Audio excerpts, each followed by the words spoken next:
the sessions of the African Commission, and I've just started today and delivered a statement on migration management, externalization of migration management. And for me, the sessions are going on very well. Issues are being discussed that are of pertinence to the Gambia, but also to the African continent in terms of migration management and how we should help to defend our young people against all the negative effects of migration, but also on the way they are treated when going through third countries.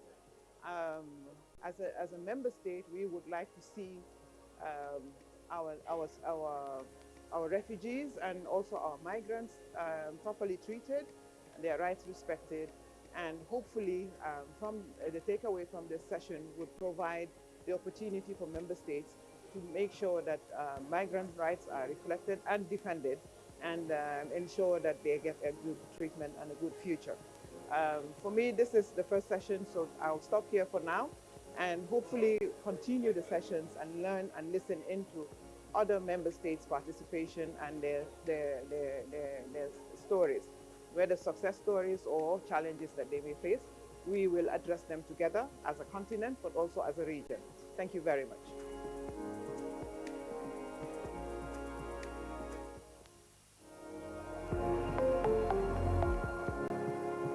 Thank you so much. My name is Ventabel Lamboya. I'm from Kenya, from the Kenya Network of Women and Girls with Disability. I'm here courtesy of ICJ, International Commission of Jurists. I'm so happy to be in the 85th session. What I would actually wish to say is that in the near future, I would wish to see that the rights of persons with disabilities are actually protected, especially for the women, the rural women with the disabilities. When they go to look for justice, actually their rights should actually be protected, and they should be empowered so that they also get to understand their rights. Thank you so much.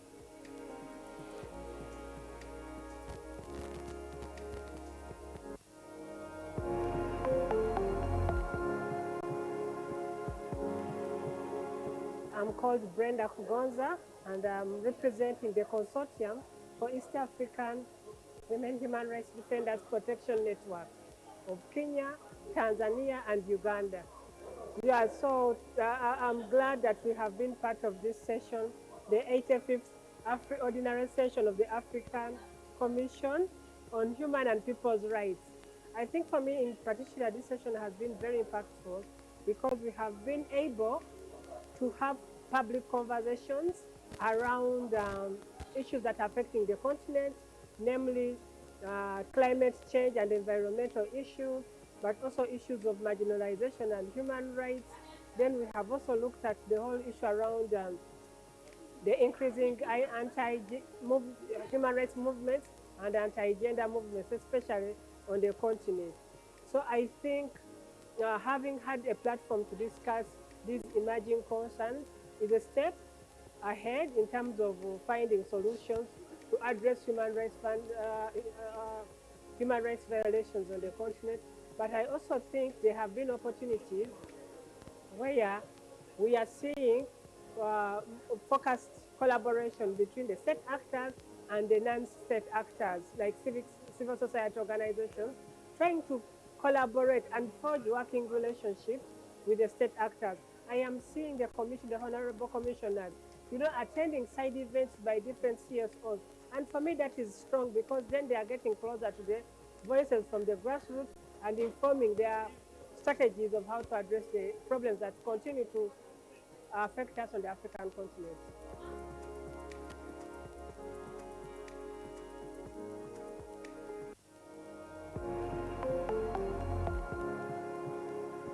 My name is Colette Letujane.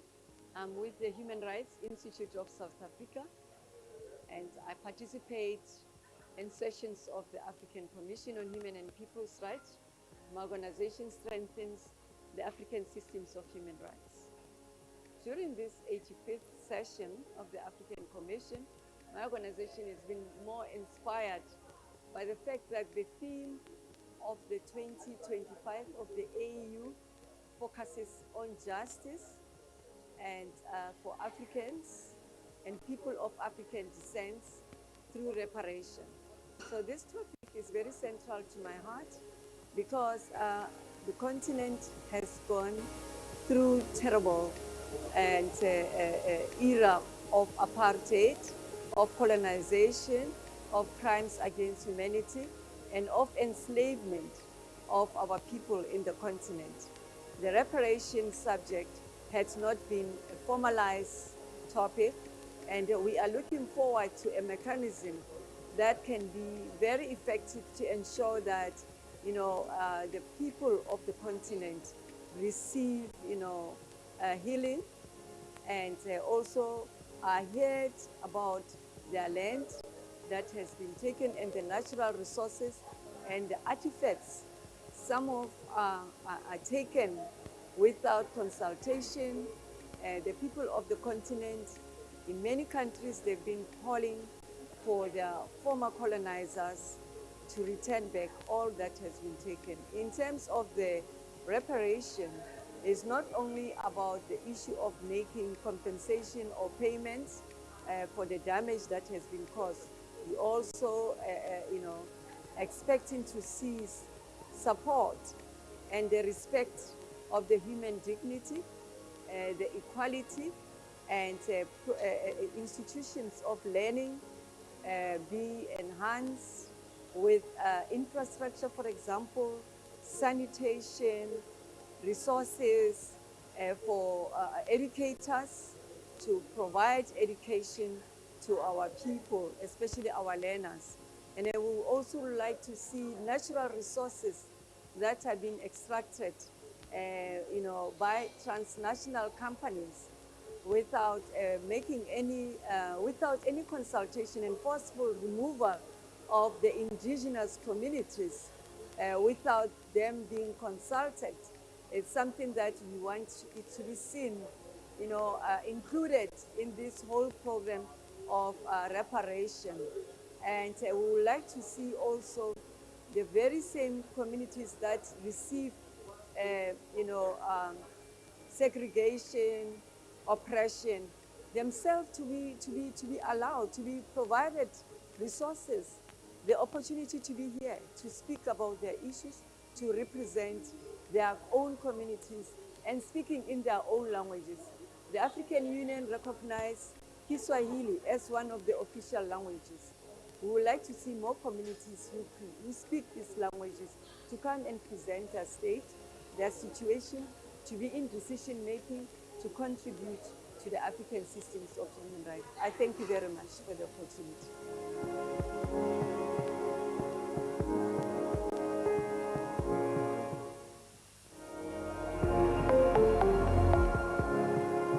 My name is Dorcas Dlamini. I'm the Principal Secretary in the Ministry of Justice and Constitutional Affairs in the Kingdom of Eswatini.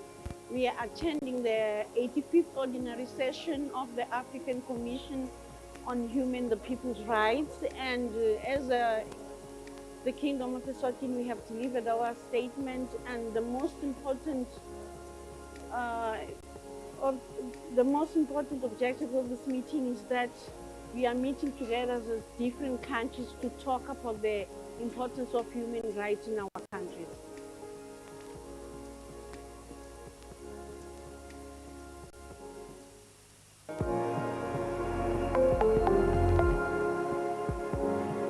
Hello, my name is Ellen Ann. I'm from the African Center for Democracy and Human Rights Studies.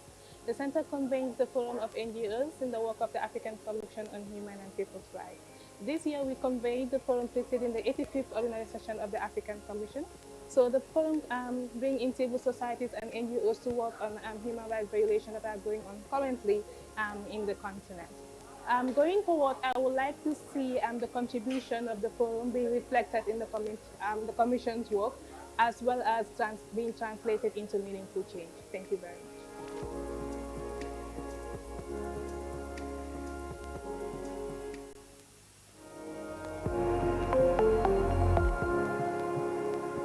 My name is Honorable Ernest Yaweni, Member of Parliament for Kumau in Ghana.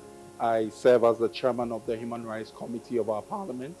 And I attended this session with members from Ghana's parliament on the Constitutional Legal Committee.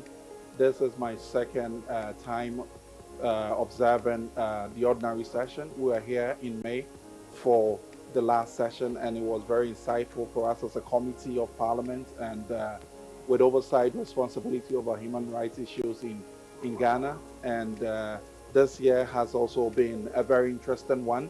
We have observed the opening session yesterday, where we had various statements coming from different states, and it's quite interesting and to know about the different perspective of the African human rights situation across the globe is something for us as a committee to learn from, and also to see how best we can improve on our human rights situation back home in Ghana.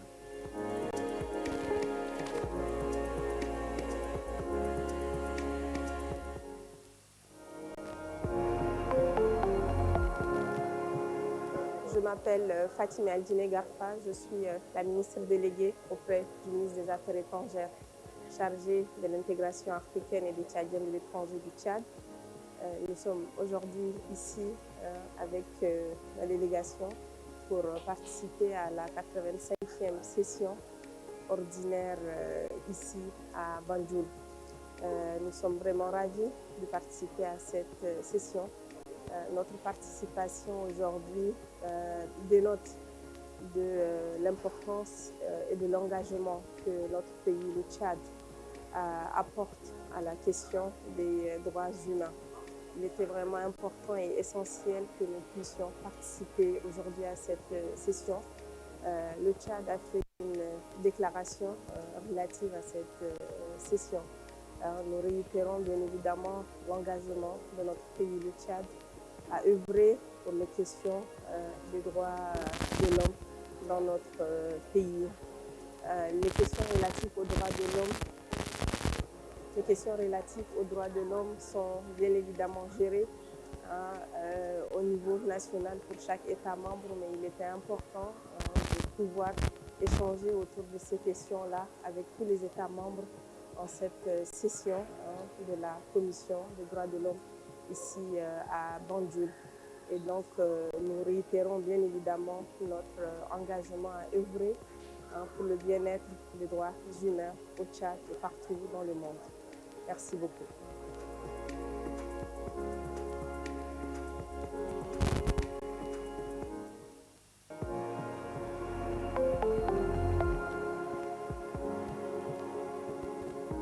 Hi everyone, my name is Ikechukwu Uzoma, Senior Staff Attorney at the Robert F. Kennedy Human Rights, and it's my pleasure to represent our organization at the 85th Ordinary Session of the African Commission on Human and People's Rights. As usual, we've engaged in different conversations ranging from litigation on civic space to issues related to women's rights and obstetric violence to other issues relating to elections, especially in East Africa and also in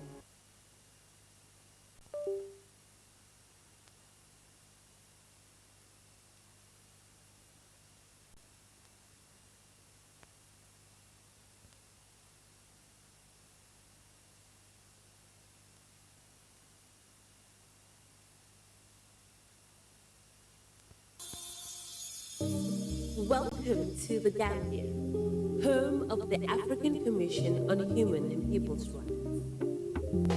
Bem-vindos à Gâmbia, sede da Comissão Africana dos Direitos Humanos e dos Povos. Bienvenue en Gambie, siège de la Commission africaine des droits de l'homme et des peuples. مرحبا بكم في غامبيا، البلد المضيف للجنة الإفريقية لحقوق الإنسان والشعوب. Dalen ci jama fii ci Gambia dëkkuwaay kuréel bu yore cëru doomu aadama ci Afrika. One Africa, one voice, your rights, human rights, our collective responsibility.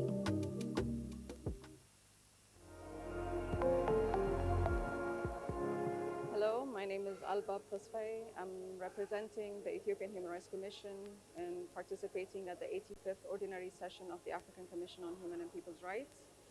The National Human Rights Institution of Ethiopia today delivered a general human rights situation statement on Ethiopia during the intercession period. We also delivered a statement on the situation of women to the Special Rapporteur on the Rights of Women in Africa. It's important for national human rights institutions to take part in the proceedings of continental human rights bodies such as the African Commission on Human and People's Rights. Thank you.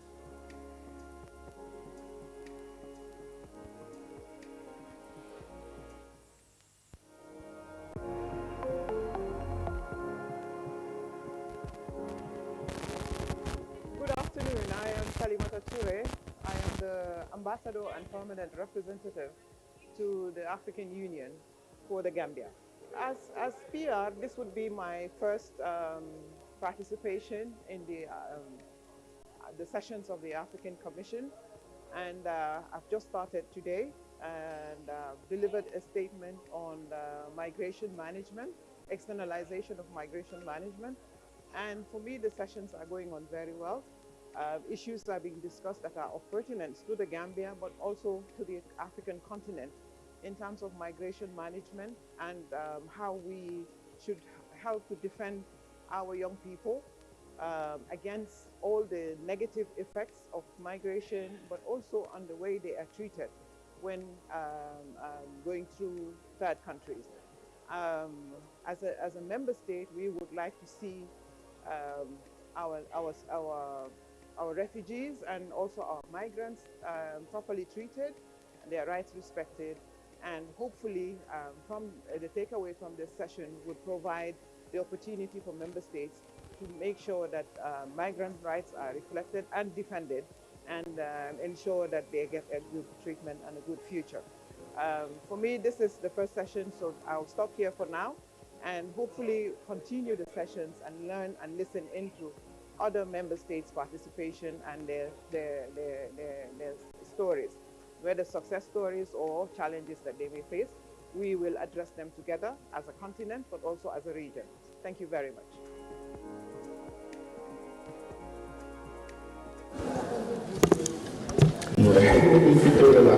Mesdames et messieurs, je vous prie de regagner vos sièges. La commission va prendre ses travaux.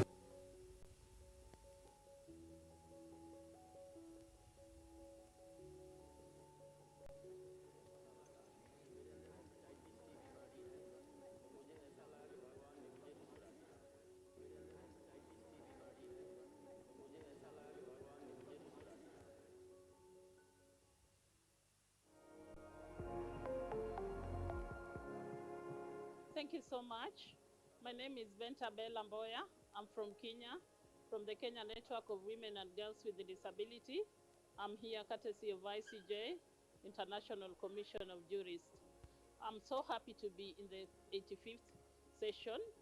What I would actually wish to say is that in the near future, I would wish to see that the rights of persons with disabilities are actually protected, especially for the women, the rural women with the disabilities. When they go to look for justice, actually their rights should actually be protected, and they should be empowered so that they also get to understand their rights. Thank you so much.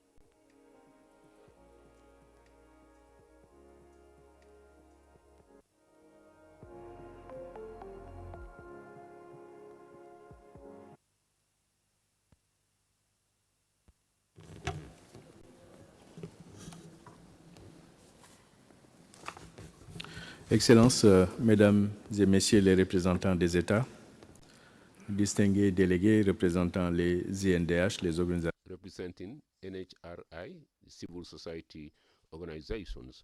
Good morning to you all. We will start day 8 of our session. And without much ado, I will give the floor to the Secretariat to share with us today's agenda. STC, you have the floor. Thank you, Honorable Chair, for giving me the floor. Distinguished ladies and gentlemen, please allow me to share with you the agenda of day 8, Tuesday, 28 October 2025. We will start with item number 5, relating to human rights situations in Africa. This will take 1 hour, 9 to 10. Thereafter, we will continue with a panel on strategies for advancing the implementation of AHCHR decisions, reflections, experiences, and new directions. In parallel, there will be a technical committee on resolutions which would convene their meeting, and it's only the staff who will take part. Thereafter, there will be a break of 30 minutes, and we will continue with a second panel on advocacy for ratification of treaties under African Commission's oversight, and the launching of a newsletter of the Special Rapporteur on the Rights of Women in Africa. We will thereafter continue with item number 5, 30 minutes for NGOs who want to take the floor, and thereafter the launching of the African Commission documents, especially the newsletter on human rights, and also the one for the CPTA newsletter 2025. Lunch break would be 13:30 to 14:30. Thereafter, we will continue with a panel on the African Union's Theme of the Year, Decade for Afro-Descendants. Then we will conclude 8 devoted to activity reports of members of the commissions and special mechanisms, particularly the report of the chairperson of Working Group on Indigenous Populations in Africa, Special Rapporteur on Prisons, Conditions of Detention and Policing in Africa, and finally, Special Rapporteur on Freedom of Expression and Access to Information in Africa. Chairperson, that is the agenda for this day, and I hand over the floor to you. Thank you, SDC. Now, in accordance with the programs, we will embark on item number 5 on the human rights situation in Africa. We will devote 1 hour, 9 o'clock, 10 o'clock, and the Commission would listen to declaration from state delegates, namely, and also NHRIs, and thereafter delegates from the civil society organizations, NGOs to be more precise. Let me start by giving the floor to the Republic of Cote d'Ivoire, Mr. Kolo Toure. It is to the right of response, rebuttal. Thank you, Chairperson.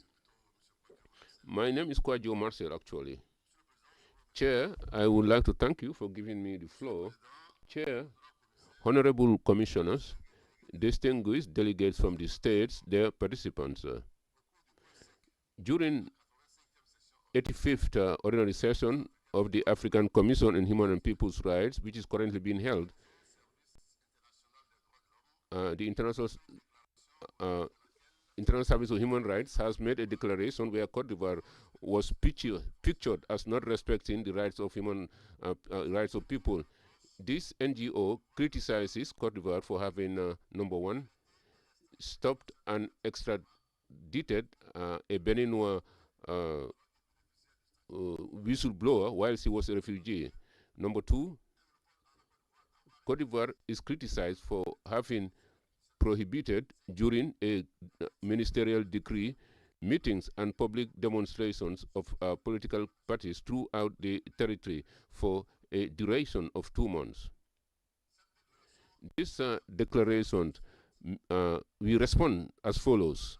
With respect to the arrest and extradition of Mr. Supupe, the arrest and the delivery back to his country is within the framework of a mutual agreement with the intelligence services and implemented by the authorities. With respect to the interministerial decree of 17 October 2025 prohibiting meetings and public demonstrations of the political party throughout the territory for the duration of 2 months.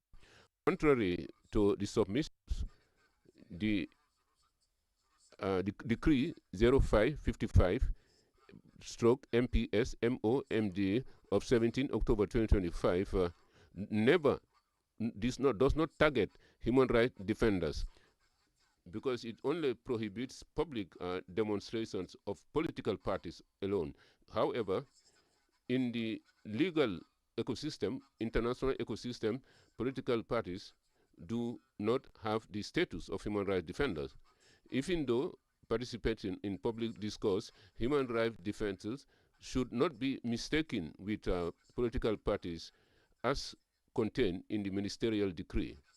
The Ivorian delegation would like to remind that the right to freedom of movement and right of freedom demonstration has been devoted by the Constitution and international legal instruments to which we are a party is an effective right. As we all know, the exercise of this right could be restricted in accordance with the law in the interest of national security, public safety, public order, and also to protect the health and public morality and the rights of freedoms.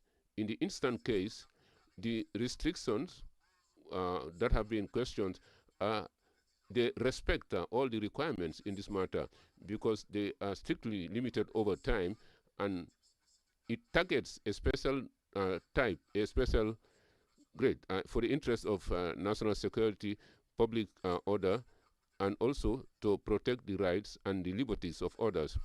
We should like to recall that people meeting in public places, if it can trouble public life, this is an infringement provided for and punished by the criminal code. The submissions of this NGO is aiming at minimizing the efforts that we are doing to protect human rights. This is why we would like to recall that Cote d'Ivoire has no challenge with respect to the adoption of the legal framework for protection of human rights. Indeed, in this regard, Cote d'Ivoire has been a pioneer in Africa because since 2014, we have a law relating to the promotion and protection of human rights defenders. And we, in so doing, we indicate the interest that we have in protecting human rights. With respect to the institutional framework for the protection of human rights defenders, the Committee for the Protection of Human Rights has been operational since it was installed in March 2024, and it henceforth has a representative and in this structure in accordance with its founder, the National Council of Human Rights, which is also a member of the Protection Committee, contributes to the protection of human rights defenders. The Ivorian delegation would like to reiterate the commitment of Cote d'Ivoire to work towards supporting human rights. Chairperson, honorable commissioners, distinguished delegates from the states, their participants, I would like to conclude by expressing the thanks of the Ivorian delegation for giving the opportunity to participate here in this important meeting. Thank you. Your Excellency, the Commission would like to thank you, and we have taken due note of your declaration as a response. I will now give the floor to Ethiopia for the right of response. Thank you, Honorable Chairperson. I take the floor to exercise my delegation's right of reply with regards to unfounded claims made against my country by the Egyptian delegation during their presentation of their periodic report. The Grand Ethiopian Renaissance Dam is fundamentally a technical and developmental project, and any issues related to it should be addressed through technical negotiations. Labeling the GERD as a human rights threat distorts its true nature as an infrastructure project aimed at poverty reduction, energy access, and regional integration. Over 60% of Ethiopia's population previously lacked reliable electricity, and the GERD directly addresses that, a matter of development rights. Honorable Chairperson, please allow me to point out some key facts concerning the allegations raised regarding the construction of the GERD. The AU Constitutive Act, the African Charter on Human and People's Rights, Article 21, Subarticle 1 and Subarticles 4, and the 1997 UN Convention on the Law of Non-Navigational Uses of International Watercourses affirm Ethiopia's sovereign right to exploit its own natural resources, including water bodies within its territory based on the principle of equitable, reasonable utilization and without causing significant harm. Ethiopia's efforts to engage in good faith negotiations on the construction of the dam have consistently been obstructed by Egypt's claims of historic rights over, as we call it, the Abai, or the Nile River, and its insistence on Ethiopia to recognize colonial-era treaties that allocated the entire Nile flow between Egypt and Sudan, categorically excluding Ethiopia from using a drop of water from the Nile, despite its contribution of 85 to 90% of the waters flowing through it. From the outset of the project, Ethiopia formally notified Egypt and Sudan of its construction plans and engaged in consultations by sharing significant technical data, hydrological models, and provided 153 design and study documents on the GERD to Egypt and Sudan, and jointly reviewed the documents for a year in a transparent manner. Ethiopia also signed and has adhered to the 2015 Declaration of Principles and has actively participated in AU-mediated negotiations and remains committed to continue data sharing and cooperation through the African Union and relevant technical mechanisms, demonstrating a consistent commitment to good faith cooperation and transparency throughout the process. On the contrary, Egyptian efforts to use any negotiations around the GERD into an opportunity to force Ethiopia and other African riparian states to recognize colonial-era treaties that granted exclusive rights to utilize the waters and veto upstream development projects have consistently evidenced the lack of good faith negotiations on its part. In conclusion, Honorable Chairperson, my delegation reaffirms that the construction of the GERD, the Grand Ethiopian Renaissance Dam, is consistent with international law and categorically rejects Egypt's characterization of Ethiopia's lawful development intentions as unilateral violation. We urge Egypt to engage Ethiopia in good faith technical negotiations instead of calling on this august body, a prominent, pioneering champion of the right to development, to challenge its own legacy and jurisprudence by urging it to view one of the continent's greatest development projects and manifestation of Africa's revival and self-reliance as a human rights concern. I thank you.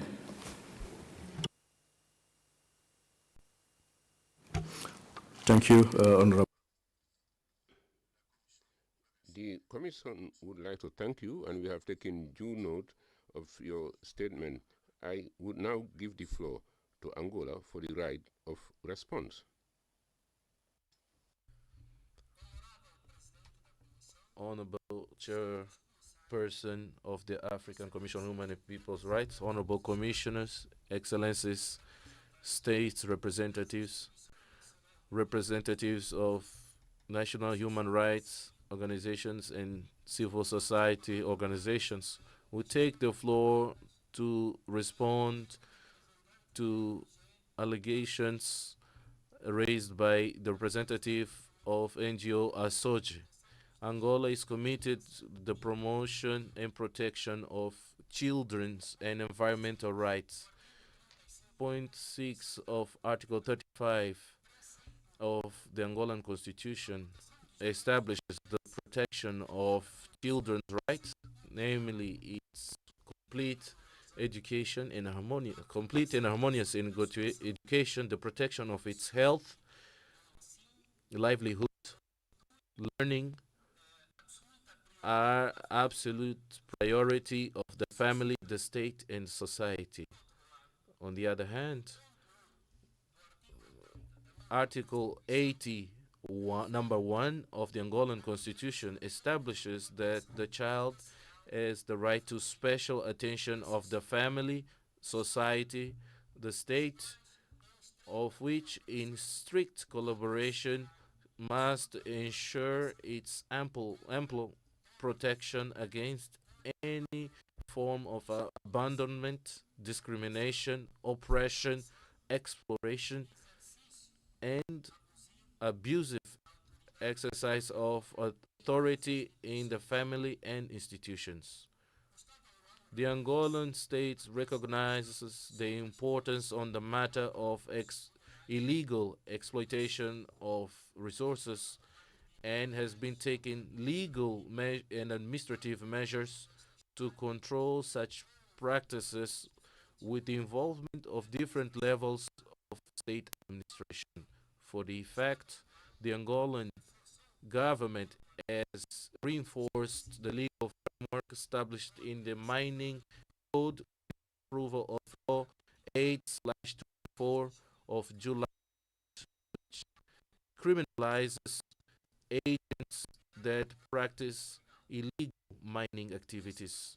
In this domain, measures adopted to combat child labor with the approval and implementation of the National Plan of Action to Eradicate Child Labor through Presidential Decree number 239/21 of September 29, and the inclusion of extractive industry in the list of prohibited works or conditions to minors through the Presidential Decree 285/22, being in conformity with the Convention 182 of ILO, which defines the means of child labor. Complementary, the Angolan government has promoted prevention and combating violence against children through sensitization activities and support to families in situation of social vulnerability, with the purpose of ensuring sustainability of mining resources in the country and its use in benefit of populations. Angola has adhered to, in July 2022, to the Transparency Initiative in Extractive Industry, ITE, whose implementation mechanism, coordinated by a national committee comprised of state representatives from mining sector and civil society, which resulted in the presentation of 2 reports. We exhort to the NGO to join to the executive's initiatives in the sensitization of adequate exploration in legal of our resources.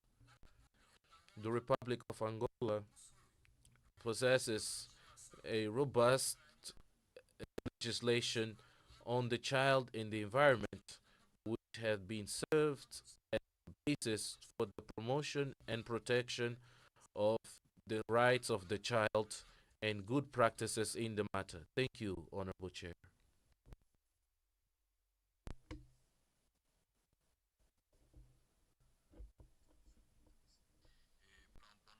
We have taken due note of your statement.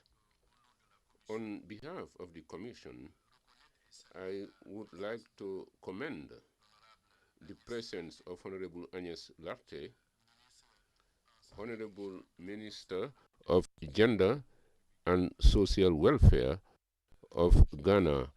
Honorable Minister, the Commission would like to welcome you to Banjul, and we would like to reiterate our positive appreciation for all the facilities and the smooth functioning of the recent promotion mission which was conducted in your country under the leadership of Janet Ramotulai Sala Njai. We will now continue on item number 5, human rights situation in Africa. I cannot see any requests from the floor from this state, so we will now give the floor to the NHRIs, National Human Rights Commission of Kenya. You have the floor.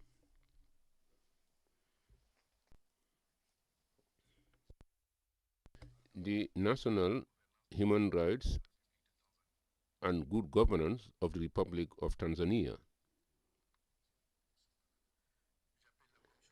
The National Human Rights Commission of Zimbabwe.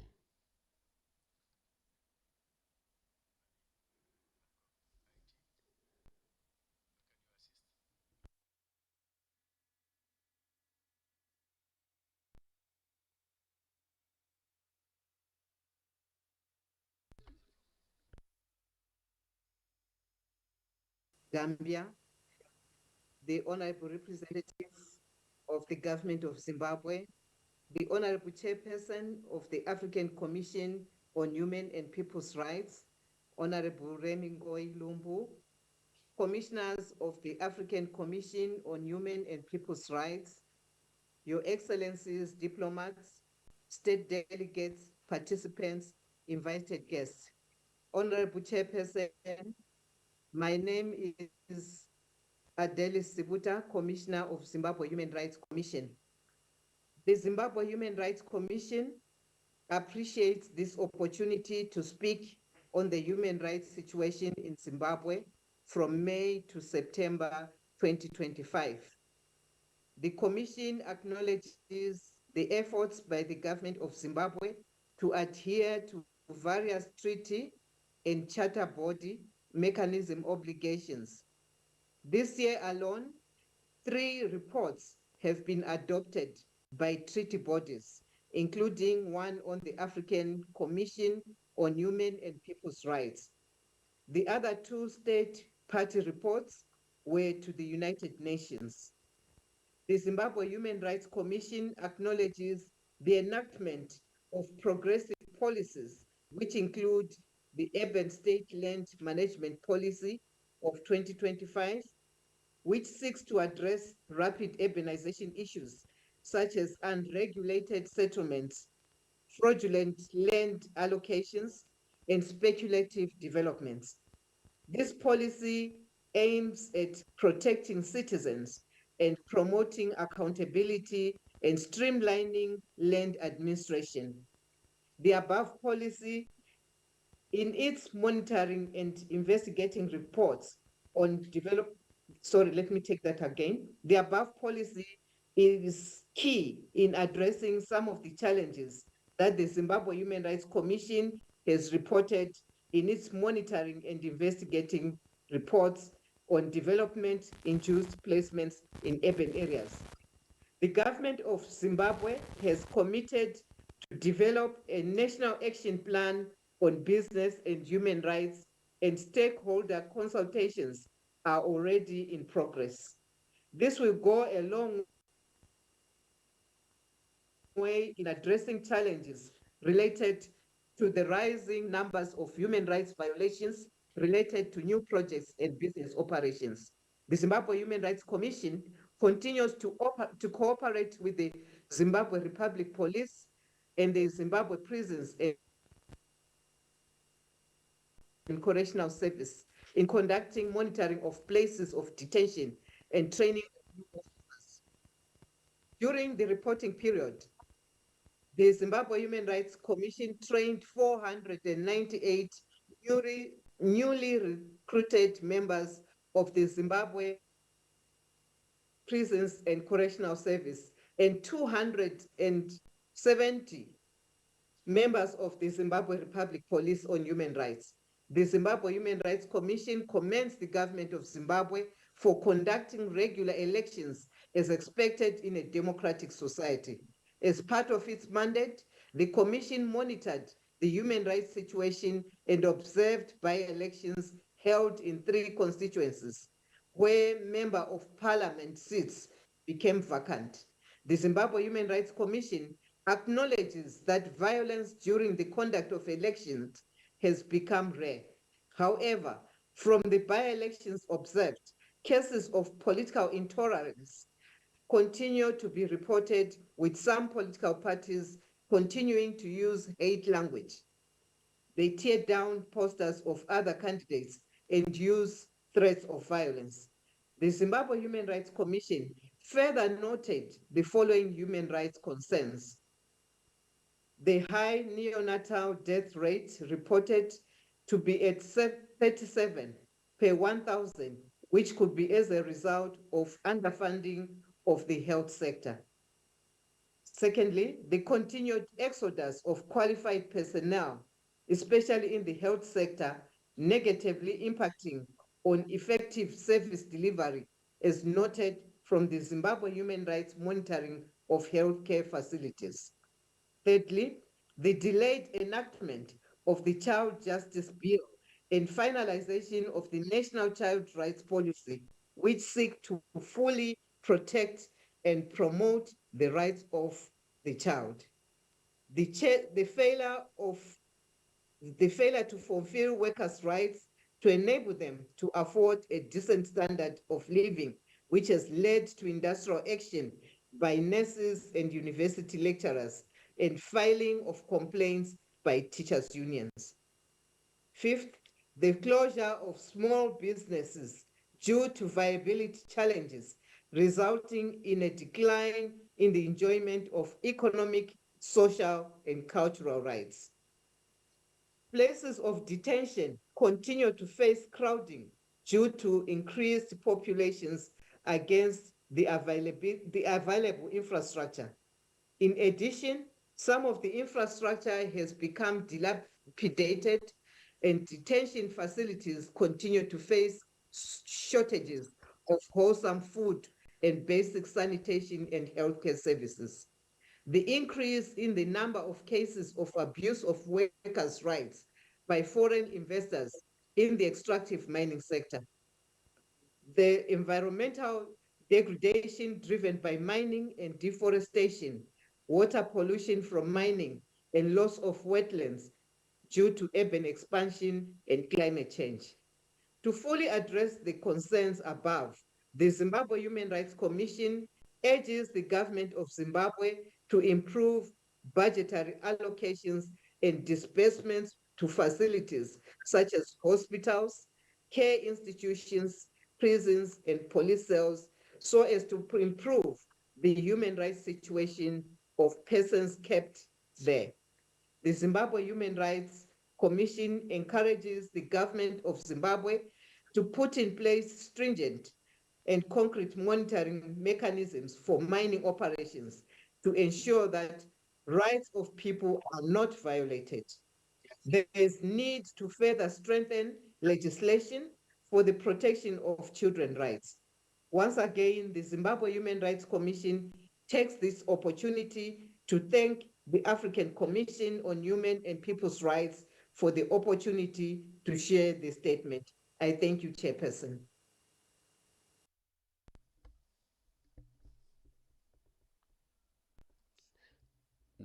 We thank you. The Commission thanks you, and we have taken note of your recommendations.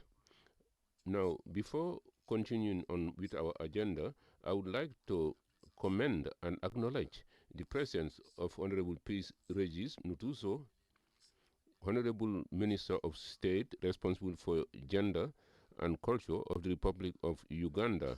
Honorable Minister, the Commission would like to welcome you to Banjul, and we would like to commend you for your participation at this 85th ordinary session. Nous allons à présent continuer sur la liste des demandes de parole.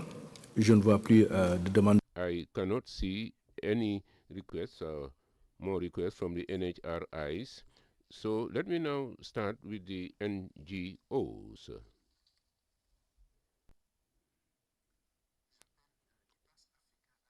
IPAS Africa Alliance.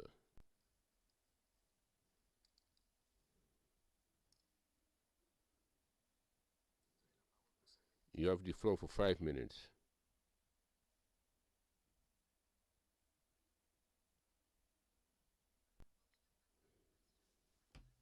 Commissioners, distinguished state representatives, ladies and gentlemen, all protocols duly and respectfully observed. The IPAS Africa Alliance, a partner for reproductive justice, takes this opportunity to congratulate the new Bureau on its appointment and assure you of our continued support and partnership. We further acknowledge the African Commission on Human and People's Rights for its continued commitment towards safeguarding human rights across the continent, particularly sexual and reproductive health and rights. Honorable Chairperson, while it remains the core responsibility of states to ensure protection of human rights for all, we are witnessing a deeply troubling regression in women's rights, particularly sexual and reproductive health rights across Africa. The continued maintenance of reservations on Article 14.2c, delayed or complete lack of implementation of the Maputo Protocol has created ripe breeding grounds for regression and a thriving anti-rights and anti-gender movement on our continent. The increasing power of religious and cultural extremism, compounded by drastic withdrawal of resourcing to critical health programs, conflict, climate risk, and the expansion of a global anti-rights movement, continues to erode the commitments to gender equality and women empowerment progressively achieved. In our work across Africa, IPAS has documented the real cost of anti-rights and anti-gender movement presence in Africa. They are no longer just extremist rhetoric and ideologies, but are now restrictive laws, policy rollbacks in countries such as Kenya, Uganda, and Ghana. These rollbacks are limiting access to sexual and reproductive health care services, including contraception, family planning methods, and safe abortion for women, girls, and key populations, resulting in resurgence in HIV infection and prevalence, rise in unsafe abortion resulting in increased maternal mortality and morbidity. Regrettably, the adoption of new regressive measures, including criminalization, restrictive interpretation, and/or outright ban on comprehensive sexual and reproductive rights and services, including access to safe and legal abortion, is being witnessed in countries that have signed and ratified the Maputo Protocol.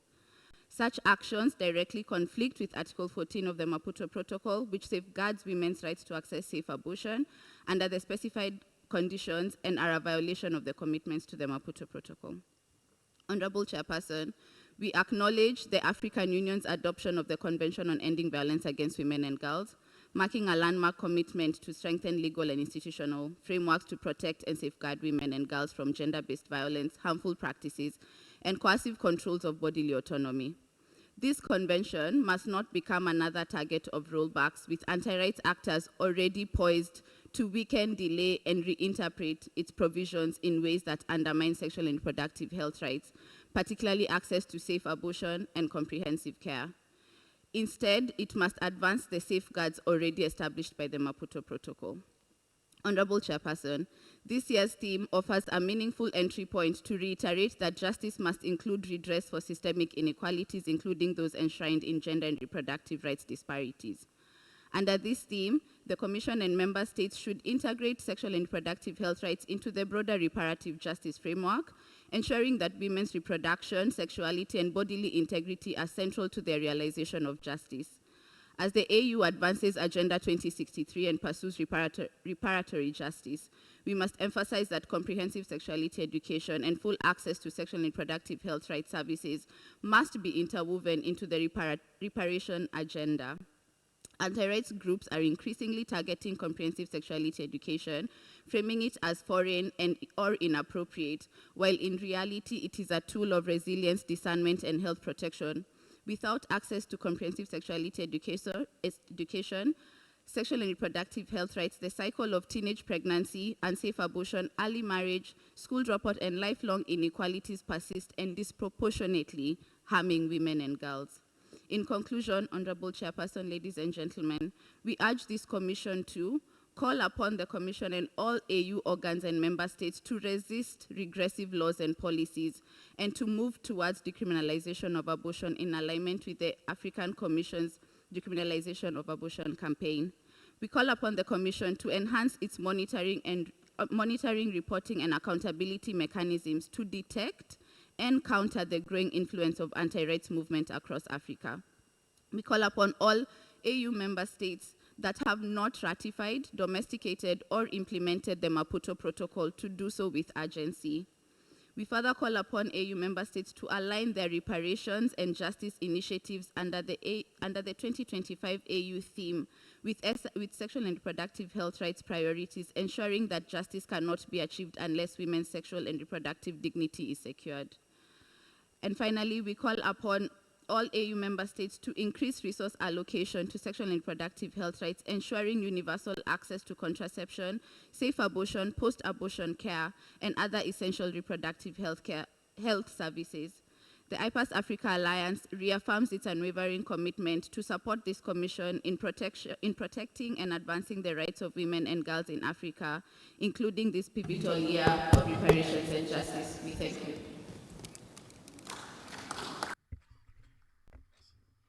Thank you.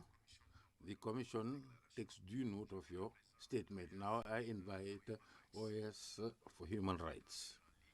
I think this will be presented online. Please take the floor for 3 minutes.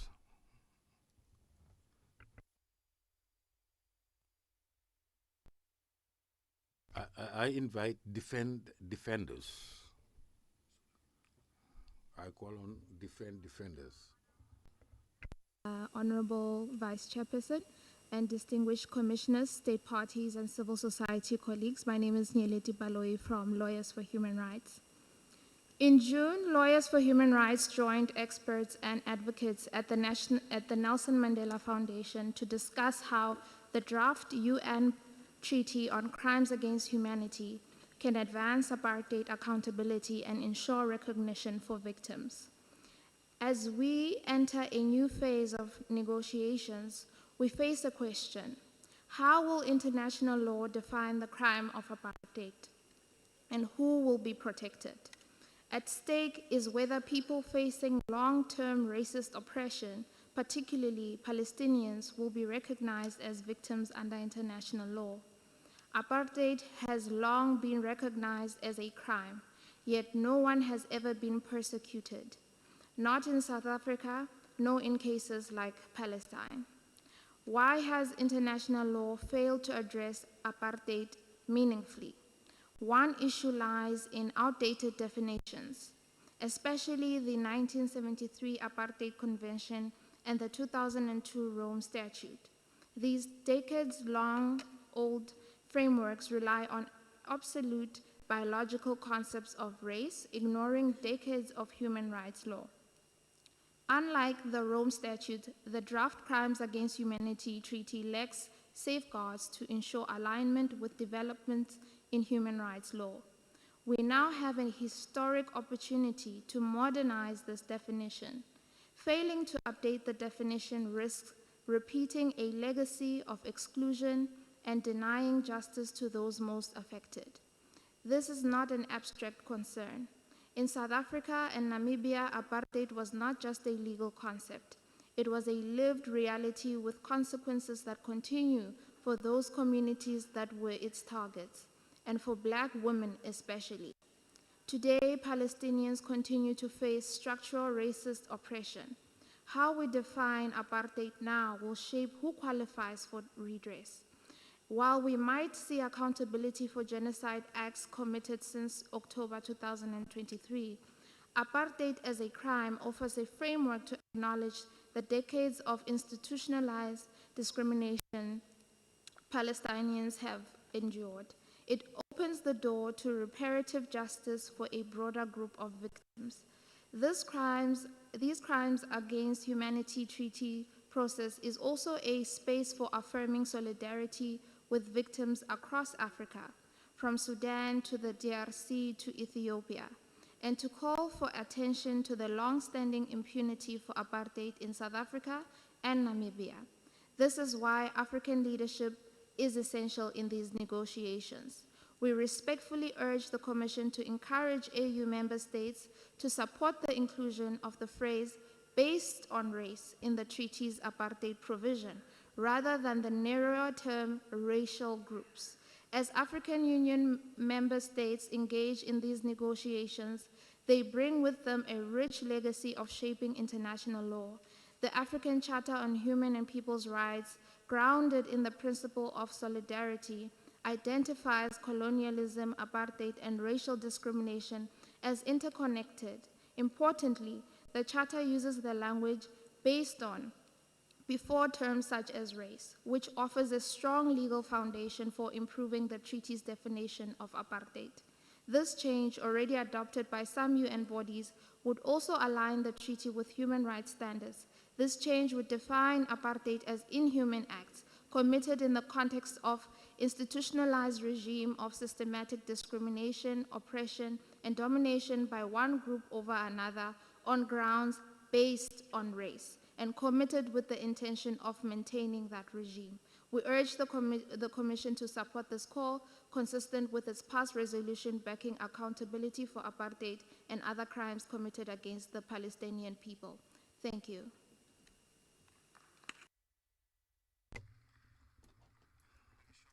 The Commission would like to thank you and takes good note of your statement. Now I invite the ONG Article 19. Article 19, you are kindly invited. You have the floor for 3 minutes. Distinguished commissioners, state delegates, ladies and gentlemen, Honorable Chairperson, Defenders and African Defenders congratulate you on your election to lead this esteemed institution. We also extend our sincere appreciation to Honorable Remi Ngoyi Lumbu for his invaluable leadership over the past few years. We commend the report from the Joint African Union fact-finding mission on the human rights situation in Sudan led by the African Commission on Human and People's Rights. We urge the Commission to work closely with the African Union Peace and Security Council, supporting mediation efforts and facilitating dialogue among warring parties to end the conflict and prioritize and facilitate the protection of civilians. We further reiterate the need to center the accountability at the heart of all peace processes. An accountability mechanism in line with the international human rights standards should be established to prosecute the grave violations committed in the country. Honorable Chairperson, nonetheless, the human rights situation across Africa remains complex, marked by ongoing violations amid armed conflicts, repression, and socio-economic struggles, alongside gradual progress in legal reforms and accountability measures. According to the Civic Space Monitor, civic space conditions in Africa remain highly restrictive, with 44 out of 49 countries rated as either obstructed, repressed, or closed. This implies that majority of people on the continent face significant restrictions in exercising civic space freedoms. Only in the island of states of Cape Verde, Sao Tome and Principe is the civic space open, while Mauritius, Namibia, and Seychelles have narrowed civic space. These issues are further worsened by shifting geopolitical dynamics, including global power struggles, coups, and evolving alliances in the multipolar world. Armed conflicts continue to cause severe suffering among civilians, with both government forces and armed forces involved, especially in countries such as Burkina Faso, the Democratic Republic of Congo, Ethiopia, Mali, Nigeria, Somalia, South Sudan, and Sudan. In the Sahel, counterterrorism efforts amid jihadist threats have increasingly led to serious human rights violations, including mass killings and disappearances. Moreover, restrictions on freedoms persist, such as violent crackdowns on protests, internet shutdowns, and arbitrary detention of journalists and activists. Notably, Madagascar faces ongoing challenges, and post-electoral violence in Cameroon has already claimed 4 lives. The Eastern Horn of Africa continues to grapple with deepening political repression amid conflict and the systematic closure of civic space. Ongoing wars in Sudan, South Sudan, Ethiopia, and Somalia have driven mass displacements and humanitarian crises, with civilians bearing the brunt of violence. Electoral processes across the region have entrenched authoritarianism rather than open space for democratic participation. In Southern Africa, nearly 27 million people may be at risk from hunger as September 2025 due to poor harvests and soaring prices, with malnutrition rising sharply in Angola, Mozambique, Madagascar, and Malawi. Considering this, we call on the Commission to adopt a firm stance and establish a commission of inquiry to prevent multi-sided confrontations, particularly in the Great Lakes region, with a focus on the ongoing conflict involving Rwanda and the Democratic Republic of Congo in the eastern part. In commemoration of Africa Human Rights Day, celebrated every 21st of October annually, we urge the Commission to remind member states of their human rights obligations and commitments under the African Charter on Human and People's Rights. The state's responsibility is to protect their citizens from human rights violations and promote respect for human rights and fundamental freedoms. Finally, we urge the Commission to pay special attention to the human rights situation in Cameroon, Madagascar, Tanzania, and the Sahel region. We thank you.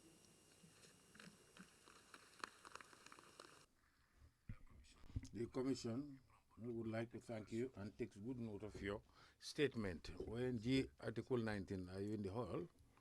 Article 19.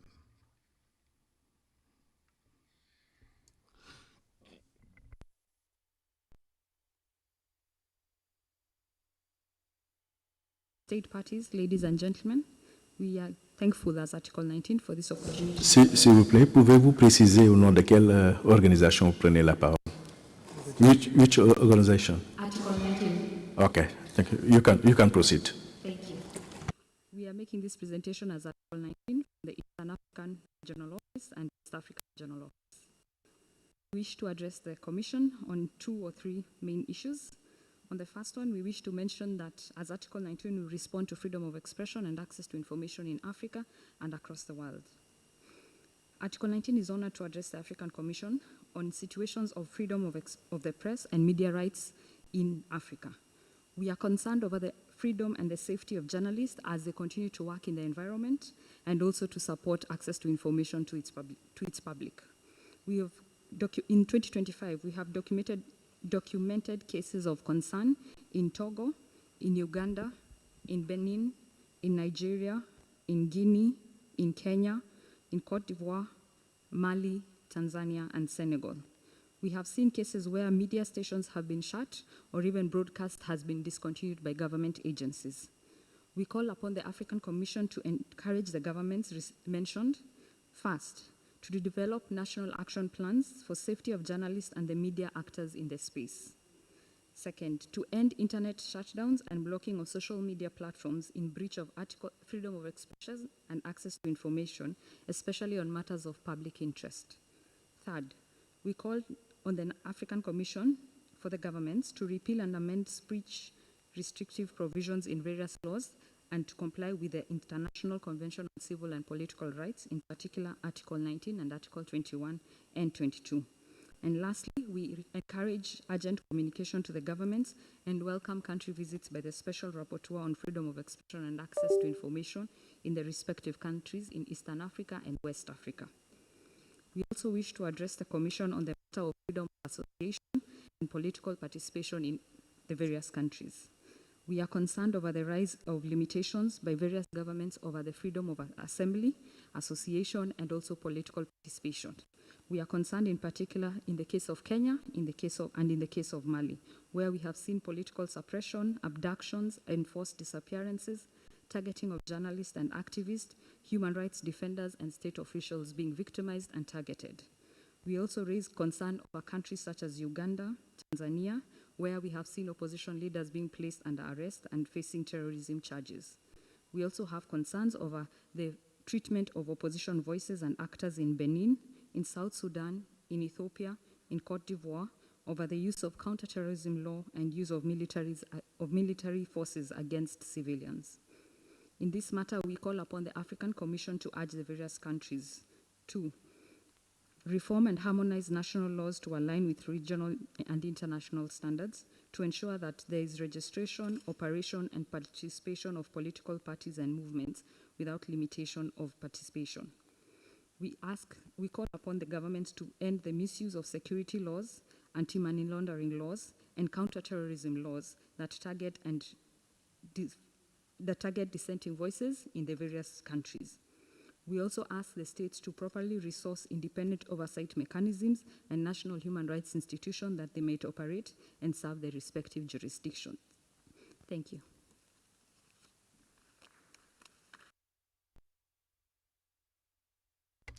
The Commission would like to thank you and takes good note of your statement.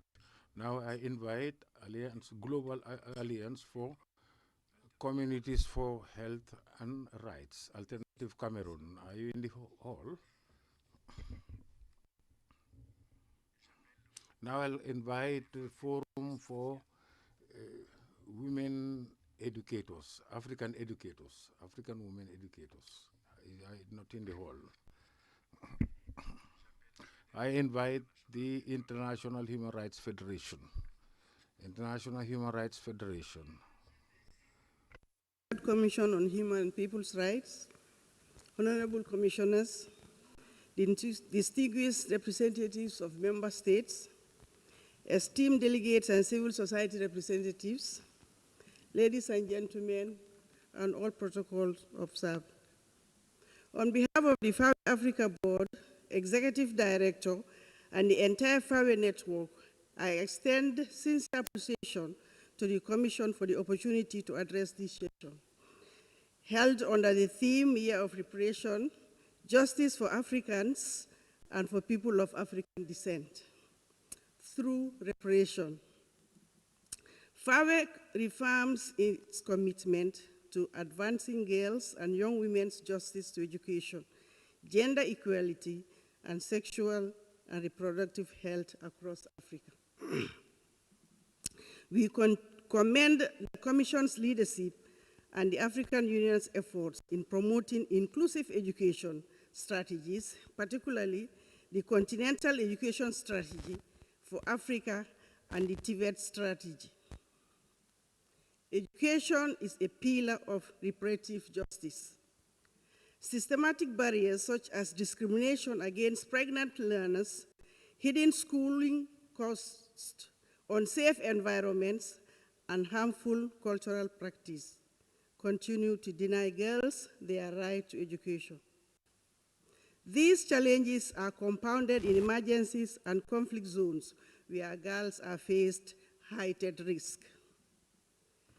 FAWE's work directly addresses these injustices through equitable access and retention, that is scholarship, mentorships, and re-entry policies for adolescent mothers and displaced learners. Gender-responsive pedagogy, which includes training teachers and reforming curricula to reflect African realities and promote dignity. Safe learning environments, centers for excellence and TESOMI clubs that empower learners and tackle gender-based violence. Skills and development and TVET, bridging the school-to-work gap for young women to address economic inequality, advocacy and accountability, mentoring state compliances with education rights under the African Charter and Mobutu Protocol. FAWE's recommendations. To the Commission, reform education as central to reparation and justice. To state parties, guarantee free, compulsory education and eliminate hidden costs. Enforce re-entry policies for pregnant and married learners. Strengthen protection from school-related gender-based violence. Invest in gender-responsive teacher training and inclusive pedagogies. Develop education in emergency frameworks. Promote comprehensive sexuality education to safeguard bodily autonomy and reduce early pregnancies. Increase domestic financing for education and ensure accountability. Foster collaboration between states, civil society, and Commission to monitor progress and keep girls and women at the center of Africa's development. In conclusion, FAWE stands ready to work with the Commission, governments, and partners to ensure reparation and transformative, inclusive, and restore dignity and opportunity to every African girl and women.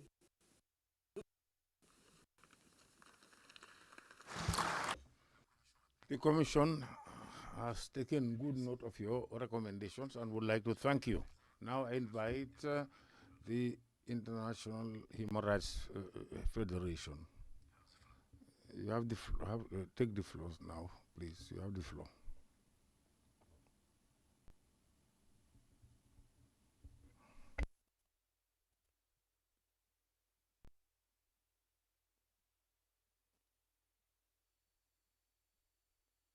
Person, excuse me, this one is full.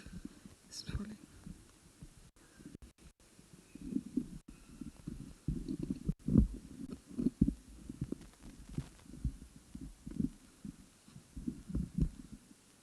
Okay. Okay, thank you. Honorable Chairperson, Honorable Deputy Chairperson, Honorable Commissioners, state parties, and civil society organizations, greetings. I take this opportunity to read the statement by the International Federation on Human Rights.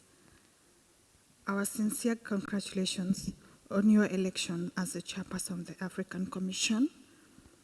FIDH wishes you and the members of the Bureau every success as you steer the African Commission. We commit to continue working closely with you and the Bureau in support efforts towards the realization of the standards and African values envisaged in the African Charter. We also join the Commission in mourning Angelo's untimely demise, with whom we worked closely with on advancing our work related to extractives, business and human rights, and environmental rights. Honorable Chairperson, more than 2.5 years after the outbreak of conflict in Sudan, we deeply regret the failure by states and the African Union Commission to collectively address the catastrophic human rights and humanitarian crisis. As the international community provides a lukewarm and dismal response to the situation, the African Union has a responsibility to act more decisively. FIDH welcomes the African Commission's release of the first report by the Joint Fact-Finding Mission on Sudan, which includes every sobering findings. We positively recognize the deliberate effort to directly engage victims and include their testimonies into the methodology by the findings. We urge the African Commission to intensify effort to push for action from the African Union to ensure, one, that the findings of the fact-finding mission report are implemented by the relevant actors identified, and that the next phase of the fact-finding mission is adequately resourced to allow for the mission to directly conduct the fact-finding in Sudan and neighboring countries. The severity of the ongoing and past violations of abuse in Sudan requires a sustained and properly resourced fact-finding mandate. That the AU responds to the unfolding escalation of serious violations being committed in El Pashe and South Kordofan, particularly in Kaidugli and Dilinj.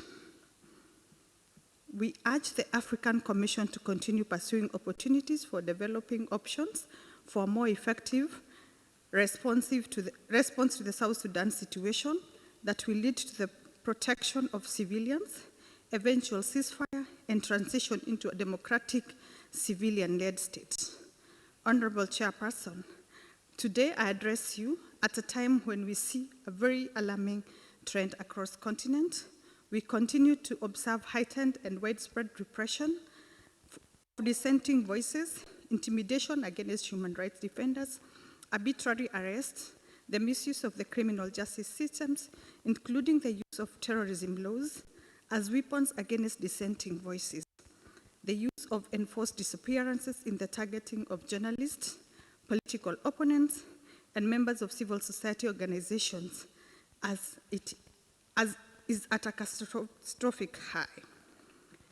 Since the last public ordinary session of the African Commission in May 2025, FIDH and OMCT, under the framework of the observation of the protection of human rights defenders, has documented cases of arbitrary arrest, leading to some of cases to prolonged detention and misuse of criminal laws, to level trumped-up charges, as well as enforced disappearances in close to 20 countries across Africa, including Niger, Burkina Faso, Togo, Guinea, Cote d'Ivoire, Benin, Chad, the DRC, Morocco, Egypt, Algeria, Tunisia, Uganda, Kenya, Tanzania, and Madagascar.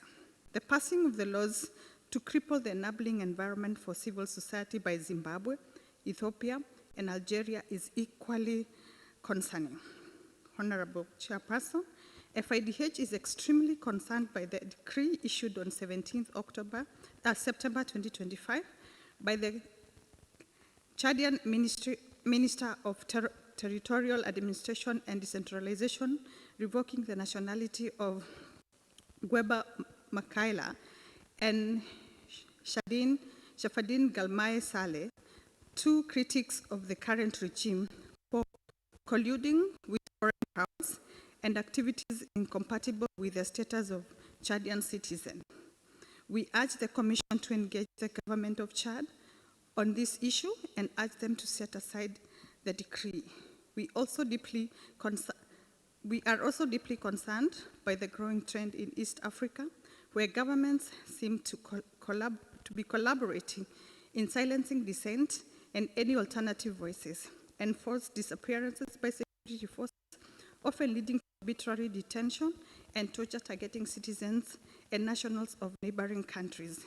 Today, we meet at a time when two Kenyan activists, Bob Njagi and Nicholas Oyo, are missing after disappearing in Uganda on 1st October. The security forces have declared they do not have them in custody, despite evidence of the two being picked from a fueling station. We call on the Commission to issue an urgent alert, urging the government of Uganda to investigate the disappearance of the two Kenyan activists and ensure their immediate release, while also holding into account those who are responsible for their disappearance. Several of the human rights defenders affected by the government excesses documented by FIDH are present at this 85th ordinary session. We call on the African Commission to hold African governments to their obligations under the African Charter of other human rights instruments to end all acts of harassment against political critics, journalists, and human rights defenders, and to ensure in all circumstances that they are also able to carry out their legitimate activities without hindrance or fear of reprisal. Honorable Chairperson, in many cases, these government reprisals against their people are part of the systemic patterns aimed at suppressing accountability, demanded by citizens due to democratic and governance deficits. In Uganda, Tanzania, Cote d'Ivoire, Gabon, and Cameroon, political tensions due to elections have resulted in heightened human rights violations. We urge the African Commission to deploy all the necessary tools to ensure it remains seized of developments in these countries and effectively respond to arising human rights situations. I thank you for the opportunity. Thank you. The Commission would like to thank you for your statement, and we have taken due note. I will now suspend the consideration of item 5, human rights in Africa, and then I'll open item number 6 with respect to the panels. The panel that we are proposing would be on the strategy aimed at advancing the implementations of African Commission on Human Rights decisions. This is an extremely important panel on us because it is on a cause of concern, namely the implementation of the decisions that we have handed down. We have noted a lot of shortcomings, and this is a limitation to the full exercise of our mission for the promotion and protection of human and people's rights. The panel's objective is to identify the strategies and practical recommendations to enhance the implementation of the Commission's rulings. And to head this panel, I would like to call upon Honorable Commissioner Marie-Louise Abomo. I would also like to call on the other panelists who would be with Commissioner Abolo Pasha Rukiera from the National Implementations Mechanism, Monitoring Mechanism in Malawi, Felicitas Joseph,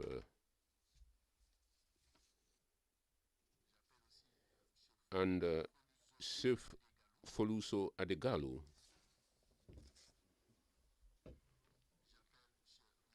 Next, Michael Iyarko, Deputy Executive Director of IRDA.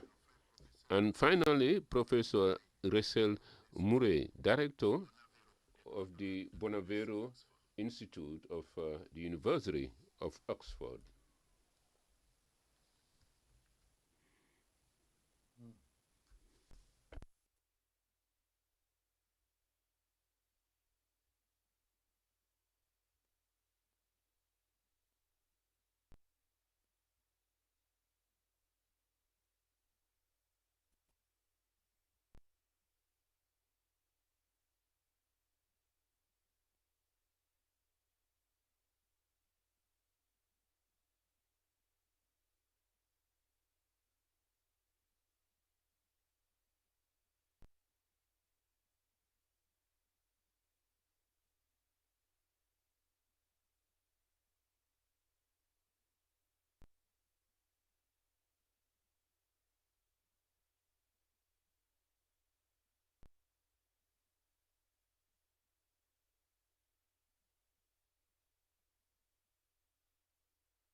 I believe that all the panelists are here. Honorable Commissioner Marie-Louise Abomo, let me hand over the floor for you to lead us on this important panel. You have 1 hour. Thank you, Chairperson. Thank you for giving me the floor. I would like to greet all participants on behalf of my colleagues who are members of the Working Group on Communications. I would like to welcome all of you to the panel. And the chairperson has already indicated the objectives thereof. This panel is composed of Professor Mure, the director of the Bonavero Institute of Human Rights of the University of Oxford. He is an expert in this field. Dr. Ayemi, who is the representative of the African Commission of Human and People's Rights, the implementation unit. Felicitas Joseph, who is also representative of the African Commission on Human and People's Rights in the same unit. Mr. Pasharo Kira, who represents the state parties. He's from the National Mechanism of the Implementation of the report from Malawi. Mr. Foliso Ade Galu, the representative of NHRIs, and Mr. Michael Nyako, Deputy Executive Director of IRDA, the Working Group of Implementation of the Complainants Group. Without much ado, I would now talk to Professor Muro. I believe she's online. Do we have the professor online?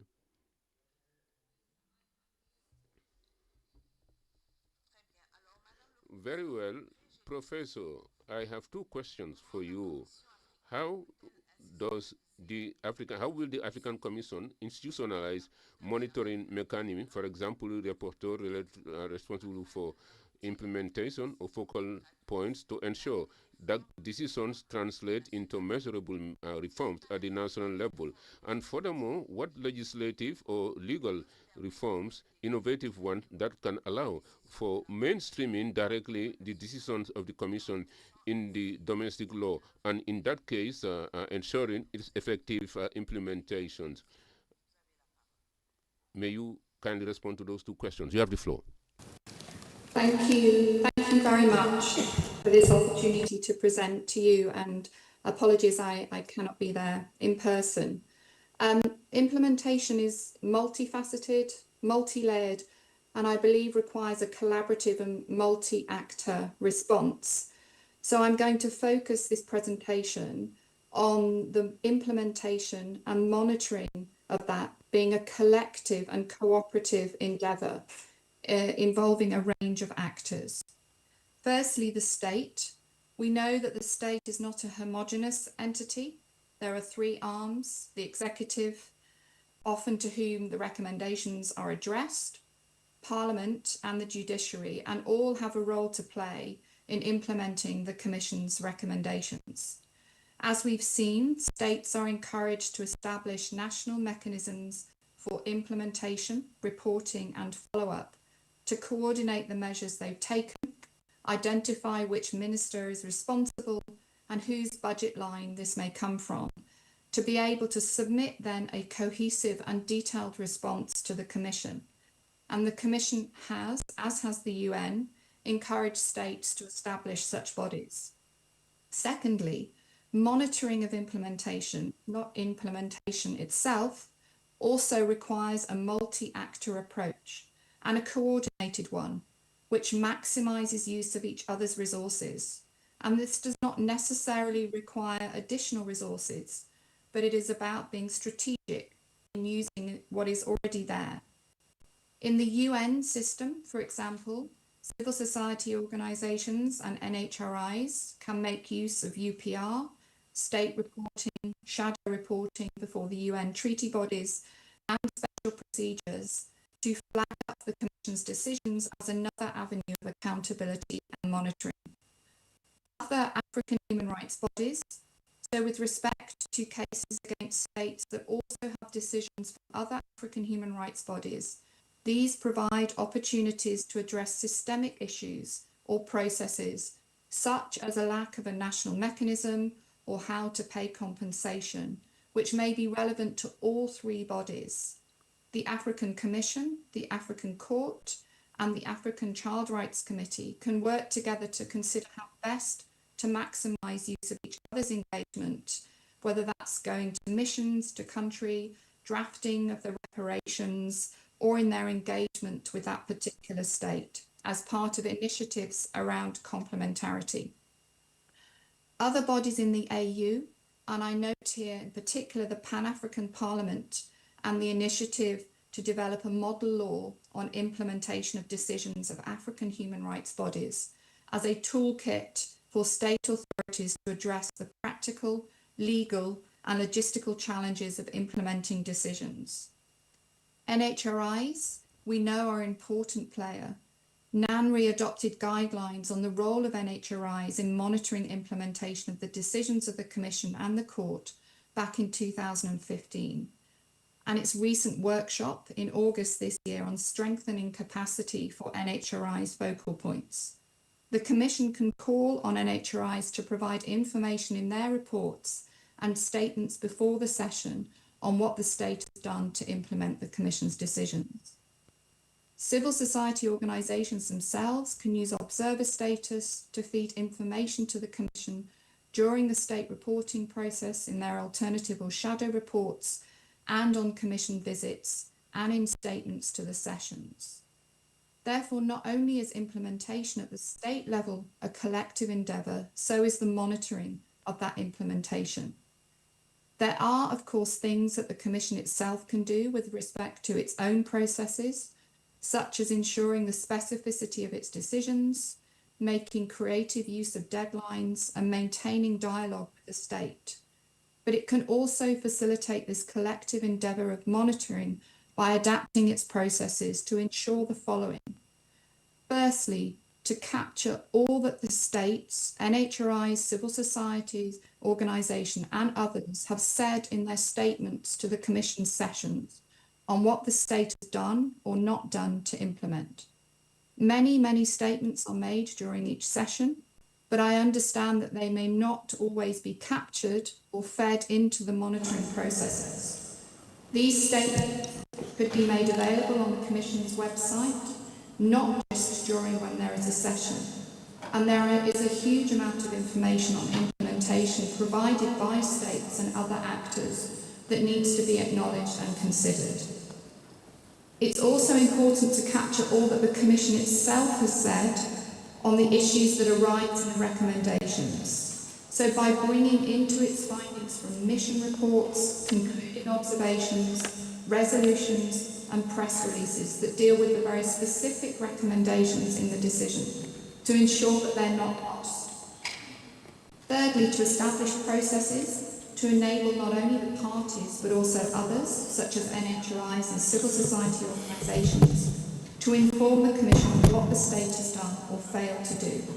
At the moment, the principal tool for capturing this is a clause requiring that the state report back within 180 days on the measures it's taken to implement the decision, and then sending follow-up letters to the parties.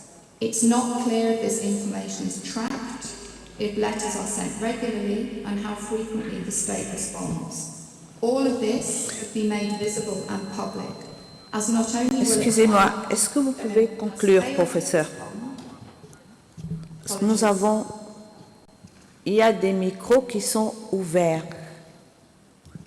That are open.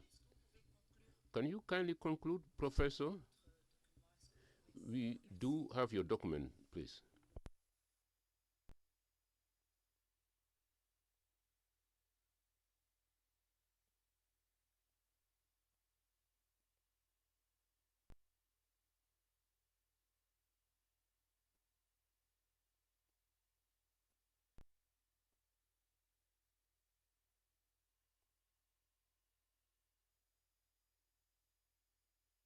In 2017 and a panel on implementation in 2018, and detailed, sensible and practical recommendations were made at these events which should be revisited.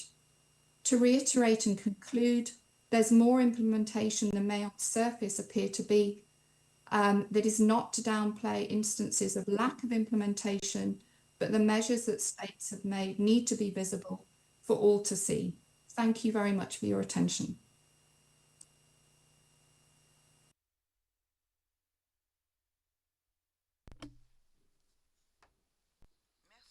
Thank you, Professor Murray. Now, let me turn to Dr. Aeni and Madam Felicitas, who are the representatives of the Commission. My question is, what measures does the African Commission take when within to monitor the implementations of the decisions, and what are the progress that have been made, and what are the challenges impeding this problem? Each of you, you have 7 minutes. Okay. Thank you, Honorable Commissioner. I'll be speaking on the overview of the ACHPR procedures, the challenges of implementing decisions, and the efforts that the Commission has made. The implementation of decisions and recommendations of the African Commission is central to the effectiveness of the African human rights system. Experts' reports have indicated a significant implementation crisis across cases, over time, and across states, highlighting a growing disparity between the decisions and recommendations of the Commission and the lived experiences of victims. The Commission is well aware of this situation, so I will concentrate on the communication procedure of the Commission. As part of this procedure, the Commission adopts 3 kinds of decisions that require implementation follow-up. These are promotional measures, amicable settlement decisions, and merit decisions involving a finding of violations of the African Charter. One challenge that has been identified is that there is a significant lack of data regarding the implementation of this decision. Consequently, the initial focus for a new approach is to tackle this data deficiency. To this end, the African Commission, with the assistance of its Secretariat, recently conducted an audit of its merit decisions from 1994 to 2024. The second problem is non-reporting by state parties and litigants. Under Rule 125 of the Rules of Procedures of the Commission, state parties and litigants have obligation to submit to the Commission a report on implementation within 180 days of the transmission of the decisions to them. Implementation reporting is vital, even where implementation is limited or non-existent. In order to ask the right questions, the Commission needs to have the right information. Continuous engagement with the Commission on the implementation of its decisions remains a critical component of implementation. Beyond the 180 days deadline under Rule 125, our expectation is that member states and litigants would continue periodically to write to the Commission on the status of implementation of its various decisions. The importance of collective and collaborative monitoring of implementation cannot be overstated, as demonstrated by the few examples of successful implementation of the Commission's decisions. Accordingly, national compliance partners, such as parliamentary committees, NHRIs, CSOs, and the press, have a crucial role in monitoring implementation through raising awareness and engaging state actors regarding the implementation of the Commission's decisions. To support their role, the Commission is compiling its recommendations from various communications from 1994 to 2024.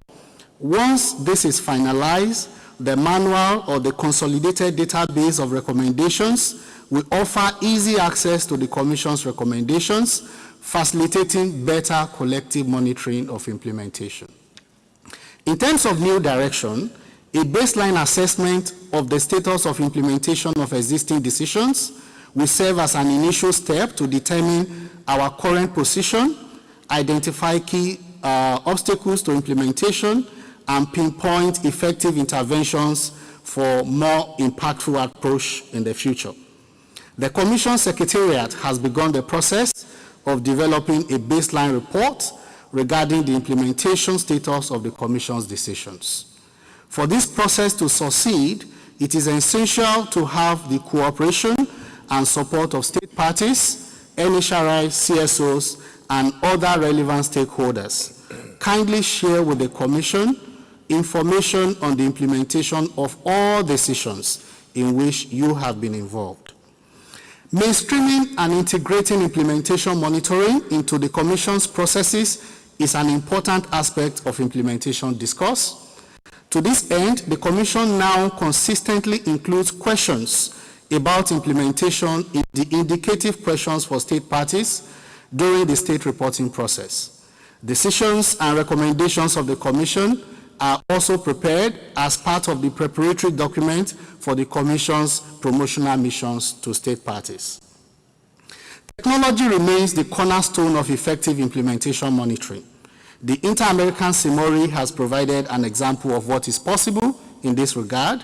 The African Commission has launched an implementation project which will result in the systematization and digitization of its recommendations to provide effective and real-time access to the recommendations from the various mechanisms of the Commission.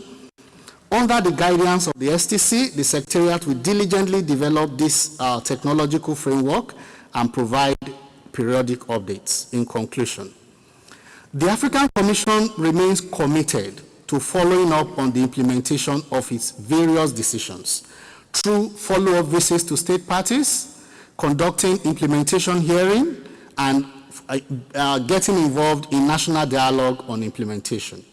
We encourage state parties to transmit to the Commission the names and contact details of their focal persons on implementation to facilitate seamless communication with the Commission.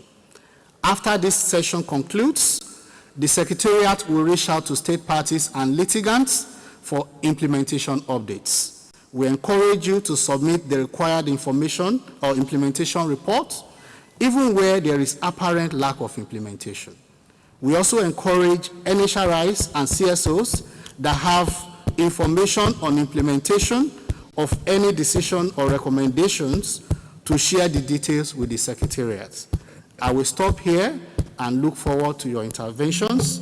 Thank you very much for your attention. Thank you, Dr. Aeni. Madam. Follow-up of monitoring of implementation of the Commission's recommendations coming from other mechanisms such as statutory reporting procedure, promotional missions and fact-finding, and outputs from special mechanisms. The first thing that the Commission is doing is to strengthen internal systems. First of all, it has established implementation unit, which was established 2024 by the Commission, and it's staffed by 2 members, and we are addressing gaps in dedicated implementation monitoring and support SHPR's compliance and the follow-up efforts. We have also developed a manual and electronic database of recommendations of the SHPR, and the compilation of recommendations from 1981 to 2024 shows that a total number of 189 missions were conducted in 49 countries, giving rise to 2,749 recommendations as of December 2024. And the compilation of recommendations from concluding observations is at the final stages, and it will be reported in the next session.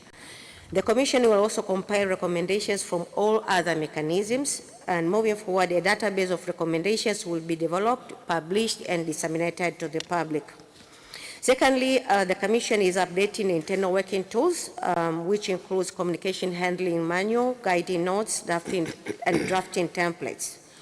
And thirdly, and also we are developing, we are digitalizing the Commission's case management. Secondly, we are promoting engagement in dialogue with key partners, as my colleague has already stated. by developing a manual and electronic database for state parties' focal persons, which will help us organize sessions with focal persons to know what the states are doing and what they're not doing, and the reasons as have been stated by our previous speaker.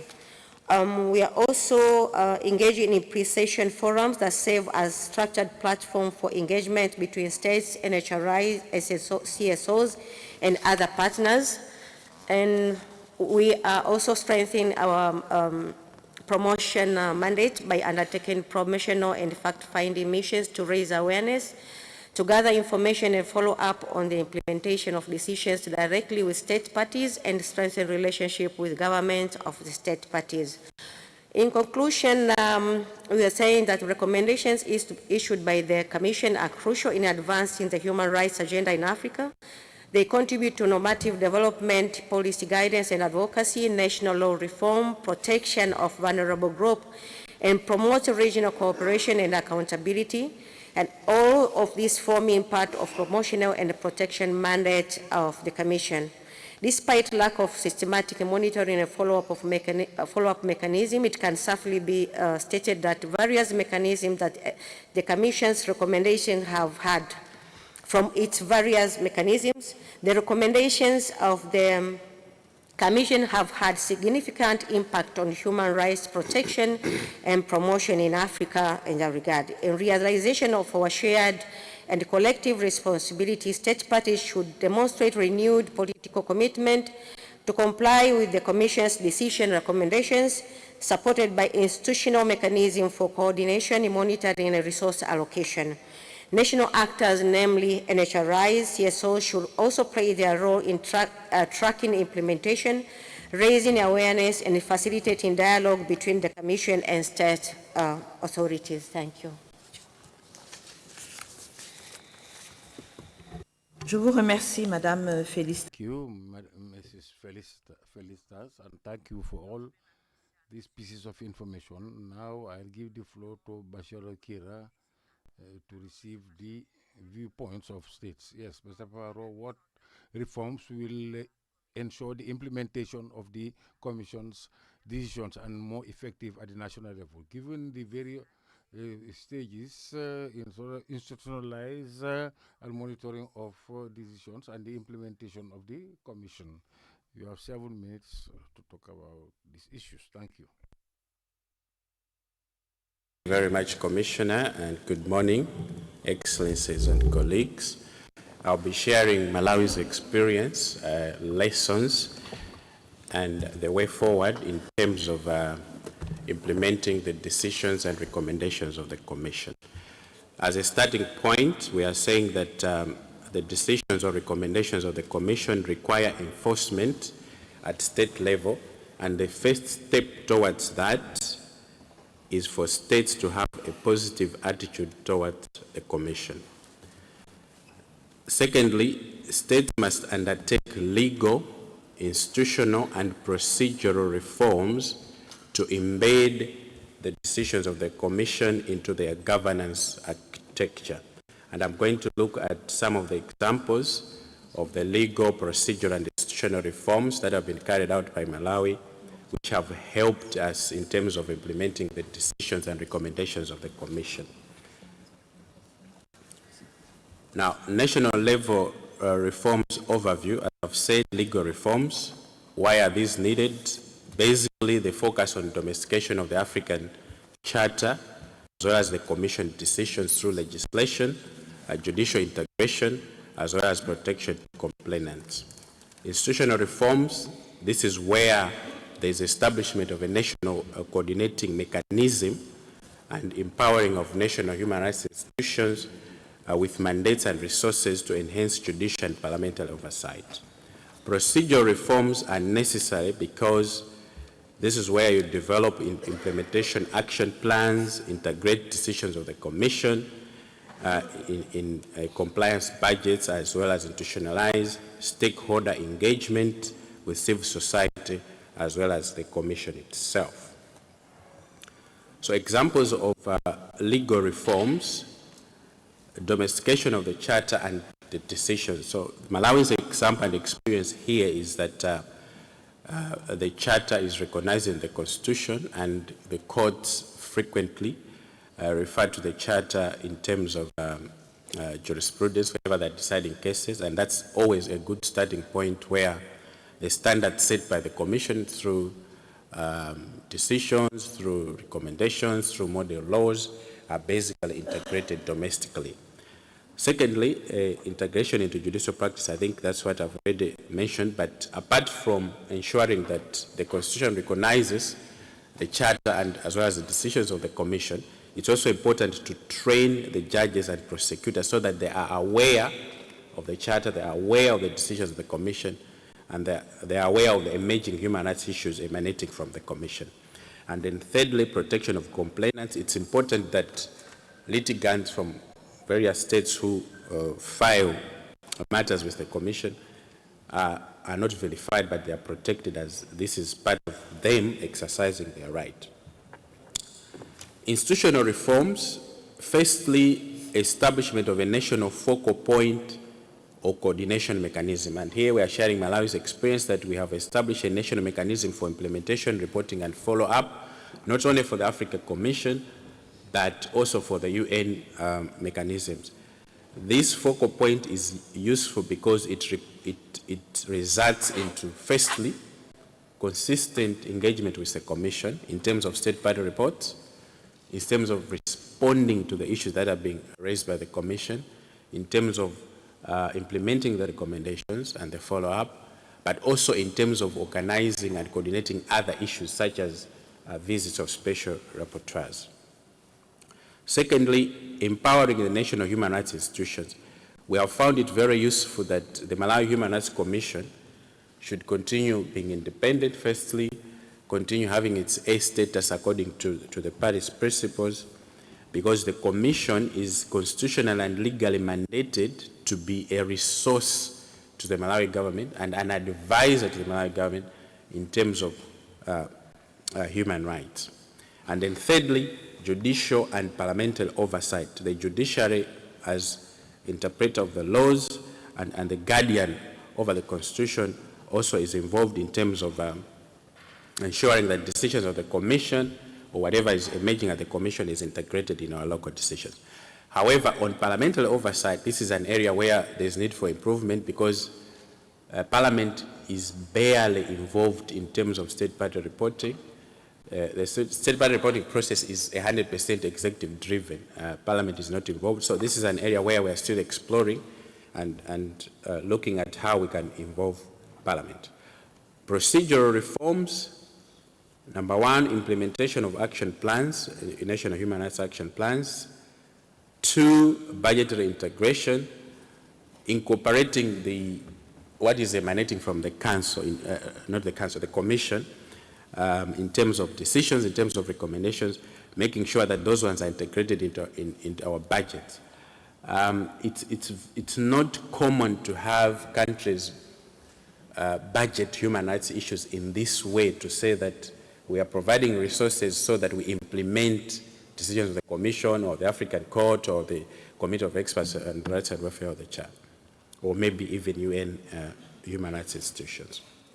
But this is very important because as a procedure, it ensures that there's continuity in terms of implementing these decisions. Stakeholder engagement is also very important in terms of procedural reforms because the Commissioner is tapping her pen. I don't know whether that means I'm running out of time. Excuse me. You were tapping your pen, so I thought, am I running out of time? No, it remains in 1 minute. 1 minute. Okay.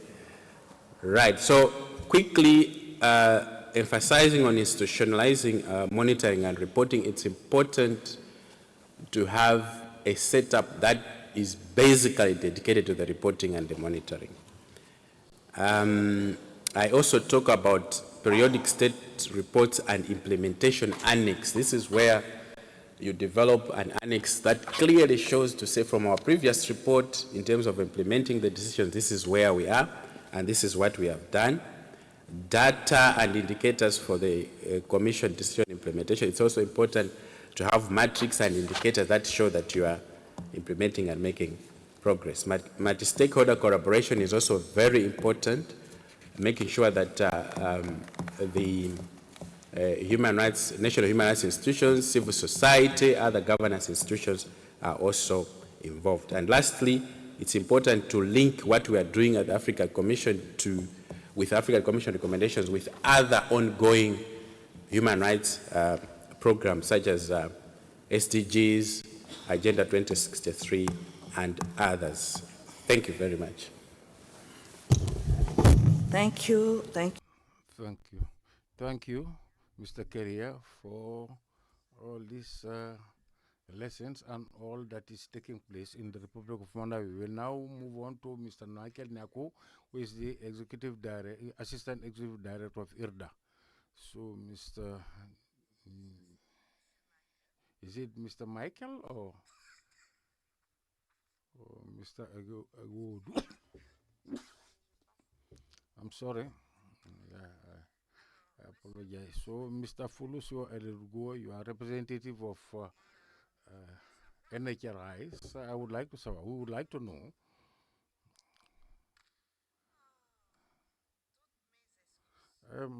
my apologies. My apologies. If you don't conduct your courtesy call on the chairperson of the working group before the proceedings, my apologies. Mr. Fuluso, it's you. Yes, thank you. My apologies. You are the representative of NHRIs. To what extent these NHRIs are officially incorporated in national mechanisms on regional monitoring mechanisms on human rights.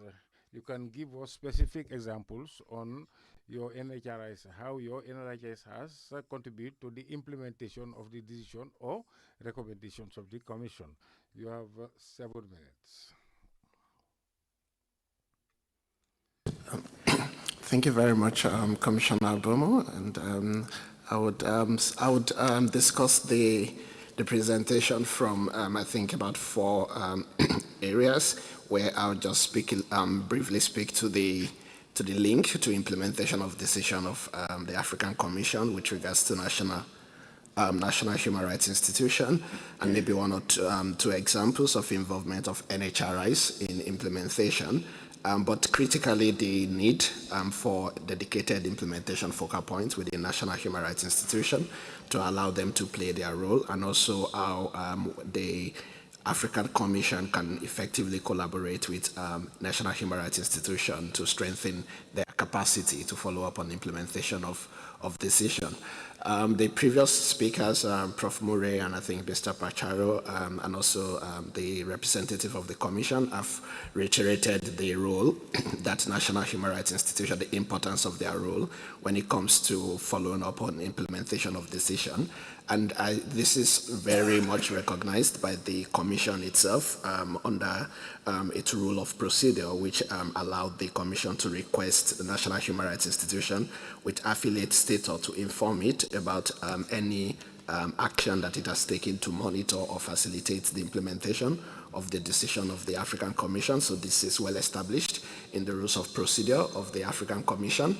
And also with regards to the affiliate status of National Human Rights Institution, one of the requirements is that they submit activity reports to the African Commission, and this by extension would include activities that they've taken to follow up on implementation of decision of the African Commission.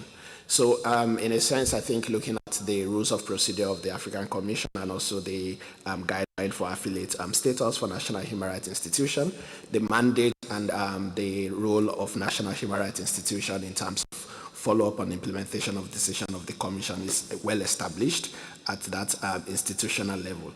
So primarily, this can be done by NHRIs by providing alternative reports to the African Commission, even through the state reporting process, as was mentioned by the representative of the African Commission.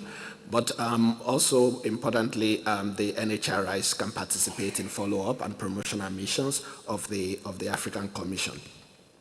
In terms of some specific example, I think the case of Malawi is quite instructive, and this feeds nicely into the discussion by Mr. Pacharo on the fact that the National Human Rights Institution of Malawi engage with the national mechanism for reporting and follow-up in their country, and in this sense contributing directly to, to follow up on implementation. One recent example, which is also quite instructive to mention, is the engagement of the Kenyan National Commission on Human Rights with the Human Rights Council. So what we saw recently was that the Kenyan National Commission on Human Rights had used its written statement to the Human Rights Council to call on the government of Kenya to fully implement the decisions of African human rights bodies broadly on the Endorois, Nubia, and the OGIEC decision. So we've also seen these strategic ways in which national human rights institutions are also using different advocacy platforms to follow up on implementation. Now, in terms of the dedicated implementation focal point, I think this is the stage where we are now, and also for us as different stakeholders that are committed to implementation, it's the need for dedicated implementation structure within National Human Rights Institution. Now, why is it important? This is important because in the broader scheme of things that National Human Rights Institution work on, as we know, they have broad mandates, they work on different issues. The issue of implementation can easily become lost among competing National Human Rights Institution priorities unless there is like dedicated officers or structure within the National Human Rights Institution. So in this sense, a dedicated structure will ensure continuity of implementation, follow-up, and also institutional memory for the National Human Rights Institution. But also importantly, this focal point or structure will serve as like a bridge between the African Commission, state agency, and civil society organization. And one other important task that they would take on, and which has also been mentioned across different discussion, is the need for data. I think this is very important for us with regards to understanding the implementation status. So this focal point can facilitate real-time communication and coordination on implementation with the respective mechanism, and in our case here, the National Human Rights Institution.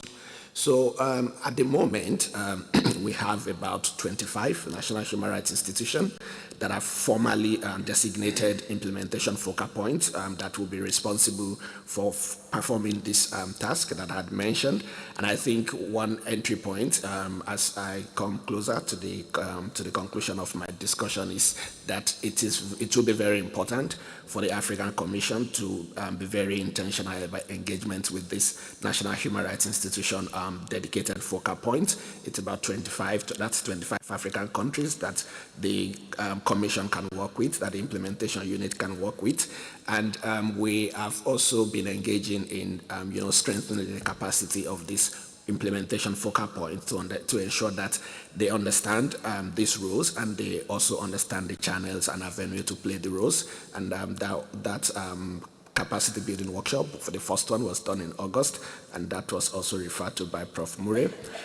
In conclusion, Commissioner Aboma, I think what is important and where we are with regards to National Human Rights Institution and their role is strengthening the implementation ecosystem, and this can be done by including implementation for NHRIs. They can include implementation data in their state periodic report in their alternative report to the African Commission. They can also encourage their government to adopt a national action plan for implementation of decision of the African Commission. So in conclusion, I think it will be important for the Commission, the states, the national mechanism for reporting and follow-up, and every national and international structure to strengthen the capacity of implementation focal points that we have now, and also, of course, create the platform where we can have a data-driven follow-up and peer learning among national human rights institutions in that regard. Thank you very much, Commissioner Abama. Thank you, Mr. Fulugwekwe, and my apologies again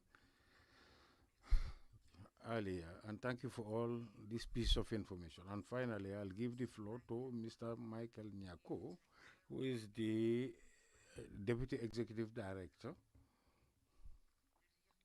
of IRDA. You are also the representative of the working group on the implementation of the complainant groups. What are the strategies that civil society organizations have implemented effectively to incorporate the decisions of the African Commission, and what are the commitments and the communication? Now, communication with the Commission have had greater impact. I mean by that parallel decisions, monitoring, and so on. You have also 7 minutes, Mr. Michael, to talk about these issues. Thank you. Thank you very much, Commissioner, for the opportunity. I was asked to make some brief remarks on behalf of the Implementation Working Group of the Litigants Group, which is a collective of civil society organizations that regularly engage the individual complaints mandate of the African Commission. And we have organized ourselves into a platform for peer learning where we get to engage with each other on the working methods of the Commission, but also how we are approaching litigation with the Commission, but also importantly how we are following up on the implementation and monitoring the implementation of decisions. Through this platform, we engage with the Commission's implementation unit, hoping that we can provide information, but also assist in putting in place that structure that is necessary to have a systematic way of following up with state parties on the measures they have taken to implement decisions. So individually and collectively within that implementation working group, we have increasingly, beyond complaining about the lack of implementation, adopted a number of measures, and I will speak on 2 main measures, and then I will also speak about how we are engaging the Commission's own processes towards following up on implementation. I think the issue of the absence of national mechanisms for follow-up and implementation has been raised by almost every speaker, and for us within the working group, in the absence of these dedicated national mechanisms for implementation, we have had to find other ad hoc or informal ways of engaging with state parties. Of course, in most states, we appreciate that the Attorney General or Minister of Justice is often the chief advisor of the state. So for many of the individual or organizations within this working group, we have had to resort to often engaging directly with either the Attorney General's Department or the Ministry of Foreign Affairs towards following up on exactly what measures the state may have taken subsequent to a decision being delivered. Because we are interested in creating norms that clarify the state obligations, but we want to see what practical measures states are also putting in place to ensure that the material and structural benefits that emanates from these decisions actually have a footing on the ground, and they are not just decisions that guide us in our advocacy, but have practical implementation in the lives of the victims who are the ones who have suffered some of these violations. So we're keenly following up, oftentimes through national human rights mechanisms, because we appreciate their unique relationship with respondent states. We have utilized some national human rights mechanisms as a means of gaining access to relevant state actors. But what would really be helpful, as has been highlighted by Folusho and other colleagues, is to have these kinds of dedicated national mechanisms where there is a formal process of following up, and we don't have to utilize ad hoc and oftentimes backroom dealings through our own networks to follow up on implementation.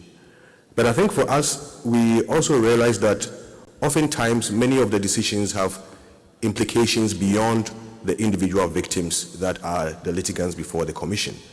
So beyond the direct follow-up with the representatives of state parties, we have also in a number of instances gone through the process of public implementation dialogues, where for us at IHRA, for instance, we've done this in about 7 or 8 countries, where in many of these instances where decisions have implications for broader law reform or by awareness raising or other structural processes that needs to change, those decisions cannot be left alone to the litigants, because no matter how influential they are, the litigants themselves cannot pressure a state to the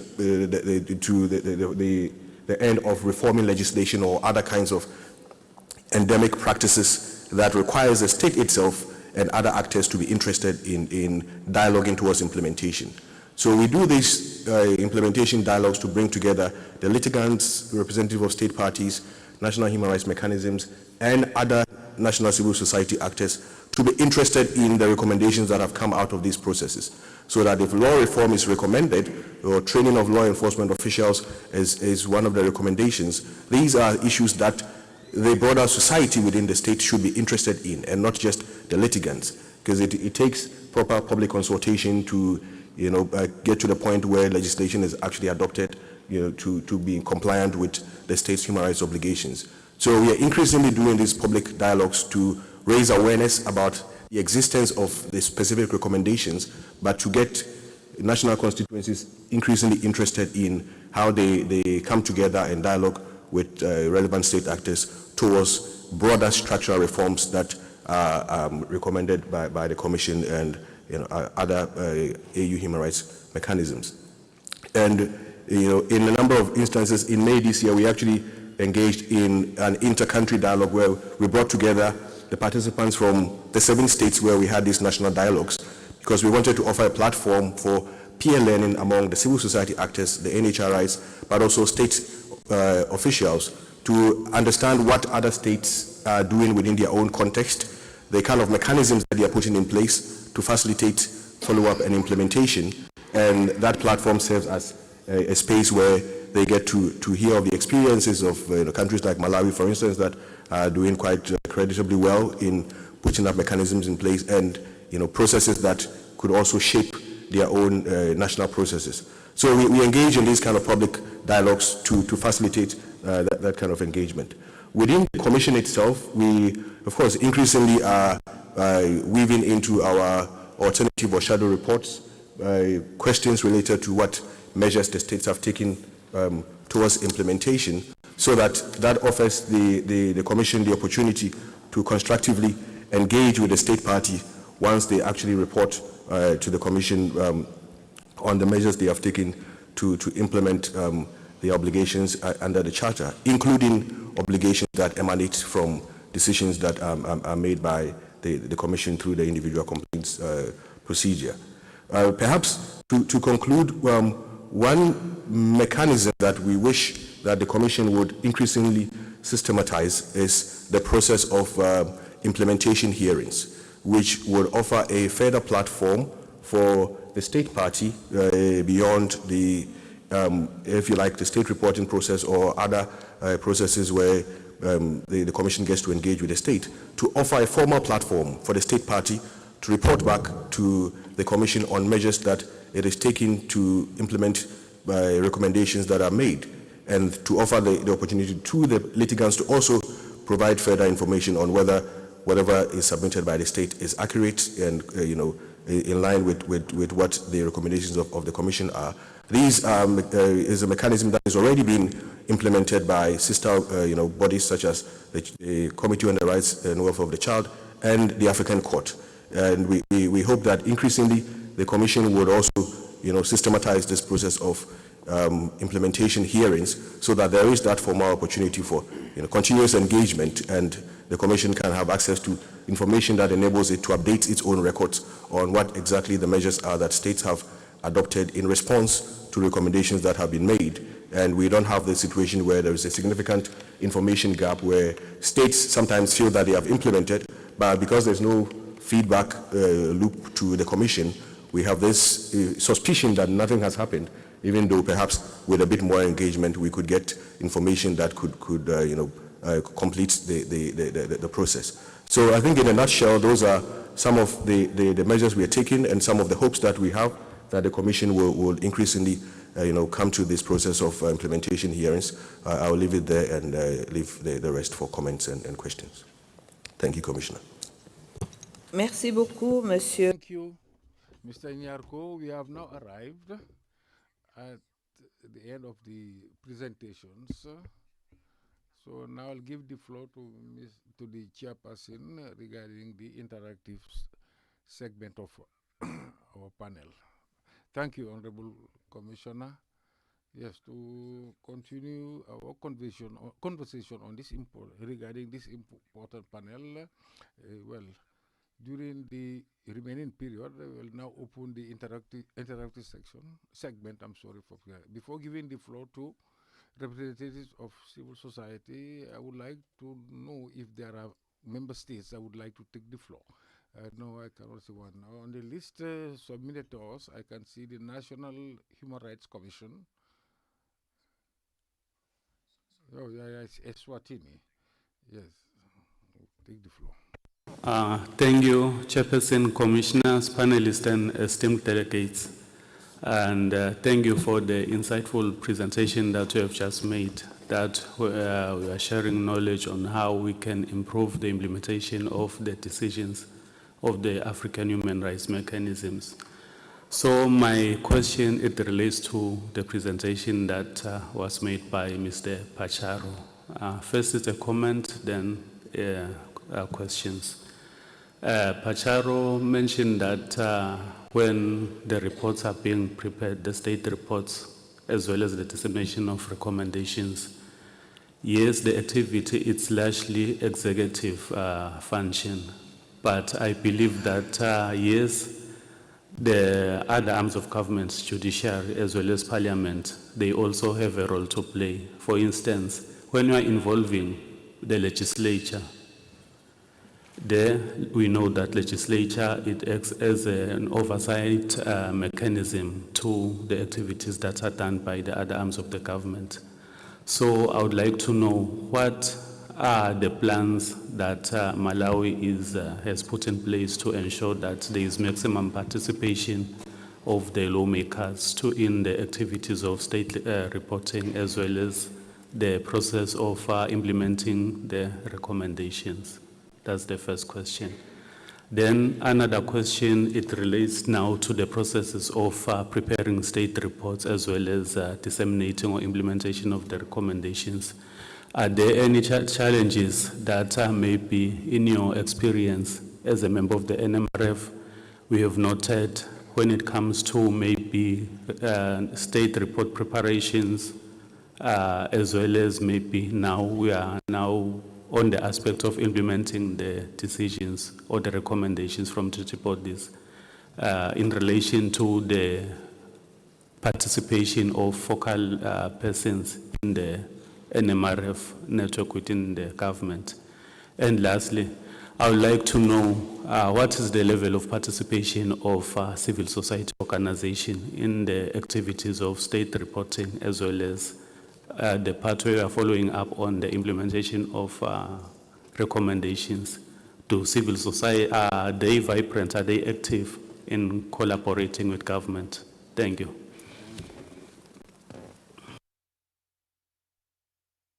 Thank you, Excellence. We have taken due note. Yes, I will give you the floor in due course to respond. Is there another state that would like to take the floor? I can't see any. So I will now hand over the floor to the National Commission for Human Rights in Senegal. Honorable Professor Amsakou Sidibé, it's an honor for me to give you the floor. And once again, I would like to reiterate my congratulations for your appointment at the head of the NHRI of Senegal. Thank you. Chairperson, newly elected chairperson, we would like to congratulate you heartlessly. We want to encourage you heartily and encourage you, honorable commissioners, dear colleagues of the NHRIs, distinguished participants.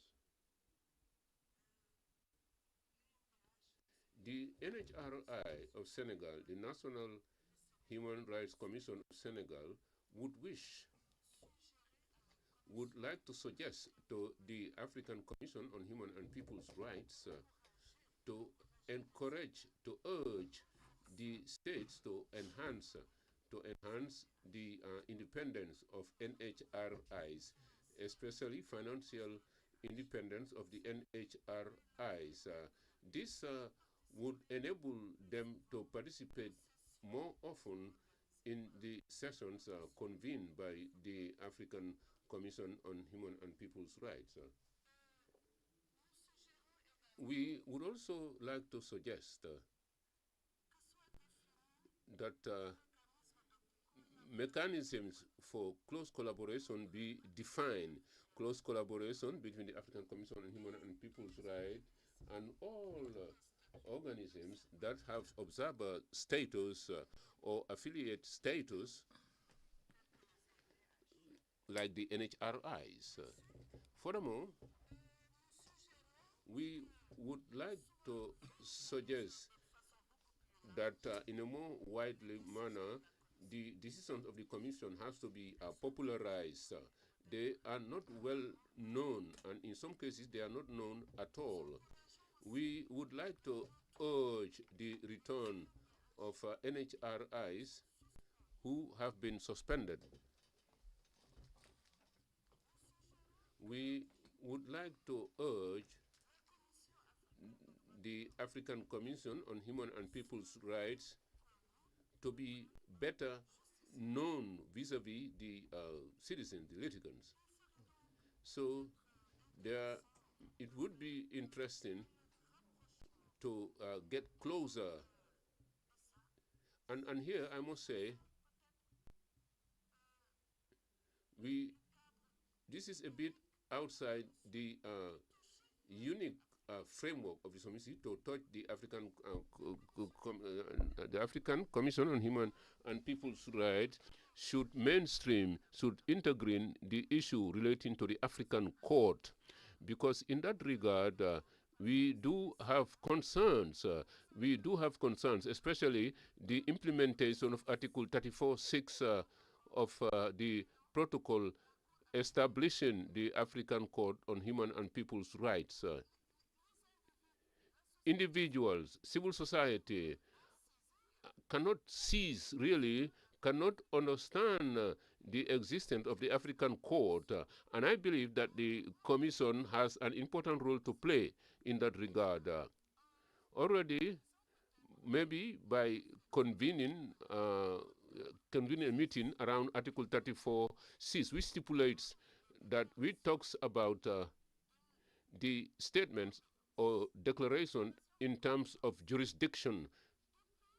Since the establishment of the court, in any event up to June 2025, there have only been 8 cases of countries that have made a declaration in terms of jurisdiction.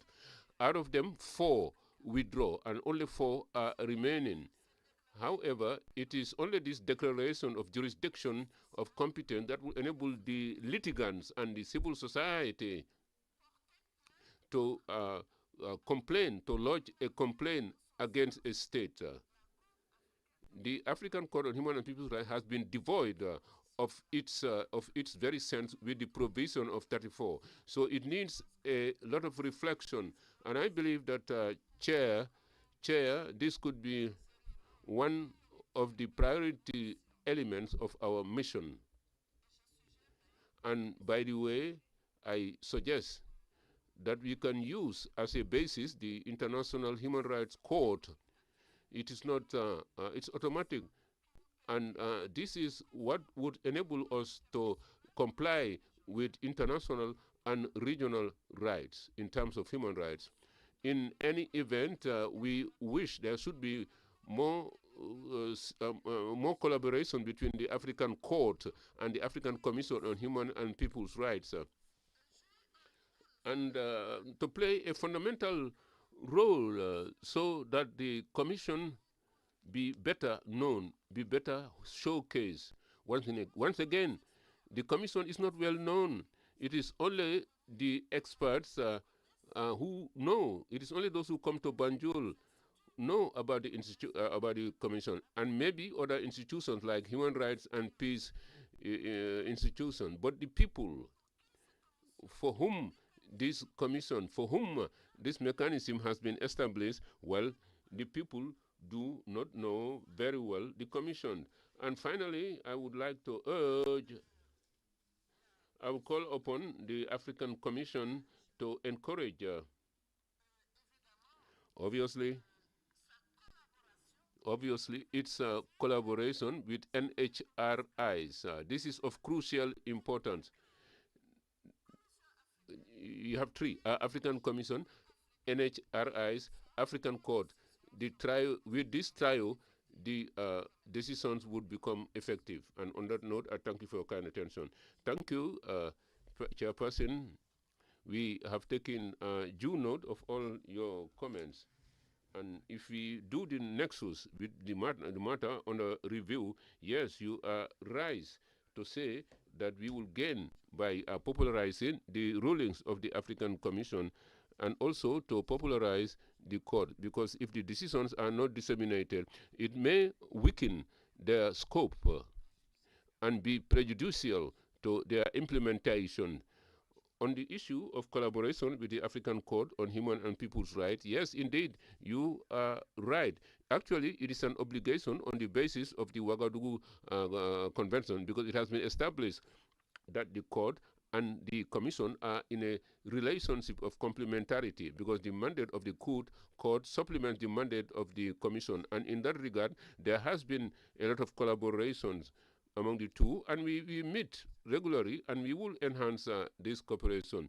With respect to collaboration with the NHRIs, this is a natural phenomenon. We are in the same microcosm, we evolve on the same mandate. So we are prepared to continue to pursue that collaboration. If there are no further requests to the floor, I will now go back to the panel and to allow the panelists to respond to the questions that have been raised. Okay. You have the floor, African Union Commission.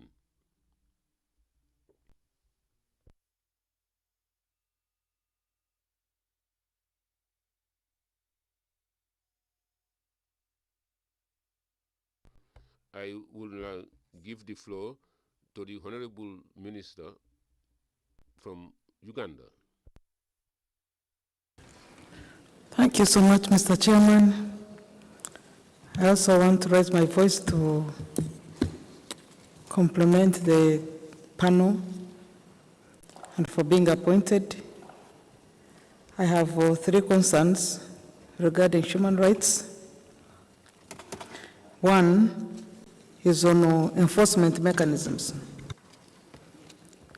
We do pass policies, international frameworks, regulations, but I wanted to know whether there are enforcement mechanisms. What happens to a state party that does nothing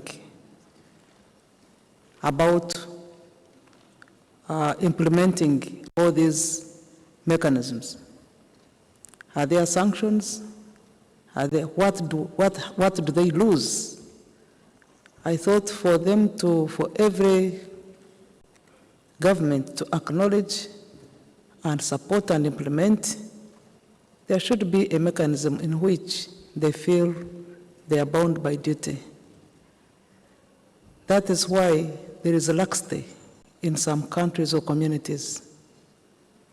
Two, on issues of sensitization, I think it is important that we develop a certain cohort of women activists or youth or those deprived of their rights, so that we have sufficient training across the African Union for people to be able to negotiate for terms. Sometimes they are not capable in one country to negotiate terms, especially those out of conflict. But if there was an organization, a cohort of women leaders or activists who can go to negotiate for governments to have specific quotas, specific terms, specific laws in place, I think it would work. To support the previous speaker on issues of justice and creation of courts, let's begin with the African courts to begin with. Can we start from the community level? In Uganda, we are thinking about alternative community courts, because on many occasions, people present cases and they don't follow them up. So many cases disappear under thin air, or they are manipulated along the way because there are many other players within and regulations which become quite difficult. But at the community level, we are thinking about alternative ways of justice, where the community is involved, where they are sufficiently trained, But of course, we are looking at how can we first erase the harmful practices so that when we develop a document or a manual, we are sure that human rights are respected at community level. And as people continue to grow, learning and getting involved into adjudication of justice, I think it will become much easier and we shall reduce occasions of manipulation, malpractice, and harmful practices against humanity. I thank you. Thank you, Honorable Minister. I will now give the floor to Honorable Maria Teresa.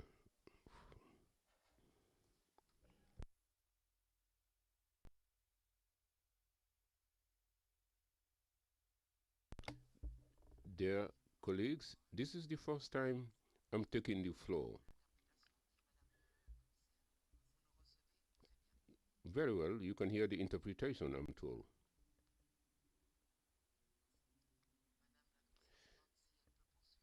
Commissioner wants to know whether she can continue, Chair. I would like to greet you, Chairperson, Vice Chair, Honorable Commissioners, State Delegates, representatives of NHRIs, representatives of the civil society. I would like to congratulate Commissioner Marie-Louise Abomo for presiding over this panel. This panel is very important for the Commission, but also for the partners who work hand in hand with the Commission. The theme relating to the implementation of decisions of the African Commission is actually a cause of concern by partners. In September, I participated in the 7th conference of the African Association of Prison Authorities, which was coordinated by that institution and the Wallenberg institution. And the main theme was the implementations of the decisions of the African Commission.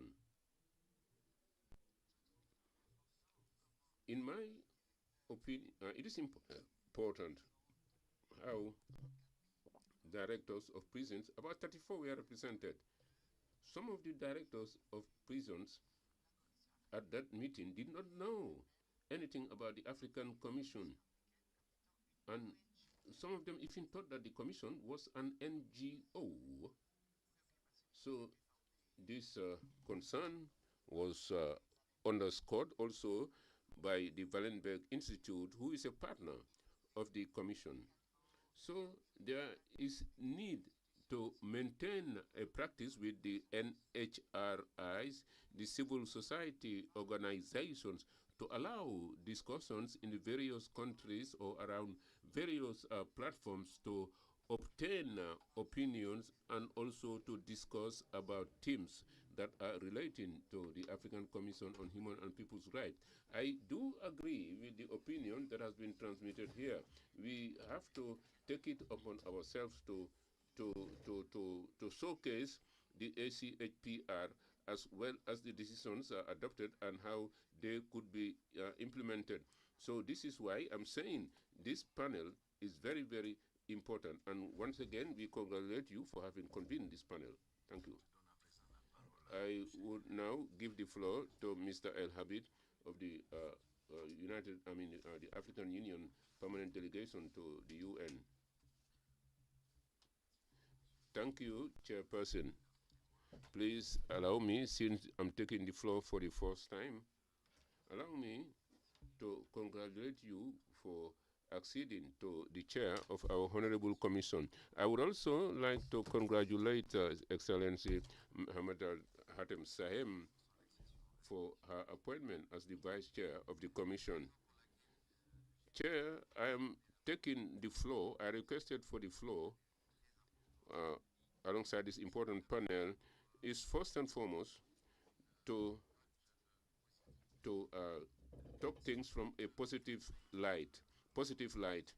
This is subsequent to my observations of the discussions and activities conducted at the Human Rights Commission in Geneva. And here I would like to state that the President of the African Commission on Human and People's Rights, its initiatives, its resolutions, its investigation committees are henceforth quite present in the resolutions that were adopted by the Human Rights Council. And the last one is the resolution on the situation of human rights in Sudan, which was adopted in October, last October, in October, this month. It was adopted this month. And during that adoption, the investigation commission deployed by the African Commission was named, was supported by the international community. On several occasions, several of our member states, during their negotiations, when they prepare resolutions, at all times, they place emphasis on their cooperation and the existing mechanisms which are under the auspices of the African Commission. Chairperson, I can also say that maybe the African Commission on Human and People's Rights is generating some jealousy from the UN mechanisms because in several situations, several African states are ready to cooperate with the mechanisms of the African Commission on Human and People's Rights, whilst they are reluctant, they are not in support of cooperating with the United Nations mechanisms. For several reasons, maybe we do not know. We may not talk about them here. But then what I'm saying is that the visibility of the African Commission on Human and People's Rights is becoming more and more apparent at the level of the UN mechanisms for human rights. And I actually go further. I will say that the African Commission on Human and People's Rights, everybody knows this, has a comparative advantage when it comes to taking on board human rights situations in Africa, and that this comparative advantage should be used to the maximum at the level of our member states. So I remain very optimistic with respect to the visibility and effectiveness of the African Commission when we are talking about engaging at the universal level, especially at the UN. Now, Chairperson, small recommendations which could be improved upon. It is the definition of the notion of commitment engagement with the state. This never should limit it to the member states who have submitted their reports at the Commission or who come to participate in the sessions of the Commission. The work of the African Commission on Human and People's Rights should extend to multilateral scenes that deal with human rights issues, not only to reaffirm its, the fact that it has taken ownership, but also to underscore the effectiveness of its actions on the ground. These are important solutions, and it should be done between the African states who are represented in Geneva, New York, and Addis Ababa. It is not a lux anymore, Mr. Chairperson. It is a necessity to develop the agenda of human rights in the continent. And this, it goes without being done. It goes without saying it's been done. It's been done between the states by communicating among themselves through their missions in Geneva, New York, and Addis Ababa. But then there is a role that the African Union should play. The African Union should be the nexus because our presence here is within that framework. The idea is we will try to bring the African group to Geneva to know the activities of the Commission. But it is also the role of the African Commission to go towards these states and to be more visible, more active. Your last visit to Geneva, Chairperson, comes to mind. Anytime I have the opportunity, I seize that opportunity. I talk about that aspect because it's a relevant aspect. And this is something that is requested at all times by our member states. Those are what I want to share with you, and my apologies for taking the floor for too long. Thank you for your comments. Unfortunately, time is not on our side to respond in depth, but I want to assure you that our action is based on multilateralism. So this engagement with universal institutions is part and parcel of our approach. Unfortunately, I do not have time to go into the nitty-gritties, but then we can engage another discussion. We do know that we should be guided by universality. We also know that we have to get closer to the African countries and find African solutions to African problems and be more present with organs who are at the universal level. In Geneva, we will enhance this relationship, and this will be a win-win for our respective institutions. If there is no further request for floor, well, we will not entertain any more questions, so I will now give the floor to the panelists to respond before we conclude. Thank you. You have the floor.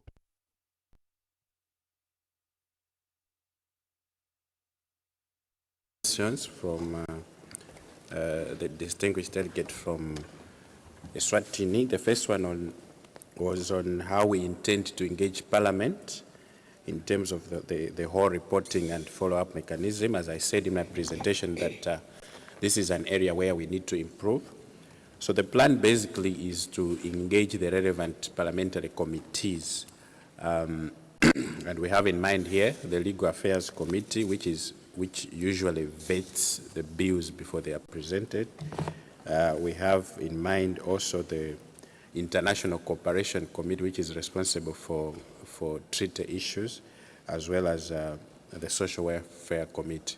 Up to this time, we have not engaged them systematically in terms of the state party reporting as well as the follow-up. But the plan is that we should engage them so that they should know what is going on in terms of state party reporting, and then they can also include what is emerging from the African Commission, the African Court, the Committee on the Welfare of the Rights of the Child, include those standards in legislation and other things which they're coming up with.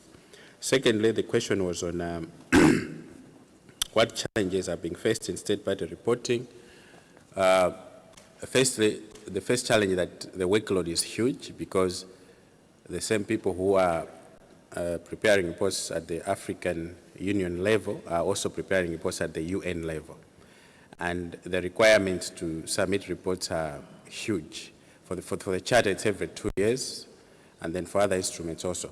And then you also notice that there's also too many reporting requirements as well. They are quite bulky, and then more treaties are coming up, which require states to include that in our reports on the Charter. So the workload is the first challenge. The second one is that there is turnover in the staffing of the coordinating mechanism. People leave, so people are trained in state party reporting, but after 2 years they leave. And then also the focal points in relevant ministries in terms of state party reporting. Also, the public service, people come and go. So that is also a major challenge. And lastly, you asked a question on civil society involvement in terms of follow-up. Well, this is a mixed bag, because civil society organizations that deal with the rights of children or women, those ones tend to be very consistent in their engagement, in the reporting as well as the follow-up. But other areas or other thematic areas, the civil society organizations are not that engaged in terms of the follow-up. So a way of keeping them engaged, continuously engaged, is firstly to have some of them in the national mechanism for reporting and follow-up. Then secondly, having implementation plans once we get recommendations, so that they should be part of the implementation process. Thank you, Chair.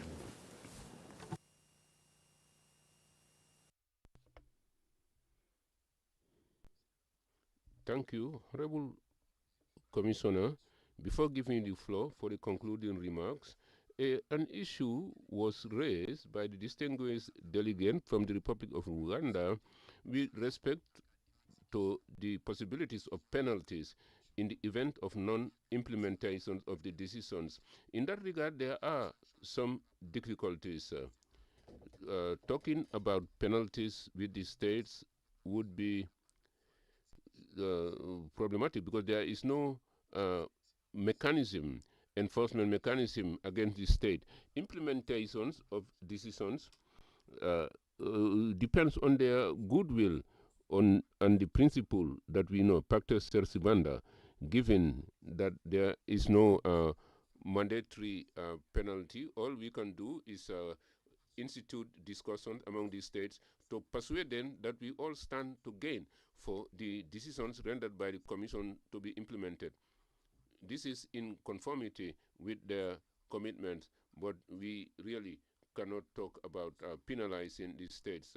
All that we have had, all the recommendations that we have had here on the issue are based on the issue of sensitizations. There is need to sensitize them, to showcase the Commission, and also to showcase your decisions.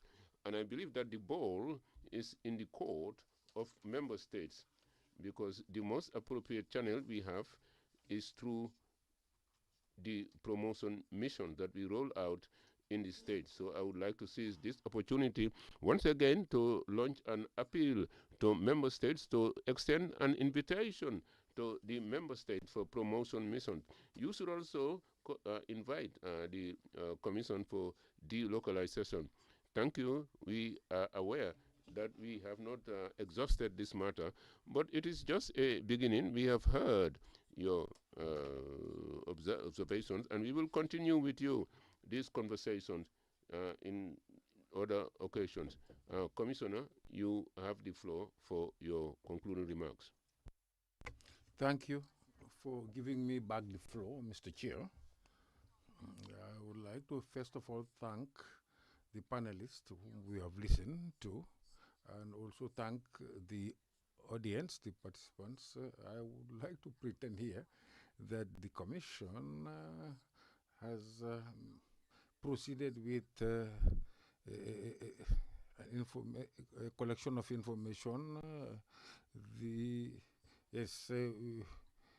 With this panel, the Commission has gathered here of information which it will process later. So I would like to thank all those that have participated in the panel, and I would like to say that the Commission, as you've said it already, Mr. Chair, but I repeat it, the African Commission will be what the states and the NGOs want to be. Thank you.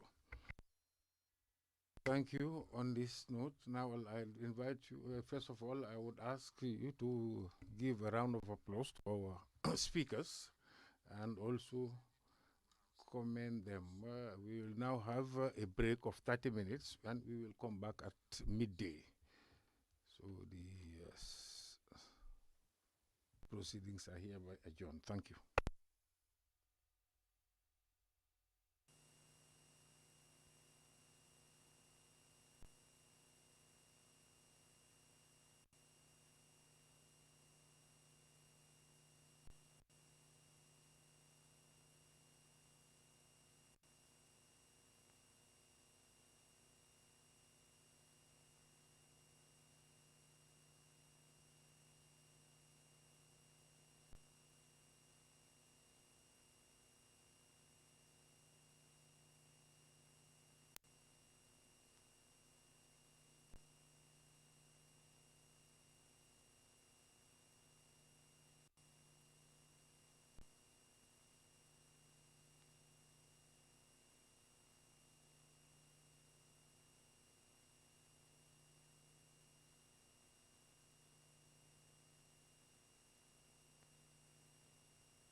My name is Shaibu Mahama, Member of Parliament from Ghana. Well, so for me, this is my first time of attending the UN, the African Commission on Human and People's Rights. Even though I've had some stints with them in Ghana and online, I think coming here personally has given me some more insight into the workings of the Commission. I think it's absolutely great to have the various topical issues discussed. The areas that have been covered are really areas of importance as far as the African continent is concerned. I was glad to see a whole brochure regarding witchcraft in Ghana, my own dear country. And so the highlight of the issues that are being faced by women normally, women who are very vulnerable in this witchcraft saga. And I think that these are things that have been highlighted, and it's something that is important for us to take home and to deal with. So clearly, this has been a very important conference, and I will take home a lot to be shared in Parliament. As a Parliament, our duty is oversight. And so importantly, we will report back to Parliament and to highlight the key issues that would need attention. And thank you.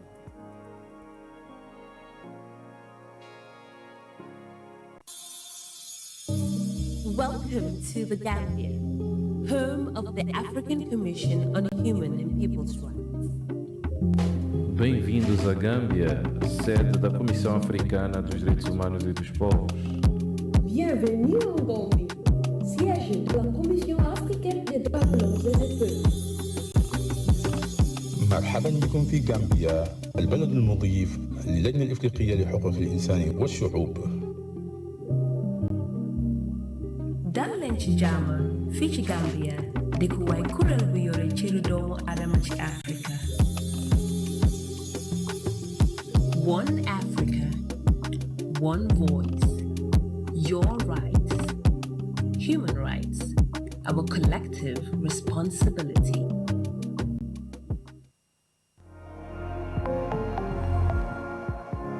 Hello, my name is Albab Tasfay. I'm representing the Ethiopian Human Rights Commission and participating at the 85th Ordinary Session of the African Commission on Human and People's Rights.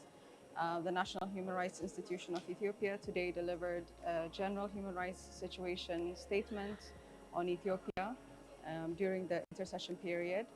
We also delivered a statement on the situation of women to the Special Rapporteur on the Rights of Women in Africa. It's important for national human rights institutions to take part in the proceedings of continental human rights bodies such as the African Commission on Human and People's Rights. Thank you.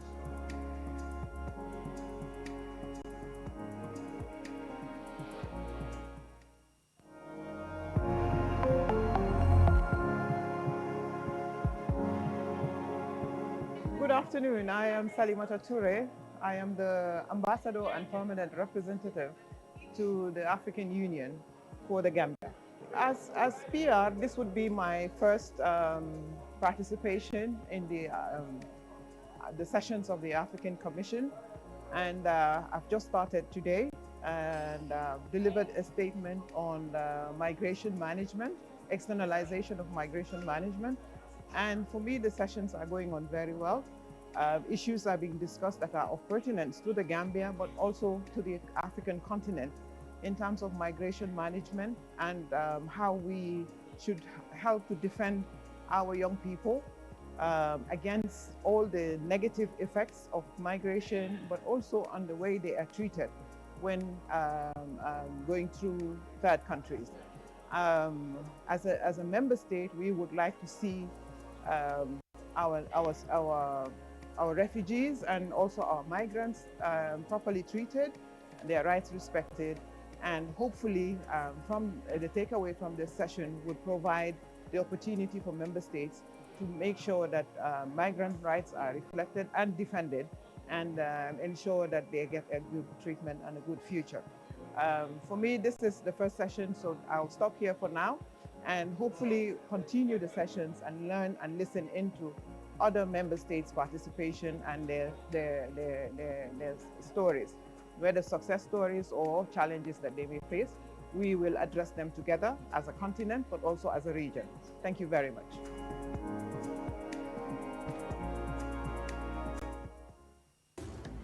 نرحب بكم في الدورة العادية للجنة الإفريقية لحقوق الإنسان والشعوب. حقوق الإنسان مسؤوليتنا الجماعية.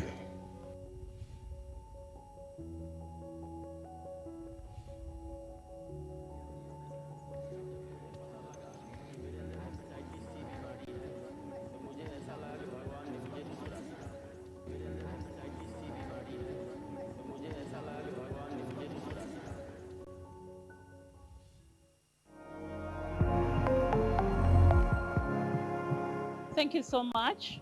My name is Bentabel Amboya. I'm from Kenya, from the Kenya Network of Women and Girls with Disability.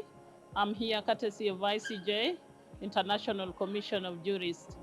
I'm so happy to be in the 85th session. What I would actually wish to say is that in the near future, I would wish to see that the rights of persons with disabilities are actually protected, especially for the women, the rural women with the disabilities. When they go to look for justice, actually their rights should actually be protected and they should be empowered so that they also get to understand their rights. Thank you so much.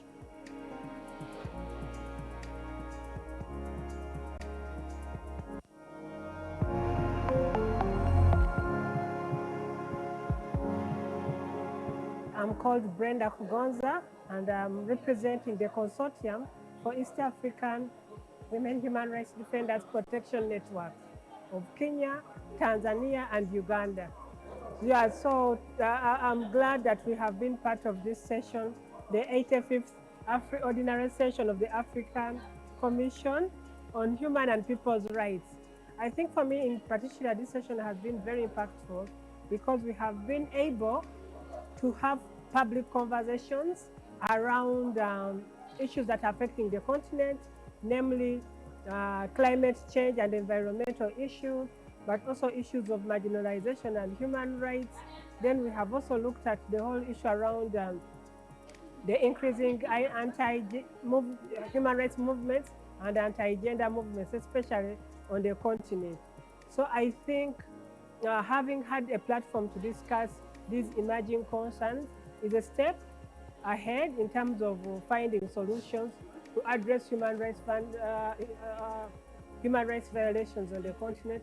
But I also think there have been opportunities where we are seeing focused collaboration between the state actors and the non-state actors, like civil society organizations, trying to collaborate and forge working relationships with the state actors. I am seeing the commission, the honorable commissioners, attending side events by different CSOs.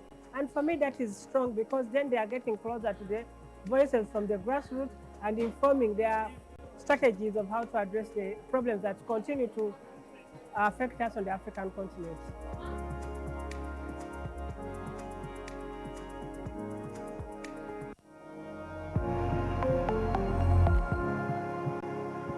My name is Colette Letlujane. I'm with the Human Rights Institute of South Africa, and I participate in sessions of the African Commission on Human and People's Rights. My organization strengthens the African systems of human rights. During this 85th session of the African Commission, my organization has been more inspired by the fact that the theme of the 2025 of the AU focuses on justice and for Africans and people of African descent through reparation. So this topic is very central to my heart because the continent has gone through terrible and era of apartheid, of colonization, of crimes against humanity, and of enslavement of our people in the continent. The reparation subject had not been a formalized topic, And we are looking forward to a mechanism that can be very effective to ensure that, the people of the continent receive, healing, and also are heard about their land that has been taken and the natural resources and the artifacts. Some of are taken without consultation. The people of the continent, in many countries, they've been calling for their former colonizers to return back all that has been taken. In terms of the reparation, it's not only about the issue of making compensation or payments for the damage that has been caused.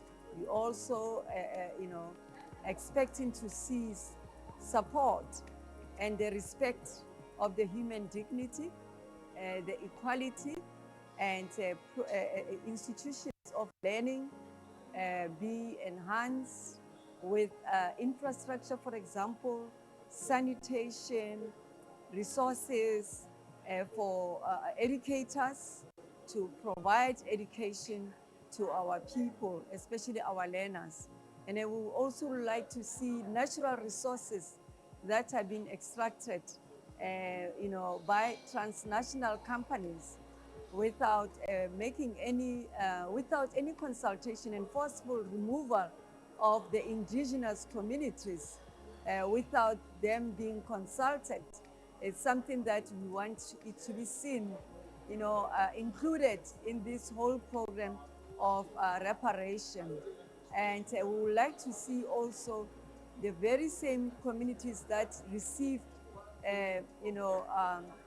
segregation, oppression, themselves to be allowed, to be provided resources, the opportunity to be here, to speak about their issues, to represent their own communities and speaking in their own languages. The African Union recognized Kiswahili as one of the official languages.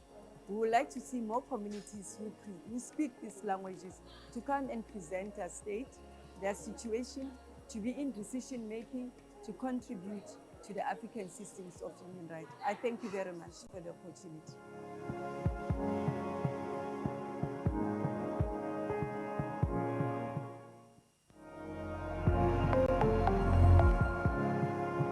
My name is Dorcas Lamini. I'm the Principal Secretary in the Ministry of Justice and Constitutional Affairs in the Kingdom of Eswatini.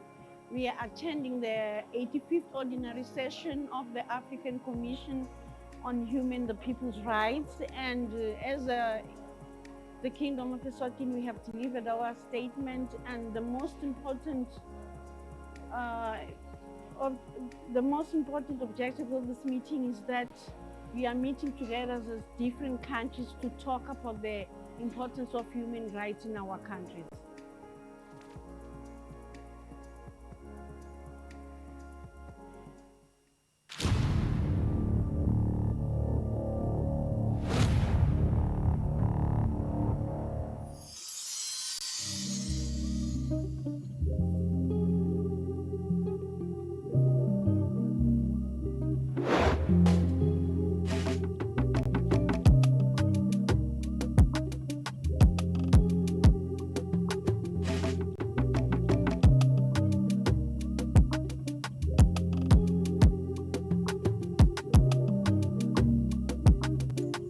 One Africa, one voice, your rights, human rights, our collective responsibility.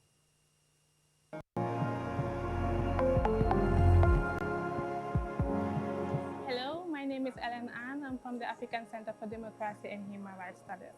The center convenes the Forum of NGOs in the work of the African Commission on Human and People's Rights. This year, we convened the forum preceding the 85th Ordinary Session of the African Commission. So the forum brings in civil societies and NGOs to work on human rights violations that are going on currently in the continent.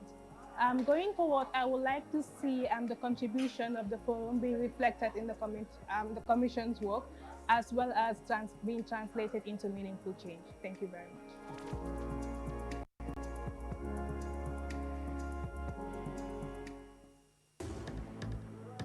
You are welcome to the ordinary session of the African Commission on Human and People's Rights.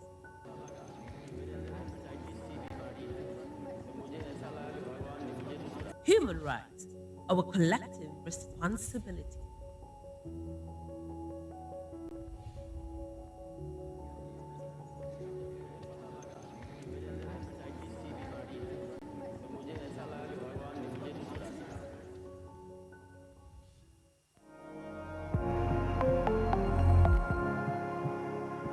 My name is Honorable Ernest Yawani, Member of Parliament for Kumau in Ghana.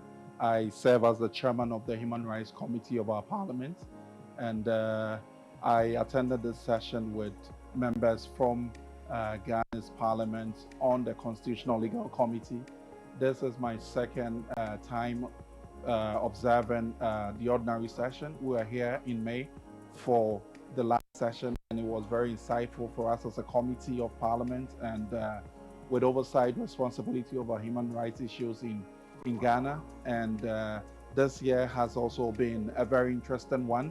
We have observed the opening session yesterday, where we had various statements coming from different states, and it's quite interesting and to know about the different perspective of the African human rights situation across the globe is something for us as a committee to learn from, and also to see how best we can improve on our human rights situation back home in Ghana.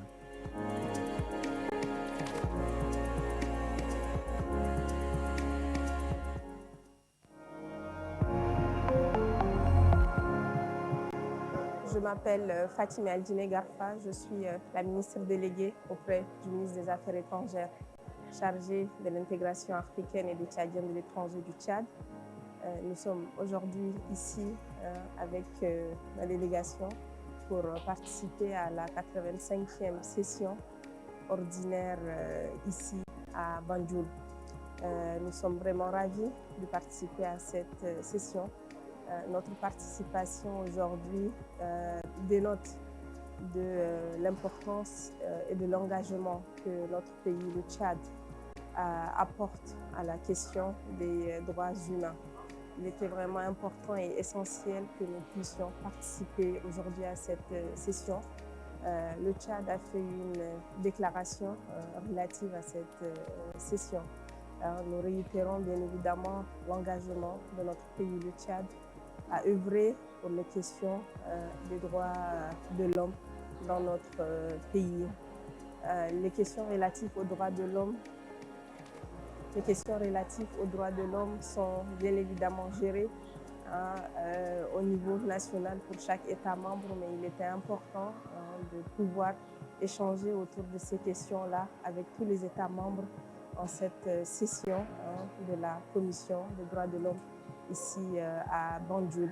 Et donc, nous réitérons bien évidemment notre engagement à œuvrer pour le bien-être des droits humains au Tchad et partout dans le monde. Merci beaucoup.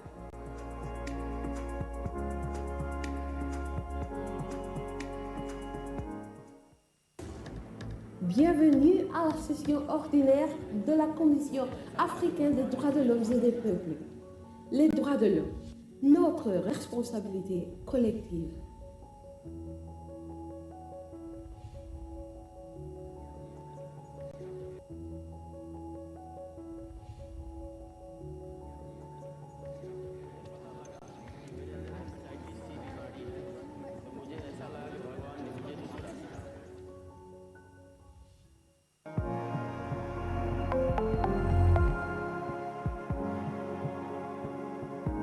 Hi everyone, my name is Ikechukwu Uzoma, Senior Staff Attorney at the Robert F. Kennedy Human Rights, and it's my pleasure to represent our organization at the 85th Ordinary Session of the African Commission on Human and People's Rights.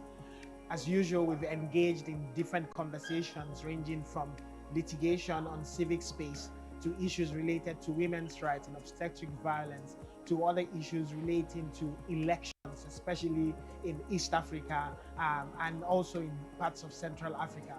The conversations have been fruitful. We've identified some steps that needs to be taken. And above all, there's a call for greater awareness of the existence of the human rights mechanisms, as much as the role that these human rights mechanisms can play in advancing the freedom of, in advancing human rights, in advancing democracy, and in advancing the respect for the rule of law. But in particular, also, we've been having engagements to grow awareness on the vacancies upcoming within the African human rights system, including at the African Commission on Human and People's Rights, where there are 3 vacancies in the floating seats in the southern region, and as well as the Central African region, as well as the vacancies, 7 vacancies within the Committee of Experts on the Rights and Welfare of the Child, where we have 2 members who are completing their term and 5 others who are open for re-election. The points have been made around the importance of awareness beyond these rooms, beyond these halls. All Africans must become aware of the existence of these mechanisms and begin to contribute to the effectiveness and the functionality of the mechanisms. So it's been a pleasure being here, and we look forward to advancing.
Mon nom c'est Julien Gambour, je suis directeur des droits humains au ministère de la Justice. Alors pour cet échange, je pense que c'est un forum qui est très important du point de vue de l'État du Sénégal que nous sommes venus représenter, parce que c'est un forum qui permet de parler de la situation globale des droits de l'homme en Afrique. Et je pense que c'est quelque chose que les États encouragent, en tout cas pour ce qui concerne le Sénégal, parce que ça permet de promouvoir une culture des droits de l'homme au niveau africain. Ça permet de discuter des problèmes au niveau africain en termes de droits de l'homme, des difficultés, mais aussi des obstacles et des propositions de solutions. L'État qui réunit les ONG, qui réunit toutes les parties prenantes qui travaillent sur la promotion des droits de l'homme. Et je pense que le Sénégal, qui est un État qui est là pour la promotion des droits de l'homme, est tout à fait ouvert pour participer à ce forum. Et c'est dans ce cadre-là que nous avons été ici envoyés pour discuter, voir ensemble comment, au niveau des États, on peut travailler à améliorer la situation des droits de l'homme en Afrique.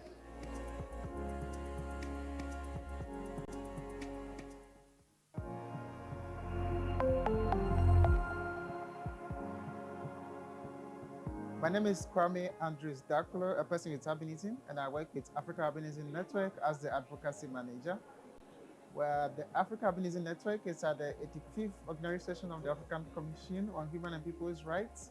And our coming here is not only to participate, but also to try to engage and influence policies and advocacy at this level. First of all, we participated in the NGOs Forum, where we had a panel on persons with albinism and reparations. And also we are here to also present a statement on the same issues, where issues of persons with albinism are presented before the African Commission to ensure that African Union member states take recommendations from what we are going to present and ensure the rights and welfare of persons with albinism are taken into consideration during their deliberations. Thank you.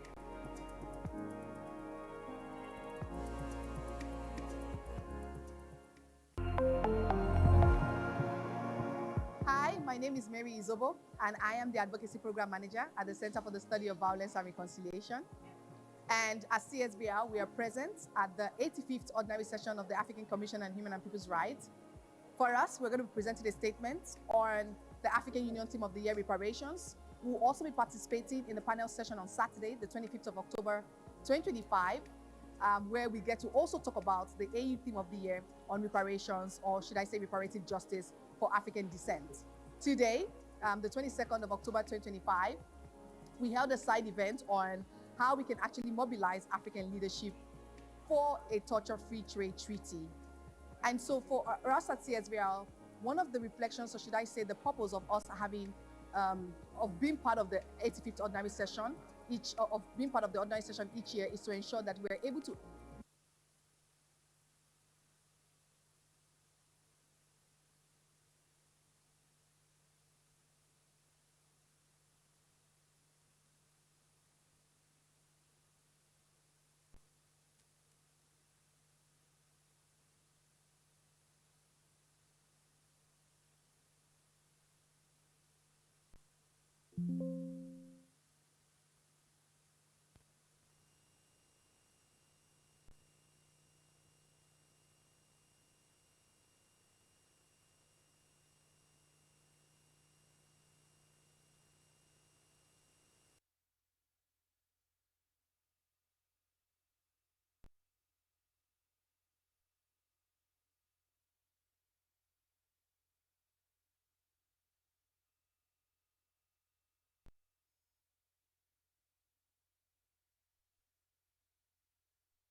Your Excellencies, ladies and gentlemen, state representatives, distinguished delegates representing NHRIs and civil society organizations, we will start. Once again, we have recorded a slight delay, so therefore we have readjusted our agenda accordingly.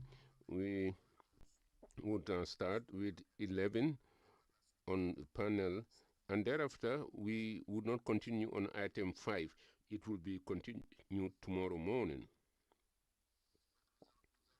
So we will continue on 2 panels. The first panel is on advocacy. It is a roundtable on advocacy for the ratification of treaties under ACHPR's oversight. This is a panel which is in sync with the one we talked about, because previously it was an advocacy for the implementation of decisions of the Commission. Now we have to identify channels of restructuring. We have to adopt a global strategy that will enable us to improve the ratification of legal instruments on which we work with. The African Charter on Human and People's Rights, which is our referential legal instruments, has nearly been ratified universally. 54 states out of 55 have done so. In addition to this fundamental charter, we have other protocols which would supplement the Charter. And this is where we have noted some shortcomings in terms of ratification. So this panel, under the leadership of Honorable Commissioner General Ramatoulaye Sarr Ndiaye, tries to identify channels of reflection that will enable us to juggle what I've just said. We have 1 hour for this panel, and would now call upon the panelists to join us.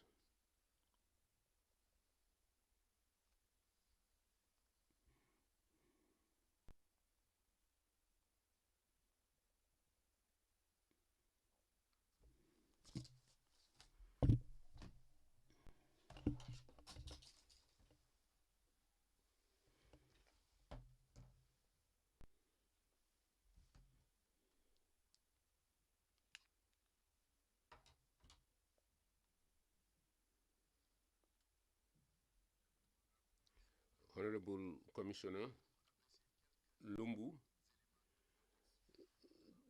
subsequent to that background, I will now give the floor over to you, hand over the floor to you, so that you can lead these panel discussions for an hour. This is the first time I take this floor since this morning, so allow me, Chairperson, let me greet you personally and also to greet the Vice Chair, Hatem Al-Saem.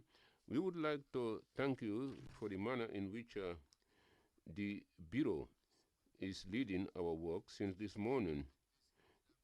It is a pleasure, distinguished ladies and gentlemen, that we will, for 1 hour, work at the level of this panel, whose title is Advocacy for the Ratification and Application at the continental scale treaties under the international conventions under the competence or the monitoring of the African Commission on Human and People's Rights. Apart from the Charter actually is a parent. The Charter has children, offspring, and among those offspring, there are quite a lot of protocols. I would not eliminate all of them because of time issues, but you already have the context note, the context note. So we have about 6. It means that a lot of work remains to be done when it comes to ratification of protocols to the African Charter on Human and People's Rights. So that was my introduction, Chairperson, given that the Chairperson has given us the background, and he did it brilliantly so. So you have heard the contract, the time frame the Chair gave me. It's 1 hour, so I will give you the floor in turn, and I would kindly request you to respect the time frame, not to lose time, not to lose sight of the time. So I will call upon Honorable Commissioner Janet Ramatoulaye Sarr Ndiaye, who will talk about 2 protocols. The Maputo Protocol itself, which is the first, the Protocol on Women, important. Another protocol on violence against women, and this protocol was it was monitored at the last meeting. The monitoring was conferred to the African Union. The Special Rapporteur on Women, I would like to hand over the floor to you for 10 minutes with pleasure to share with us what strategies we can adopt with a view to rolling out that advocacy drive. Thank you.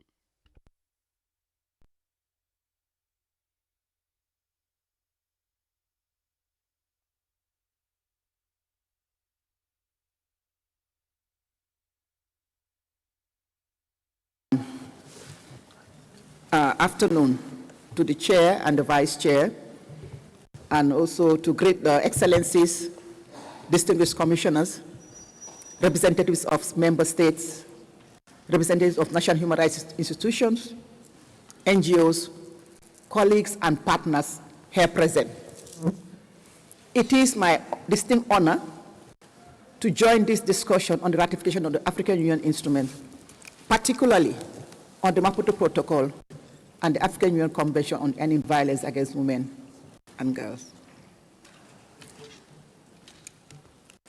Mr. Moderator, across the continent, we have witnessed extraordinary progress in articulating women's rights through regional treaties. These two instruments stand as pillars of Africa's human rights architecture, one establishing an innovative foundation for women's equality, that is the Maputo Protocol, and the other expanding protection to confront the evolving realities of violence in our societies. Let me start with the Maputo Protocol, because we have two instruments, as the moderator has indicated, the Maputo Protocol and the AU Convention on Ending Violence Against Women and Girls. As you are aware, the instrument, the Maputo Protocol, was adopted in 2003, and it entered into force in 2005. To date, it remains the most comprehensive regional treaty devoted to the rights of women in Africa. Not only in Africa, but even globally, it's recognized as the most innovative, revolutionary instrument relating to women's rights. The protocol is not merely aspirational. It creates binding obligation. It calls on states to eliminate discrimination, uphold dignity, and guarantee women's political, social, economic, and reproductive rights. In doing so, it gives concrete legal expression to the equality envisioned in the African Charter on Human and People's Rights, which is a foundational document. But colleagues, we know that ratification alone is not the finish line. True progress depends on domestication, on bringing these commitments home into our national legal system, into policy frameworks, into the daily lives of women and girls. Domestication requires legislative reform, institutional capacity, judicial enforcement, and crucially, the allocation of resources. Without these commitments, we stand the risk that the instrument, as innovative as it is, will remain symbolic, impressive on paper, yet invisible in practice. Today, as of today, 46 out of the 55 member states have ratified the protocol. This reflects years of determined advocacy, collaboration with women's rights networks, and the leadership of the African Union itself. The recent ratification by the Central African Republic is most welcome, and it's a very, very progressive milestone. Yet, we still have 9 member states yet to ratify, and several others maintain reservations on key provisions. Achieving universal ratification, reservation-free ratification, must remain at our collective goal if we are to ensure constant protection of women across all corners of our continent. Some of the barriers that inhibit and limit ratification relates to legal and constitutional conflict, particularly around the issue of reproductive health, gender equality, and family law, which sometimes clash with what is perceived to be national legislation or cultural norms. In part, it is due to political factors, competing priorities, limited political will, or leadership transfer that delay reform. And not least, it is also due to social and cultural resistance. Patriarchal attitudes remain deeply embedded in our institutions and communities, and often the protocol is misunderstood. So sometimes ratification is not because of what is contained in the protocol, but because it is misunderstood. We are also faced with institutional limitations, insufficient technical expertise to harmonize laws, with coordination between ministries and resource constraints that slow progress. So these are some of the things that we've realized are the things that are slowing ratification. To overcome these barriers, as the chair has indicated, we recommend that we need a multi-pronged approach, one that combines sustained political advocacy with legal assistance, and this is what we are doing, advocating to you, member states, civil society, and national human rights institutions to help us in that campaign, capacity building, which we continue to do, and resource mobilization. Implementation must become a collective enterprise involving states, civil society, religious and traditional leaders, because they have an important role to play. communities, regional bodies, and development partners alike. So we have 46 ratifications, which is quite commendable, but we were looking for universal ratification. Now, turning to the AU Convention on Ending Violence Against Women and Girls. As has been rightly observed, this was adopted by the African Union in February 2025. This convention represents the next chapter in Africa's journey towards gender justice. It builds squarely upon the foundation laid by the Maputo Protocol, but goes further by addressing the full spectrum of gender-based violence, from the private sphere to the digital space, from peacetime to conflict zones.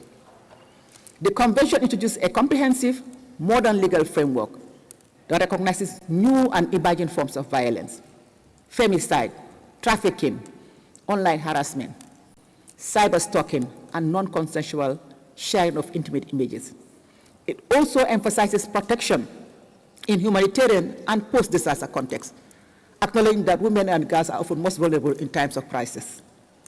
Equally important, the Convention strengthens institutional accountability.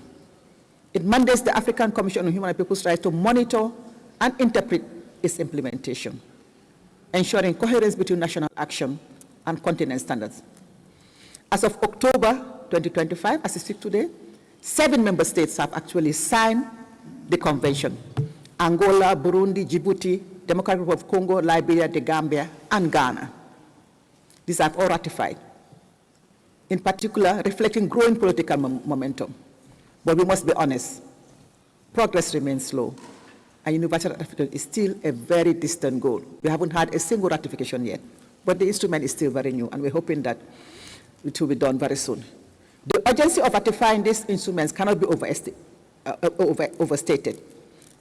Across Africa, gender-based violence continues to devastate lives and communities.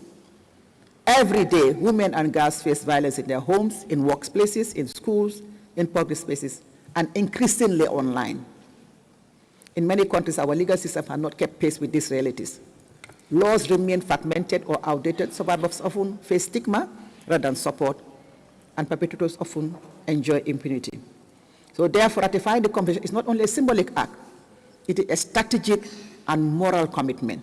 It means recognizing gender-based violence as a violation of human rights and a barrier to development. The synergies between these two instruments is very important, because people are asking, why do I have to ratify the AU Convention when there is the Maputo Protocol? It is important to view the Maputo Protocol and the AU Convention not as separate instruments, but as complementary pillars of the same vision. The Maputo Protocol establishes the substantive rights of women, the right to dignity, equality, and participation. And the Convention operationalizes these rights, focusing on the elimination of violence as one of the most urgent and pervasive threats to women's freedom and equality. Together, they form a coherent, interdependent framework, one that advances the objectives of the African Union's Agenda 2063 and the Sustainable Development Goals.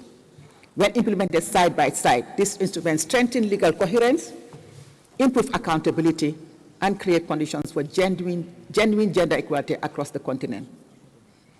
Distinguished delegate, ladies and gentlemen, Africa has reached a defining moment. Over 2 decades, the Maputo Protocol signaled our continent's commitment to ensure women's rights in law.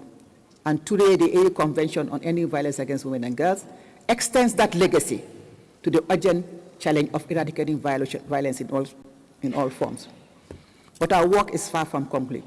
We must push forward towards universal, reservation-free ratification, and most importantly, effective implementation. The true test of this instrument lies not in signatures or ceremonies, but in the safety, dignity, and empowerment of African women and girls. I call upon all present to join in our collective effort for the universal ratification of the Maputo Protocol and the speedy ratification and the entry into force of the AU Convention on Ending Violence Against Women and Girls. I thank you for your kind attention. Pouvez applaudir un peu? Oh, well, a round of applause, deservedly so. Thank you, the Special Rapporteur on Women. Thank you for this advocacy for the 2 protocols. We have now been informed of the situation. It is with a pleasure, distinguished ladies and gentlemen, that I will receive Commissioner Mutford Zakaria Mondenga, who also will talk about us the situation with respect to the protocol to the African Charter on the rights to social protection and social security. You have quite a lot of minutes for that. We have given you 7 minutes.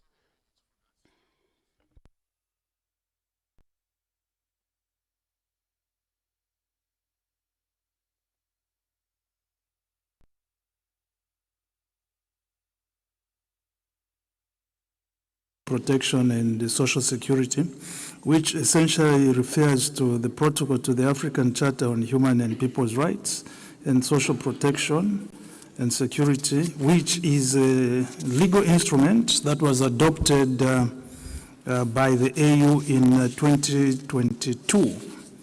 It, in general, establishes protection as a human right, obligating member states to make it available, accessible, adequate, and affordable to all citizens. The protocol emphasizes governance, regulatory frameworks, and the provision of social security throughout an individual's life to address risks like unemployment, disability, and old age. Specifically, ladies and gentlemen, the protocol has 39 articles, with Articles 3 and 4 focusing on the state's obligation to social protection and social security.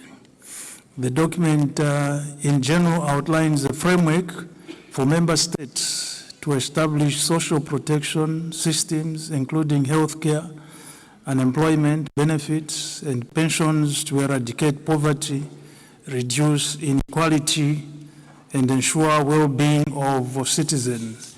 These, ladies and gentlemen, you agree with me, are noble issues. The African Commission on Human and People's Rights is committed to promoting the ratification of this protocol, as it has potential to empower African nations to collaboratively address pressing social and economic challenges affecting their citizens. And in this regard, these include improving access to essential services, fostering economic development by reducing social disparities and creating more equitable and stable environments that ultimately contributes to the region's peace, security, and sustainable development. Therefore, ratifying the protocol is one of the crucial issues that face us as the African Commission on Human and People's Rights. In this regard, despite the generalities of what is contained in the protocol, I wish to zero down on some of the key aspects of the protocol which are worth taking into consideration before I talk about the strategies for ratification. First, it reaffirms social protection. It provides the framework for social protection as a human right, covering the entire life cycle of an individual. And two, it establishes the state's responsibilities, like I mentioned earlier.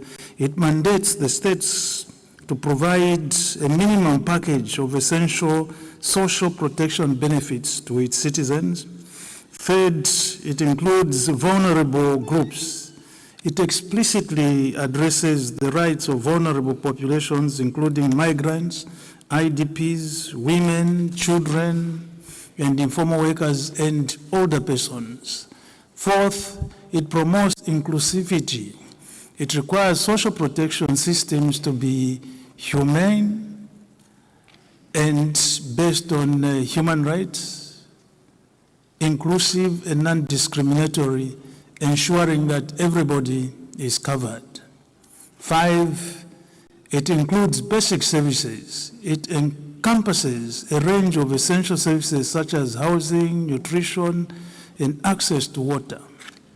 6, it connects development. It recognizes social protection as an integral part of the continent's development agenda and aligns with the Agenda 2063. With this, I'm sure you agree with me that indeed its aims are indeed noble. I now come to the issue to do with strategies for ratification. The first one, which I have in mind, is advocacy and awareness. In this regard, as a Commission, we call upon CSOs and NGOs, including trade unions, to continue to advocate for its ratification. And then further, there has to be campaigns which should raise public awareness about the protocol itself and its importance. Then there has to be government action in this regard. It's important that governments are engaged by way of direct advocacy. And in this regard, it will also be important that the heads of states of government should be informed about the need to ratify this very important protocol.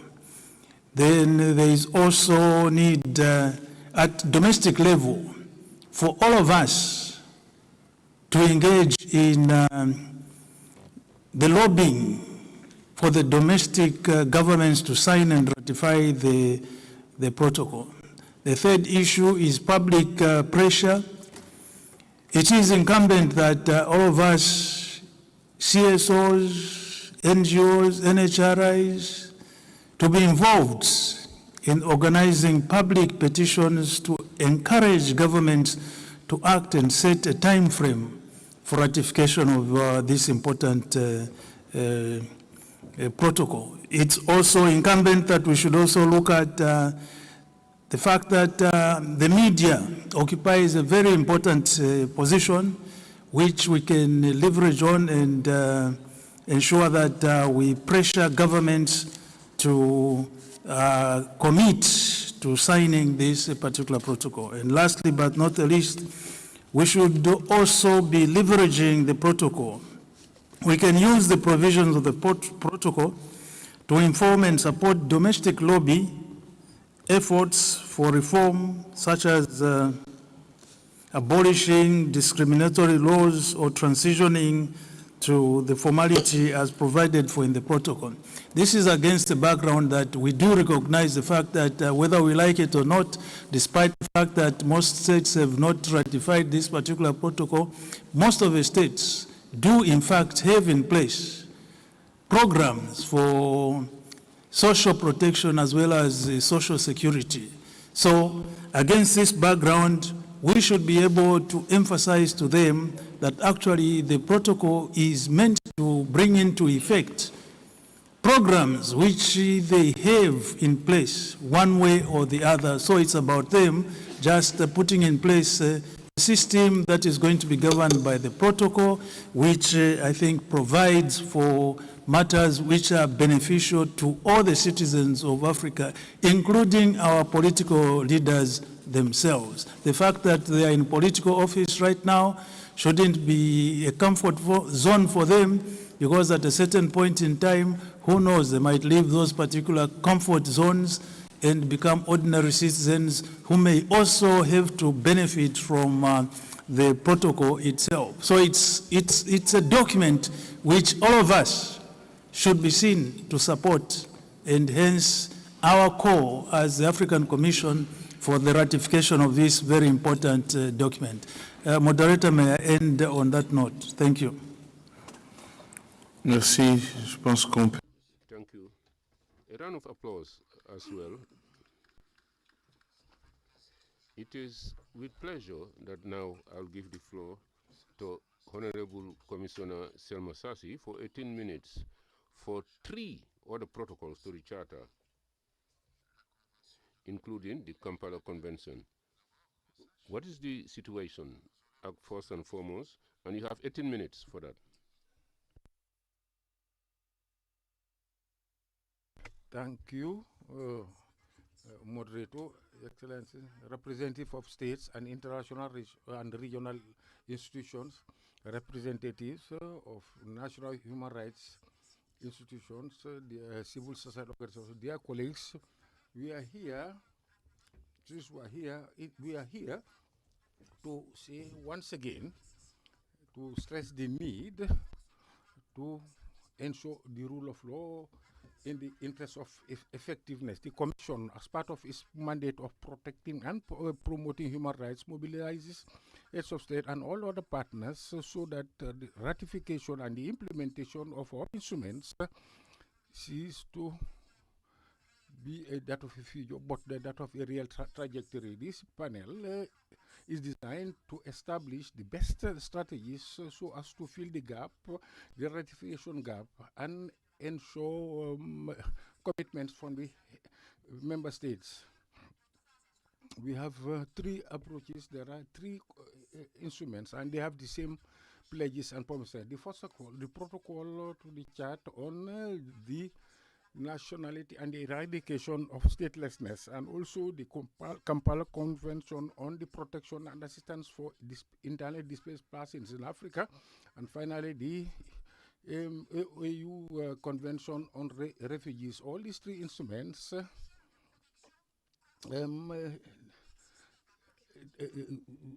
sets the pace for the plans and within the continent, and to ensure that there is asylum once crosses the border. Allow me that when there is no protection, it affects the existence of the person, and without nationality, we cannot have access to education, health, employment, social protection, or even civic participation. The right to nationality is the right to have rights.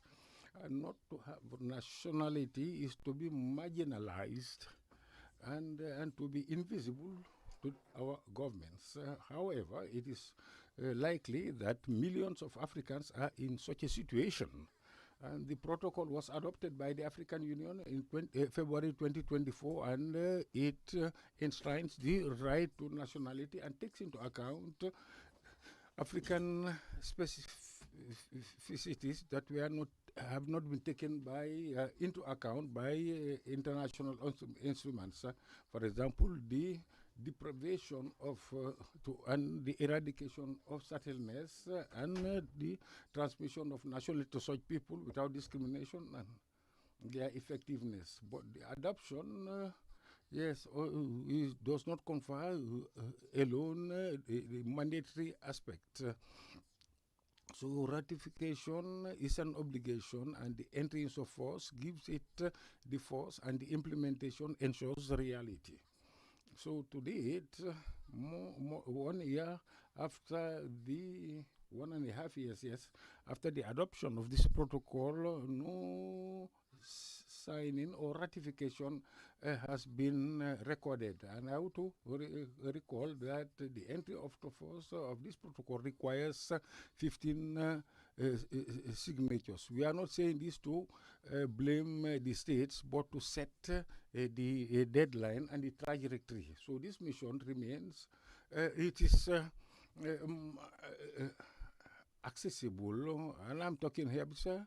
I'm talking about the Abidjan Declaration of ECOWAS of 2015, or the Brazzaville Declaration of 2017 pertaining to the International Conference of the Great Lakes. So these declarations ensure the feasibility and technical aspects of statelessness in Africa. So our commission seizes this opportunity to invite these regional areas to convert their commitments for the implementation of these protocols. 2-3 immediate expectations. First of all, launch without any further delay the signing and ratification procedures so as to attain the requisite quorum and domesticate without losing the standards and apply with measure and control. So it is in this area, since this area will not only provide all that we need. We call on the African Commission, the UNHCR, to intensify their advocacy to support the implementation and the entries of force and support the implementation with technical assistance and what is necessary. As for the African Commission, we are vigilant, but at the same time, we want to be optimistic. As for when the political will is translated into an act, then rights are guaranteed. Now we move on to the protection across the borders. So where these people have not crossed international borders. I'm talking about the Union African Convention on the Protection and Assistance to Internally Displaced Persons, called the Kampala Convention, adopted in 209 and entered into force in 2012. This instrument, I would like to underscore, is unique in the world when it comes to internal displacement. It is the only international and regional document that is binding. It's not limited to just direct and orienting, but it obliges. So it imposes it requires that assistance and protection provided to the internally displaced and find solutions also like their return in dignity and local reintegration and also internal reinstallation with coordination bodies identified and policies that are adopted and executed. Or the current circumstances highlights the importance of the Kampala Convention, protracted residents and also cross-border problems, the tight budgets and also other factors intertwined with conflicts and climate change and other development problems that fuel the situation of this problem. So here there's an urgency for the universal ratification of the convention.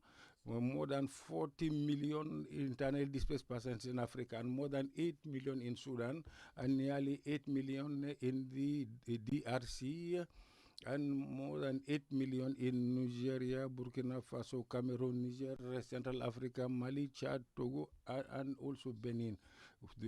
Hence, the need to include systematically internally displaced persons in the policy, education, health, and social policies, because inclusion is also protection and stabilization. The feasibility of these actions is widely demonstrated. Laws exist in African countries, and processes are progressing, but the standards is to domesticate and provide budgets, ratification for non-party states, and the adoption of the laws and their implementation and budget lines dedicated to this issue. In this regard, I would like to recall, ladies and gentlemen, that Article 14 of the Kampala Convention require regular reporting to the Commission on the periodic reports. It's not a simple formality, but an instrument that will maintain the cap and open dialogue and provide assistance.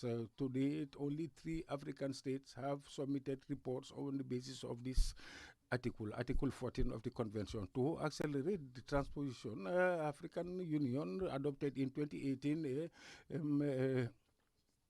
a law on national legislation. That is, the implementation will be measured based on indicators on new displacements, the provision of health care and voluntary return and social integration with collect mechanisms of data and the protection of those data. So because we cannot improve what we ignore, so internally displaced persons should not be left for granted, but should be involved in decision-making processes concerning them.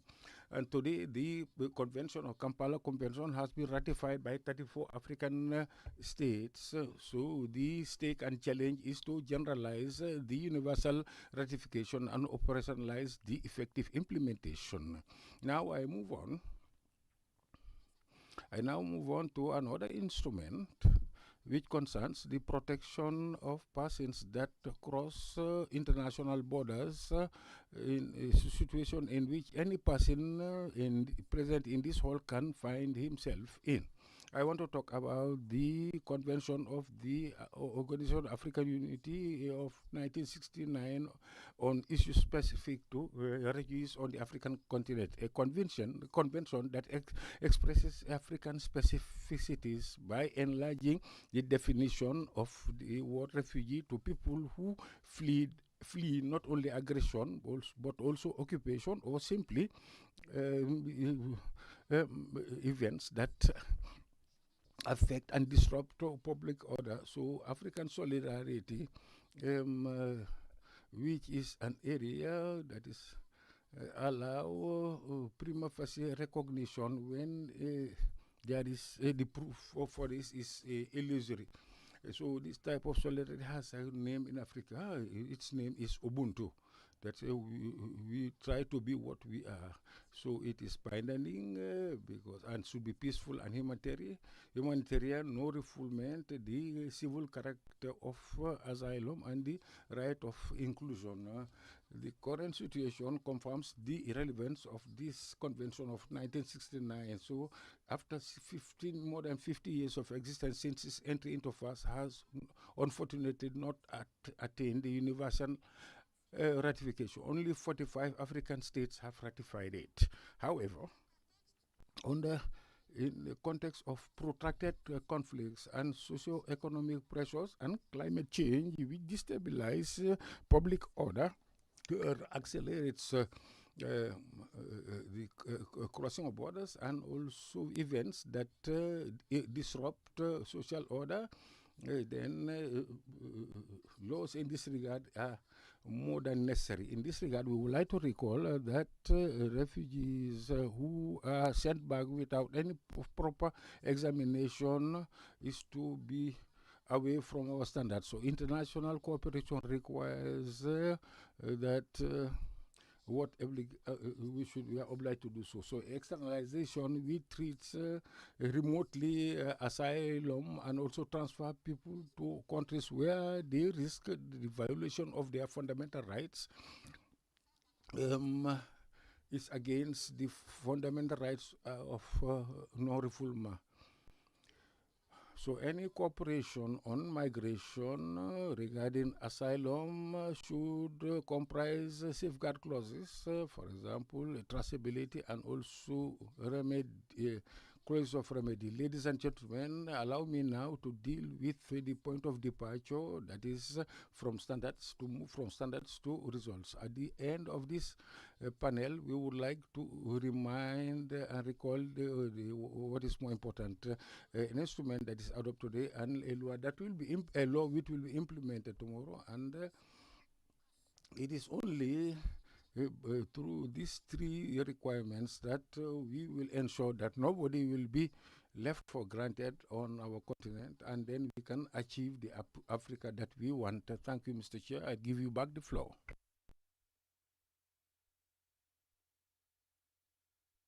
Thank you. You gave me 5 minutes, and that's what I needed.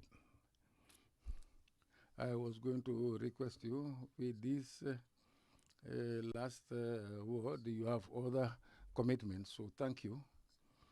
Thank you for agreeing to participate in this panel. So we have now dealt with the main issues on this convention, especially the convention adopted in 1969.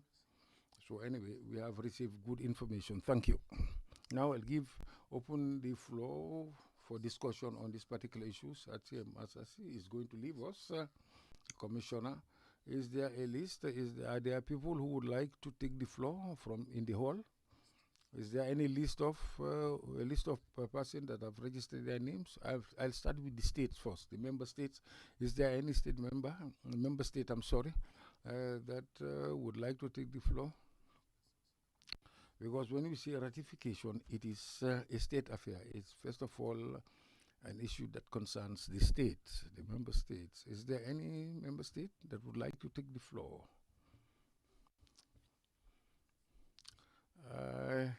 Well, Yeah, I can see South Africa.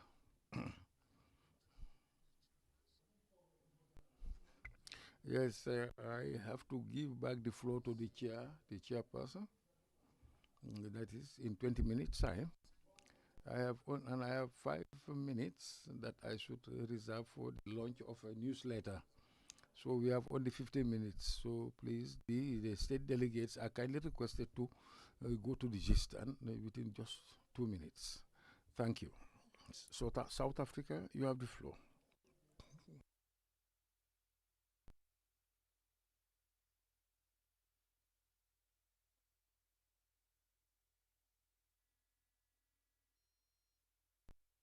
Governing the specific aspects of refugees' problems in Africa, the Maputo Protocol, the Kampala Convention, and the Protocol to the African Charter on Human and People's Rights on the rights of persons with disability in Africa. While the instrument is still new, we are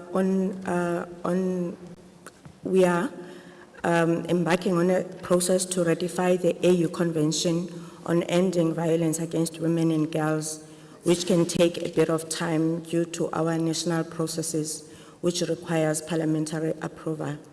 However, we have not ratified some of the treaties that we are discussing today, which includes the Protocol on Social Protection and Social Security, as well as the right to nationality. This is partly because our constitution and legislation, they guarantee these rights. For instance, we have the Older Persons Act of 2006, which guarantees the right to older person. Our constitution also guarantees the right to nationality. We agree with the speakers that there is a need for enhanced advocacy of these instruments. It is against this background that addressing low ratification of treaties requires constant engagement with states aimed at addressing specific concern and building political will. It may also help to engage members of the judiciary, prosecutors, and parliamentarians in promoting some of these instruments. The Pan-African Parliament, as the relevant organ of the AU, can also play an important role in raising awareness to its members. We must not forget the role of civil society in raising awareness and advocating for the ratification. These include using influential individuals or persons at a national level or institutions to become advocates for this cause. I thank you, Chair. Thank you. Is there any National Human Rights Commission, any NHRI that would like to take the floor? Senegal, yes. Madam, yes, you have the floor. Professor Aissatou, please, I will request your indulgence to be very brief and to deal with this. I pray to deal with the theme of the panel directly. You have 2 minutes maximum. Thank you. Yes, 2 minutes, yes, indeed. We will focus on the issue of ratification of the African Convention on the Elimination of Violence Against Women and Girls. We are satisfied with the existence of this convention, and we hope for a rapid ratification of the convention against a background of gender-based violence. So what recommendation, first of all, ratification, just the ratification and always ratification. And then as for the NHRI's another opinion regarding ratification, it will be relevant that we go back to the Belgrade Principles of 2012, which establishes relations between the parliaments and the NHRIs. Because it is parliaments that ratify, so they have to work closely. That's to say that the two bodies should work closely, the NHRIs and parliaments, and this will help to harmonize rapidly national laws, those national laws with the convention. But we should also say that this ratification will help at the same time to sensitize all the competent authorities, including the community players and also religious actors and players. And this for me is fundamental and essential. Another recommendation is that we are making an advocacy for the availability of a judicial assistance fund to help the victims to resort to the judiciary or to justice, and which is not always the case. In conclusion, I would like to request that this session be an opportunity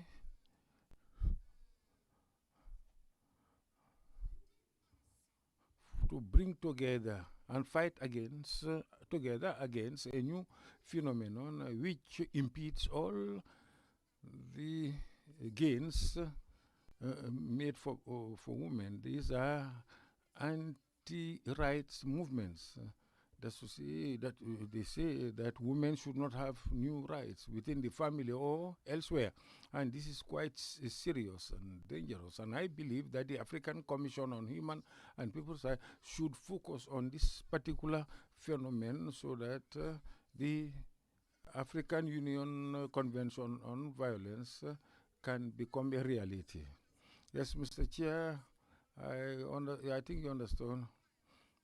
To allow me to conclude what I've just said, I would like to thank you for your kind attention, and thank you. Yes, thank you. Yes, facilitating our work for us as a panel, and also facilitate for the chairperson of the commission his task. And he requested me to give him back the floor within 1 hour.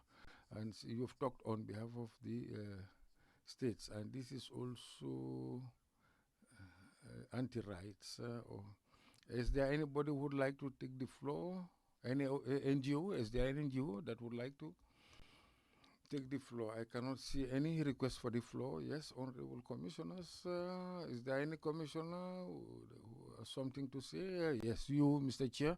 Yes, Mr. Chair, you have the floor. Yes, thank you, Professor Remy, and commissioners, thank you. First of all, just as a contribution to this discussion, just to highlight 2 points. The first point is to show that the request that we are making in favor of our universal ratification of our protocols is a requirement, a normative requirement, because the African Charter was adopted in 1981. But we don't want to make this charter a sort of stagnant document. So anything that is related to human rights violence should be dealt with. And Commissioner Derso referred to it last time. We should prepare a document that talks about the problems, the use of the African Union, the problem that it faces with regards to the implementation of human rights. Like, for example, the issue of nationality, which is related to our charter. Now, if the charter has a ratification that if there is universal, since it is adopted and there are other rights that are in conflict with the charter, so there is an imbalance here. For me, then there is a need for normative consistency. Now, number 2, what strategies should we adopt to ensure universal or overall ratification? I have confirmed one thing, an observation. Our countries are not against or silent towards ratification. They just want to be well informed with regard to these instruments. that we are talking about. So it's our responsibility then to implement this as part of our approach. As for the presentation of state reports, we always engage in advocacy to get the member states to prepare the reports. So we should do that during our missions to member states and also during the interactions that we have with the PRC. And all for that is to say, we should always we should present to them the ratification that should be ratified and request the states to do so, so that we are well equipped when it comes to the implementation of our mandate. So, Mr. Chair, these are some of the points I wanted to share with you. So yes, thank you. I think we have covered the issue. I would like to thank all those who have made contributions, South Africa, the NHR of Senegal, the chairperson of the African Commission on Human and People's Rights. All of them have made significant contribution or input. As for the few minutes left for us, quite valuable to us. So I would give to Commissioner Salenjai 2 minutes, and also Commissioner Mwendaga 2 minutes also for their final observations or concluding observations, because we'll have about 5 or 7 minutes for the launch of some documents. So Commissioner Salenjai, Special Rapporteur, you have 2 minutes for your.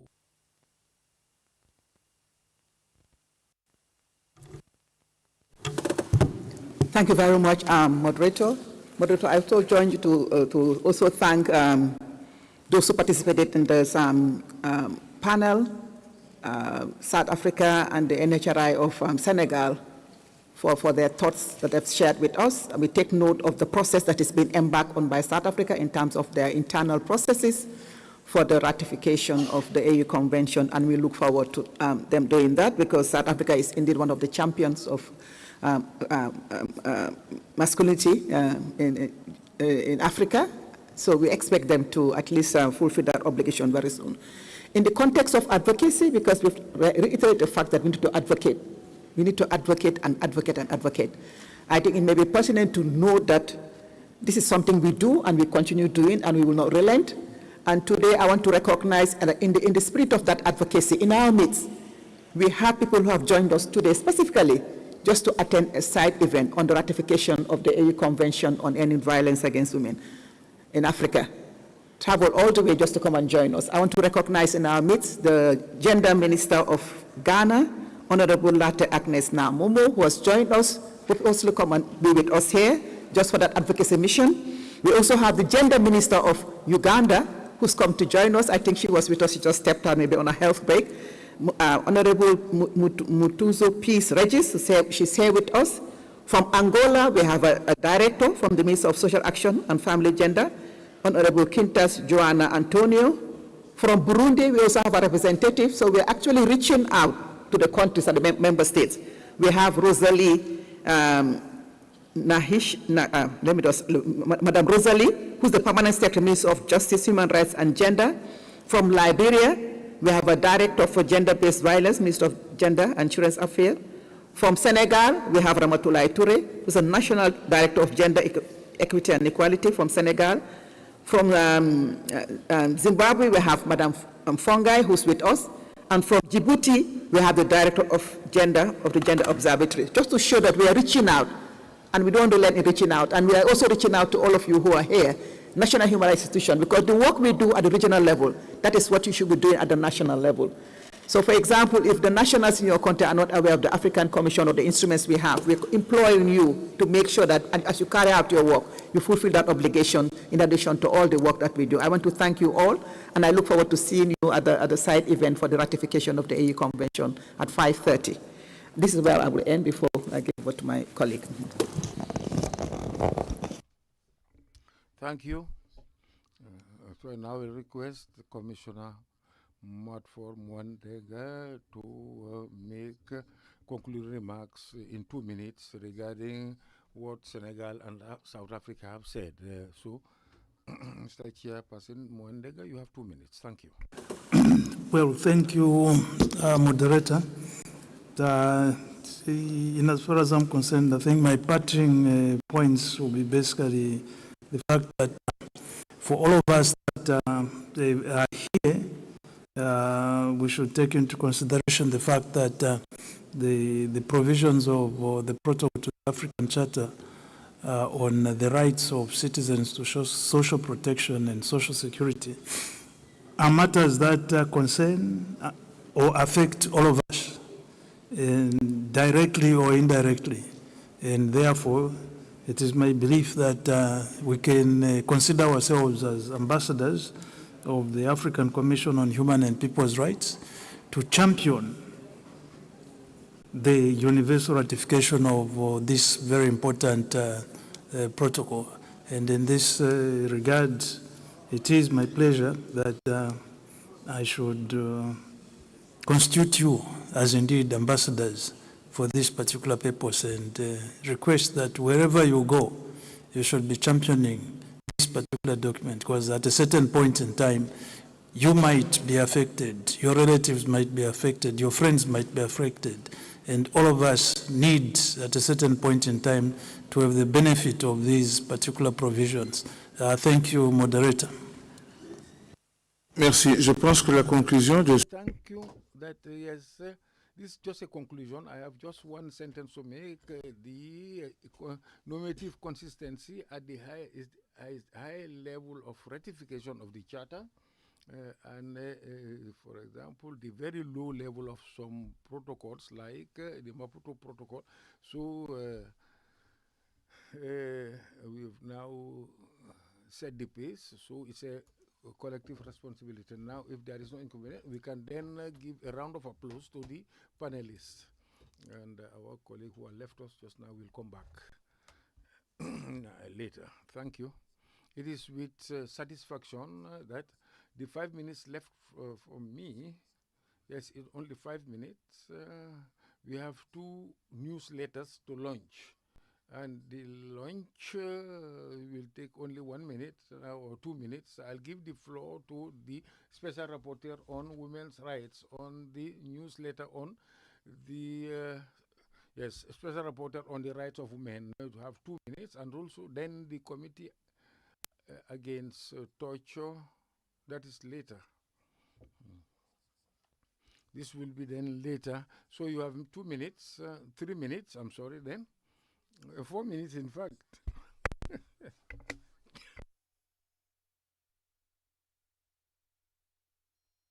From 2 to 3 to 4. I'll take it, but let me move on so that I don't waste any more minutes.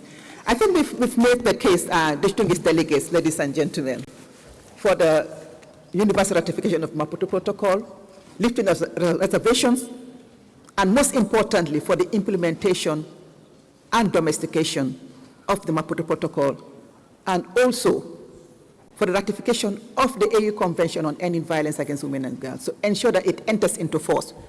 Because as we speak right now, there is no one single ratification. We have 7 signatures. But we require 15 ratifications for it to enter into force. It is within that context that I had the singular honor and privilege to announce the launch of the 4th edition of the newsletter of the Special Rapporteur on the Rights of Women in Africa. And this edition is dedicated to 3 issues. One is lifting reservation on the Maputo Protocol, effective implementation and domestication of its provisions, and accelerated ratification of the AU Convention on Ending Violence Against Women and Girls. The newsletter is both an advocacy tool and an accountability platform. It documents progress, it celebrates good practices, and it amplifies the voices of driving change. From policymakers to community leaders, human rights defenders to it shares practical lessons across Africa, how countries are harmonizing their national law, how they are addressing resistance, and how collaboration is turning commitment into action. It shows the progress. It shows that progress is possible and that transformation is already underway. The vision and the call to action is that, colleagues, I join you to ensure that you actually make use of this convention, you advocate for legislation, for implementation, and for accountability. Because women's rights are not side issues, they are the foundation of democracy, peace, and new development in Africa. So I will now urge you to read this newsletter engage with it, share it, and let it inspire us all. Let it stand as a record of our progress, a mirror of our challenges, and a roadmap for our future. And so it is my great honor and privilege, and with optimism, that I hereby officially launch the 4th edition of the newsletter of the Special Rapporteur on the Rights of Women in Africa. And I'd like you all to join me in making a formal launch of the newsletter. I think you all have copies. If you can help us launch the newsletter, please. Can you join us, please, for the launching of the newsletter?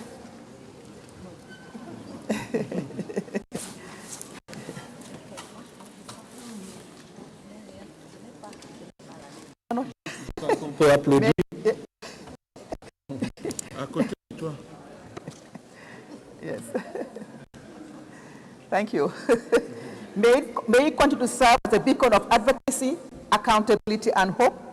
And may we move ever closer to the Africa we want to aspire, an Africa where every woman and girl is free from violence, discrimination, and fear. I thank you all, and I will wait for the photo opportunities to get the photos.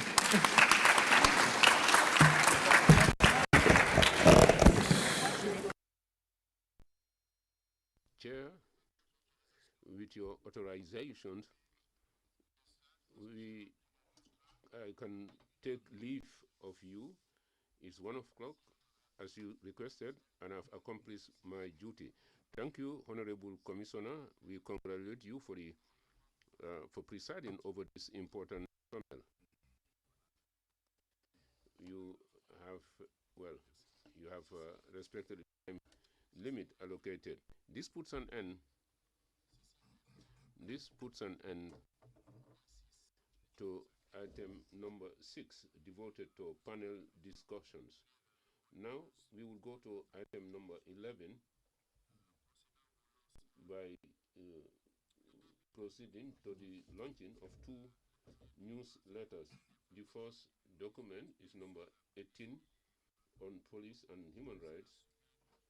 It will be followed by the launching of the CPTA newsletter for 2025.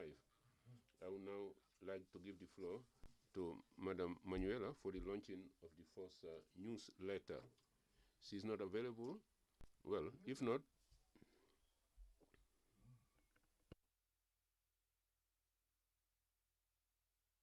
we'll come back to this after. Honorable Vice Chair, you have the floor for the launching of the CPTA newsletter 2025. Thank you, Chairperson, for giving me the floor. It has now been a tradition within our commission to launch the annual newsletter for the Committee Against for the Prevention of Torture in Africa. As you know, this year CPTA has as a theme national legislation to prevent torture, experience, and the way forward. So we have made an appeal to all our partners in Africa and also in the diaspora, and today the contributions contained in the current edition come from stakeholders in the ground, legal practitioners, NHRIs, national prevention mechanisms, civil society organizations, and researchers. They have analyzed the systemic obstacles and they have come up with concrete recommendations. The analysis and case studies that are presented in this newsletter indicate an action program, and they fill the normative gaps and also guarantee redress based on the needs of the victims. So I hope that this newsletter would be a working instrument for judges and the security forces. Chairperson, I would like to make a comment on the negative effects of artificial intelligence. We have received 2 contributions, one of which, unfortunately, was done with artificial intelligence to the tune of 90%. This is incredible, and you know, it's difficult to understand. So here I would like to draw the attention of Commissioner Solomon Derso, who actually is really interested in it, on the negative effects of AI. Without much ado, I'll give the floor to the chairperson for the luncheon. Thank you, Vice Chair. I would like to congratulate you as well for the preparation of this newsletter for 2025. The clarification you have made with respect to AI is interesting. We should look at it in a global manner when it comes to issues relating to the use of this tool. Now, without much ado, we can go straight to the newsletters. Commissioners, kindly join the high table so that we can proceed to the launching of this bullet newsletter.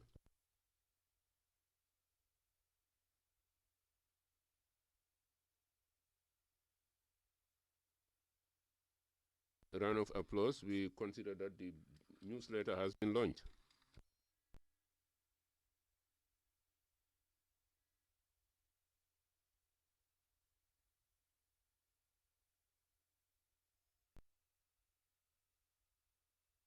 You may be seated.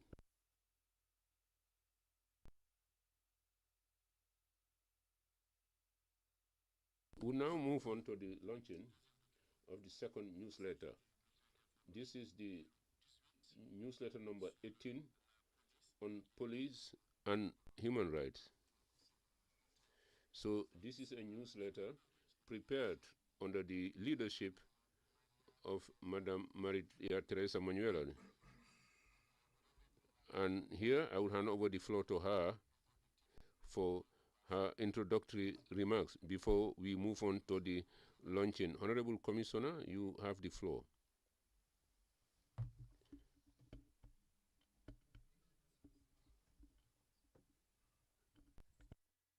Thank you, Chairperson. We had scheduled this for a later date, a later time,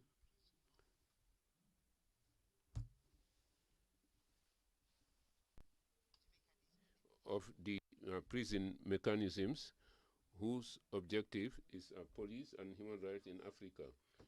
Your Excellency, Chairperson, there are delegates from the states, there are representatives of United Nations who are here present, representatives of national human rights institutions, civil society organizations. It is an honor for us to once again, despite various, a lot of efforts, and despite the support, despite the fact that the partners who helped us is not here, we are not here, we were able to share with you the latest developments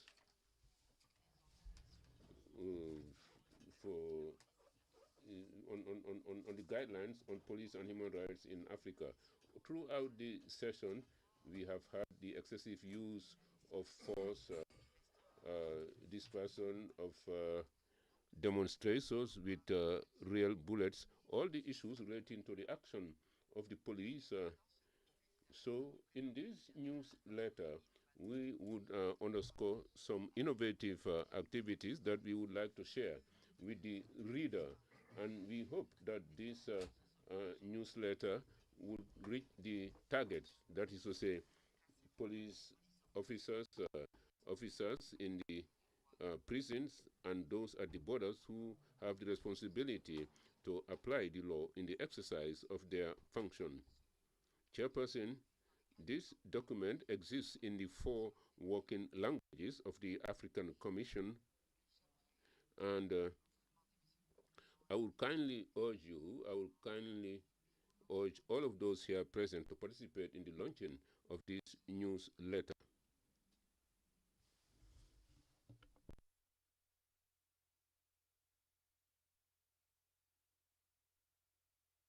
I would now call upon you to disseminate this important newsletter as largely as possible. We will now proceed to the official launching of this newsletter.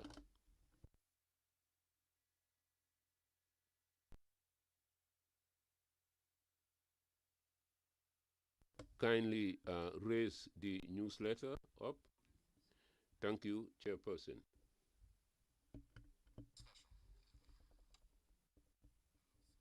Thank you. This launching concludes item 11 of our agenda.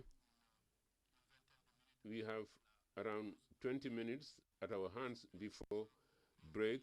I would like to come back to item number 5 on the situation of human rights, and I will call upon one after the other, or rather, I will now give the floor to member states if there are any who wish to make any pronouncement on this particular matter. Algeria, you have the floor.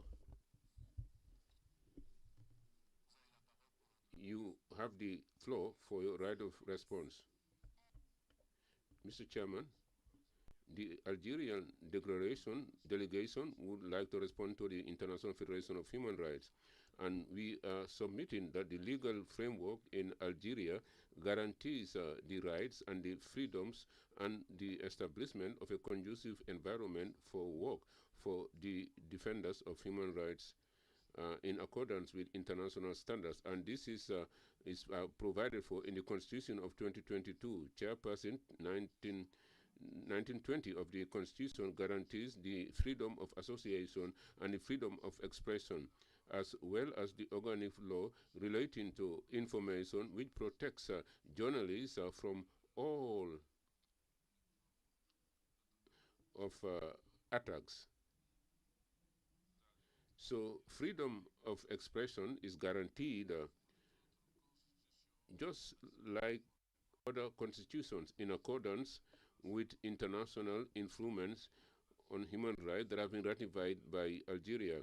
Our constitution guarantees the exercise of the rights in order to respect public order and security and respect of national legislation for the protection of other rights.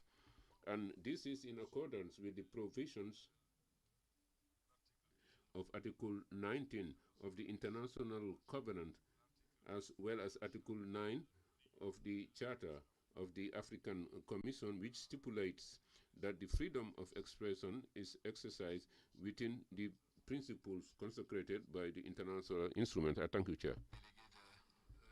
Thank you, Delegate from Algeria. The Commission has taken due note of your response.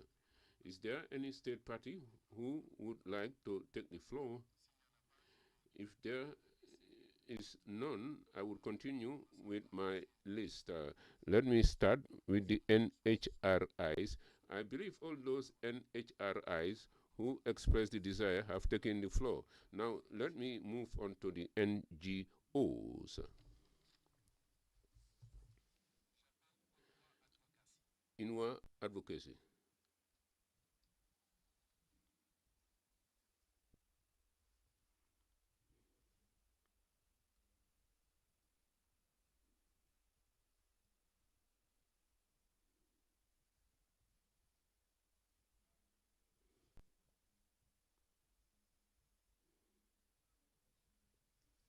Distinguished commissioners, all protocols duly observed. Thank you so much for granting Inua Advocacy the opportunity to present in this commission. Inua Advocacy is an organization that advocates for the rights of refugees in Malawi. Refugee rights, but also as someone who was born in the refugee camp in the Democratic Republic of Congo to Burundian parents, and who spent the first 27 years of life moving between refugee camps in Tanzania, Zambia, and Malawi. I know this struggle personally. In Malawi today, refugees, especially those confined in Dzaleka camp, face worsening exploitation. Ethiopian traffickers are operating networks that smuggle and traffic people towards South Africa, often with the silent cooperation of authorities. Those who fled persecution now find themselves trapped between poverty and abuse. Restrictive refugee policies continue to deny thousands the right to work, to study, or to integrate, leaving entire generations in despair. Even students who earn scholarships cannot use because their travel documents are deliberately restricted.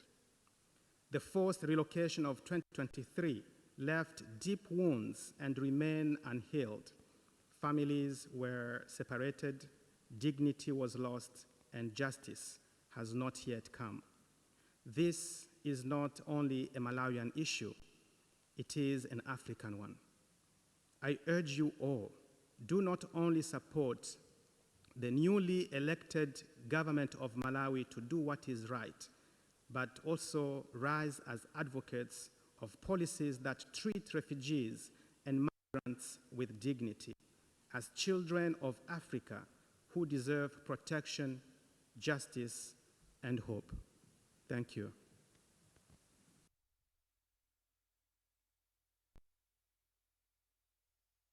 Thank you, and we have taken due note of your submission. I would now call the Dennis Institute Against Torture, Dignity.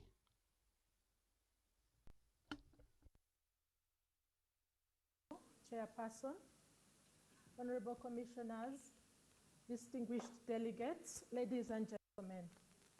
I thank you for the opportunity to deliver this statement virtually on behalf of Dignity, the Danish Institute Against Torture, to raise urgent concerns regarding the ongoing use of torture, ill treatment, and excessive force in several African countries, with particular reference to Egypt, to Kenya, to Liberia, and Sierra Leone, where Dignity and our partners work.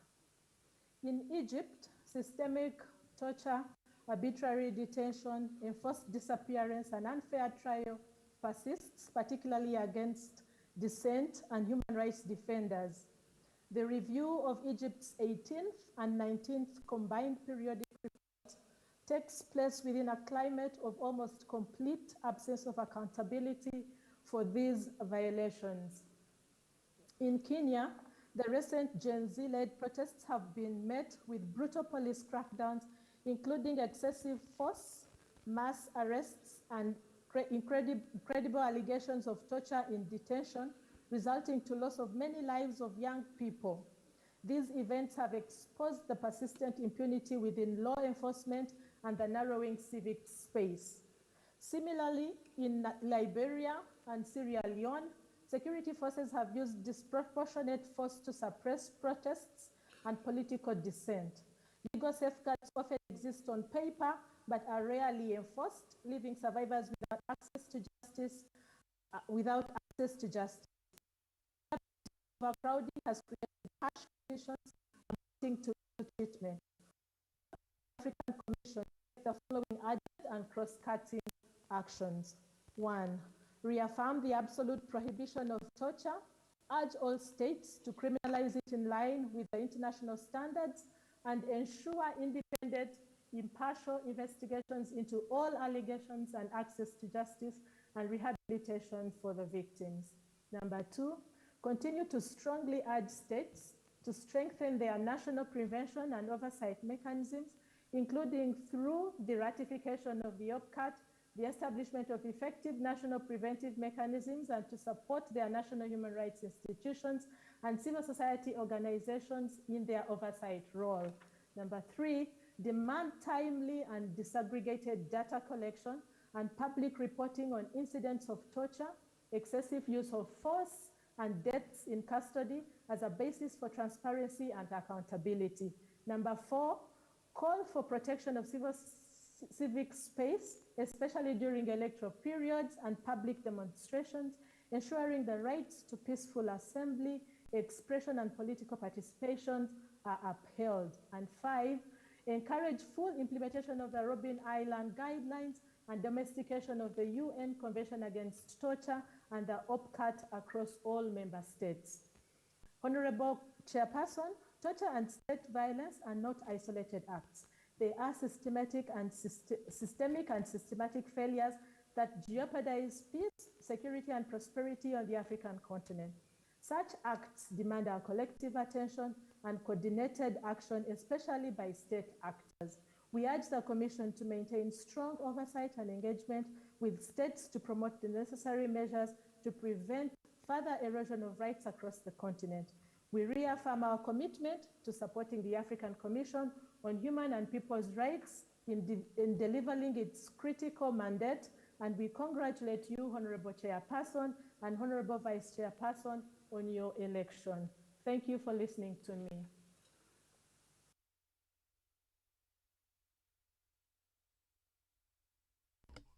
The Commission has taken due note of your recommendations and would like to thank you. I would now to call for the Center for Resource for Transformation. National Coalition of Human Rights Defenders of Kenya, NGO and Monde Avenir.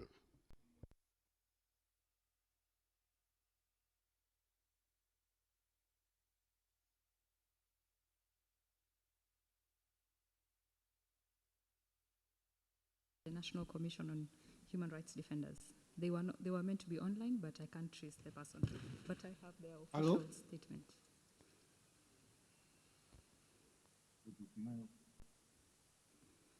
Shall I proceed? Apparemment, ils sont en ligne. Apparemment, ils sont disponibles en ligne. Voilà. Ouais. IT, can you assist? They are online? Yes. Madame, voilà. Merci. Vous avez la parole en ligne.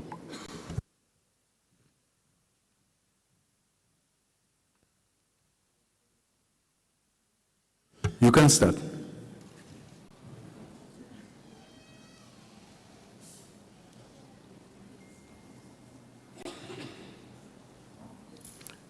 Est-ce que vous nous entendez? Can you hear me, please?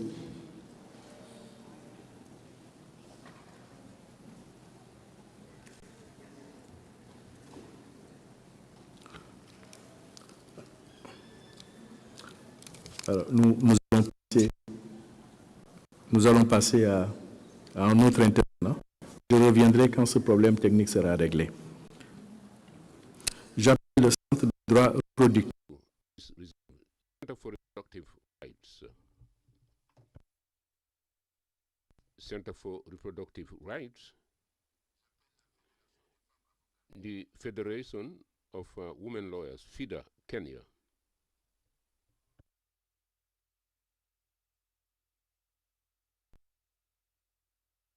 So let me now come back to the NGO, Monde Avenir. You can take the floor. You have the floor. You can proceed. Thank you, Chair. Your Excellency, Honorable Chairperson of the Commission, the Vice Chairperson, members of the Commission and distinguished delegates, my name is Letitia Mwabishi Shitagwa, and I'm representing the Federation of Women Lawyers, FIDA Kenya. We join all to extend our congratulations to your appointment, Honorable Chair and Vice Chair of the Commission. FIDA Kenya, since its establishment in 1985, continues its dedication towards advancement of gender equality, access to justice, and the protection of women and girls from all forms of discrimination and violence. For 4 decades, FIDA Kenya has provided legal aid, conducted strategic impact litigation, influenced policy reforms, and empowered communities to safeguard the rights of women and girls. We reaffirm our commitment to the promotion and protection of human rights and fundamental freedoms in Kenya and Africa at large.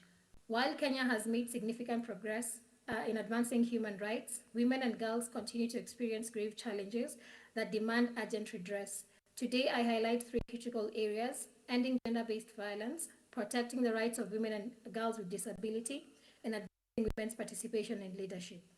Kenya continues to grapple with alarming levels of gender-based violence. According to the Kenya Demographic and Health Survey, nearly 34% of women aged between 15 to 49 have experienced physical violence, while 13% have experienced sexual violence.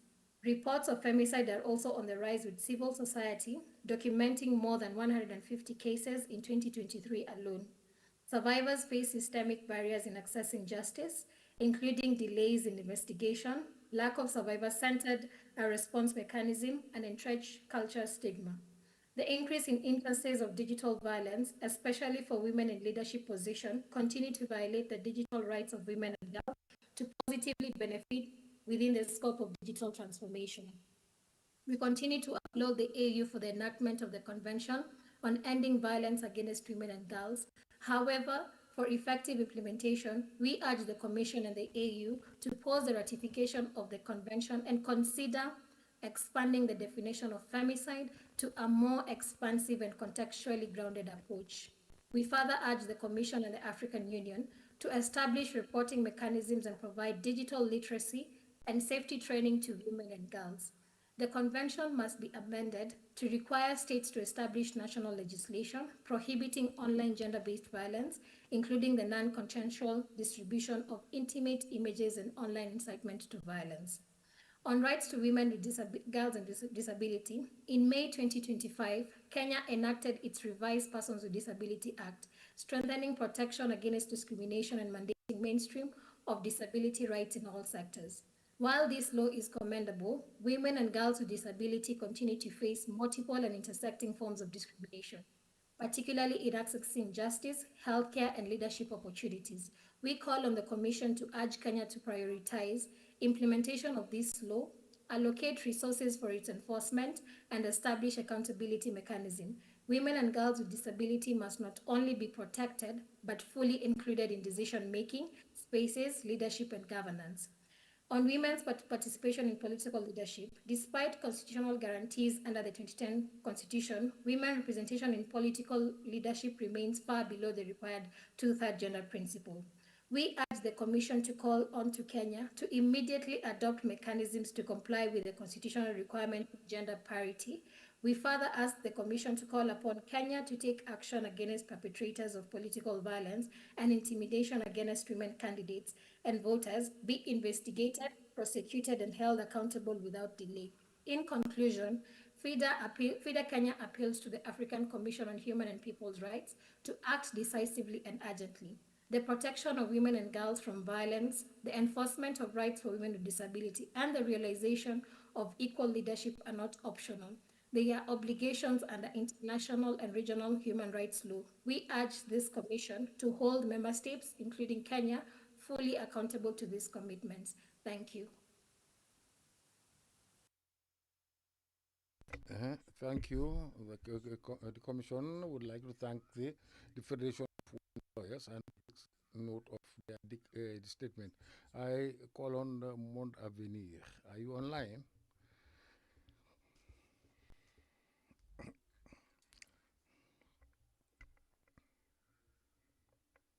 Yeah, I'm available. So you can take the floor.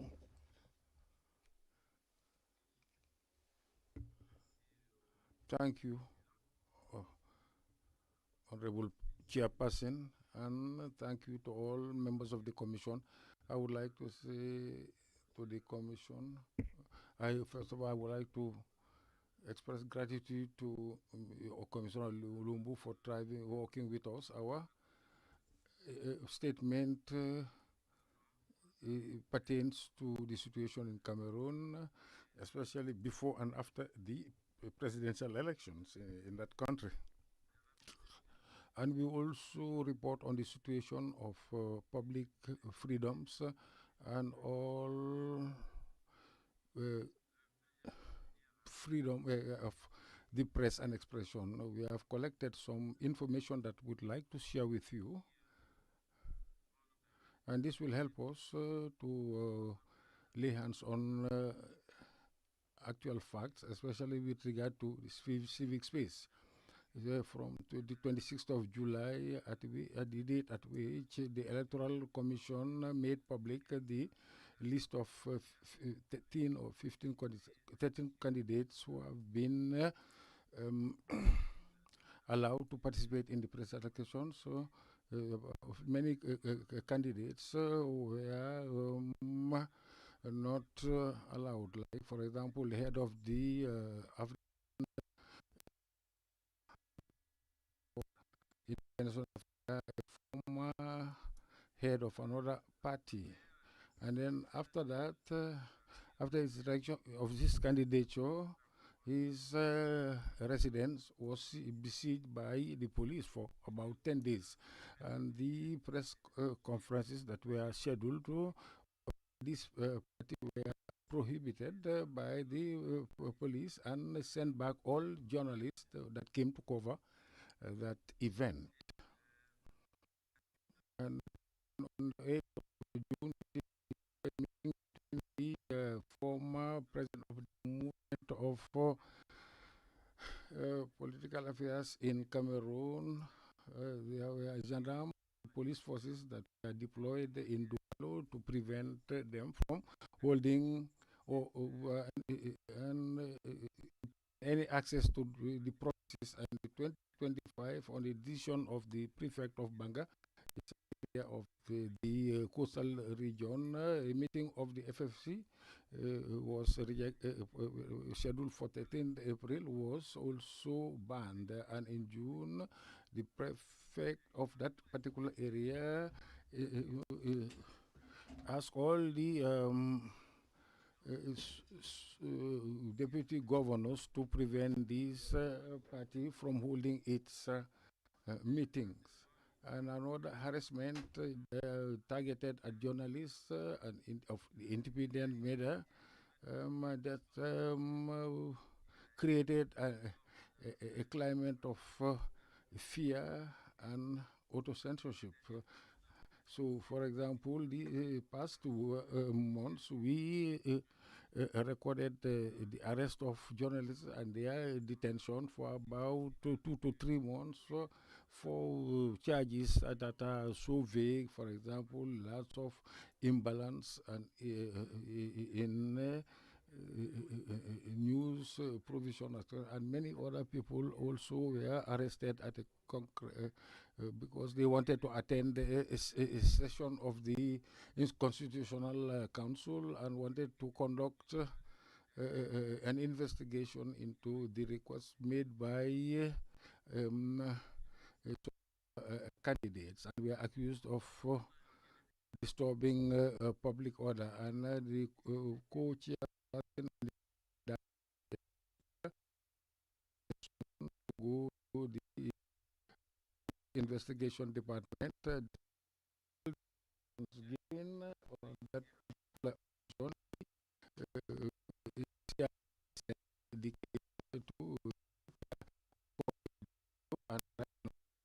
be tried for rebellion. Violations the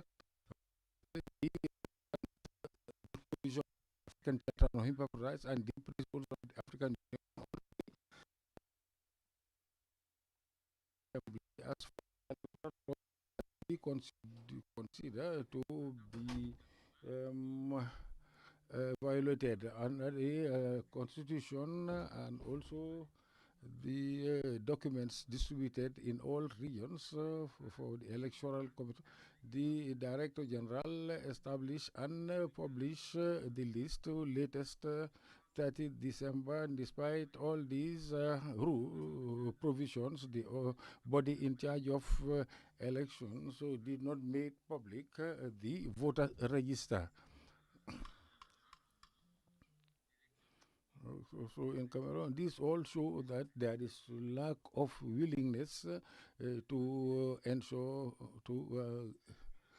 for the people to be aware of what is on the voters' rolls. And for some time now, there are about 15 civilians that have been killed during peaceful demonstration. And this situation is of concern to us and brings us to recall the commitments of the government of Cameroon through the ratified instruments which guarantee the right to demonstration and to the freedom of expression and participation in political affairs.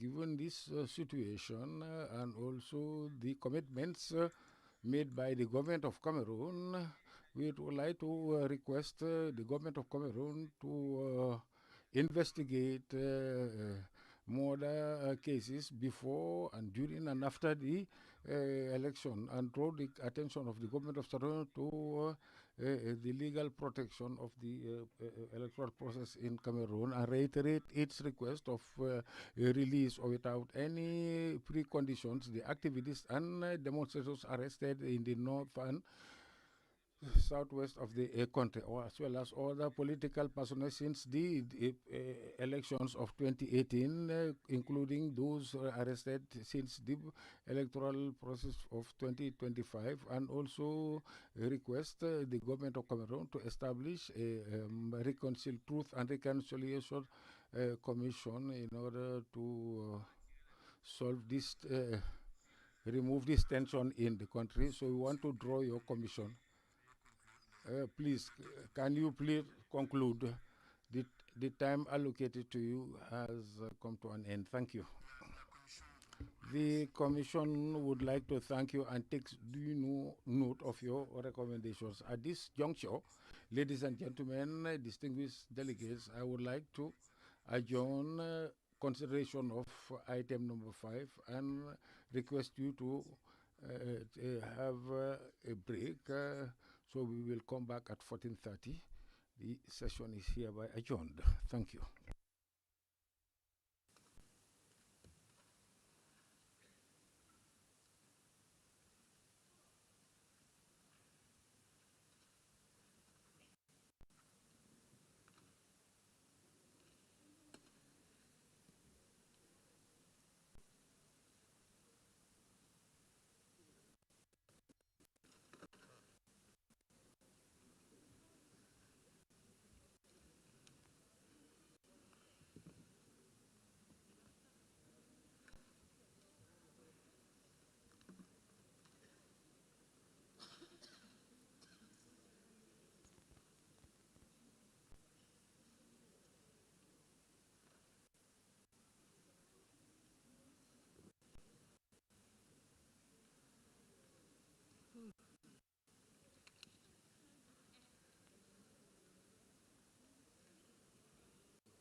My name is Shaibu Mahama, Member of Parliament from Ghana.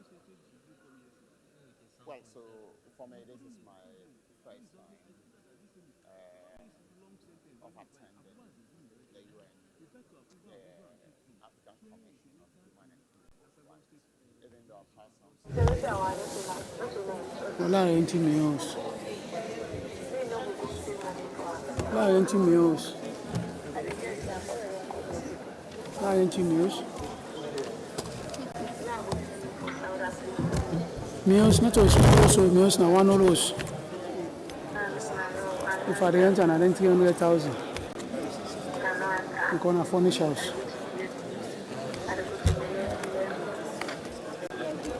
Will I make a snap? Will I make a snap? Give me 1 minute. Give me 1 minute.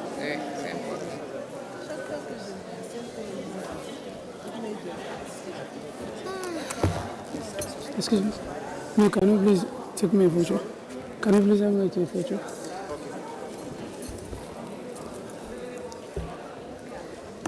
Just for you? Yeah, just for me.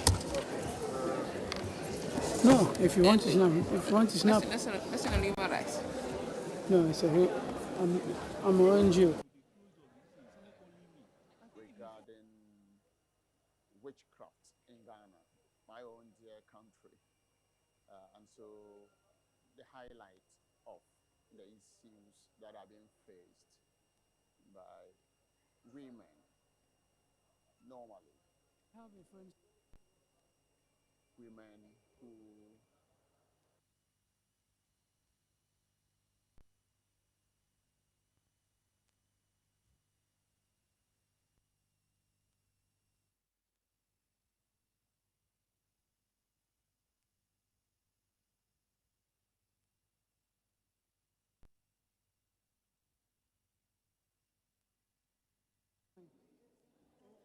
I live in Germany. Yeah. I live in Munich. I used to come to Dakar. Huh? So you are the same organization? Huh?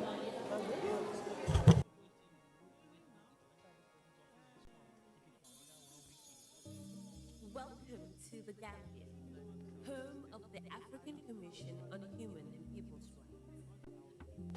Bem-vindos à Gâmbia, sede da Comissão Africana dos Direitos Humanos e dos Povos.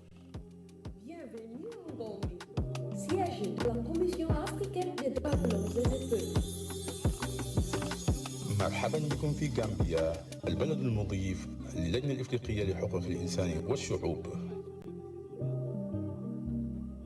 dal leen ci jàmm fii ci Gambia dëkkuwaay kuréel bu yore cëru doomu Adama ci Afrika. One Africa, one voice, your rights, human rights, our collective responsibility.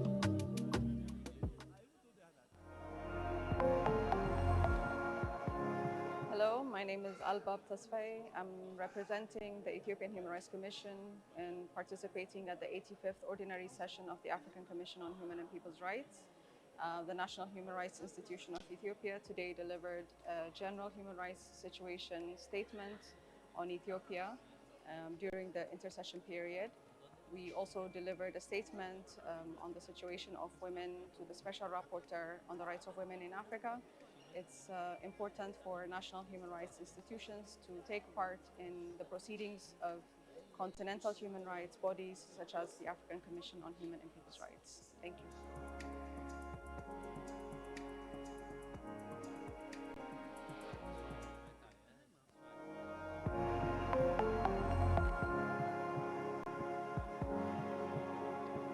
Good afternoon. I am Salimata Toure.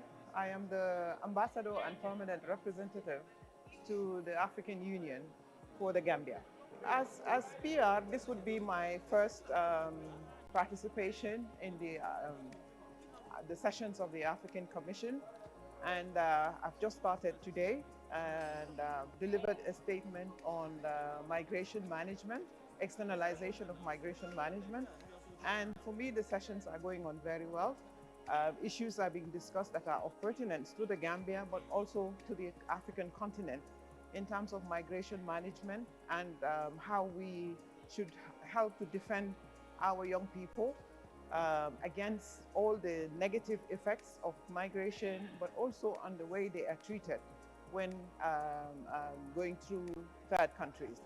As a member state, we would like to see our our refugees and also our migrants properly treated, their rights respected, and hopefully from the takeaway from this session would provide the opportunity for member states to make sure that migrant rights are reflected and defended, and ensure that they get a good treatment and a good future. For me, this is the first session, so I'll stop here for now and hopefully continue the sessions and learn and listen into other member states' participation and their stories, whether success stories or challenges that they may face. We will address them together as a continent, but also as a region. Thank you very much.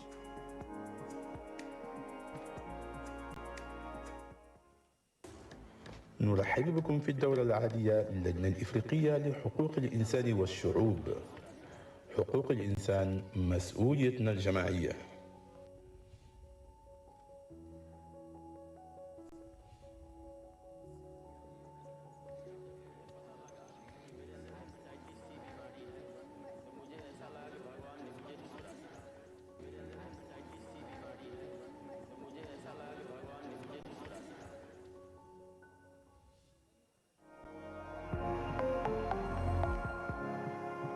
Thank you so much. My name is Bentabel Amboya. I'm from Kenya, from the Kenya Network of Women and Girls with Disability. I'm here courtesy of ICJ, International Commission of Jurists. I'm so happy to be in the 85th session. What I would actually wish to say is that in the near future, I would wish to see that the rights of persons with disabilities are actually protected, especially for the women, the rural women with the disabilities. When they go to look for justice, actually their rights should actually be protected, and they should be empowered so that they also get to understand their rights. Thank you so much.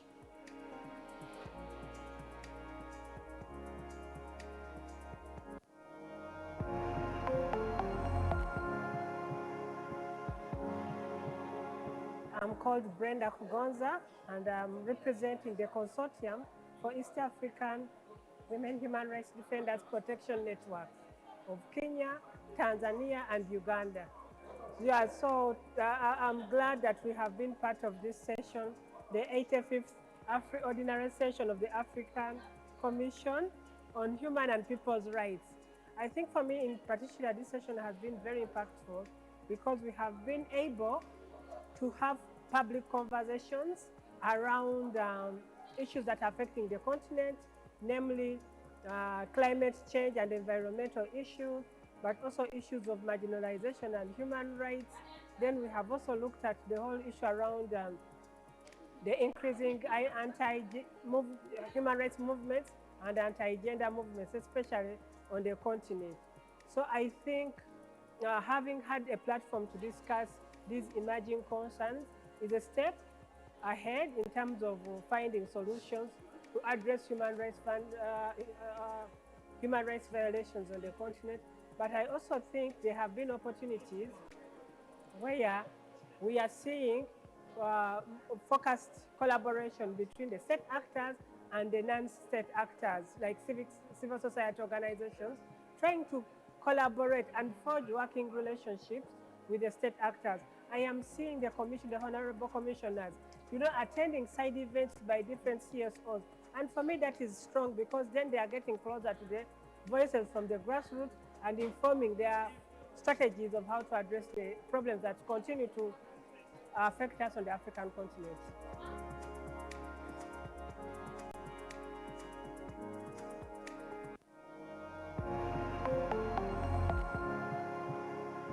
My name is Colette Letlujane. I'm with the Human Rights Institute of South Africa, and I participate in sessions of the African Commission on Human and People's Rights. My organization strengthens the African systems of human rights.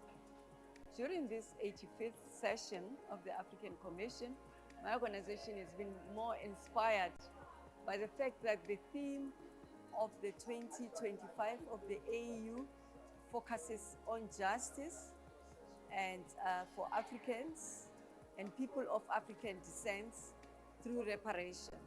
So this topic is very central to my heart because the continent has gone through terrible and era of apartheid, of colonization, of crimes against humanity, and of enslavement of our people in the continent.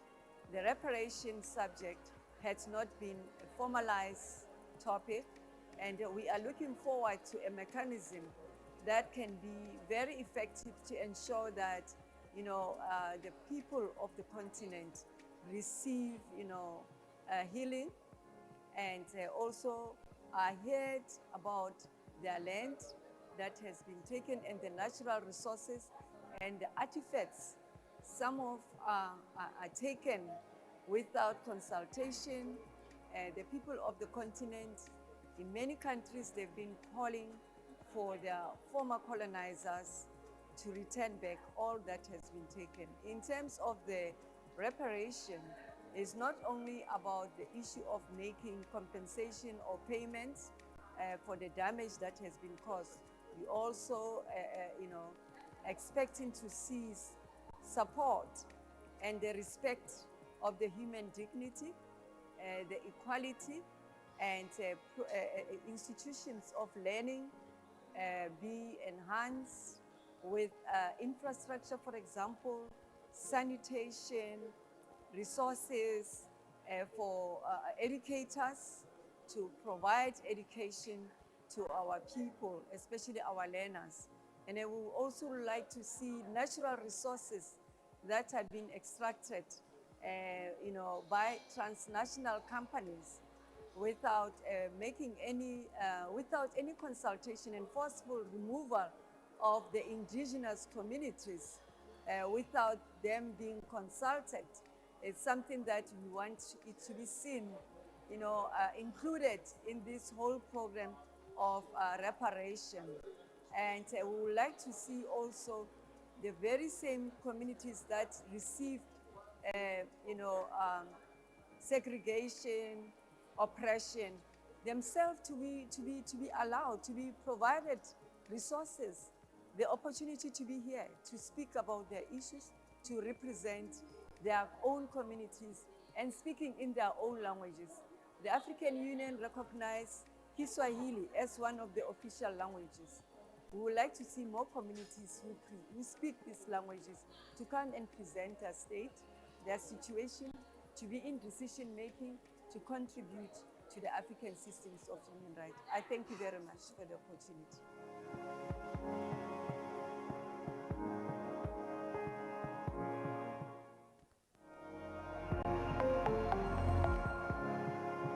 My name is Dorcas Lamini. I'm the Principal Secretary in the Ministry of Justice and Constitutional Affairs in the Kingdom of Eswatini.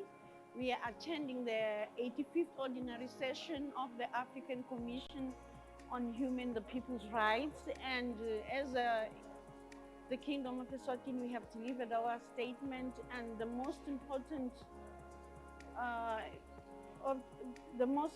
objective of this meeting is that we are meeting together as different countries to talk about the importance of human rights in our countries.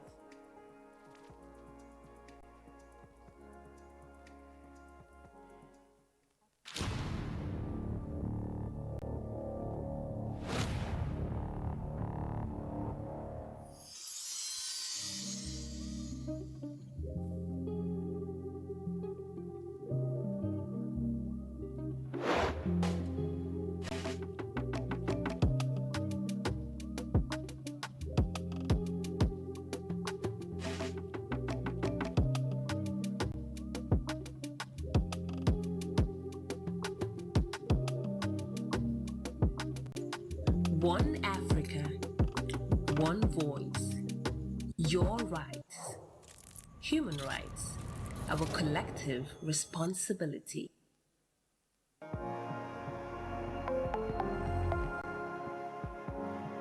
Hello, my name is Ellen Ann. I'm from the African Center for Democracy and Human Rights Studies. The center convenes the forum of NGOs in the work of the African Commission on Human and People's Rights. This year, we convened the forum preceding the 85th Ordinary Session of the African Commission. So the forum brings in civil societies and NGOs to work on human rights violations that are going on currently in the continent. Going forward, I would like to see the contribution of the forum being reflected in the Commission's work, as well as being translated into meaningful change. Thank you very much.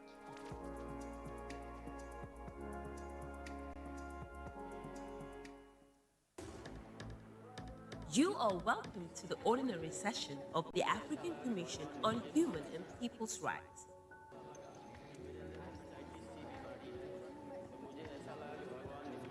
Human rights, our collective responsibility.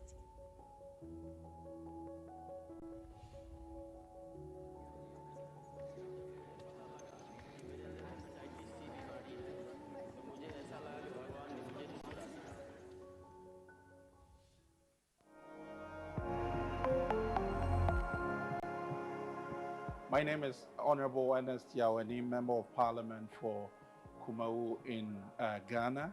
I serve as the chairman of the Human Rights Committee of our parliament, and I attended this session with members from Ghana's parliament on the Constitutional Legal Committee. This is my second time observing the ordinary session. We were here in May for the last session, and it was very insightful for us as a committee of parliament, and with oversight responsibility over human rights issues in Ghana. And this year has also been a very interesting one.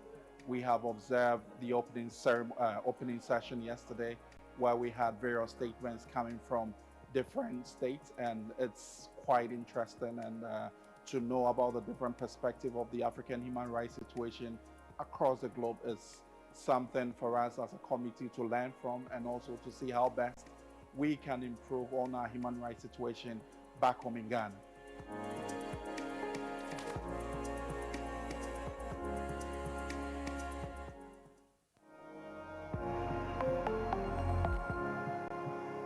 Je m'appelle Fatima Aldine Garfa, je suis la ministre déléguée auprès du ministre des Affaires étrangères chargée de l'intégration africaine et des Tchadiens de l'étranger du Tchad. Nous sommes aujourd'hui ici avec la délégation pour participer à la 85e session ordinaire ici à Banjul. Nous sommes vraiment ravis de participer à cette session. Notre participation aujourd'hui dénote de l'importance et de l'engagement que notre pays, le Tchad, apporte à la question des droits humains. Il était vraiment important et essentiel que nous puissions participer aujourd'hui à cette session. Le Tchad a fait une déclaration relative à cette session. Nous réitérons bien évidemment l'engagement de notre pays, le Tchad, à œuvrer pour les questions des droits de l'homme dans notre pays. Les questions relatives aux droits de l'homme sont bien évidemment gérées au niveau national pour chaque État membre, mais il était important de pouvoir échanger autour de ces questions-là avec tous les États membres en cette session de la Commission des droits de l'homme ici à Banjul. Et donc, nous réitérons bien évidemment notre engagement à œuvrer pour le bien-être des droits humains au Tchad et partout dans le monde. Merci beaucoup.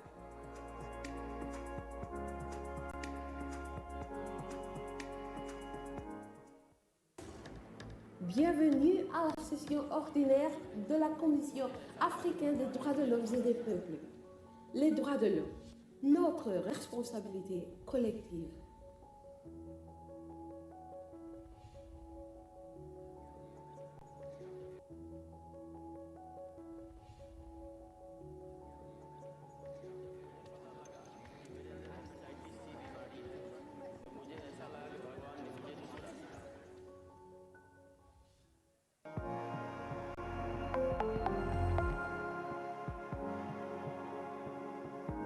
Hi everyone, my name is Ikechukwu Uzoma, Senior Staff Attorney at the Robert F. Kennedy Human Rights, and it's my pleasure to represent our organization at the 85th Ordinary Session of the African Commission on Human and People's Rights. As usual, we've engaged in different conversations ranging from litigation on civic space to issues related to women's rights and obstetric violence, to other issues relating to elections, especially in East Africa and also in parts of Central Africa. The conversations have been fruitful. We've identified some steps that needs to be taken. And above all, there's a call for greater awareness of the existence of the human rights mechanisms, as much as the role that these human rights mechanisms can play in advancing the freedom of in advancing human rights, in advancing democracy, and in advancing the respect for the rule of law. But in particular, also, we've been having engagements to grow awareness on the vacancies upcoming within the African human rights system, including at the African Commission on Human and People's Rights, where there are 3 vacancies in the floating seats in the southern region, and as well as the Central African region, as well as the vacancies, 7 vacancies within the Committee of Experts on the Rights and Welfare of the Child, where we have 2 members who are completing their term and 5 others who are open for re-election. The points have been made around the importance of awareness beyond these rooms, beyond these halls. All Africans must become aware of the existence of these mechanisms and begin to contribute to the effectiveness and the functionality of the mechanisms. So it's been a pleasure being here, and we look forward to advancing human rights, advancing the rule of law and democracy in Africa.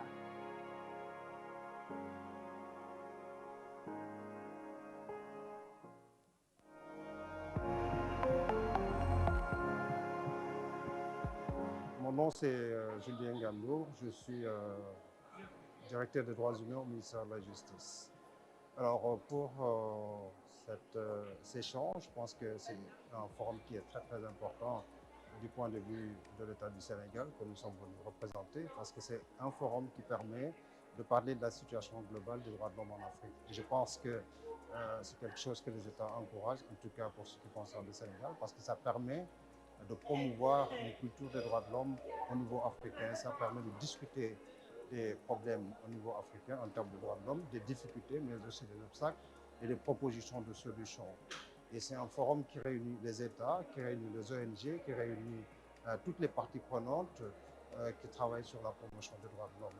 Et je pense que le Sénégal, qui est un État qui est là pour la promotion des droits de l'homme, est tout à fait ouvert pour participer à ce forum. Et c'est dans ce cadre-là que nous avons été ici envoyés pour discuter, voir ensemble comment, au niveau des États, on peut travailler à améliorer la situation des droits de l'homme en Afrique.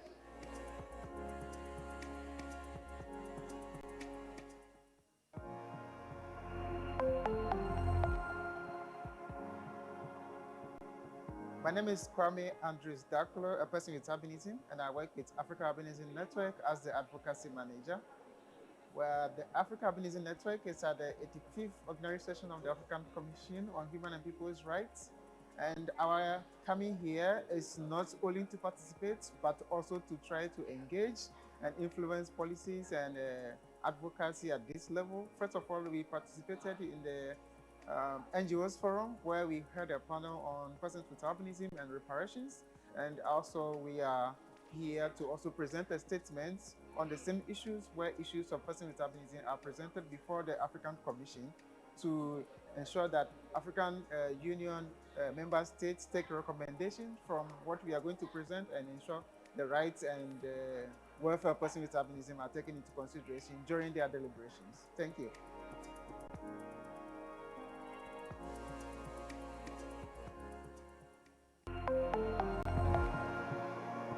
Hi, my name is Mary Izobo, and I am the Advocacy Program Manager at the Center for the Study of Violence and Reconciliation. And as CSVR, we are present at the 85th Ordinary Session of the African Commission on Human and People's Rights.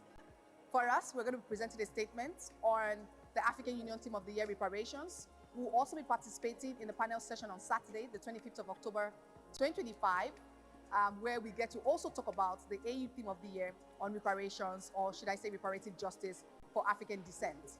Today, the 22nd of October 2025, we held a side event on how we can actually mobilize African leadership for a torture-free trade treaty. And so for us at CSVL, one of the reflections, or should I say the purpose of us having of being part of the 85th ordinary session, each year is to ensure that we're able to mobilize with other NGOs to serve as watchdogs to ensure that states are actually complying to the very same reason why they signed the different conventions in the first place, or even the African Charter of Human and People's Rights. And so it's also a great time for us to listen to states as they report on the human rights activities in their countries, and to ensure that whatever conventions they sign, they're implementing it, and they are not part of the violations that continue to happen in Africa. And for us, we work on conflict-related sexual violence, on transitional justice, and also on reparations. We make sure that countries who have actually signed and ratified treaties and conventions around human rights, to ensure that human rights are not violated, stick to it. Thank you so much.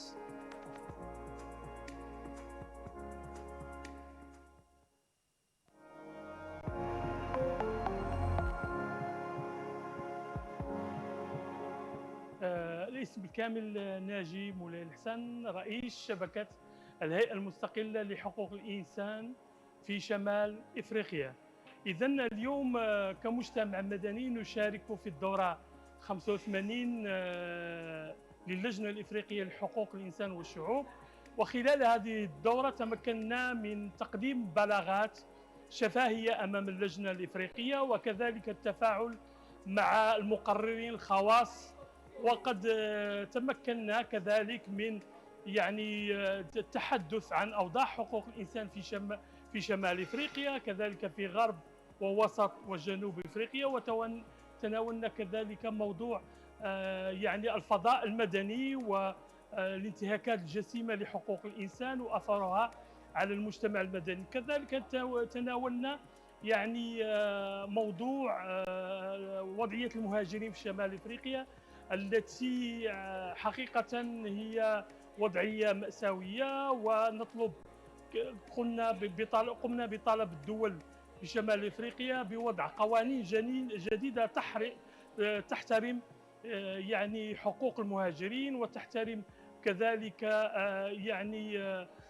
ولوجهم إلى العمل، الاستفادة من الصحة، الاستفادة كذلك من قضايا التنمية.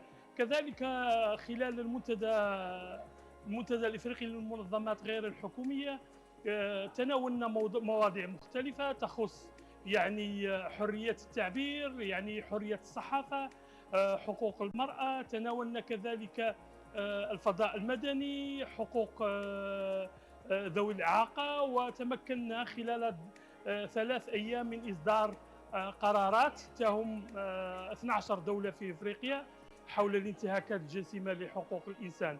كذلك كانت هناك قرارات تهم وضعية المهاجرين، تهم كذلك الوضعية الحقوقية والانتهاكات الجسيمة التي تحصل في إفريقيا.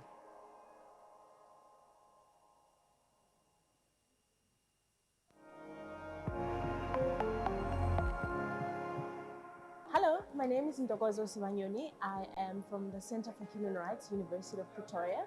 I'm here attending the 85th session of the African Commission, and I got to participate in a side event on the Treaty on Crimes Against Humanity to spotlight the definition of apartheid, which is very important for the current AU theme of reparations. And this is a good topic, and I hope that all member states will come on board and participate in the treaty. Thank you.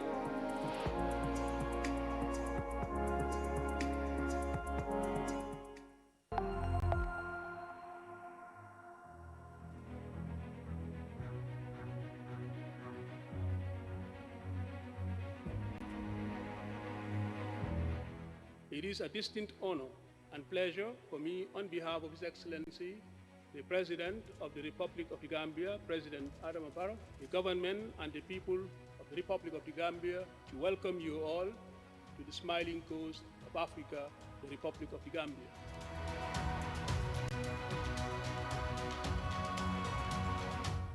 Le thème de cette année étant « Justice pour les Africains et les personnes d'ascendance africaine », il me semble légitime que cette plénière a l'obligation fondamentale de veiller à ce que les formes contemporaines d'injustice que subissent les Africains d'aujourd'hui puisse trouver des solutions. The 85th Ordinary Session of the African Commission on Human and People's Rights offers an important and timely platform for collective reflection and strategic engagement on the pressing human rights issues confronting the continent. The comprehensive agenda of this session underscores the Commission's continued leadership and commitment to promoting accountability, equality, and justice in Africa. As we stand at a critical juncture in Africa's human rights journey, the call for justice, for reparations, and equality for Africans and people of African descent echoes across generations. This session convenes at a crucial moment to address the global push for reparatory justice related to enslavement, the trade of enslaved Africans, and colonialism. This commemoration is not only a celebration of progress, but also a moment for introspection. It calls on all of us, governments, AU organs, national human rights institutions, and civil society to reaffirm our shared responsibility in giving life to the Charter's provisions. Les droits économiques, sociaux et culturels, les femmes et les filles, les enfants, les minorités ethniques et religieuses, les personnes handicapées et les défenseurs des droits de l'homme sont souvent les premières victimes de ces violations. J'appelle les autres États de l'Union africaine à doter la Commission des ressources humaines, financières et techniques nécessaires afin qu'elle puisse s'acquitter de son mandat le plus efficacement possible. Our continent has made notable progress over the past decade. The adoption of the African Charter on Human and People's Rights, the Maputo Protocol on Rights of Women, and the establishment of the African Court on Human and People's Rights have given Africa a comprehensive legal and institutional architecture for the protection and promotion of rights.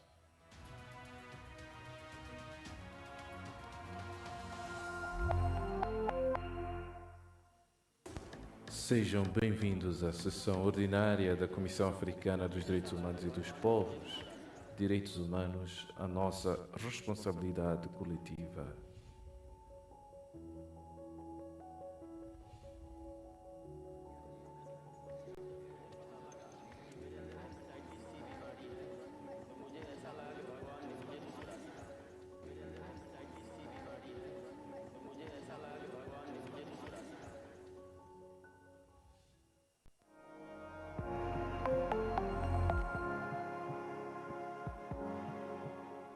Je m'appelle Sadir Niass, je suis chargé de relations internationales de Afrikajom Center. Je viens à Banjul pour participer à la 85e session de la Commission africaine des droits de l'homme et des peuples, qui est aujourd'hui consacrée à la thématique de l'Union africaine, la réparation pour les Africains et les communautés d'ascendance africaine. La Commission africaine des droits de l'homme et des peuples est une plateforme d'échange, de partage entre les États, les commissaires et les organisations de la société civile de l'Afrique. Nous sommes là après avoir tenu 3 jours de forum des ONG. On a formulé des recommandations et des résolutions pays, des résolutions thématiques que nous allons soumettre à la Commission africaine des droits de l'homme et des peuples pour faire face aux multiples violations des droits humains qui se passent aujourd'hui dans notre continent. On a beaucoup de problèmes de droits de l'homme, des conflits qui minent vraiment la quiétude dans les États africains et les violations vraiment qui ont pour nom la restriction de l'espace civique, la restriction des libertés et des libertés d'association, des libertés d'expression et les libertés d'opinion. Autant de violations que nous avons soulignés sur lesquels nous avons formulé des recommandations qui seront adressées sous forme de résolution à la session 85e session de la Commission africaine des droits de l'homme et des peuples.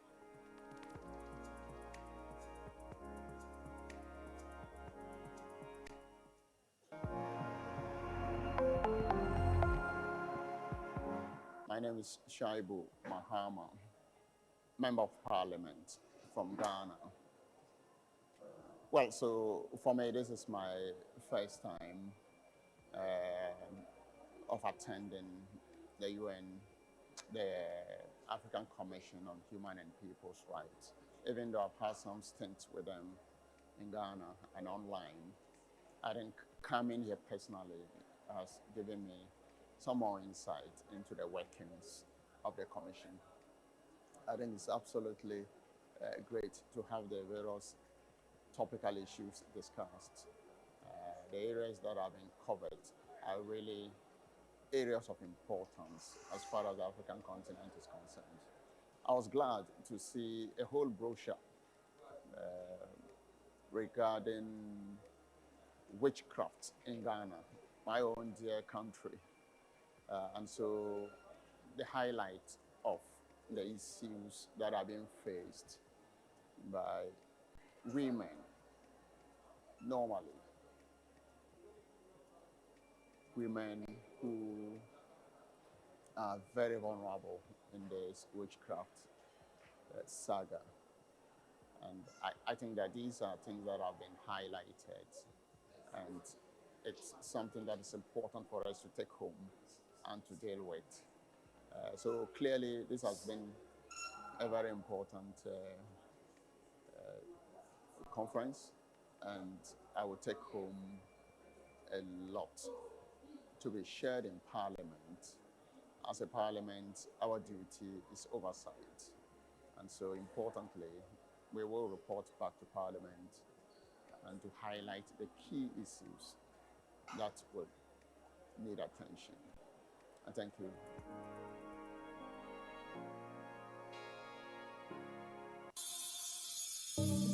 Welcome to the Gambia, home of the African Commission on Human and People's Rights. Bem-vindos à Gâmbia, sede da Comissão Africana dos Direitos Humanos e dos Povos. Bienvenue en Gambie, siège de la Commission africaine des droits de l'homme et des peuples. مرحبا بكم في غامبيا، البلد المضيف للجنة الإفريقية لحقوق الإنسان والشعوب. dal leen ci jàmm fii ci Gambia dëkkuwaay kuréel bu yore cëru doomu aadama ci Afrika. One Africa, one voice, your rights, human rights, our collective responsibility.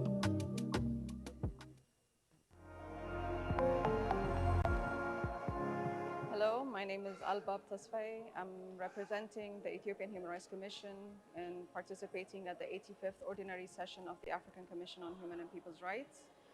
The National Human Rights Institution of Ethiopia today delivered a general human rights situation statement on Ethiopia during the intersession period.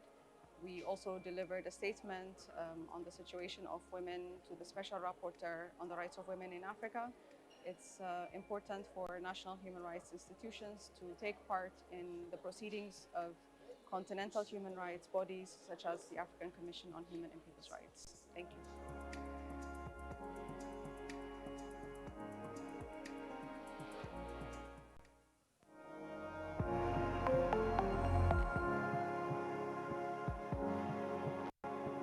Good afternoon. I am Salimata Toure. I am the ambassador and permanent representative to the African Union for the Gambia. As PR, this would be my first participation in the sessions of the African Commission, and I've just started today and delivered a statement on migration management, externalization of migration management. And for me, the sessions are going on very well. Issues are being discussed that are of pertinence to the Gambia, but also to how we should help to defend our young people against all the negative effects of migration, but also on the way they are treated when going through third countries. As a member state, we would like to see our refugees and also our migrants properly treated, their rights respected, and hopefully from the takeaway from this session would provide the opportunity for member states to make sure that migrant rights are reflected and defended, and ensure that they get a good treatment and a good future. For me, this is the first session, so I'll stop here for now and hopefully continue the sessions and learn and listen into other member states' participation and their stories, whether success stories or challenges that they may face. We will address them together as a continent, but also as a region. Thank you very much.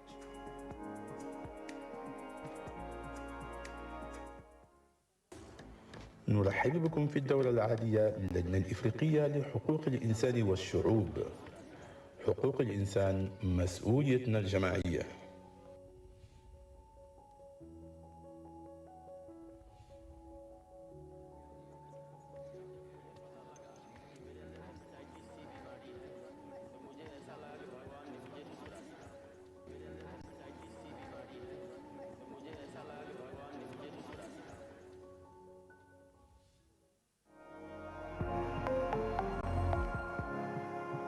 Thank you so much. My name is Bentabel Lamboya. I'm from Kenya, from the Kenya Network of Women and Girls with Disability. I'm here courtesy of ICJ, International Commission of Jurists. I'm so happy to be in the 85th session. What I would actually wish to say is that in the near future, I would wish to see that the rights of persons with disabilities are actually protected, especially for the women, the rural women with the disabilities. When they go to look for justice, actually their rights should actually be protected, and they should be empowered so that they also get to understand their rights. Thank you so much.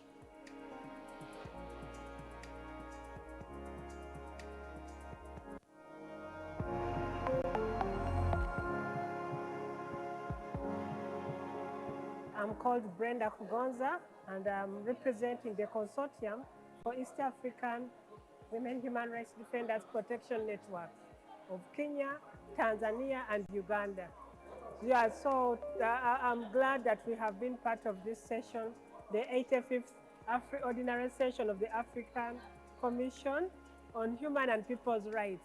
I think for me in particular, this session has been very impactful because we have been able to have public conversations around issues that are affecting the continent, namely climate change and environmental issues, but also issues of marginalization and human rights.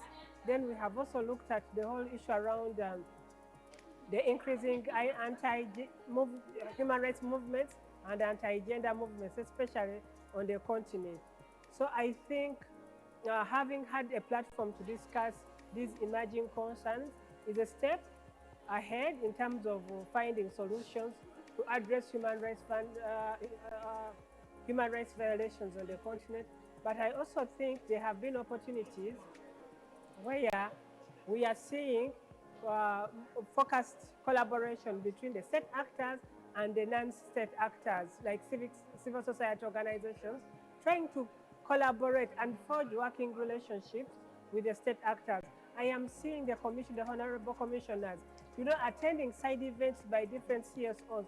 And for me, that is strong because then they are getting closer to the voices from the grassroots and informing their strategies of how to address the problems that continue to affect us on the African continent.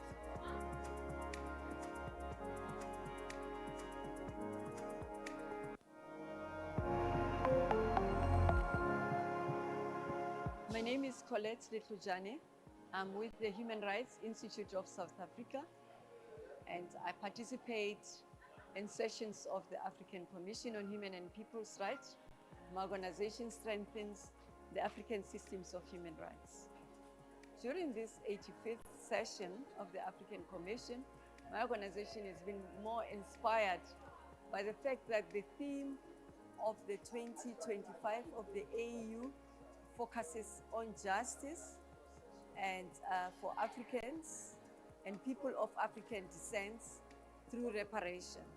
So this topic is very central to my heart because the content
Certain committee have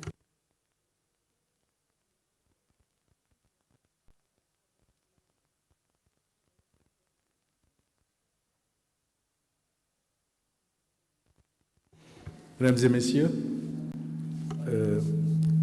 la Commission va reprendre ses travaux.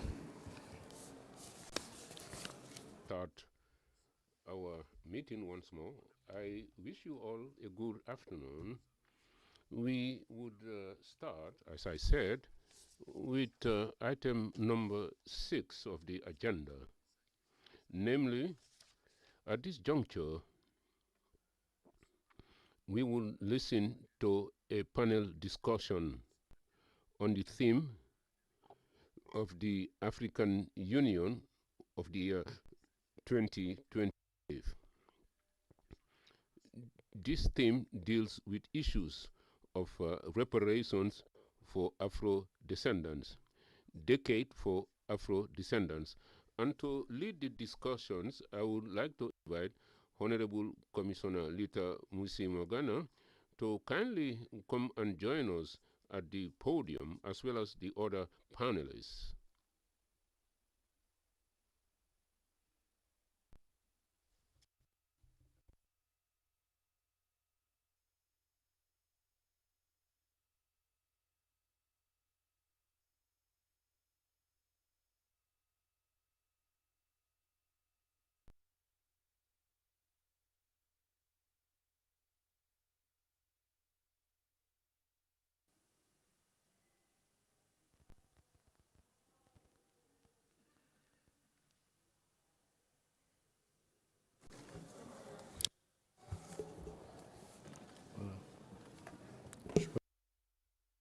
I believe all the panelists are here.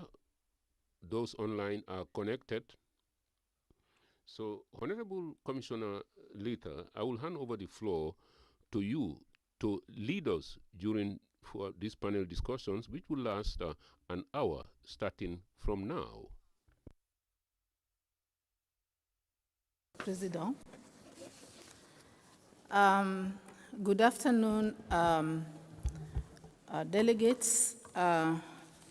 We are going to be starting a panel which we have Commissioner Mwandenga with me, but all our other panelists are online. You will recall that last week, state parties recommended that we introduce this panel to the program, and by that time it was almost impossible to facilitate for the participation, physical participation of the panelists. So we want to thank them for their indulgence and for agreeing to join us online. Your Excellencies, I have 4 panelists. I'll be moderating this session for you.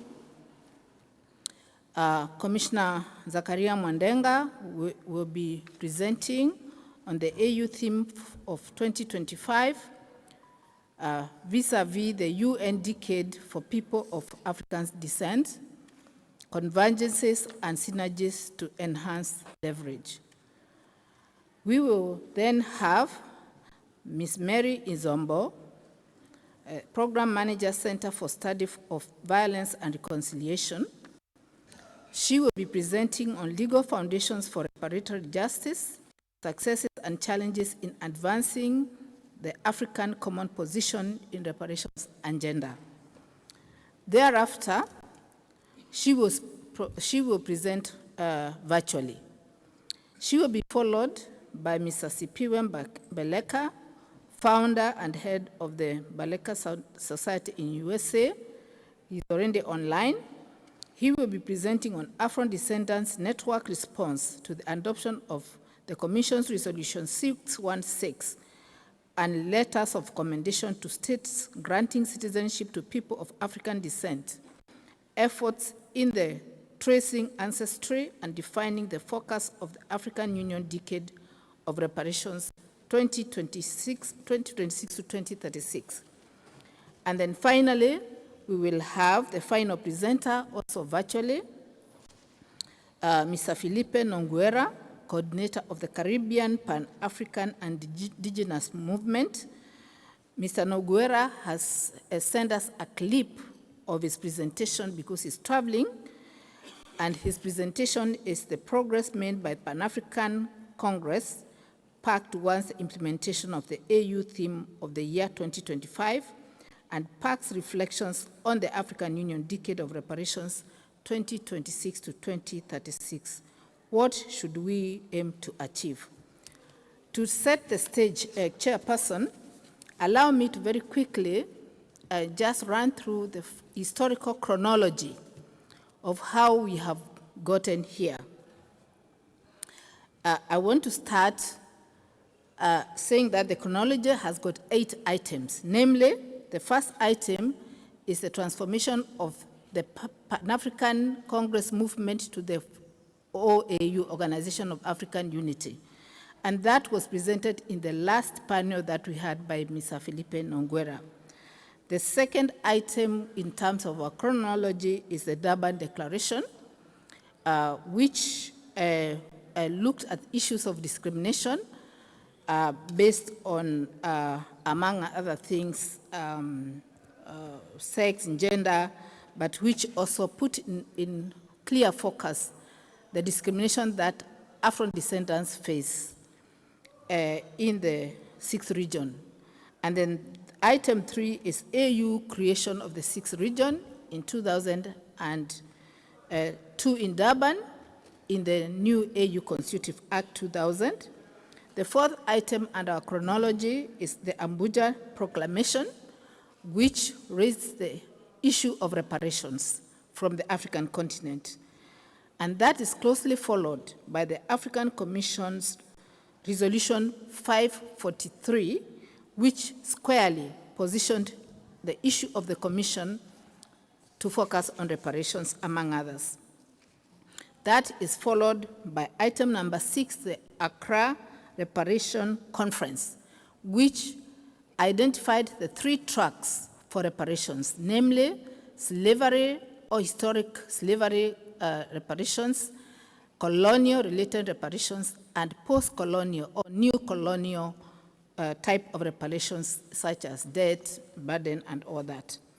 Then that takes us to the 7th item, and that is the proclamation of the AU theme of the year by heads of states and government of the African Union. And now we are in the 9th moment where we are celebrating the adoption of a decade. So that is the chronology of how things have followed, and you can see there's been constant interest on the matter from the African Union side, from member states, from the 6th region, from the Caribbean. And so that is the first thing I wanted to highlight. The second thing I wanted to highlight is what came out of the roundtable that we held in the 83rd open session. The roundtable discussed many items, but I want to flag out 3 of them because there is work that has been done and the Commission is very pleased to report. The first one is the issue of ancestry. The roundtable squarely situated the issue of African ancestry and the whole issue of DNA testing and how granting citizenship to Africans, if they can trace their home, is important. And I think we have a whole presenter who will be talking about that. The second thing that came out of that meeting, and it was a presentation which was made by none other than our chair here, was linking the issue of slavery to abductions and forced disappearance, and requesting and asking that that becomes part of the reparations as well, so that when we are constructing the reparatory matrix of what costs should go in, that should not be forgotten. And the third issue that came out of that conversation was the issue of recovering our stolen artifacts, and what so far has been achieved. The last part of my stage setting is the Pan-African Parliament's 5th ordinary session, after they received the report from the Commission on the round table, they picked up the issue of abductions and forced disappearances and gave this commission the responsibility to follow up on this issue of reparations using two-pronged approach, namely diplomatic approach, which they recommended for stolen artifacts, but litigation, which they recommended for reparations for our abducted brothers and sisters. So, Chairperson, without much ado, I'm now going to ask our panelists to make their presentations. I think we have 7 minutes each, and I'll start with Commissioner Mwandenga. And since he's the only one with us, I think we can give him 10 minutes. Commissioner Mwandenga, the floor is yours. Thank you, Moderator. Honorable Commissioners, Your Excellencies, my other distinguished panelists, as well as distinguished delegates, and may I simply say, ladies and gentlemen. It is a great honor to take part in this panel discussion at a time when the African Union and the global community are converging around a shared imperative, the pursuit for justice, dignity, and reparations for Africans and people of African descent. The AU's designation of 2025 as the Year of Justice for Africans and People of African Descent through reparations is a landmark that includes decades of advocacy from the Abuja Proclamation of 1993 to the Accra Declaration of 2023. This theme is not only a continental priority, it is a global action call to action. It aligns powerfully with the United Nations General Assembly's proclamation of the Second International Decades for the People of African Descent 2025 to 2034, which reaffirms the global commitment to recognition, justice, and development for the people of African descent worldwide. In this discussion, Excellencies, distinguished delegates, I am going to discuss it under one shared foundation, that is recognition and justice. Then I'll also deal with convergences in policy and advocacy. I'll also deal with synergies for global leverage. And I'll conclude with a discussion on a unified front for reparatory justice. Concerning shared foundations and recognition and justice, both the AU theme and the UN decade are anchored in the recognition of historic and systemic injustices such as slavery, colonialism, apartheid, and racial discrimination, and the need to address their enduring legacies. The AU's reparation agenda, as articulated in its flagship initiatives and resolution, emphasizes a multidimensional approach to justice. This includes restitution, rehabilitation, acknowledgement of harm, and guarantees of non-repetition. Similarly, the UN decade is guided by the Durban Declaration and Program of Action, which recognizes slavery and the transatlantic slave trade as crimes against humanity and calls for the full participation of people of African descent in all aspects of society.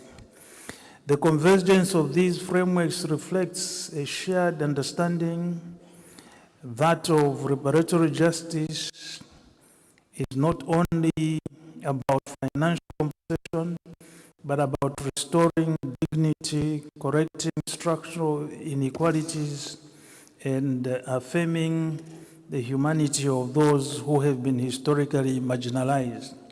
Both frameworks reject doctrines of racial superiority and affirm the equal worth and potential of all human beings. Under the heading Convergences in Policy and Advocacies, the AU and the United Nations initiatives converge in their commitment to human rights, inclusive development, and institutional reform.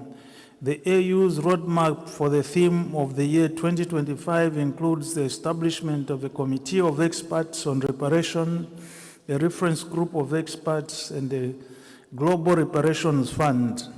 These mechanisms are designed to consolidate Africa's legal and policy position, coordinate continental efforts, and engage with global partners. On the UN side, the second decade extends the program of activities adopted during the first decade with a focus on promoting the respect, protection, and fulfillment of all human rights and fundamental freedoms of people of African descent. Both frameworks emphasize the importance of engaging civil society, academia, and affected communities. The AU recognizes the African diaspora as a sixth region and has initiated partnership with CARICOM and other diaspora organizations. The UN has established the Permanent Forum on People of African Descent as a consultative and administrative platform to the Human Rights Council, ensuring that the voices of Afro-descendant communities are central to the global policymaking.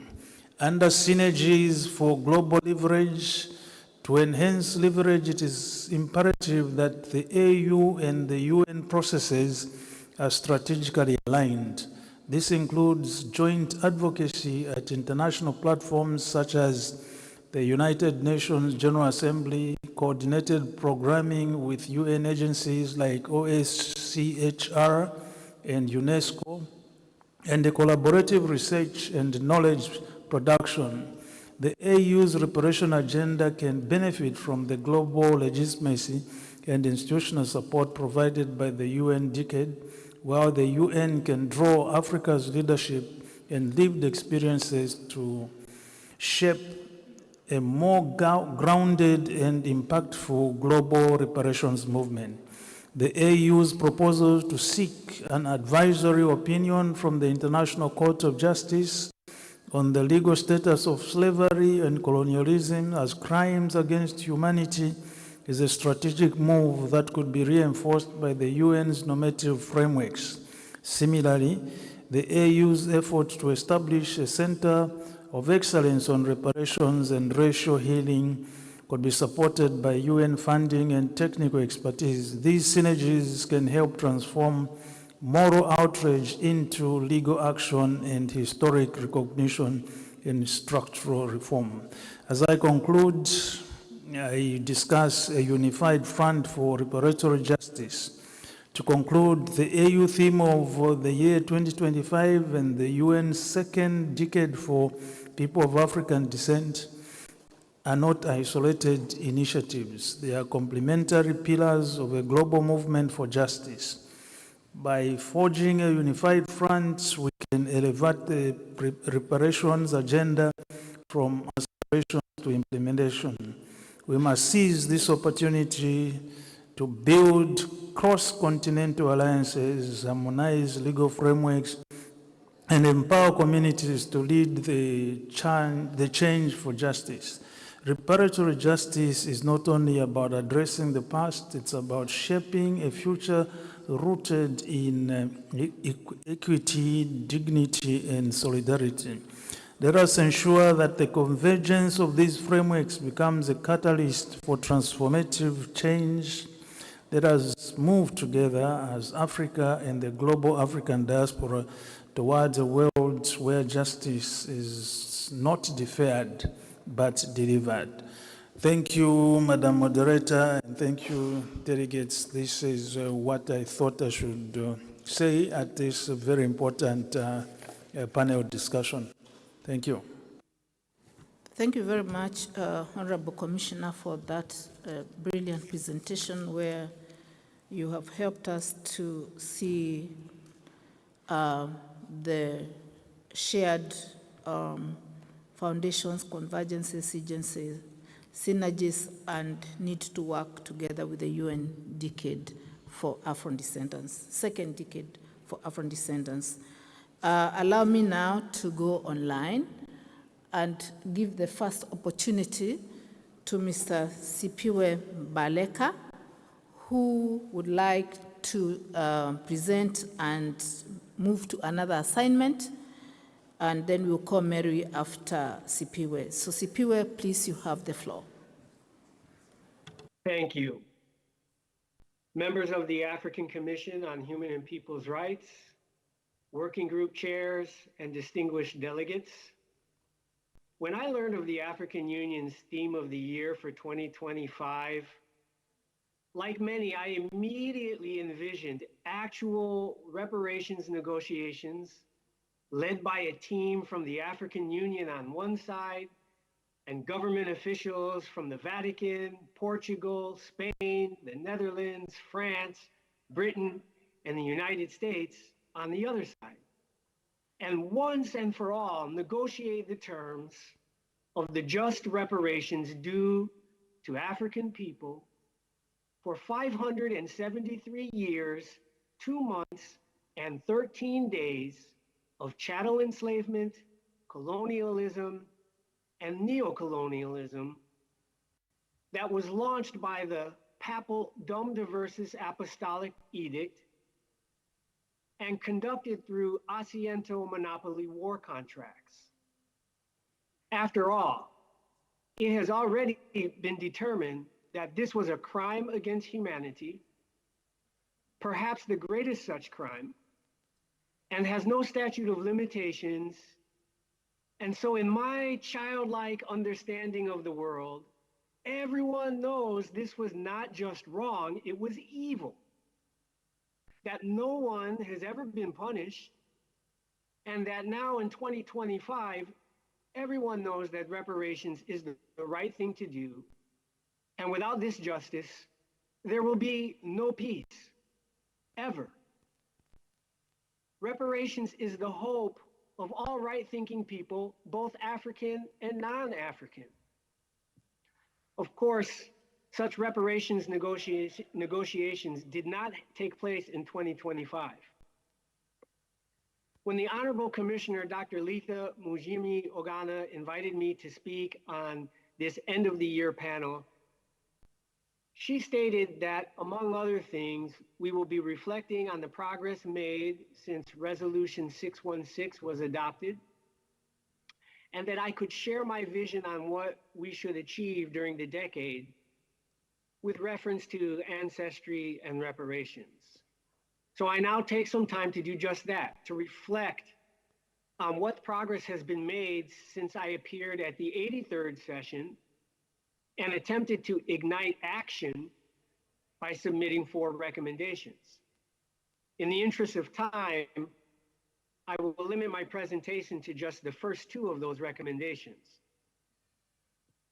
My first recommendation was that the Commission and the African Union follow the model of the state of Illinois, which I helped to develop with State Representative Carol Ammons, and convene discussions with the Vatican along with the holders of the Catholic Church's Asiento monopoly war contracts about their obligation to provide a remedy for the war damage of ethnocide through African ancestry DNA testing, which a study showed that 75% of the respondents would take if provided free of charge as a form of reparations. I had expected the African Union to reach out to me and work together to convene such discussions, but that never happened. No one from the African Union contacted me to even ask questions or find out more information. It was as if my recommendation fell on deaf ears, which is surprising since I had previously raised the issue at the Global Circle for Reparations Healing Accra Summit 2 event in March of 2025, and specifically raised it with Angela Odai, head of the Diaspora Division at CEDAW, African Union Commission. However, an attempt was made by civil society to engage the Vatican just days after the 83rd ACHPR 83rd Summit. Cam Howard, co-convener of the Global Circle for Reparations and Healing and chair of its Interreligious Actors Working Group, the same group that delivered the presentment to the Holy See in furtherance of reparations back in 2022, had invited me to a symposium organized on reparations and organized by Omnis Gentes, the Association of Students of the Pontifical Urbaniana University in Rome. It took place May 25th, 2025. Unfortunately, no funds were provided, and there was no conversation which initiated with the Vatican on providing a program for free voluntary DNA testing to remedy 8 generations of ethnocide. Fortunately, I will be raising this issue on November 13th on a panel on reparations in the Vatican at the 2nd International Seminar on Historic Reparations in Brazil. Thus, lineage restoration through African ancestry, maternal and paternal genetic testing is the justice delivery mechanism repairing the harm of ethnocide. It can be strategically implemented via a reparations agreement with the Vatican. And this must be a focus of the African Union's reparations policy coherence and pilot programs launched at the beginning of the 2nd International Decade for People of African Descent, as proclaimed by the United Nations, which will span from January of this year to December of 2034. This underscores the fact that reparations transcends monetary compensation. My second recommendation at the 83rd session of the ACHPR was that the Commission pass a resolution on the Afro-descendants' right of return and the African Union develop a comprehensive Afro-descendant citizenship policy that would recognize their status as a unique class of immigrants never before contemplated in law. The issue has come front and center this year. On September 2nd, 2024, on the eve of the theme of this year, Benin became the first African country to specifically adopt a law offering people of African descent the opportunity to acquire nationality by recognition. Law 2024-31 on the recognition of Benin nationality for people of African descent states that any person aged 18 or over who, according to their genealogy, has a sub-Saharan African ancestor who was deported from the African continent as part of the slave trade and the triangular trade is eligible. The cost is $100 and citizenship is granted after just 3 months from the date of notification of receipt of a completed file. Following Benin, in January and February of 2025, Guinea-Bissau granted citizenship to 21 Afro-descendants of Guinean origin based on the African ancestry test results, earning President Umaro Sissoko Embalo a letter of commendation from this commission. Great expectations were raised when it was announced that Burkina Faso would also grant citizenship to Afro-descendants. Unfortunately, on September 1st, Burkina Faso's Transitional Legislative Assembly passed law number 012-2025/ALT, setting forth the legal baseline for nationality in Burkina Faso. The legislation did not recognize Afro-descendants of Burkinabe origin as a unique class of immigrants with a right to return under international law, and specifically the Geneva Convention. Rather than granting citizenship as was promised, the Parliament's new law leaves it as an unaddressed and unanswered question of legal obligation. Due to the high-profile nature of the expected citizenship conferment ceremony, which was scheduled to take place in just a few days, its cancellation and rebranded offer of permanent residence has caused much grief and disillusionment among Afro-descendants and quite a bit of division among Africans, both at home and abroad. The entire affair underscores the need for a definitive ACHPR resolution on the Afro-descendants' right to return and a comprehensive African Union citizenship policy for Afro-descendants. Ideally, the African Union should request an advisory opinion on the fundamental legal questions which have already been drafted and submitted repeatedly, both to the African Union and the United Nations Permanent Forum on People of African Descent.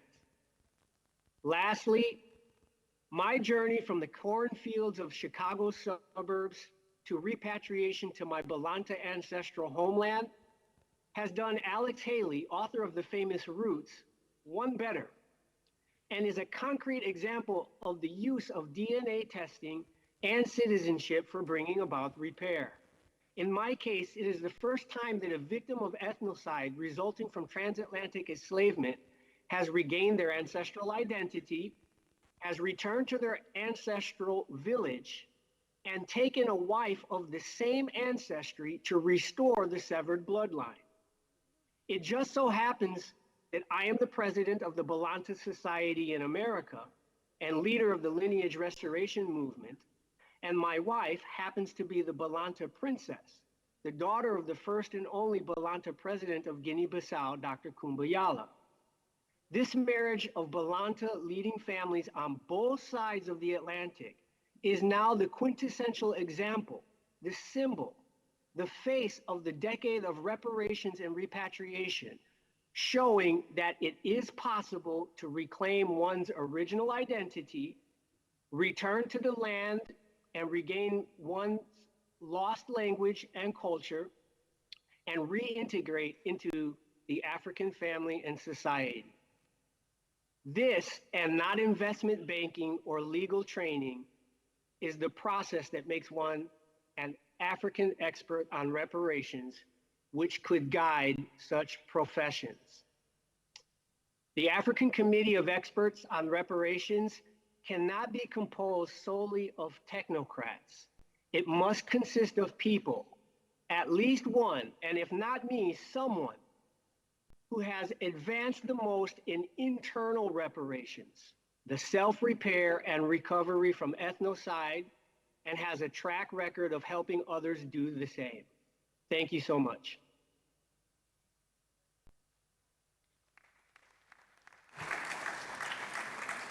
Thank you very much, Sipiwe, for that powerful presentation.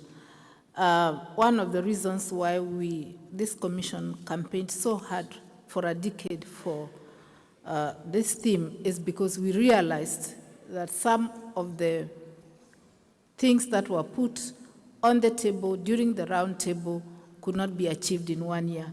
So we want to assure you that as a commission, we continue to follow issues of ethnocide, both to advocate for our colleagues to understand these issues so that we can know how best to fight for them at the AU level. We're also grateful that you have been able to share the examples of what Benin has done, and we congratulate them, as well as Guinea-Bissau, which is number 3 on our list because Ghana tops the list of granting citizenships to Afro descendants, followed by Sierra Leone. So we commend these 3 countries for what they have done. And lastly, to congratulate you for coming back home and restarting the clan by marrying a daughter of the soil. So now we thank you, and I hope you'll be able to connect if there are any questions directed to you to be able to respond.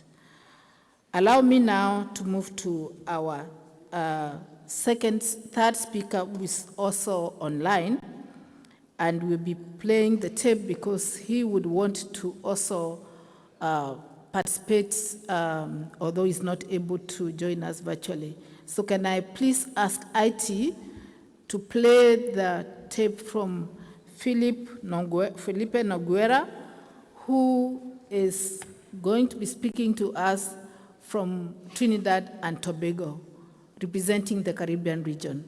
I thank you.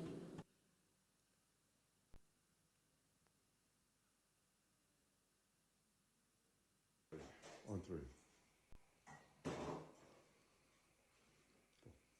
Hamjambo, my name is Felipe Noguera and I am the coordinator for the Caribbean, Pan-African and Indigenous Movement, and I am a member of the governing council of the Global Pan-African Movement, responsible for the Caribbean and Latin America. I'm very grateful for the opportunity and thank the organizers for inviting me to say a few words on the questions of the relevance of the decade for people of African descent to the question of reparations, which is the AU's theme. I'm, of course, summarizing perhaps inaccurately or incompletely. However,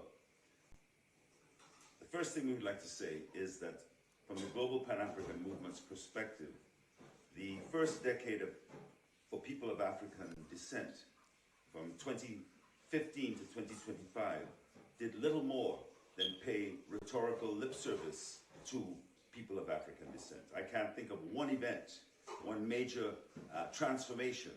There was Black Lives Matter, there were a number of anti-racist efforts, there have been some, probably the most significant things that have happened to motivate people of African descent on the continent has been the formation of the Confederation of Sahel States with Captain Ibrahim Traoré from Burkina Faso, Colonel Assimi Goïta from Mali, and General Abdurrahman Chiani from Niger.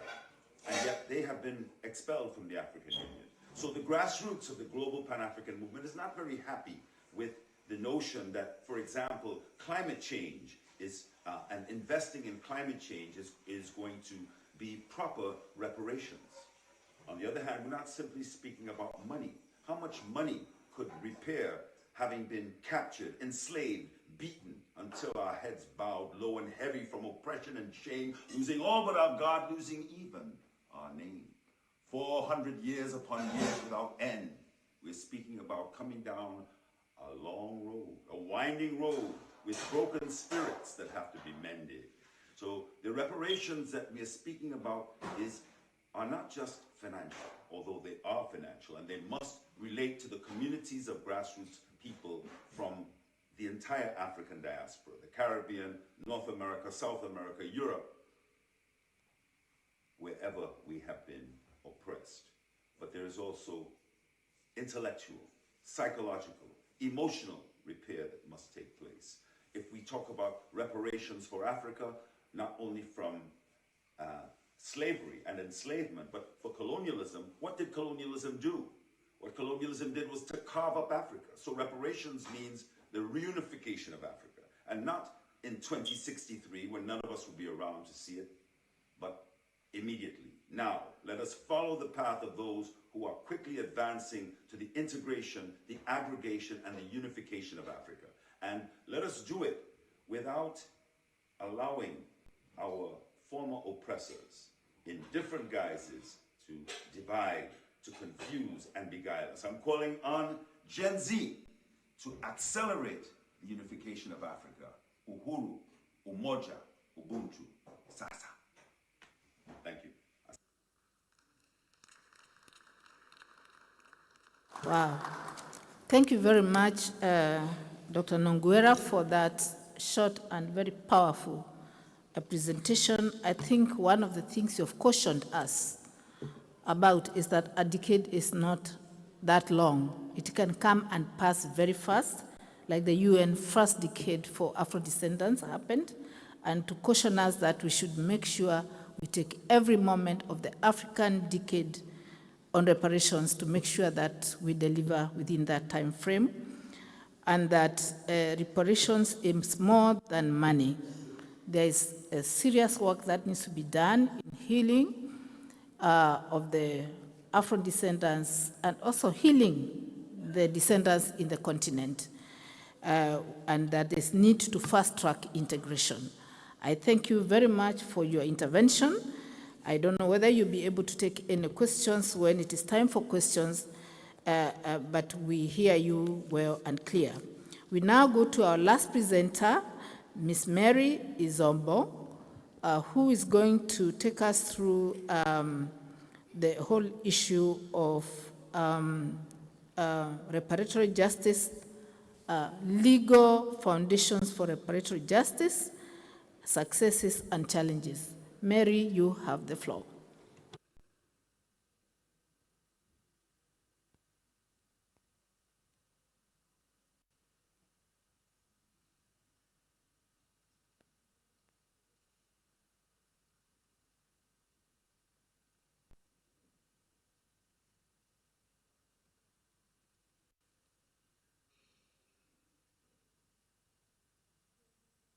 Advancing the African common position. But most importantly, I would also talk about the challenges as well as what's the path forward, or what path can we take to move forward. Now, the first things first is I'm just going to quickly open my presentation on here.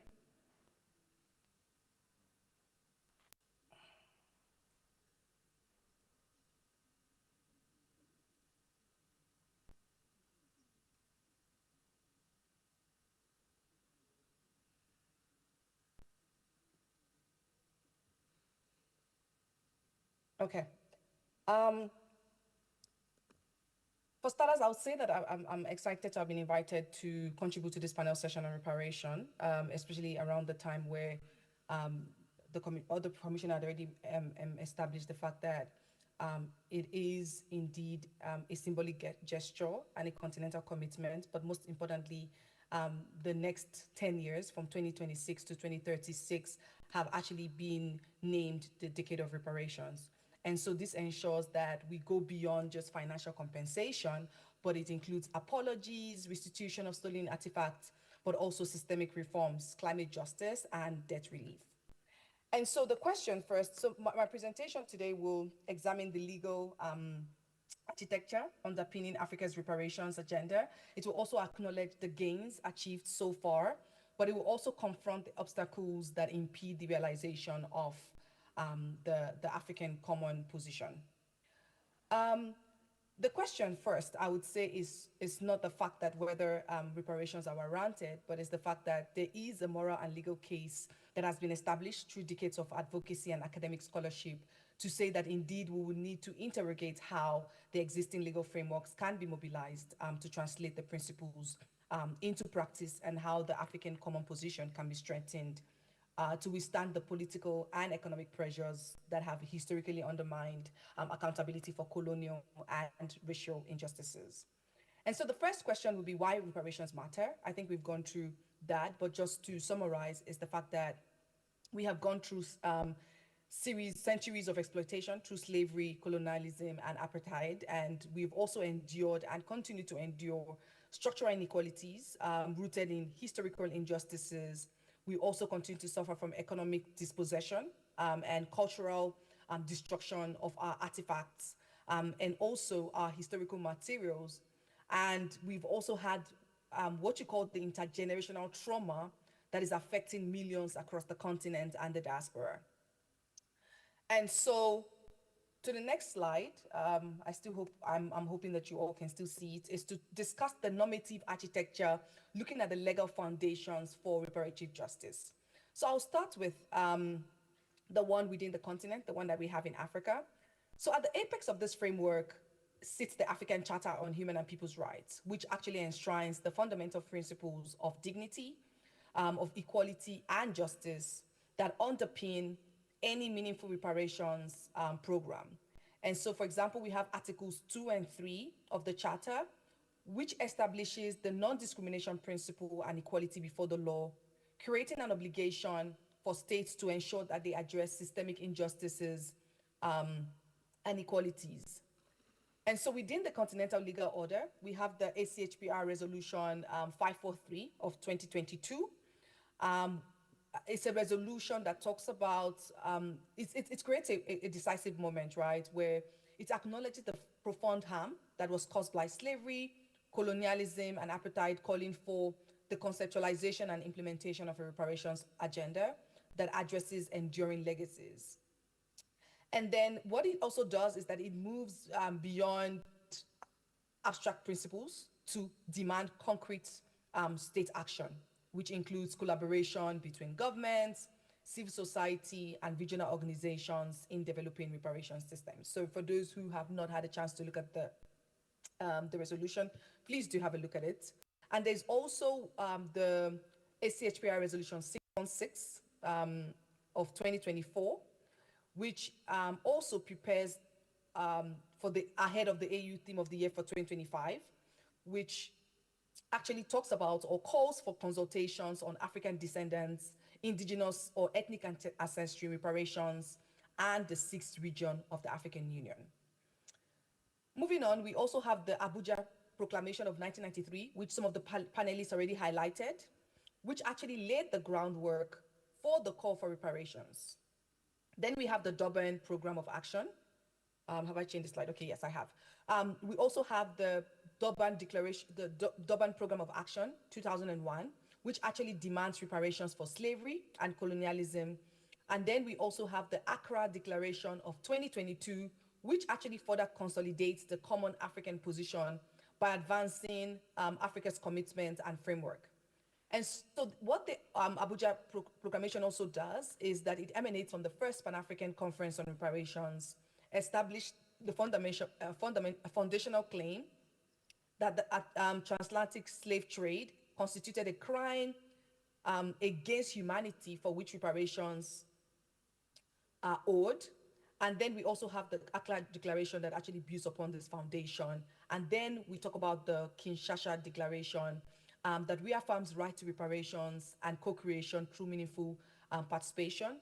But this is especially around conflict-related sexual violence and gender-based violence, because we do know that there is a lot around CRSV, conflict-related sexual violence and gender-based violence. And then we have the AU theme of the year for 2025, as well as the AU Decade of Reparations from 2026 to 2030, which is a 10-year commitment to advance the reparations agenda. Then we move on to the international legal framework, which provides additional legal foundations through the ICCPR, which is International Covenant on Civil and Political Rights. We have the ICERD, the International Convention on the Elimination of All Forms of Racial Discrimination, which actually imposes duties on states to provide effective remedies for human rights violations. Then we have the United Nations Basic Principles and Guidelines on the rights to a remedy and reparations for victims of gross violations of international human rights law and serious violations of international humanitarian law, which was adopted in 2005. And what this UN Basic Principles and Guidelines does is to offer a comprehensive guidance on forms of reparation, including restitution, compensation, rehabilitation, satisfaction, and guarantees of non-repetition. I'm going to highlight that in one of my slides and even in my conversation much later. And then in addition, on 17 December 2024, which was only last year, the UN General Assembly actually adopted Resolution 79193, which proclaimed the second international decade for people of African descent, which started this year from the 1st of January 2025 to 31 December 2025, with the theme, People of African Descent, Recognition, Justice, and Development. Now we move to the African Common Position on Reparations. And what are the core principles of this? The first is apologies and acknowledgement. I think that's very important, of historical crimes against humanity, which is a formal and sincere apology from former colonialists. I like to call them colonialists as opposed to colonial powers, because that also continues to empower them. And then the second is the restitution of stolen land and cultural property and artifacts, which is the return of stolen cultural heritage and artifacts. And the third is compensation for economic exploitation. The fourth is rehabilitation of addressing intergenerational harm where we then look at the provision for medical and psychological care and legal or social services, because it goes to show that harm is not only physical through slavery, but it also affects the mental or the emotional state. And then we have satisfaction through truth-telling and memorialization, including public apologies. And then we have non-reparation through institutional reform.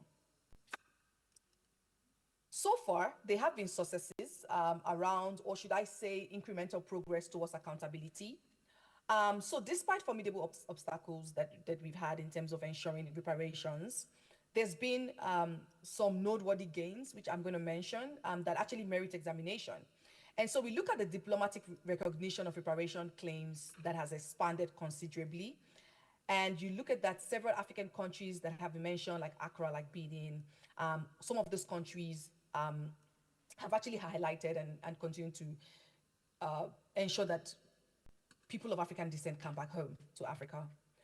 But then we also have states that have successfully negotiated with former colonialists regarding specific historical injustices, establishing precedents for accountability. We have the 2021 joint declaration between Germany and Namibia, officially acknowledging the genocide of the Herero and Nama peoples between 1904 and 1908, and committing to development aid exceeding 1 billion euros for a maximum of 30 years for reconstruction and development of Namibia. They also committed to a 50 million euros for reconciliation and education projects, including those for young people. And I would say that this actually demonstrates it also demonstrates that sustained advocacy can actually compel former colonialists to accept responsibility. However, the agreement falls short of formal reparations and has faced criticism from affected communities regarding their exclusion. So the people of Nama and Herero have actually said that they were not part of the co-creation, the co-designing, and even now the co-implementation of this agreement. And some have also said that it has, some scholars and academics have actually also said that it goes against the UN Declaration on the Rights of Indigenous People. However, it nonetheless breaches the wall of denial that has historically protected colonialists from accountability, because it shows that actually colonialists can take accountability with sustained advocacy. The cultural restitution movement has also gained momentum, with several European institutions returning looted artifacts to the countries of origin. For example, I am Nigerian, and I see that there has been like return of Benin bronzes to Nigeria, and the repatriation of royal artifacts, for example, to Ghana, which actually signal a growing acceptance that colonial era theft cannot be legitimized through time.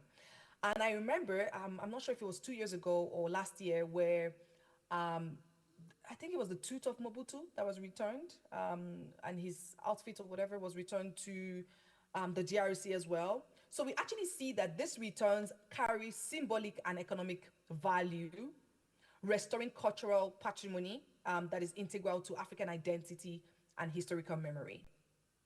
Then we have the Mau Mau settlement of 2013 between the United Kingdom and Kenyan victims of colonial era torture, which actually established a crucial legal precedent.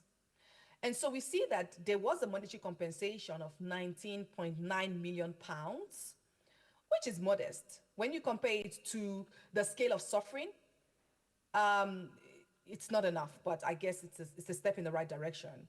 And so the case demonstrated that colonial era violations remain justiciable, even decades after independence. And the UK's government's acknowledgement of torture and expressions of regret, combined with the funding of a memorial in Nairobi, created a template for pursuing accountability through domestic courts in former colonial territories. We have also seen the growing civil society mobilization, how it has intensified across the continent and the diaspora. Mary, you have 2 minutes to wind up. We are being given Okay, so I'll go to the challenges. I'll go to the challenges right now, and then I will conclude. So notwithstanding the successes, we've had profound challenges, one of which is political will among states within Africa, and former colonialists remain inconsistent And oftentimes it is performative or very tokenist as opposed to substantive. And so while some European governments have apologized and engaged in limited restitution, these gestures frequently fall short of accepting legal liability or committing to comprehensive reparation programs. We also have the concept of reparations, which continues to remain contested and fragmented. They've been disagreements as to who a beneficiary is. Some say a beneficiary is a direct victim, while some say they are indirect victims, which will be relatives or dependents of victims. There's also evidentiary challenges which compounds these difficulties, documenting harms that occurred generations ago, and also establishing chains of causation between historical injustices and contemporary disadvantage, and quantifying damages. Actually, this poses significant methodological and also legal hurdles. I would move to, I'm going to skip some of the challenges because of time and move to the strategic strengthening the African position. I would first start by saying that it's important to litigate in domestic courts while also facing, even though there could be significant obstacles, but I think it's also important to generate post-publicity, as we're already doing, and having this session, for example, during the commission session, but to also put political pressure where necessary. It's also important to engage the African diaspora, which is already being done, for example, with the invitation of, for example, Mr. Sifiwe Baleka, I hope I'm pronouncing the name correctly, to conversations around this.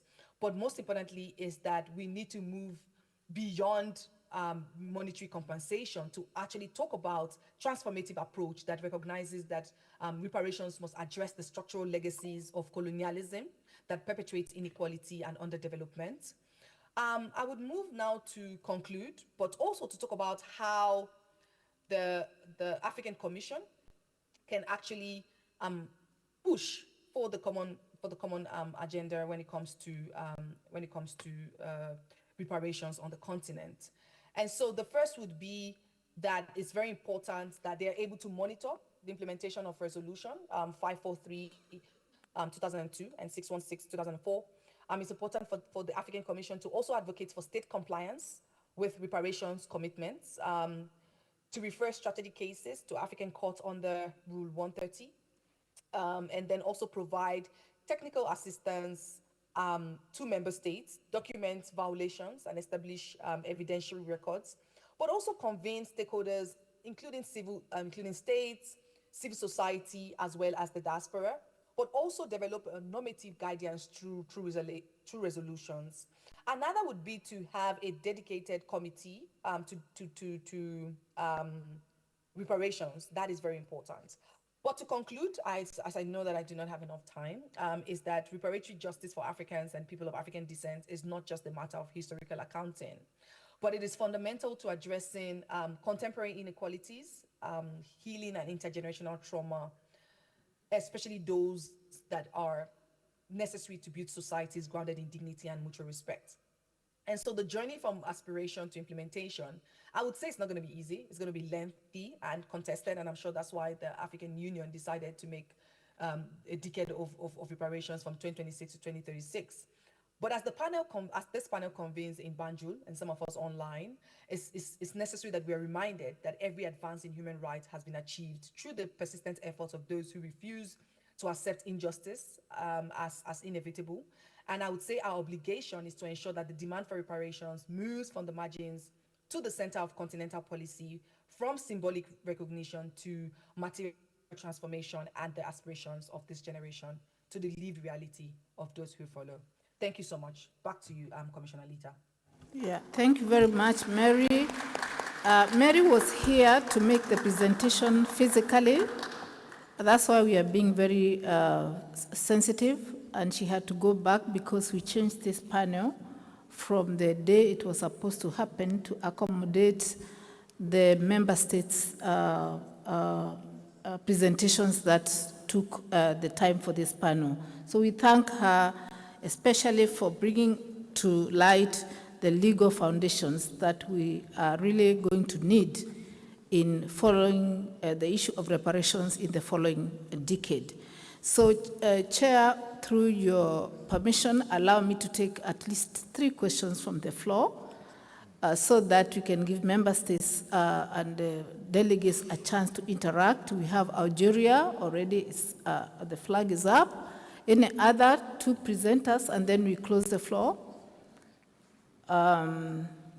So Algeria, you have the floor. Thank you.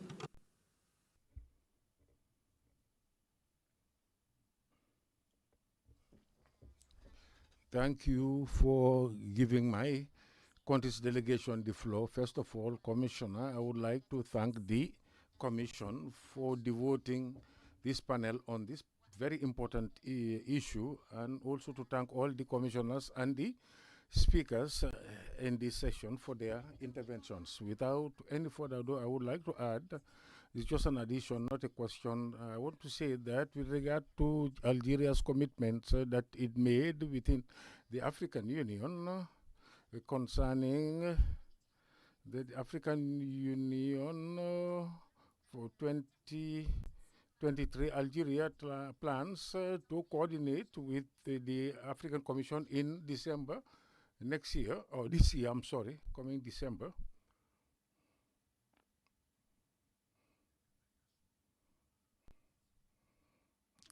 French interpretation. There is English.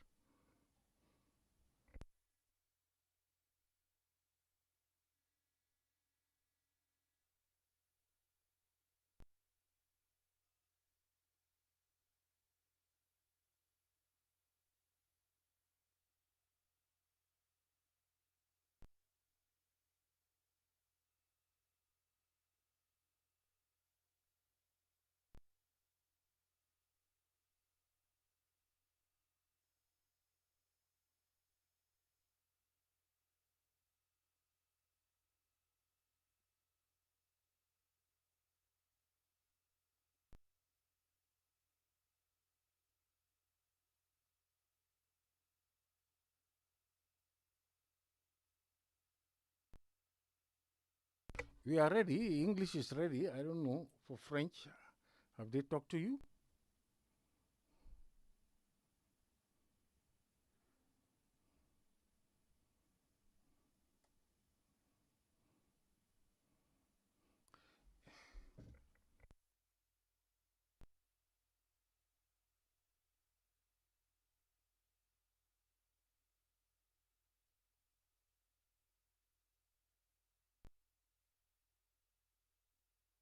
Regarding this particular issue, Algeria is committed in coordination with the African Union Commission regarding the implementation of the special agenda regarding the African year 2025. It will organize an international forum on criminalization of colonization. So this is a step, a very important step to rectify the historical crimes left over to us in Africa. So, Mr. Chair, we hope that the conclusions of that forum will come up with mechanisms and policies designed to consecrate justice in the interest of our African continent and consolidate the efforts the African Union in this regard. Thank you.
on the ground. We'd like to thank our participants who are online.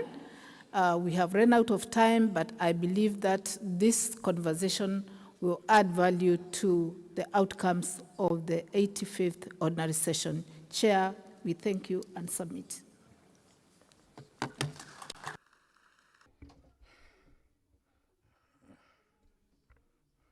Thank you, Commissioner Lita. I would like to highly commend you also and Lord and commend all the speakers for the quality of their presentations. We will continue the conversation on this particular issue. That's the theme of the year, and we have taken good note of the recommendations made by this panel. Now you can join your seat. We have now arrived at the end of item number 6 on our agenda for today.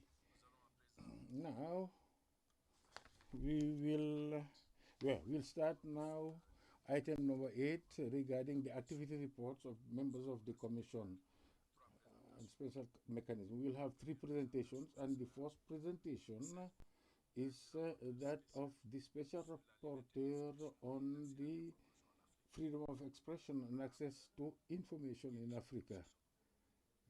That will be by Commissioner Gerisa Topsisono. Commissioner, you have the floor.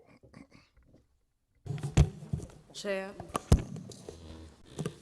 in accordance with Article 9 of African Charter on Human and People's Rights, and in respect of my special mechanism on freedom of expression and access to information in Africa, I would like to present my intersession report, and this is divided into the activities involving the special mechanism, that is the protection activities, the letters of urgent appeal, the letters of commendation, activities as country rapporteur, and assessment of the human rights supervised by the mechanism in Africa. And finally, the conclusion and recommendations.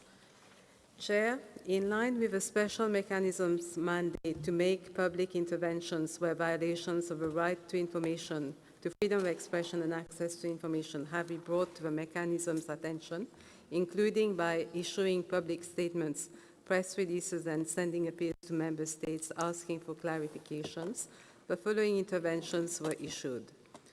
Letters of urgent appeal. Joint letter of urgent appeal to Cameroon on the 20th of May 2025. A joint letter of urgent appeal was issued regarding Mr. C. Conrad, a documentary filmmaker and human rights defender from Cameroon's northwest region, who was arrested in December 2016 while reporting on a demonstration, tried in a military court alongside 2 other journalists and 4 other detainees, and sentenced in 2018 to 15 years in prison for, and I quote, acts of terrorism, secession, spreading false information, revolution, insurrection, contempt for public bodies and officials, and hostility against the nation, unquote. The letter requested clarification on the allegations, in addition to clarification on the request for appeal, which Mr. Conrad submitted to the Supreme Court in 2023, and for which no hearing date had been reportedly set. The second joint letter of urgent appeal to Algeria on the 2nd of June 2025, a joint letter of urgent appeal was issued in response to reports of the blocking of a website, Riposte International.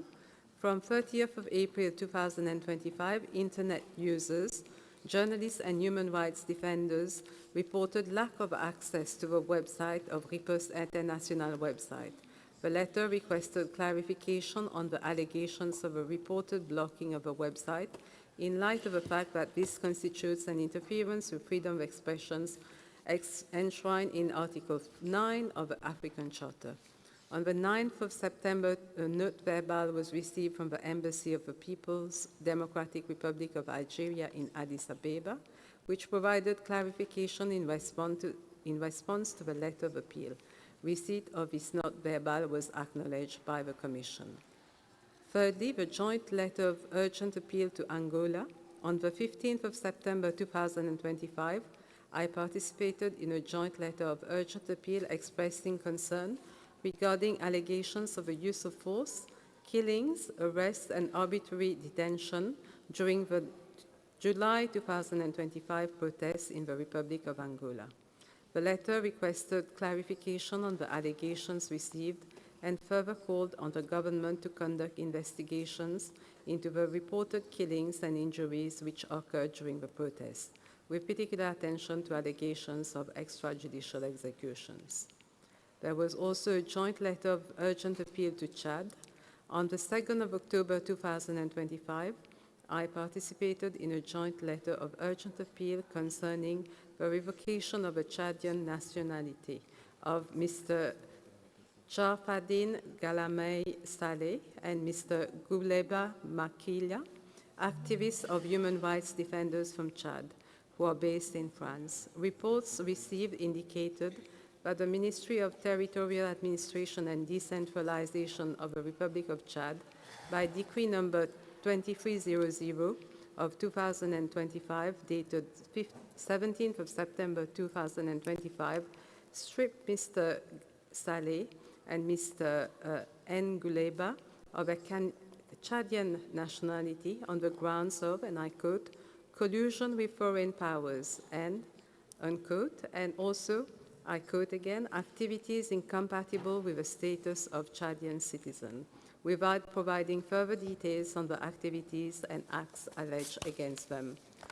The letter inter alia called on the government of Chad to suspend any measures which could result in statelessness of the two above mentioned, in accordance with the 1954 and 1961 United Nations Convention to which Chad is a party. For the majority of the letters issued, responses were not received, with the exception of a response received from the Embassy of the People's Democratic Republic of Algeria.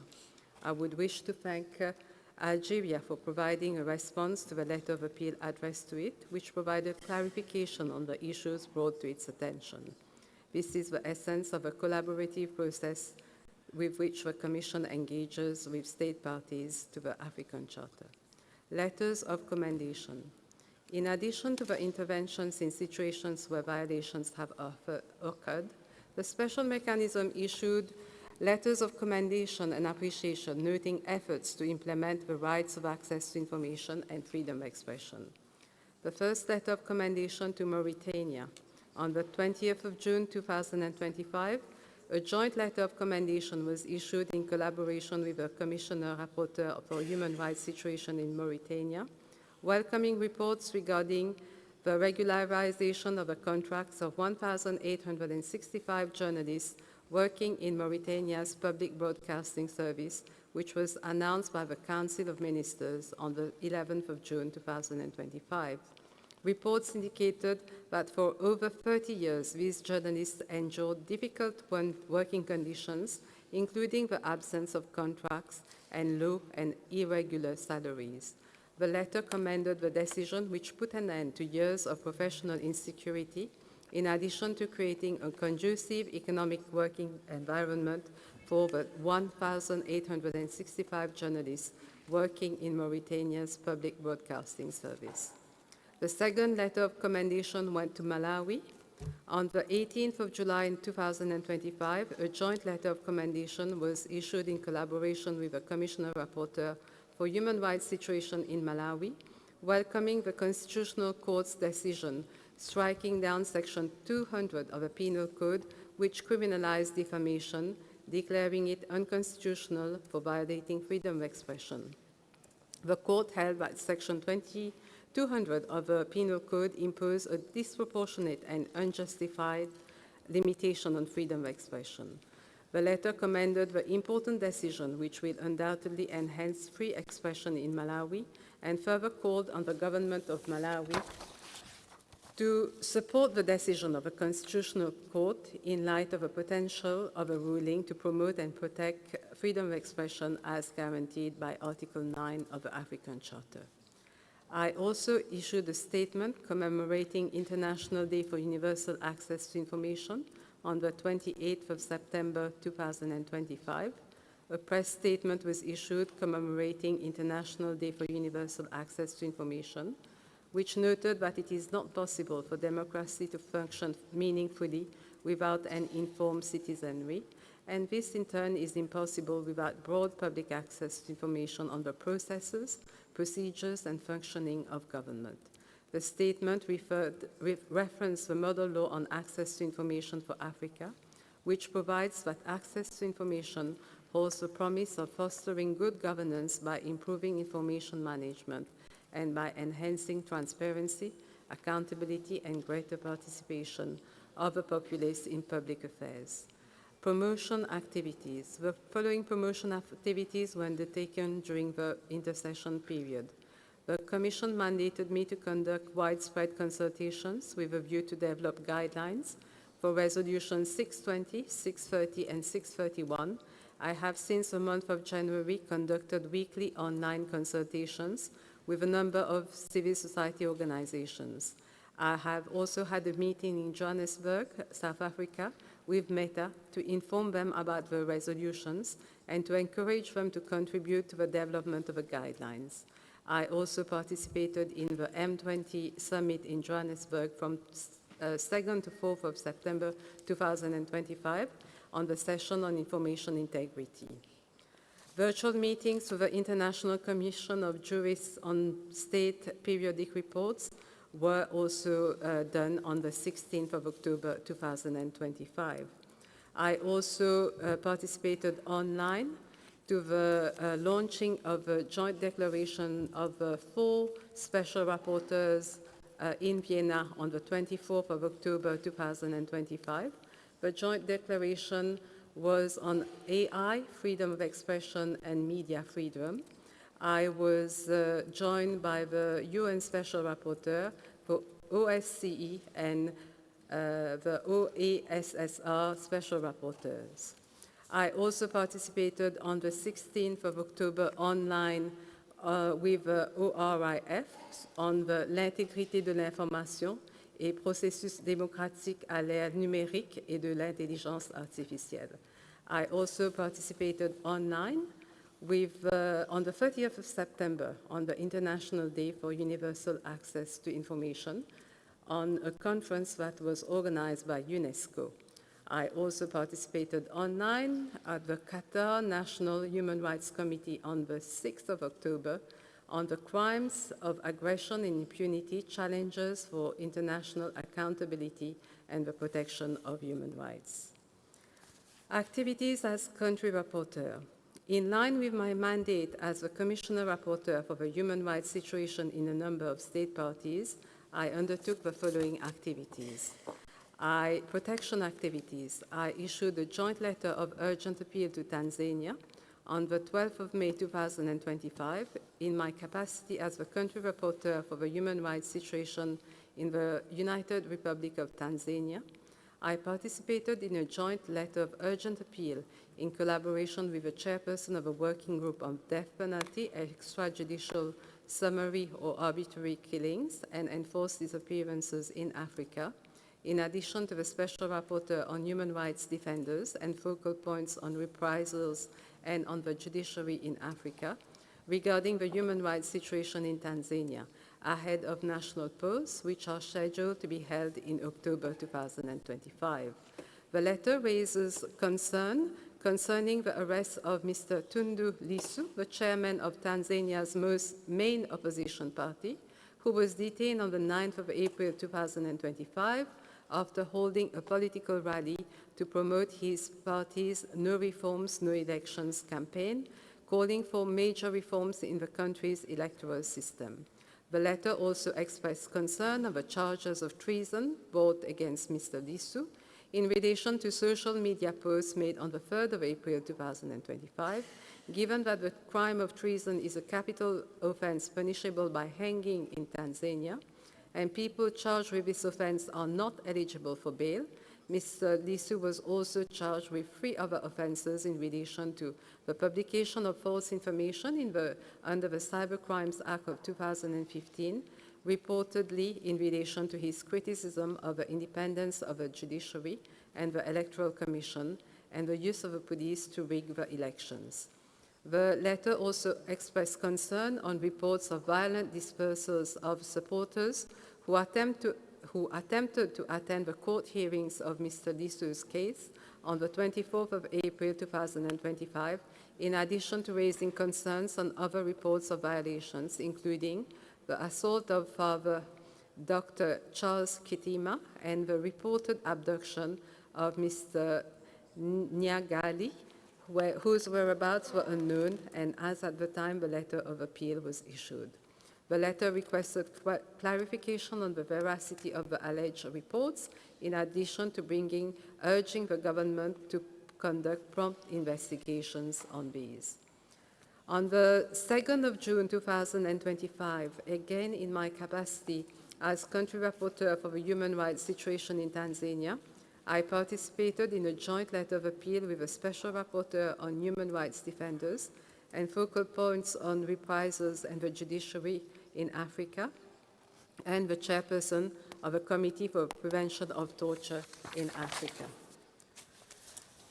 The letter raised concerns on the conditions of detention of Mr. Lissu, including the lack of access to his legal representatives when he was initially detained, restricted visits by his legal representatives, family, friends, reported denial of access to essential medication, and home-cooked food necessary to supplement his special dietary concerns, and refusal of participation in religious services within the prison, particularly on Easter Sunday.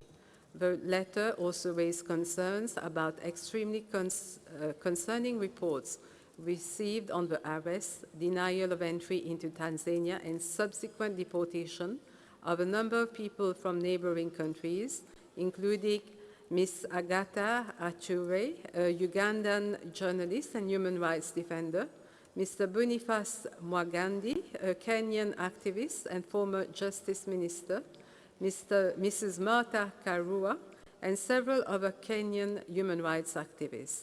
Reports received indicated that Ms. Achure and Mr. Mwagandi were allegedly subjected to acts of torture, including physical and sexual assault, stripped naked and covered in excrement prior to being released at the borders of Uganda and Kenya, respectively.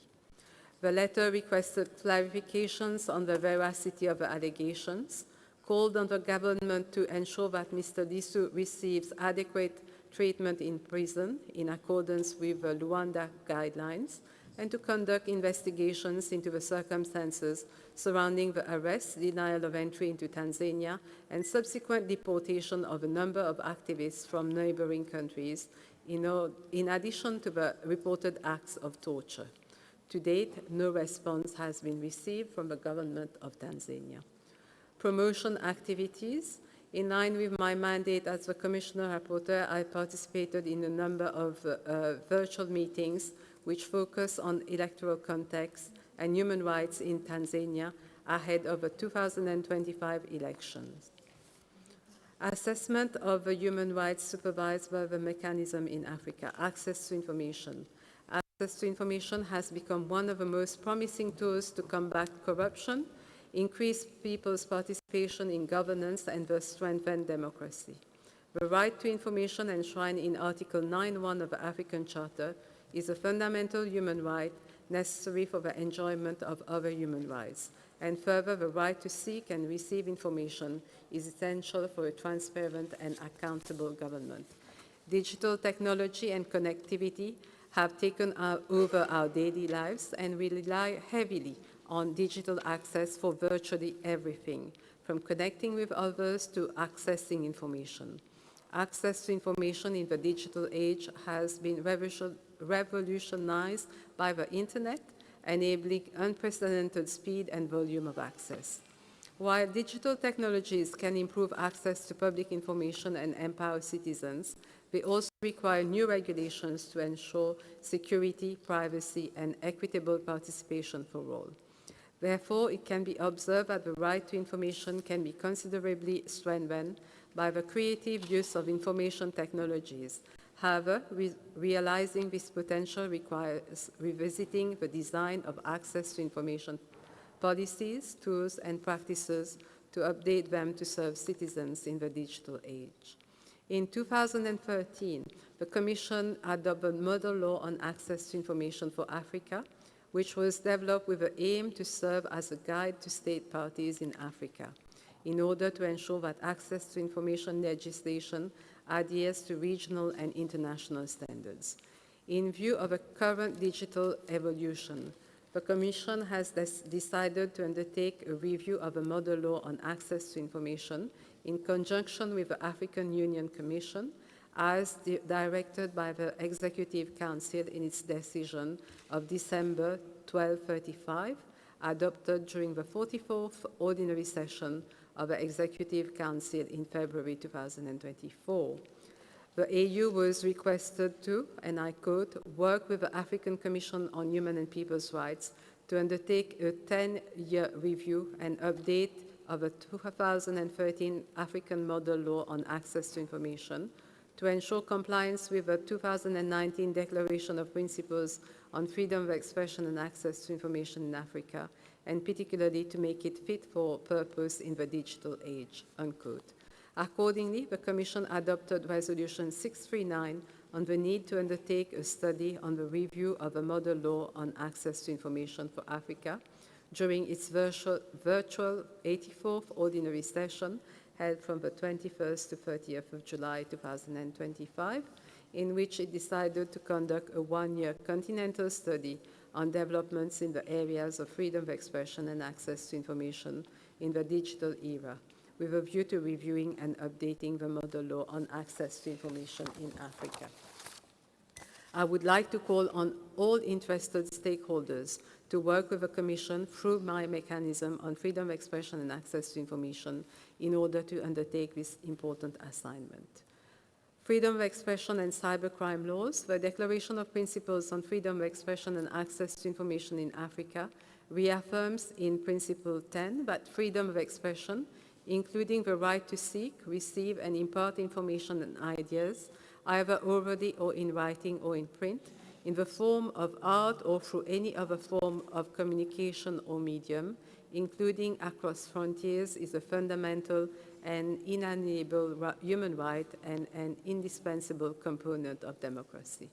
The digital transformation in Africa has expanded the space for public discourse, journalism, and civic engagement. However, there has been a rise in the adoption of cybercrime laws, which, while necessary in part, are increasingly being utilized to limit freedom of expression. Specifically, cybercrime laws may violate the right to free expression if they contain vague or overly broad definitions which create legal uncertainty and facilitate selective enforcement. Furthermore, these laws frequently criminalize the dissemination of false or misleading information, often without requiring proof of harm or malicious intent, which risk silencing public interest reporting and online debate. In a worrying development, these laws are increasingly being used to target dissent, with critics of governments, journalists, and activists facing arrest or harassment. In addition to this, penalties for violation of these laws are sometimes disproportionately severe, ranging from heavy fines to lengthy prison sentences, which contribute to a chilling effect on free speech, particularly in digital spaces. The scope of application of the law may generally be expansive, encompassing a wide range of digital expression, which subjects ordinary users, including bloggers and journalists, to scrutiny. A recurring concern is that the safeguards in these laws against abuse, if any, are minimal or weak, with limited judicial oversight and considerable executive discretion in enforcement.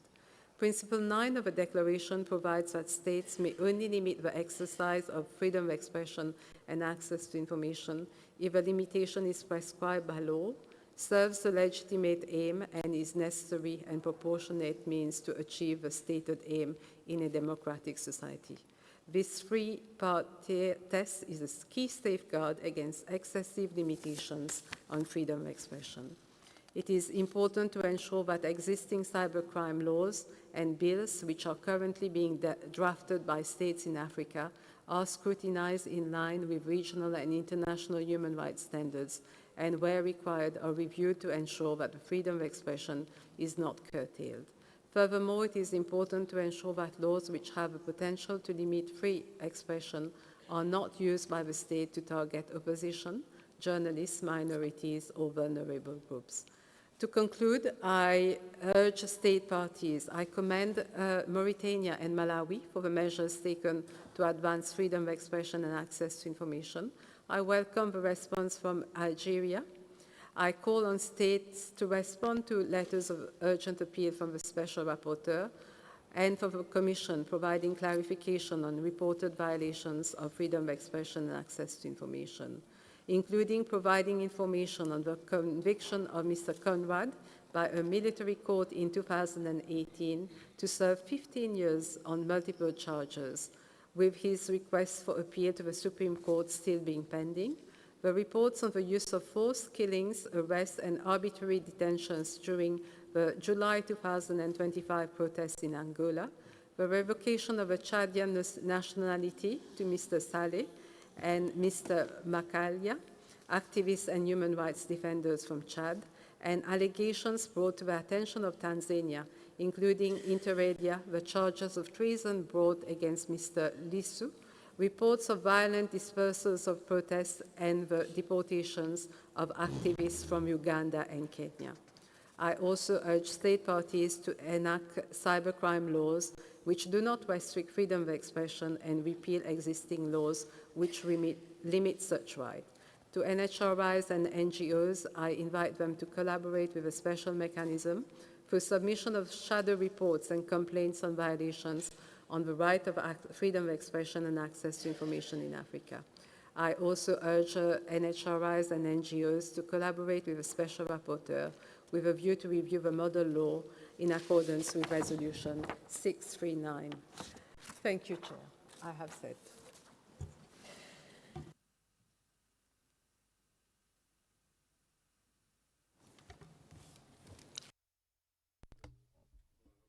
Thank you, Honorable Commissioner. I would, at this juncture, like to open up the interactive section following the presentation of this report. Is there any state party who wishes to take the floor?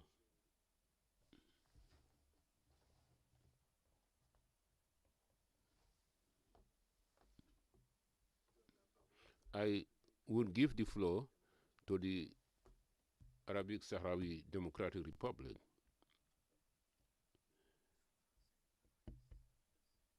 Thank you, Chairperson.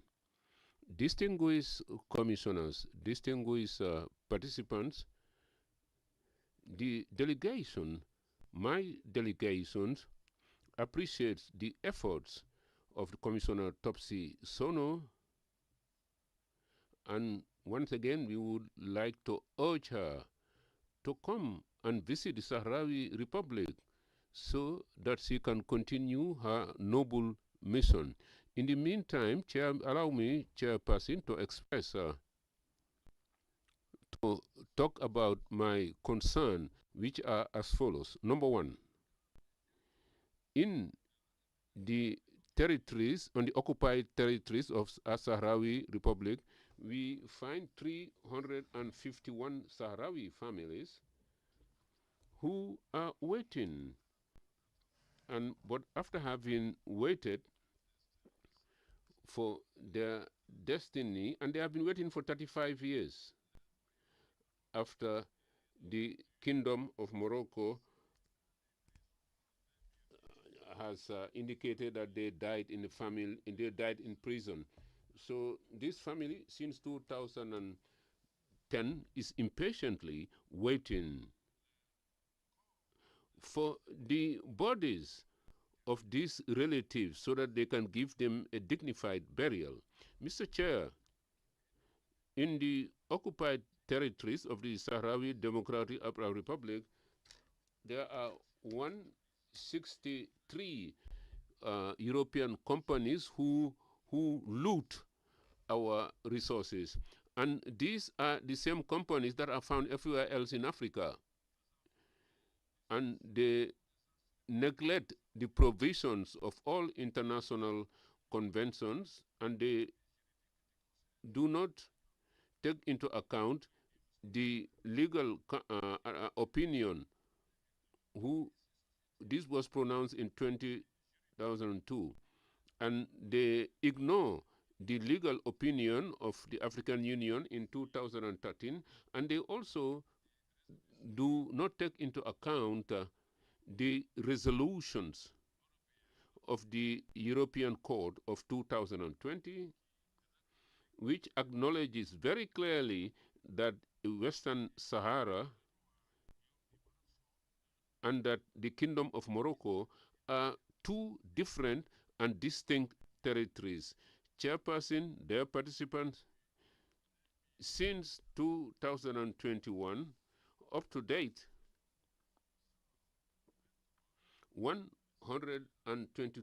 23 civilians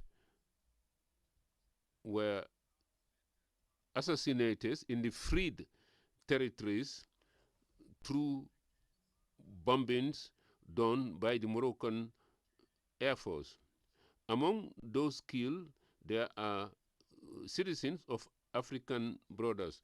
My third concern, Chairperson, is that we have 32 political detainees, among them human rights defenders who underwent military trials, and 15 they are sentenced to 15 years to life, very simply because they have requested for self-determination, and they are suffering now in the prisons very far from the occupied territories. And this is contrary to the Geneva Convention, which stipulates that no citizen should be taken away from their territory. Thank you, Chairperson. Thank you, Honorable Delegate. Now, I would like to take note that the interactive part that we are on now is not part of item number 10 of our agenda, which relates to the general human rights situations. So this is not the time where we make specific declarations. Now, we are opening up this interactive part to allow participants to interact with the special rapporteur who has just presented her report. So the statements have to have a link with the content of her report. That being said, that clarification being communication, I can see there are no member states who want to take the floor. So now I will move on to hear the statements of the civil society organizations, NGOs. I can't see any NHRI to take the floor. So now, Man for Peace, 3 minutes.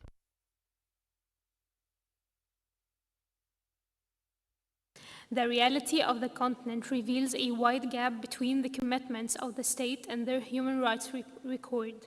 In Ethiopia, civil society and media plays prominent roles in ensuring the documentation of violations and accountability. However, the amendments proposed by the Ethiopian government in July 2025 to the civil society law violate the human right of association and negatively granting the government broad powers to dismantle or restrict civil society organization under vague pretext related to national security. It also prevents organizations from seeking judicial resource, requiring them to approach the same authorities that impose sanctions on them. This follows the government's closure of 1,504 NGOs in 2024. While in April 2025, the government proposed amendments on the Ethiopian media law as part of the effort to control freedom of expression. Immediately following this, the police arrested 7 journalists, and by August, 6 more media personas were detained which dropped Ethiopia's ranking in Press Freedom Index to 145 out of 180 countries. Similarly, in Algeria, freedom of opinion and expression faces a challenging reality as the government uses Article 87 of the Algerian Penal Code as a pretext to arrest journalists and human rights activists under allegation of involvement in terrorist organization. And estimates indicate that over 100 journalists have been arrested since the beginning of 2025. Honorable Chairperson, based on Article 9 and Article 10 of the African Charter, MAD for Peace recommends the rapporteur to provide technical support to the Algerian government in developing a national strategy that recognizes and protects freedom of expression, along with a declaration of a vision of the release of political prisoners within the country. Furthermore, we also recommend facilitating dialogue between the Ethiopian government and civil society organizations to reconsider the proposed legal amendments to and expedite the release of detained journalists. Thank you, Honorable Commissioner.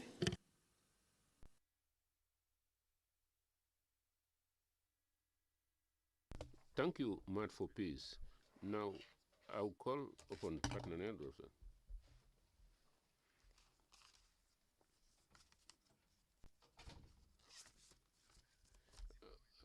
Zimbabwe lawyers now.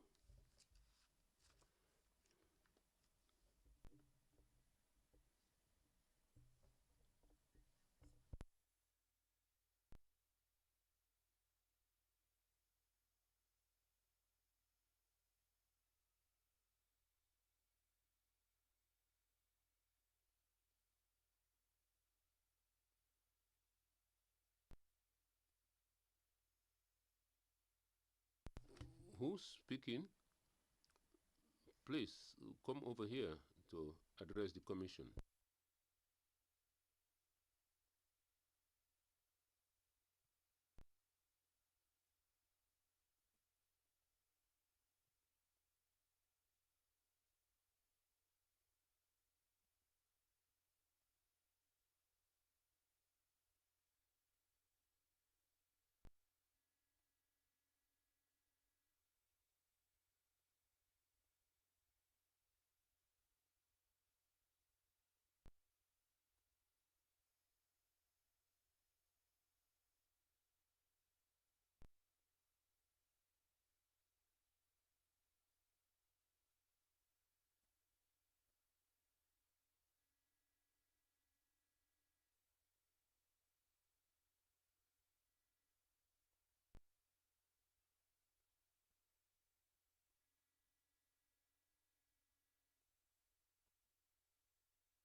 Employer.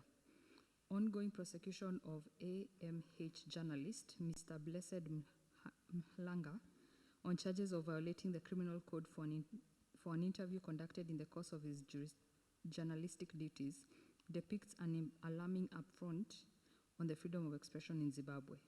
In light of the above, and in view of the ICCPR Committee's concluding recommendations on March 2025, as well as the African Commission's concluding observations on Zimbabwe's 16th periodic review, the Human Rights of Zimbabwe lawyers urges this Honorable Commission to call upon the government of Zimbabwe to 1. Amend or repeal laws that restrict freedom of expression in a manner incompatible with Article 19 of the ICCPR and African Commission standards, in particular, abolish or reform insultive laws and other vaguely worded offenses so that any limitation is strictly necessary, provided by law, or has a limitation aim.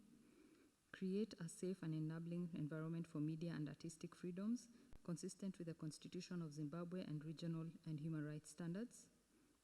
In line with the 16th periodic concluding observations and recommendations on Zimbabwe strengthened respect for freedom of expression, including online and particularly during electoral periods, as specifically recommended by the United Nations Human Rights Committee, adopt and implement effective measures to prevent and address all forms of threats, harassment, intimidation, and violence against journalists, media workers, and human rights defenders, and guarantee that they can perform their duties freely, safely, and without fear of reprisals or interference. Ensure that all violations against journalists, media workers, and human rights defenders are promptly and independently investigated, and that perpetrators are held accountable and victims are afforded effective remedies. Amend the Freedom of Information Act to reduce the timeframes for processing requests for information and to empower the Zimbabwe Media Commission to enhance its determination. Thank you.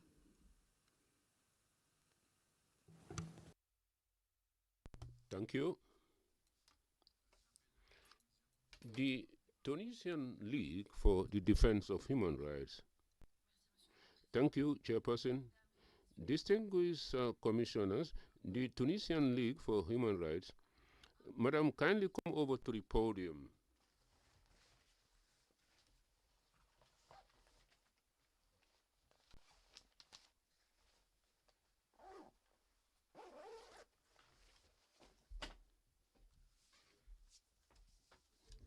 Chairperson, distinguished commissioners, the Tunisian League for Human Rights would like to draw your attention on the serious deterioration of the freedom of expression in Tunisia, where Decree number 54 on cybercriminality is now a central tool for political repressions, as shown in the report presented by the Honorable Commissioner. In effect, since the last elections, the authorities have continued prosecution, arrests of lawyers, journalists, citizens who are critical to the powers. This decree, which is presented as a way of fighting against disinformation, is now used to penalize opinion and critical opposition. Several public figures have been imprisoned. For example, journalist Brian Said Muralvidi was sentenced for having made pronouncement. The lawyer Sonia Damiti was violently arrested at the headquarters of the Bar Association. Med Ahmad Suit, who is a former judge, respected judge, was arrested on 20th of April 2025 for having denounced the inequitable conditions under which the trial of the case of complot against the state. So Sedi Asma Buruk, a journalist, has been detained since 2023 for publishing articles in a journal of which she is not even the owner.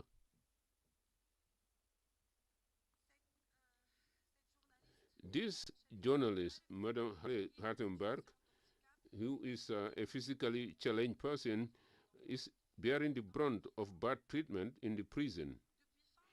Since end of 2024, more than 70 people, including journalists and lawyers, activists and political opponents, have been prosecuted on the basis of this Decree Law 54 or on the law against terrorism. Besides, a citizen was also sentenced to the capital punishment for writing on Facebook before this was rectified by presidential pardon after 24 hours of judgment at the first instance court. At least 40 people are still arbitrarily detained for having pacifically exercised their fundamental right to the right of expression guaranteed by the African Charter and the International Covenant relating to civic and political rights.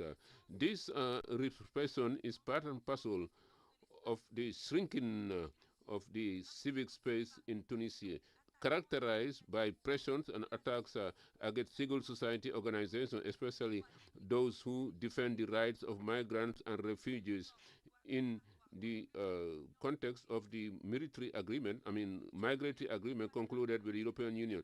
We call on the African Commission on Human and People's Rights to condemn the abusive use of this Decree 54 and arbitrary decisions ensuing, and urge the Tunisian government to guarantee the freedom of expression, to immediately release all those detained for their opinion, and to repeal that law which is incompatible with the international and regional obligations of Tunisia. Mr. Chairperson, honorable commissioners, Tunisia cannot pretend to protect its institutions by muscling free thoughts. Freedom of liberty, freedom of expression is not a threat to the state. Thank you. And I would now give the floor to Lesotho, who requested for it.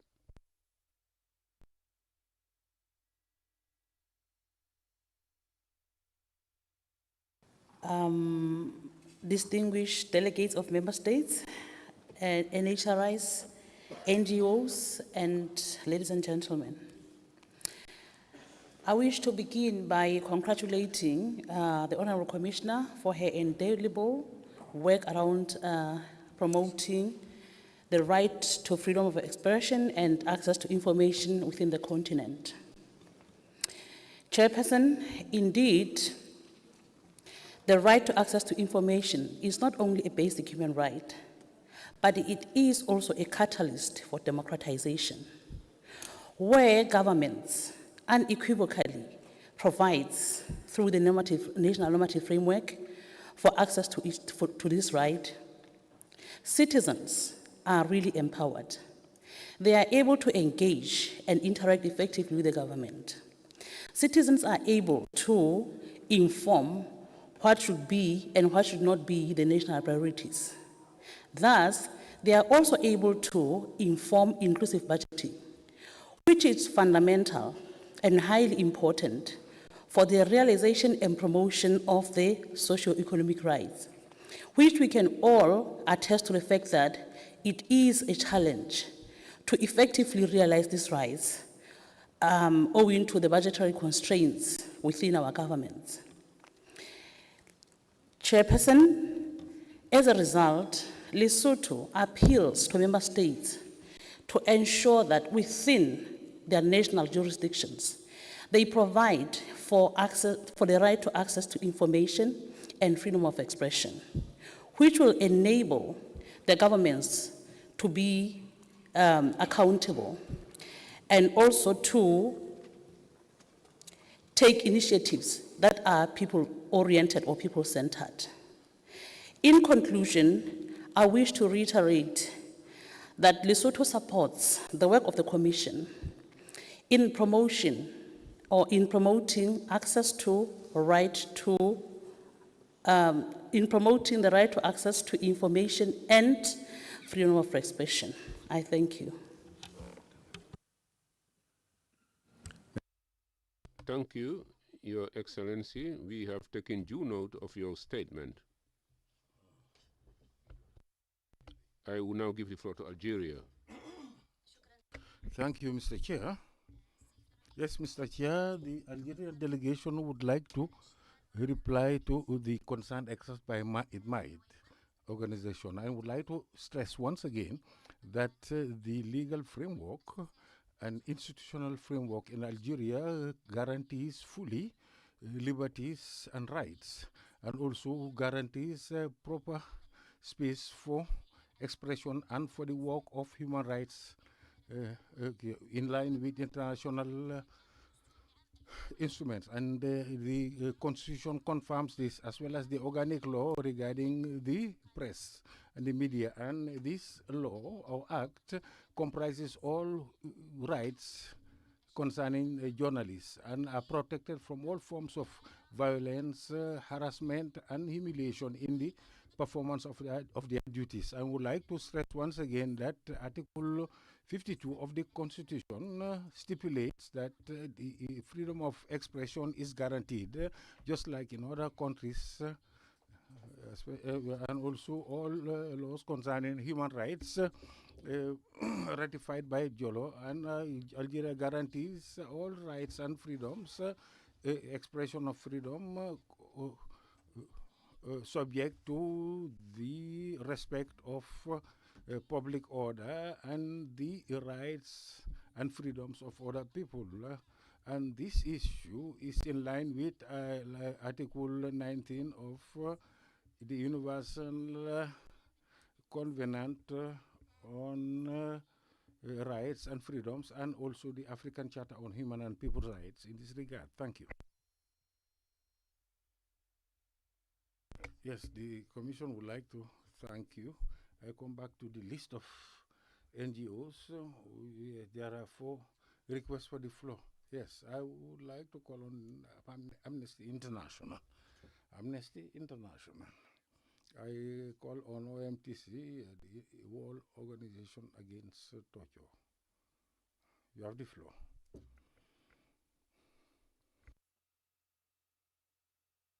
Yeah, please come here to the rostrum.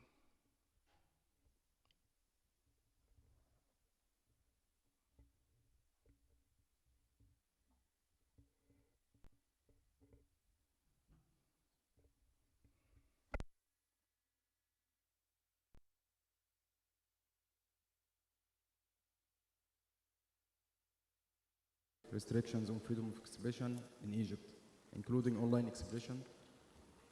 Citizens, human rights defenders, journalists, and political activists continue to face criminalization for peacefully exercising the right to speak, write, or share information. Broad counterterrorism laws, such as the anti-terrorism law, are used to label peaceful expression as terrorist activity, allowing authorities to arrest, prosecute, and detain individuals for prolonged periods based on vague accusations, while restricting political participation and freedom of expression across the country. Despite the launch of the National Human Rights Strategy in 2021, which promised improvements in human rights, the crackdown on freedom of expression has continued. During the 2023 elections, opposition candidates and dozens of campaign members were targeted, arrested, and charged with terrorism-related charges. Citizens posting online to criticize the government policies or the economic situation have faced arrest, enforced disappearance, and pretrial detention, often accused under vague accusations such as publishing false news or joining terrorist groups. Since August 2022, authorities have referred around 200 cases, including those lawyers, activists, and journalists, to terrorism criminal courts, with some individuals detained for over 5 years. These practices violate Egypt's obligation under the African Charter and under the international human rights law. Mr. Chairperson, we respectfully call on the Commission to urge the Egyptian authorities to immediately and unconditionally release anyone detained for peacefully expressing opinions online or offline, and to reform laws that broadly define terrorism, false news, or public order offenses. Investigate enforced disappearance, arrests, or prosecutions linked to online activity. Thank you.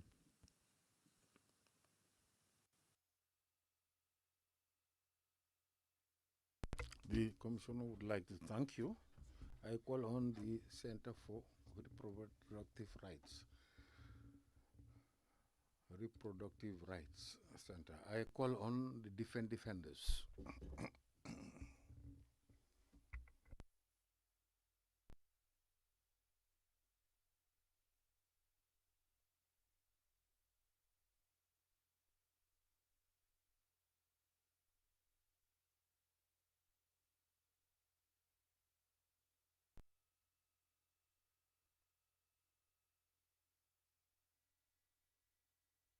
State delegates, representatives of the national human rights institutions and non-governmental organizations, Honorable Chairperson, Defenders, and African Defenders commend the Special Rapporteur on Freedom of Expression and Access to Information for her continued efforts to promote and protect this fundamental right across the continent. We share the Special Rapporteur's concern about the persistent and the systematic infringements on the freedom of expression, and do express I beg your pardon, we do share our sentiments with her, and we're reflecting on how there has been a broader rollback of civic space and democratic freedoms. Across Africa, journalists, human rights defenders, and the civil society actors continue to face harassment, intimidation, and arbitrary arrests, enforced disappearances, and judicial persecution for exercising their right to free expression. Governments increasingly weaponize legislation such as anti-terrorism, cybercrime, and anti-crime laws to criminalize dissent and restrict freedom of expression, often under the guise of the national security or public order. Across several states, repressive laws are being used to silence independent voices. In Niger, an anti-crime law criminalizes the criticism of the military regime with penalties, including imprisonment and loss of nationality. Rwanda's cybercrime law and Kenya's regulations on online content have been instrumental in curbing public discourse, while Ethiopia continues to use vague provisions under the media and anti-terror laws to justify arbitrary arrests of journalists. In Cote d'Ivoire, it has seen threatened severe penalties of up to 20 years in imprisonment for illegal expressions, and in Burundi, journalists and commentators have been jailed under broad accusations of undermining state integrity.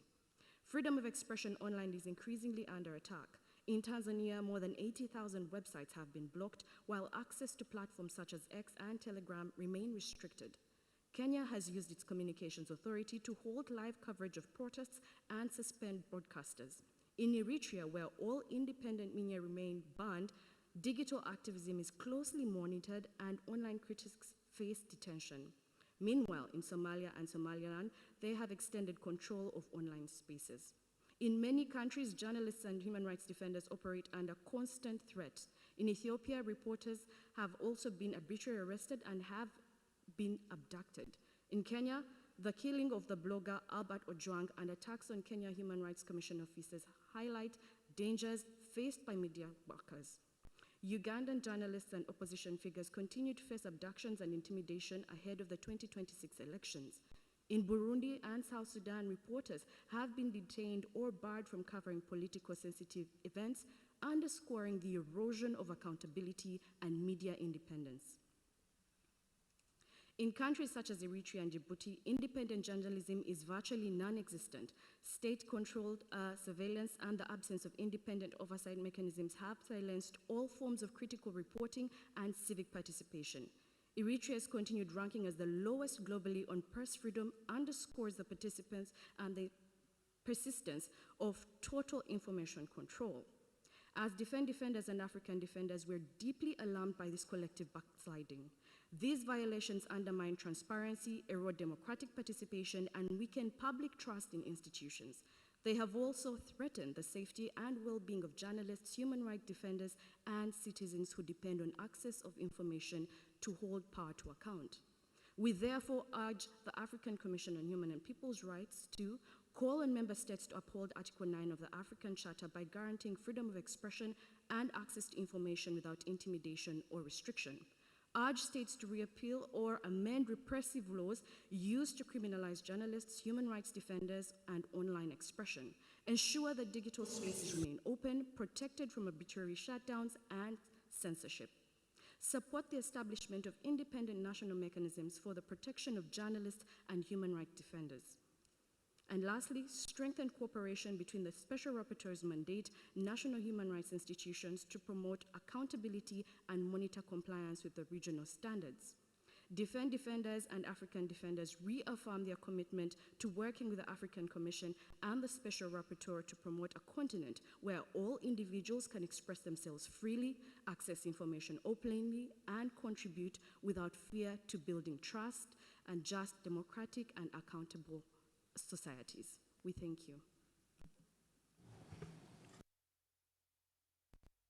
The Commission would like to thank you and take a good note of your statement. Now, I would like to give back the floor to the Honorable Commissioner Topsy Sono for her concluding remarks. Thank the three state parties for having intervened, namely the Sahrawi Arab Republic for having invited the Commission for a promotional visit. We will follow up on that and take note of your other statements. Lesotho, I agree that access to information is a very important component of democracy. Algeria, I thank the State Party for the clarification given. As for NGOs, I thank them for having intervened on the process of access to information and freedom of expression in Africa. I invite them to share whatever they have stated viva voce in writing with me, and I will try to follow up. Thank you very much, Chair.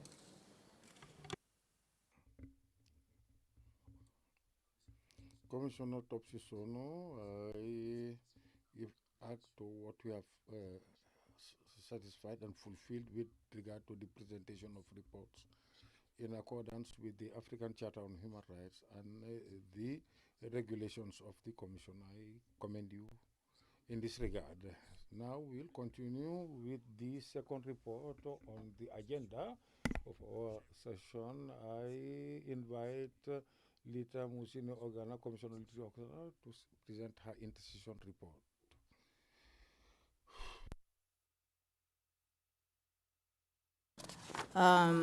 Honorable Chairperson, fellow commissioners, state parties present, NRHIs, NGOs, delegates, ladies and gentlemen, I would now like to make my presentation as the chairperson of the Working Group on Indigenous People and Minorities in Africa. This report is submitted in accordance with Rule 64 of the Rules of Procedure of the Commission and provides an overview of activities undertaken during the intersessional period between the 84th and 85th ordinary sessions of the Commission in my capacity as a member of this working group. The report is organized in 6 sections, including the introduction, the activities undertaken under my mandate of the working group, 3 country reporting, monitoring, and technical cooperation. 4th, I'll be highlighting partnerships and capacity building efforts. 5th section looks at key human rights concerns affecting indigenous persons. And the last, we will look at recommendations. Chairperson, the second part of this is divided into A, B, C, and D, and it's a little bit long, so I'll take you through it slowly. On follow-up of the ongoing studies that the Commission is doing, the working group continued to advance 2 major studies commissioned towards the end of 2024, namely the Continental Study on Mapping Indigenous Populations in Africa and the Study on Minorities in Africa. Both of these studies are designed to strengthen the Commission's evidence base and provide updated guidance on the recognition and protection of indigenous populations, communities, and minorities in Africa. During the reporting period, both studies underwent technical consolidation following extensive input from expert members and collaborating institutions. Building on the preliminary findings and analytical frameworks developed through the 2 studies, the working group also revised its thematic questions for inclusion in the Commission's periodic reporting guidelines to ensure that state parties systematically address indigenous and minority issues. On engagement, consultation, and advocacy. At the margins of the 84th ordinary session, I convened consultations with between the former and the current expert members of the working group, and also met the UN Special Rapporteur on the Rights of Indigenous People. These engagements resulted in, among others, a joint review to refresh the advanced course on Indigenous people's rights in the curriculum, also the reaffirmation of the ACPH ownership of the stewardship of the course that is delivered by the University of Pretoria, and also brought out concrete plans to expand delivery to Francophone and other universities partnering on the Pan-African University using the model from Pretoria. University of Pretoria. I made a virtual intervention. This was an opening of a hybrid conference on justice through reparations, African-Caribbean dialogue on the 2nd of June 2025 on behalf of the chairperson of the commission. At the hybrid conference held between Africa and Caribbeans, this conference was significant in bringing to light and discussing the African Year on Reparations.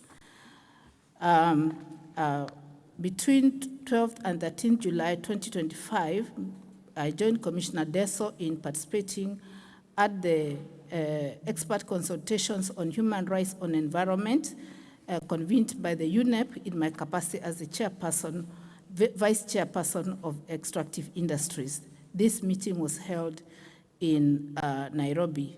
During the consultation, I delivered presentation on the working group, and one of the things that in the process of highlighting the notion of forestry conservancy during my presentation, to light that a landmark case in Kenya had revoked forestry conservancy tendencies in Kenya and welcomed this move as it was building jurisprudence in new area in favor of indigenous communities in Africa living side by side with national parks. Similarly, I represented the Commission at the 5th ordinary session of the 5th Pan-African Parliament session, which had mentioned earlier, in which I delivered the Commission statement on the theme of the year, and in particular shared with the Parliament the outcomes of the roundtable held in May 2025 on the theme of the year.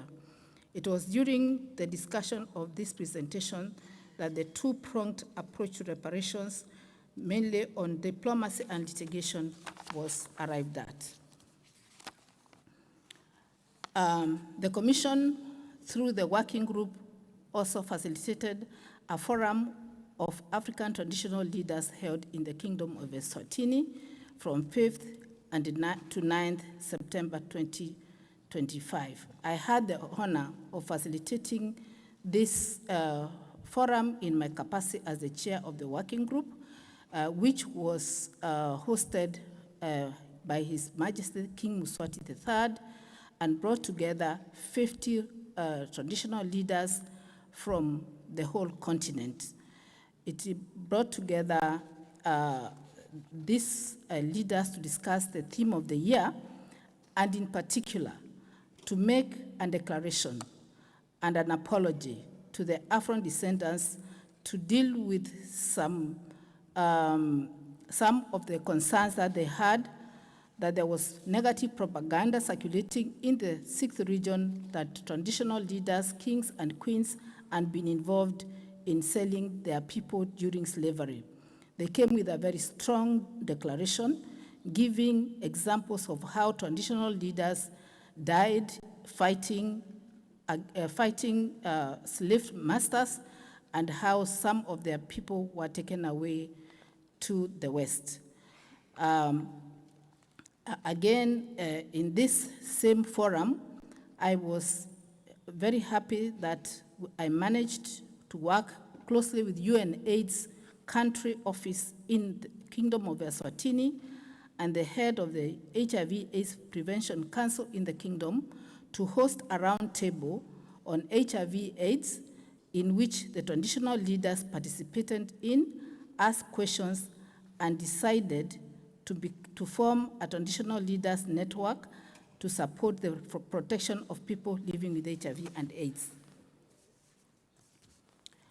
At the margins of the meeting that we held in Ghana in September, I had the opportunity to have a consultation to discuss the app on the HIV/AIDS that I'll be talking about in my presentation on that later on.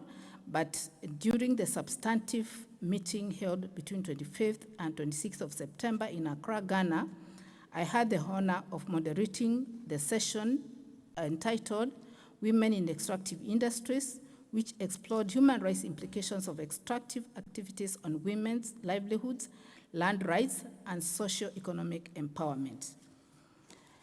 Chairperson, I had a quasi-official visit to the United States in October.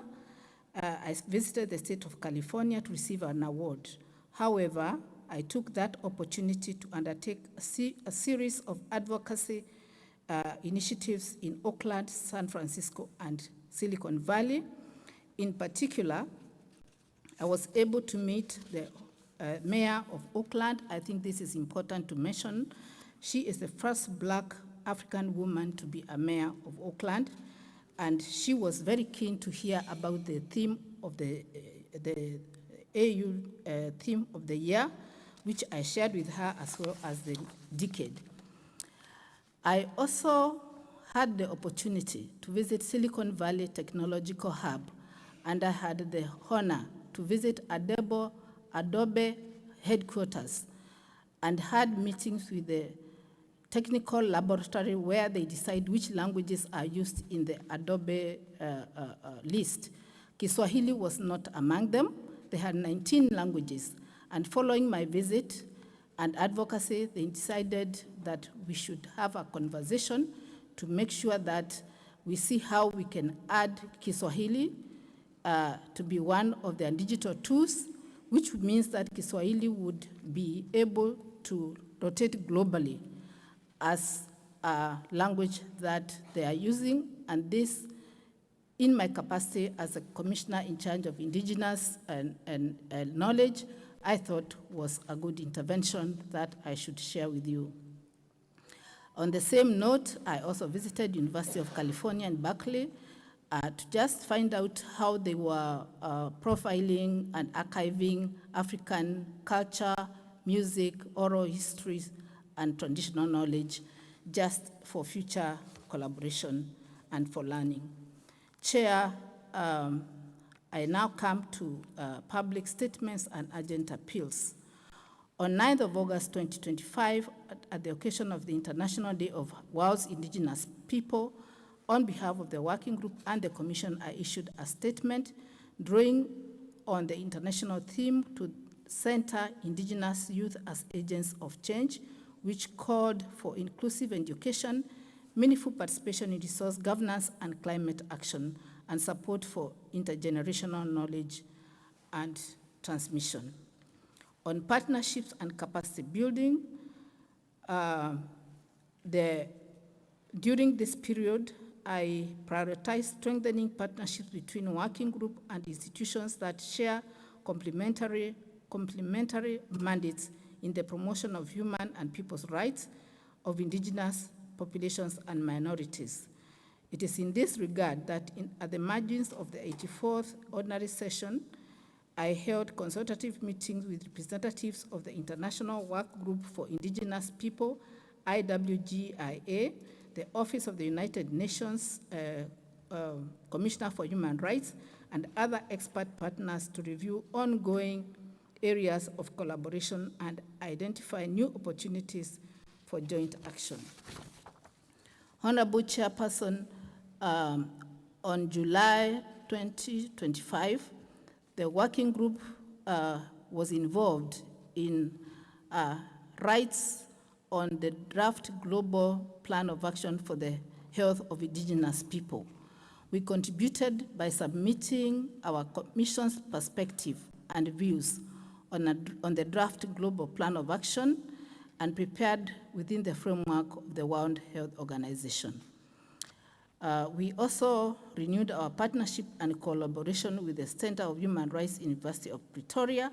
As I mentioned, the Indigenous Working Group of the Commission was very instrumental in setting up the indigenous knowledge content of the university. And so we have revived this conversation to see how the university can take along our expertise in delivering the modules that they do on this particular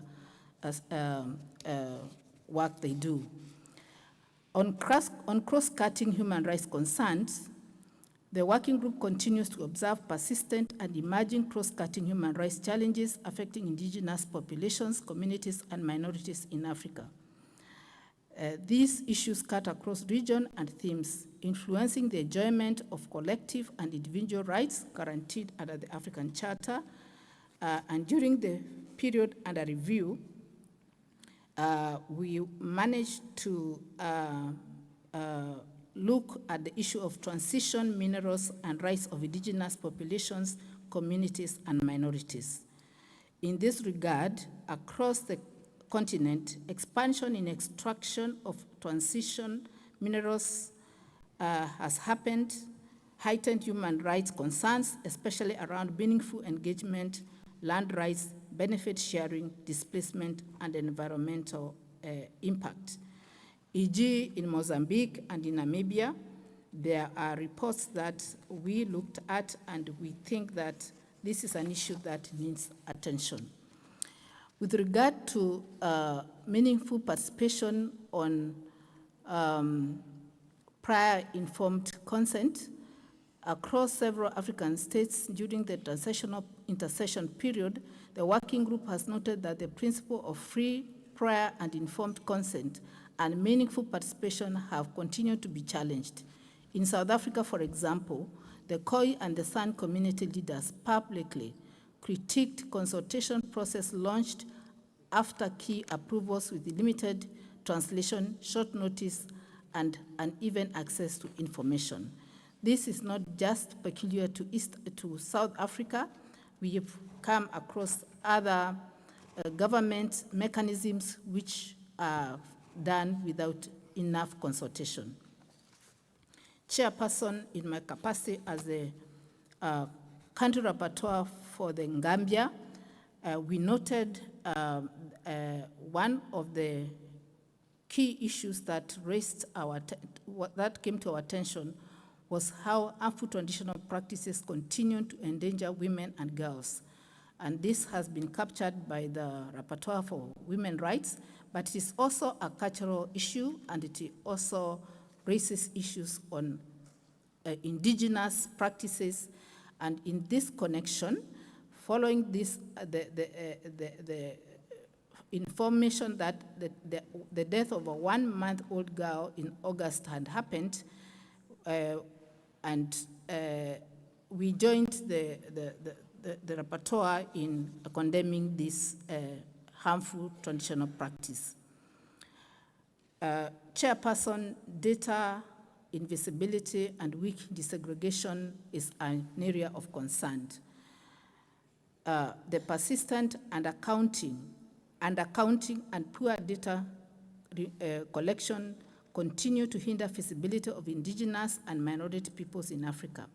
For example, in the context of our mapping and minority studies, some states' inputs indicated that census forms omit self-identification for indigenous and minority people.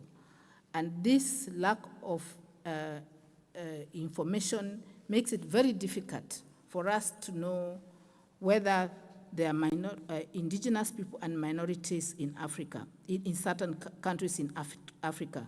And I'll be bringing this into the challenges because some of states believe that they do not have minorities and indigenous people in their countries, but census would really sort this out. The expert mechanism on the rights of indigenous people 2025 issued advice emphasizing that states must improve data collection, desegregation, and capacity to produce indicators on indigenous populations. These deficiencies limit accountability, planning, and monitoring for the rights and inclusion of indigenous communities. On challenges, Chairperson, I would like to mention that the working group continues, like many other working groups, to face constraints on limited budget, and this seriously inhibits the work of the working group, and we look forward to better delivery maybe in the next year when we understand that we may have some better budgetary considerations. Another challenge, Chair, is on the definition of indigenous people, and some of the member states have had concerns, and in this regard, I would like to mention that we received an aid memoir from the Embassy of the Government of Algeria in Ethiopia with regard to our mapping study in relationship to the definition. Chair, the other challenges include timeline constraints, which are related to resources, because we had some studies that could not be completed on time because of resources, data gaps, and uneven reporting, variable consultation practices, and gendered harms that persist. On recommendations, Chair, I will not go through all of them, but I'll mention that we have 4 recommendations to the state parties, paragraph 41 to 44. We have 2 recommendations to national human rights institutions and civil society, paragraph 45 to 46, and we have 3 recommendations to regional and international partners, paragraph 47, 48, and 49. In conclusion, Chair, the working group reaffirms its commitment to advancing the protection and promotion of rights of indigenous populations, communities, and minorities across Africa.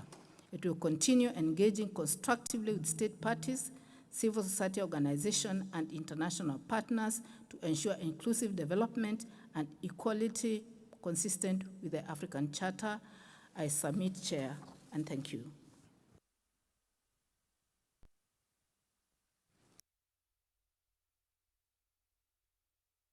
Thank you, Honorable Commissioner.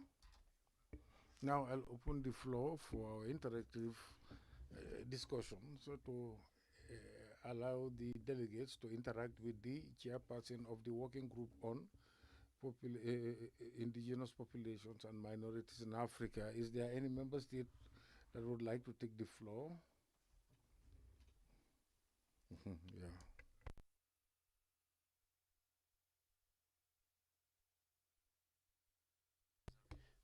Kenya, you have the floor.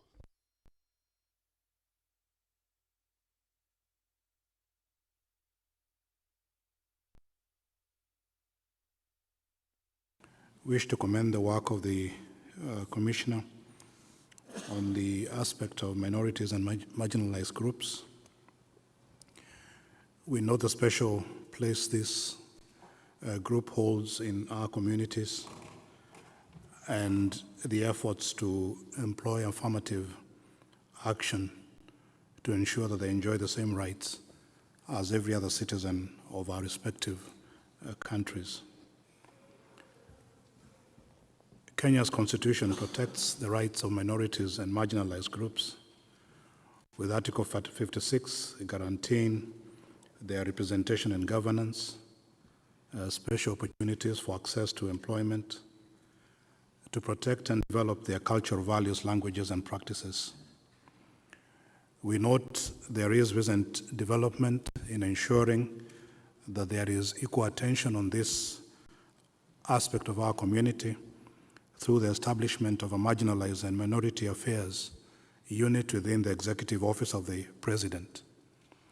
With this office, this very year, there is work on a national policy on the marginalized and minorities in our republic to have a comprehensive framework to address the challenges that are encountered and ensure and guarantee their rights within the community.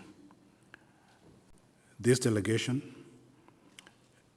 would wish to extend our commitment to continue to engage with the Commission to ensure that the rights of the minorities and the marginalized groups are adequately addressed.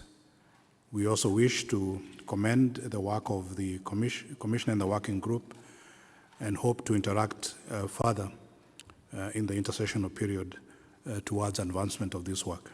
We thank you.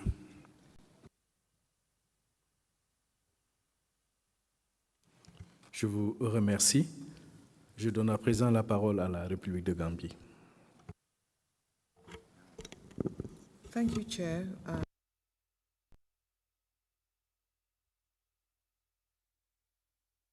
Old baby that died due to harmful traditional practices like FGM.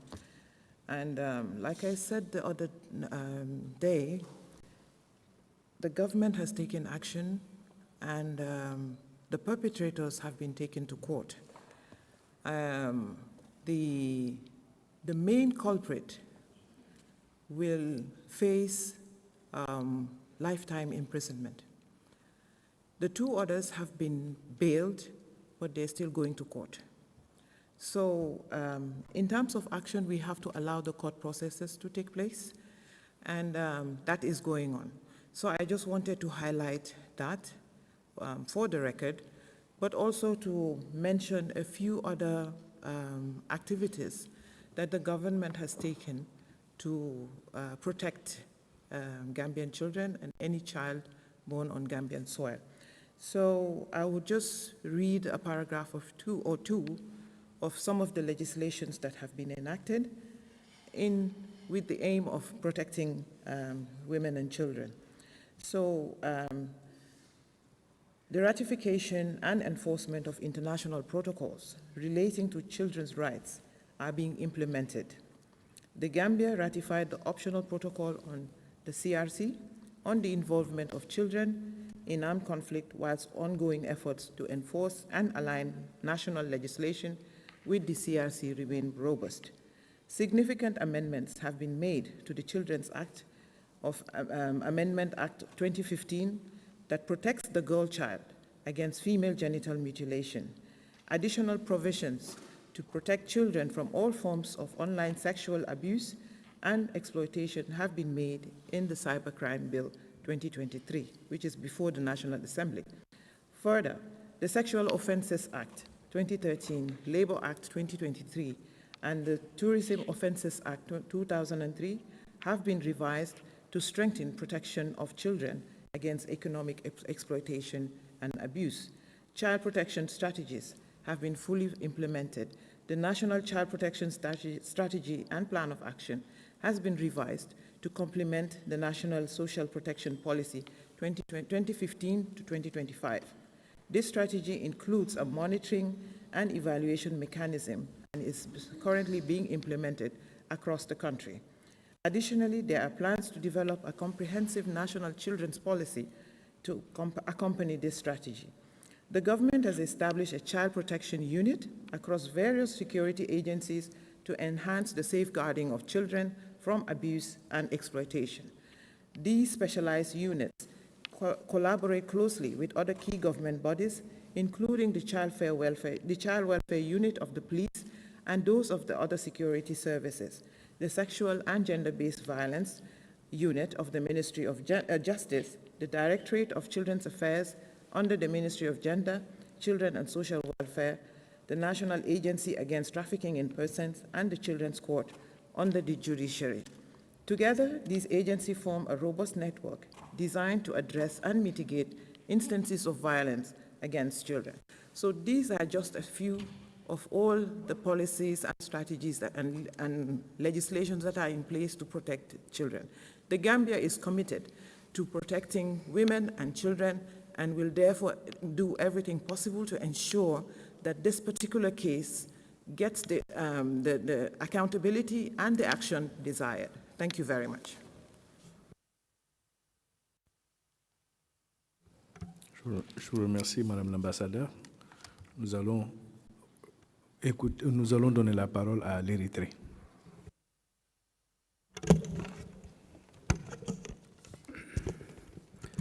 Thank you, Mr. Chair, for giving me the floor. I am taking the floor to exercise my delegation's right of reply in regard to the statement presented by an NGO regarding to Eritrea's press and the media.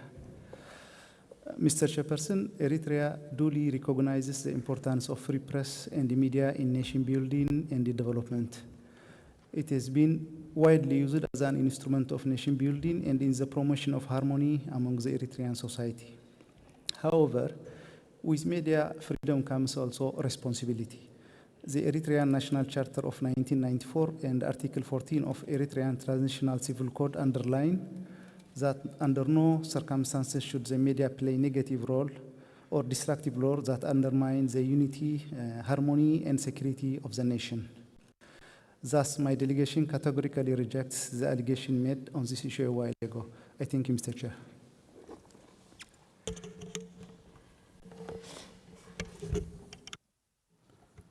La Commission vous remercie et prend bonne note de votre réponse. Nous allons à présent, s'il n'y a plus de délégués d'État, recueillir les déclarations des INDH et des ONG. Je commence par les INDH. J'appelle la Commission pour l'égalité des sexes en Afrique du Sud. Ils ne sont pas là. J'appelle Matt for Peace. Thank you, Chair. Il est où? Il est où? NHR. Ah, INDH, OK. Allez-y. Thank you, Chairperson. Chairperson, the Commission for Gender Equality welcomes the report by the Honourable Commissioner.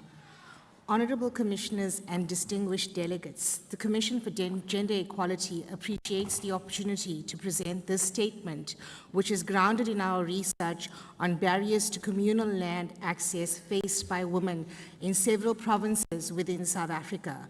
We also situate these findings within the broader continental context where land access remains a critical site of gendered injustice and a key area for reparative action, particularly in rural communities. Chairperson, across South Africa's provinces, women continue to face deeply entrenched barriers to secure and equal land rights. Communal land allocation and inheritance remain controlled mainly by patriarchal structures within traditional leaders and families prioritizing male claimants and sidelining women despite the progressive constitution and national legislation. Women's limited participation in traditional councils and family forums result in male-biased norms remaining unchallenged and becoming institutionalized. Inheritance and succession practices further entrench inequality by directing land through male lines, denying women the ability to inherit or freely dispose of land, and reproducing gendered disadvantage across generations. Women face persistent tenure insecurities because their rights to access communal land often depend on the presence of males. This makes them vulnerable to eviction after widowhood or remarriage, preventing them from investing and limiting their participation in agriculture, income generation, and state land programs. The result is economic disempowerment, reinforced dependence on men, and weakened household bargaining power. Even when women attempt to assert their rights, they often encounter cultural stigma, family pressure, and social sanctions that discourage them from claiming or registering land. Legal protections enshrined in the Constitution and other laws remain undermined by customary norms and low legal literacy, limiting the effectiveness.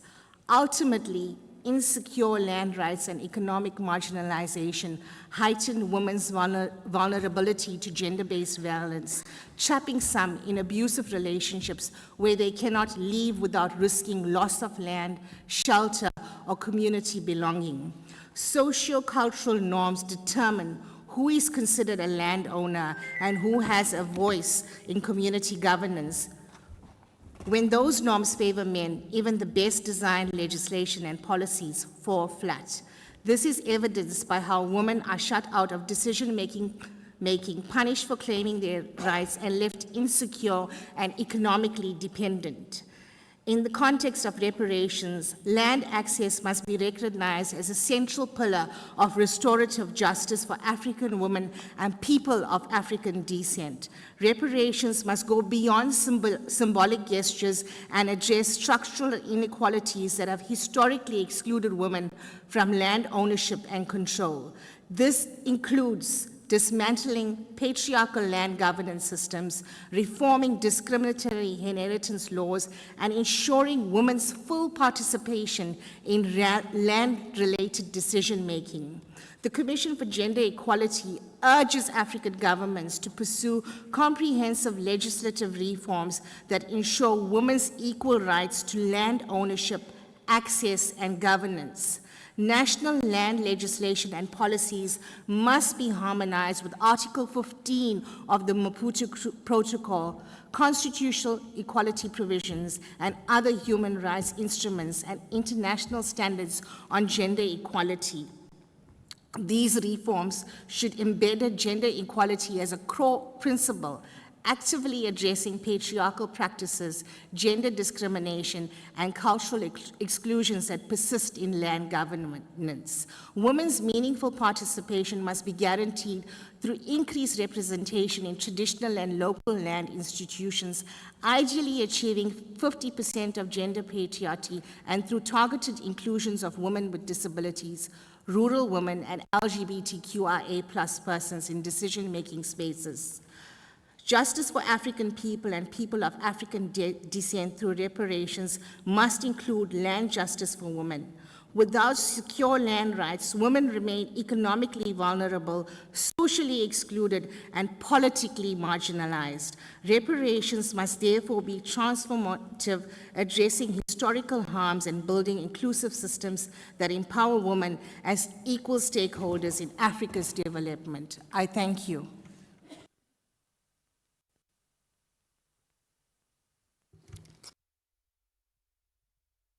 We thank you. I would now call on Matt for peace.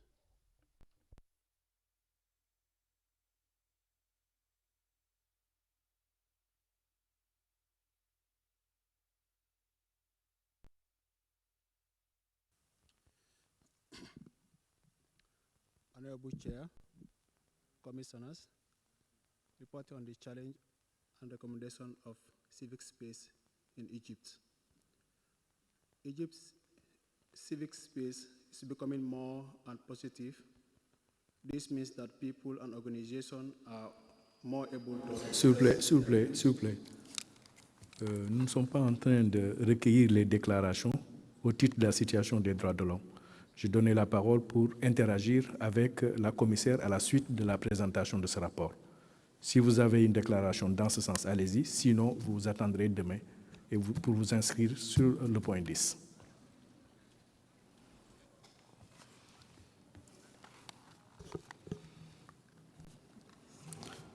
Voilà.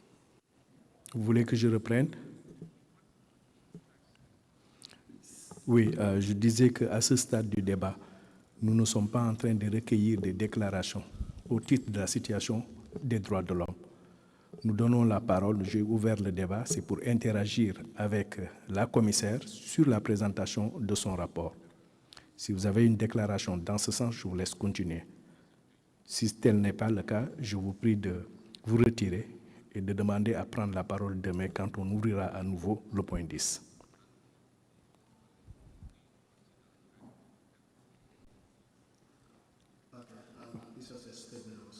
Je vous remercie.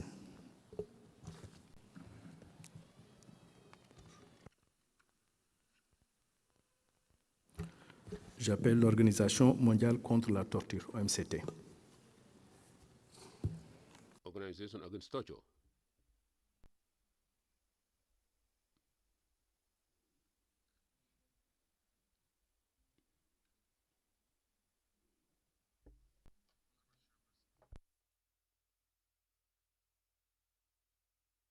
We wish to bring to the Commission's attention the grave violations committed against indigenous and minority communities in Egypt, Sinai Peninsula. Recent evidence has uncovered mass graves of 36 civilians in North Sinai, revealing a systematic pattern of enforced disappearance, torture, and extrajudicial executions between 2013 and 2022.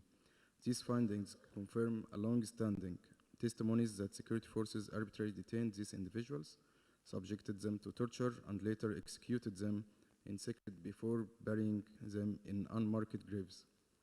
Authorities frequently staged these deaths as combat incidents, depriving families from truth and justice. These atrocities in Sinai are not isolated, as in January 2017, 10 young men in Al Arish were killed in what the Interior Ministry called a counterterrorism raid. Independent analysis by human rights organizations later proved that several of the victims had been previously detained and disappeared, making this a clear case of extrajudicial execution. Leaked footages has shown detainees being executed and their bodies staged as casualties of clashes. Along these crimes, entire communities have been displaced. More than 150,000 Bedouins displaced under the so-called counterterrorism campaign. Military trials, arbitrary arrests, and collective punishment have further entrenched marginalization and eroded cultural identity. Therefore, we urge the Working Group and the African Commission to call on Egypt to end these abuses, ensure accountability, provide redress to victims and their families, and uphold the rights of indigenous and minority communities in line with the African Charter. Thank you. La Commission vous remercie. I'd like to thank you. I now give the floor to Uganda.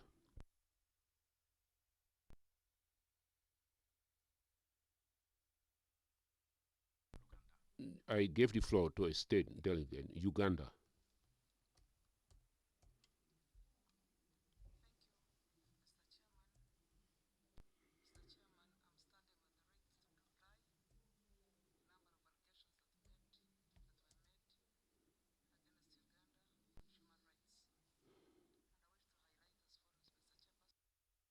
Uganda denies the allegations of harassment and discrimination against LGBTQ.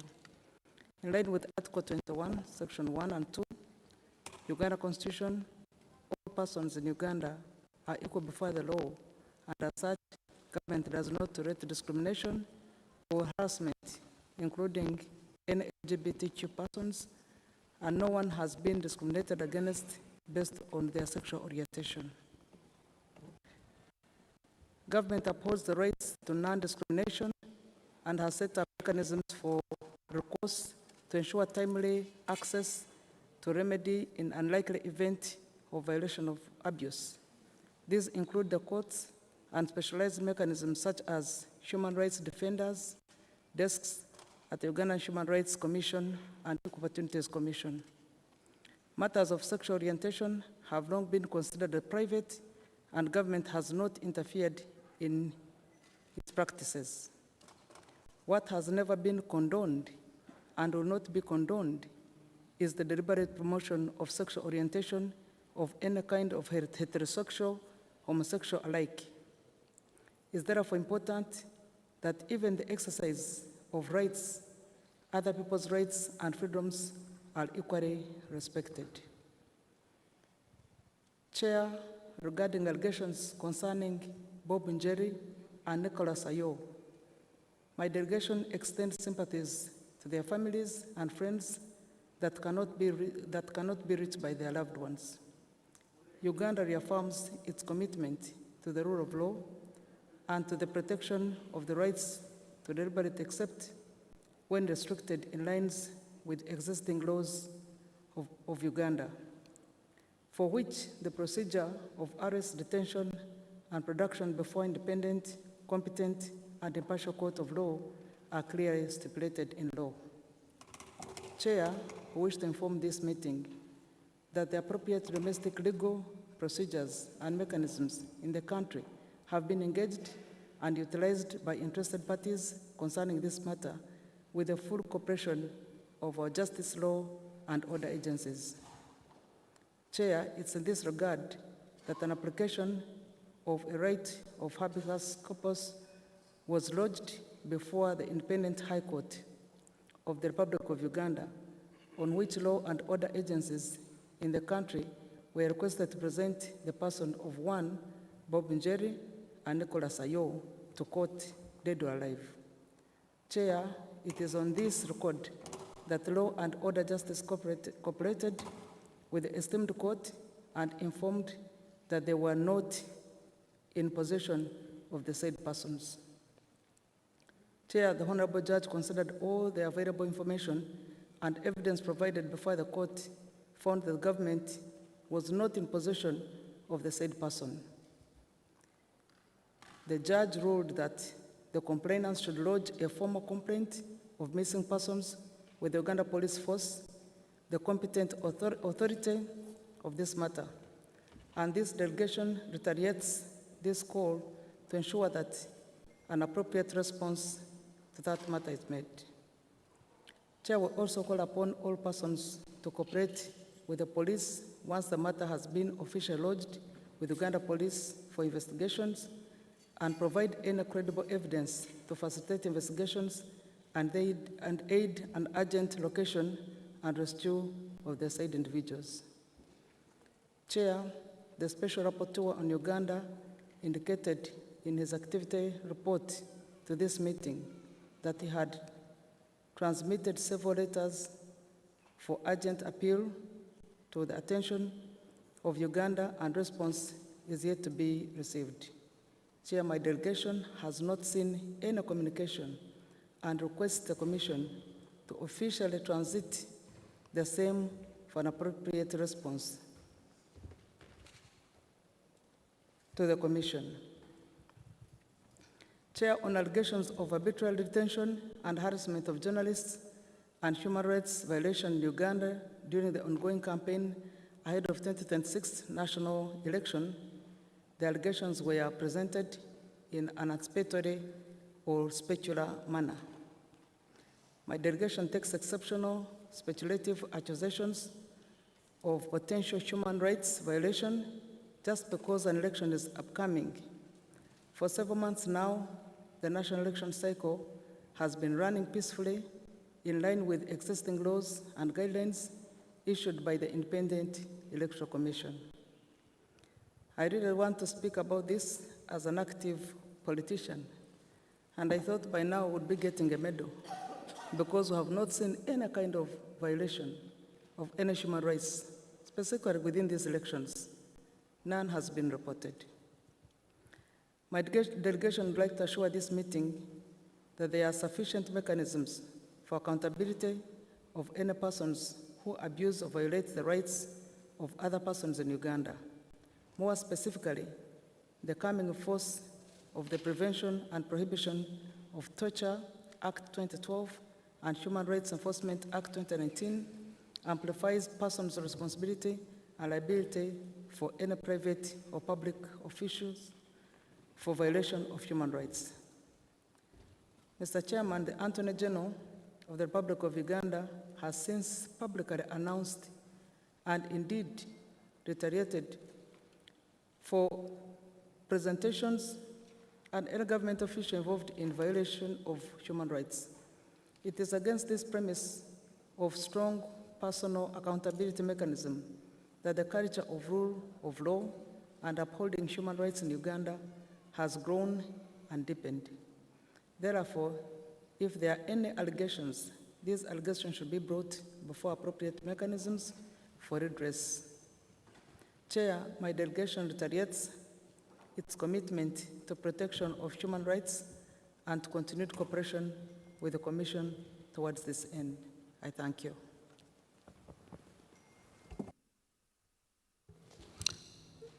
La Commission vous remercie. Thank you as well. Mad for Peace now, you have the floor.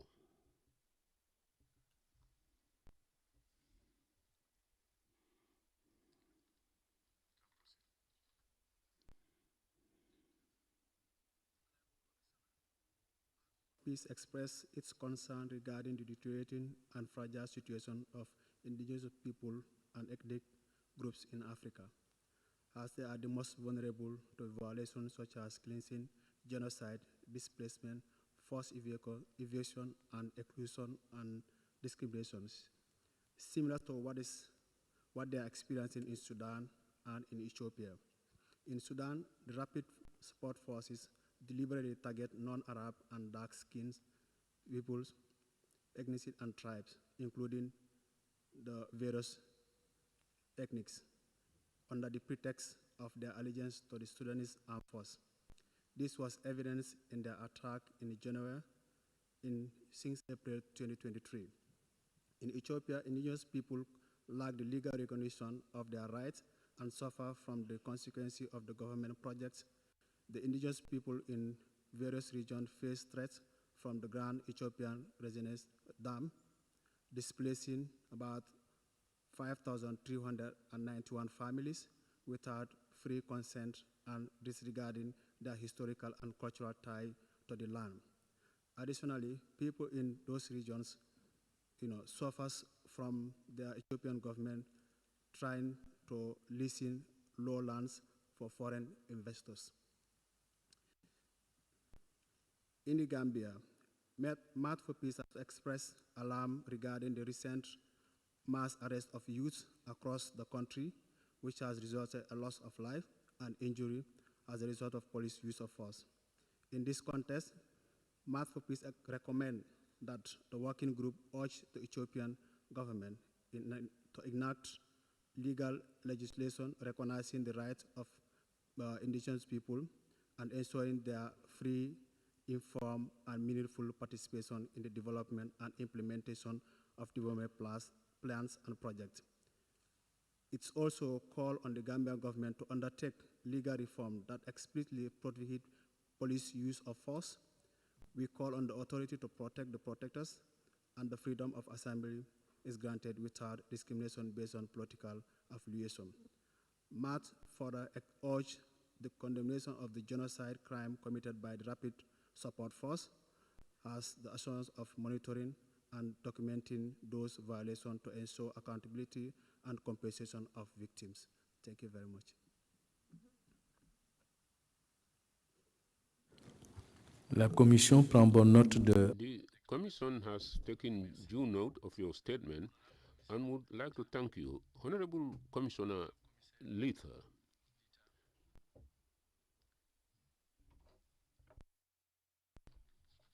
You have the floor for your concluding remarks. I'd like to start by thanking the member states that have taken the floor, namely the Republic of Kenya, the Republic of Gambia,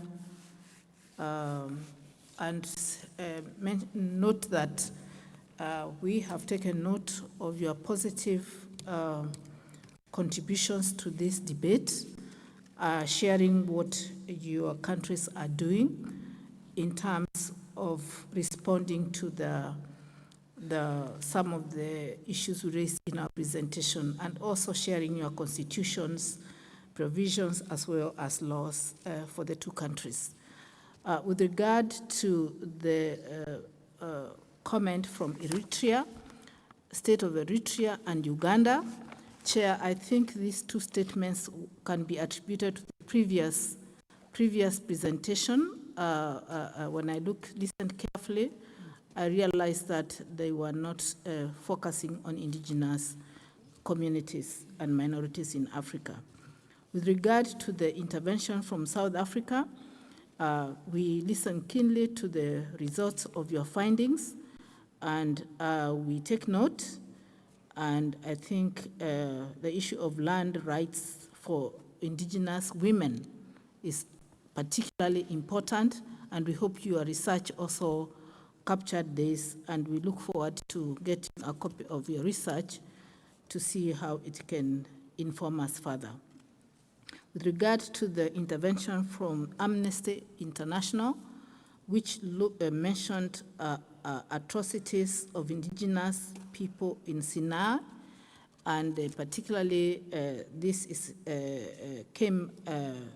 focusing on Egypt, we have taken note and would like to have it submitted officially in writing with evidence, so that we can be able to investigate further and see what needs to be done, as we have also just in this session listened to the country report, periodic report of Egypt.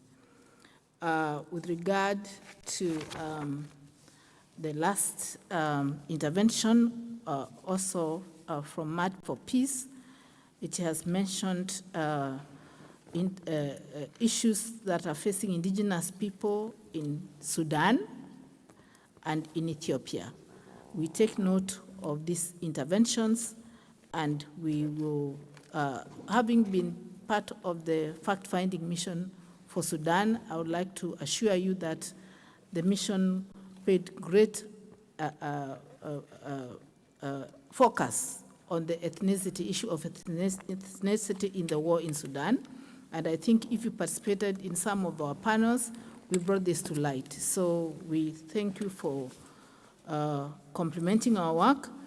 With regard to the dam, the Great Ethiopian Dam and the displacement of over 5,000 indigenous people, this again would need a further conversation so that the Commission can know exactly what the findings of the study that has brought out these figures to light is, and be able to benefit from the information that you shared.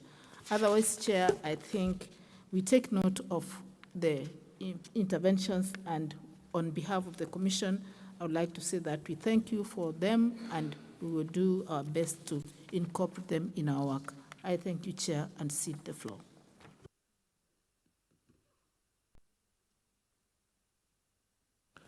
Merci, commissaire Lita. Je voudrais vous donner acte de ce que vous avez satisfait à l'obligation de présentation de rapport d'intercession conformément aux dispositions de la Charte et du règlement de procédure de la Commission. Je vous adresse mes vives félicitations. Avant de prendre le dernier rapport, je voudrais... Before we deal with the last report, I would like to give the floor to the Republic of Gambia to exercise its right of reply. Gambia. Or the Gambia.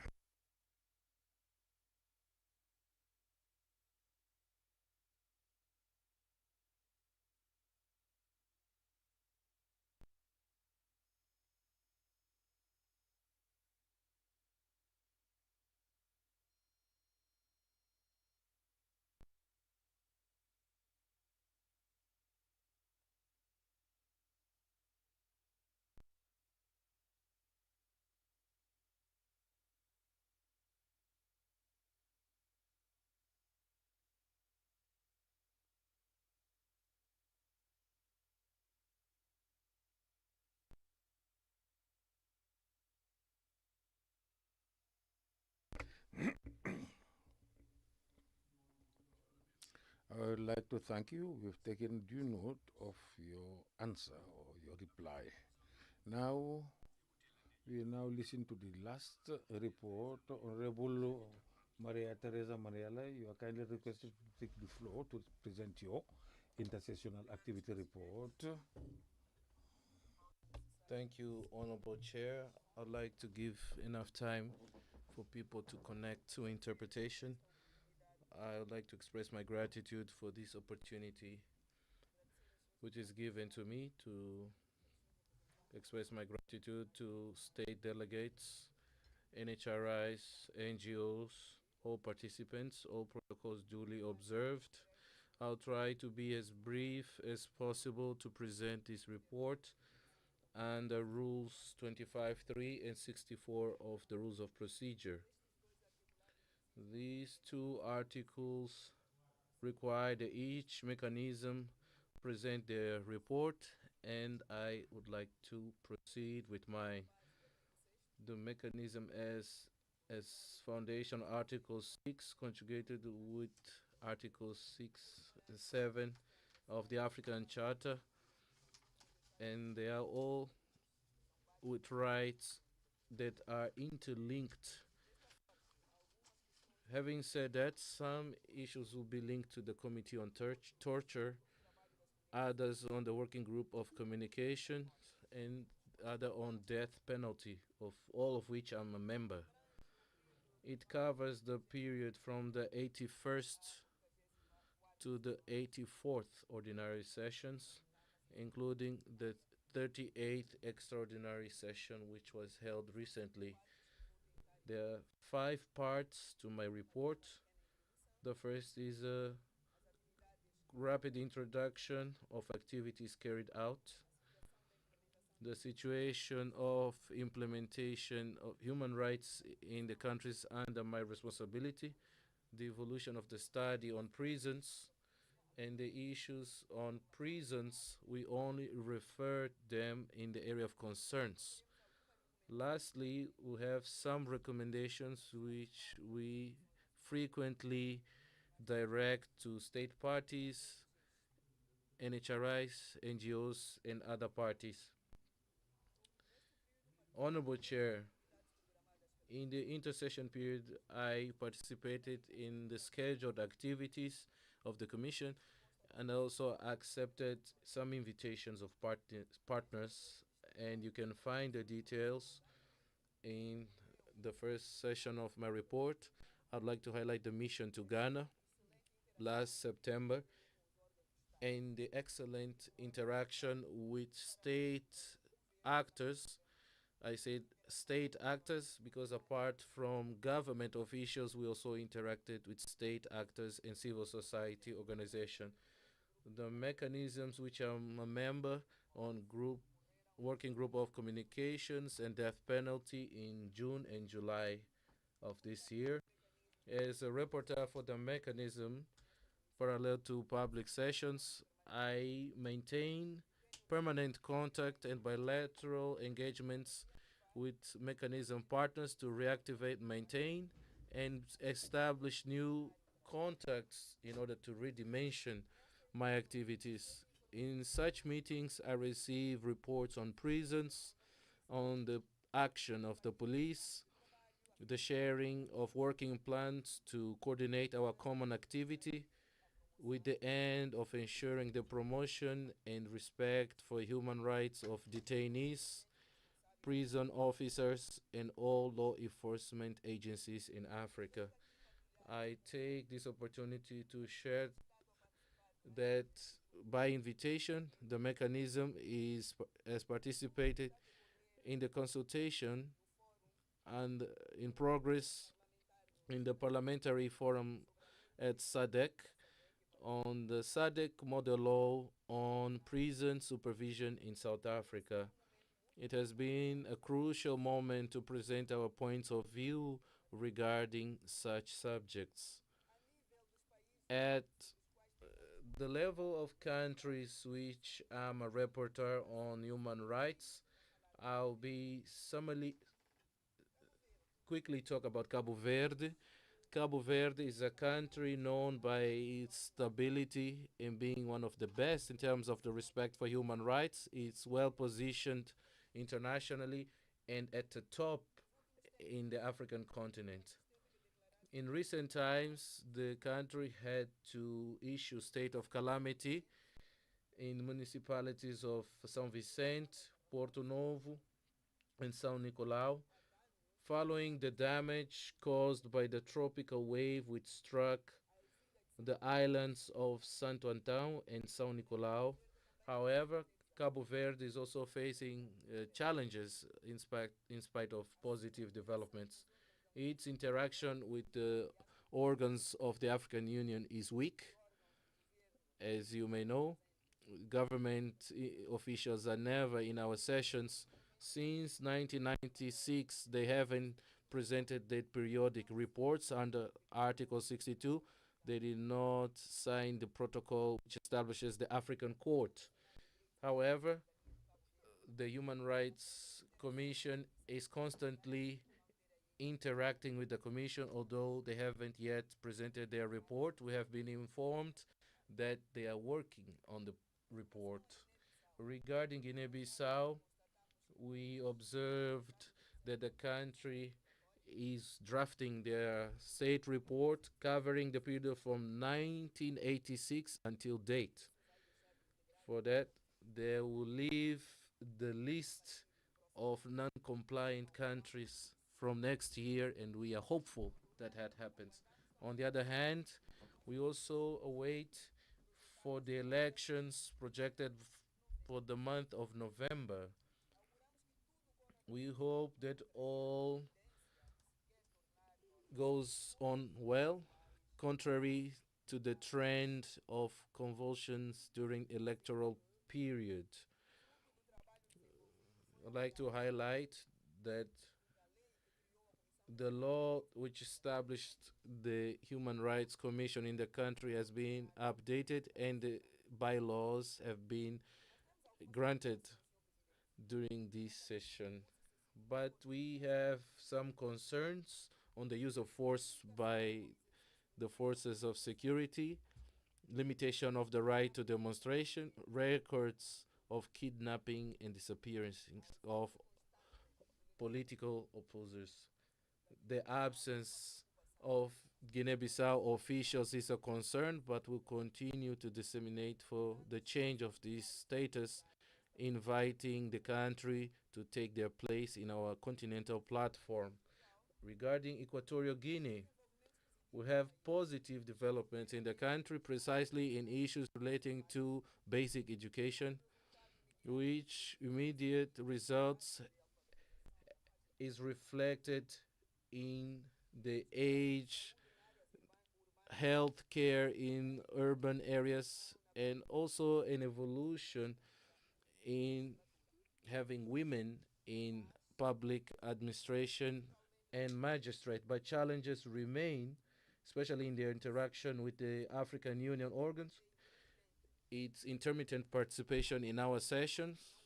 In over 4 sessions, we haven't seen them participating. The restriction of civic space is also a concern, with highlights to the freedoms of participation and association. Equatorial Guinea is one of the 6 countries that constantly are in our reports that have never complied their duty foreseen in the Article 62 of the African Charter. They signed the protocol that establishes the African Court, but did not submit the declaration nor have ratified the protocol. Regarding Mozambique, is a country in which the human rights situation is marked essentially by lack of security due to the terrorism the country is facing and post-electoral crisis, which continues to affect public order, physical integrity, and fundamental liberties of the people. There are reports of kidnappings, enforced disappearances, assassinations, attempted killings, including against security officers and law enforcement agents. Populations in certain regions, notably in Mocimboa da Praia, face difficulties of returning to their areas of origin. This latter situation prompted the issuance of a letter of concern addressed to the government of Mozambique, to which we await for a reaction.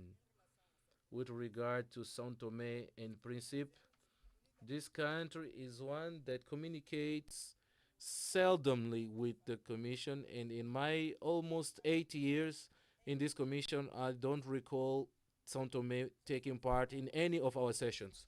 We had a promotion visit, and at the time, some developments were verified that should be shared in this platform. However, it was not possible due to the absence of the country in this commission and other forums of the African Union.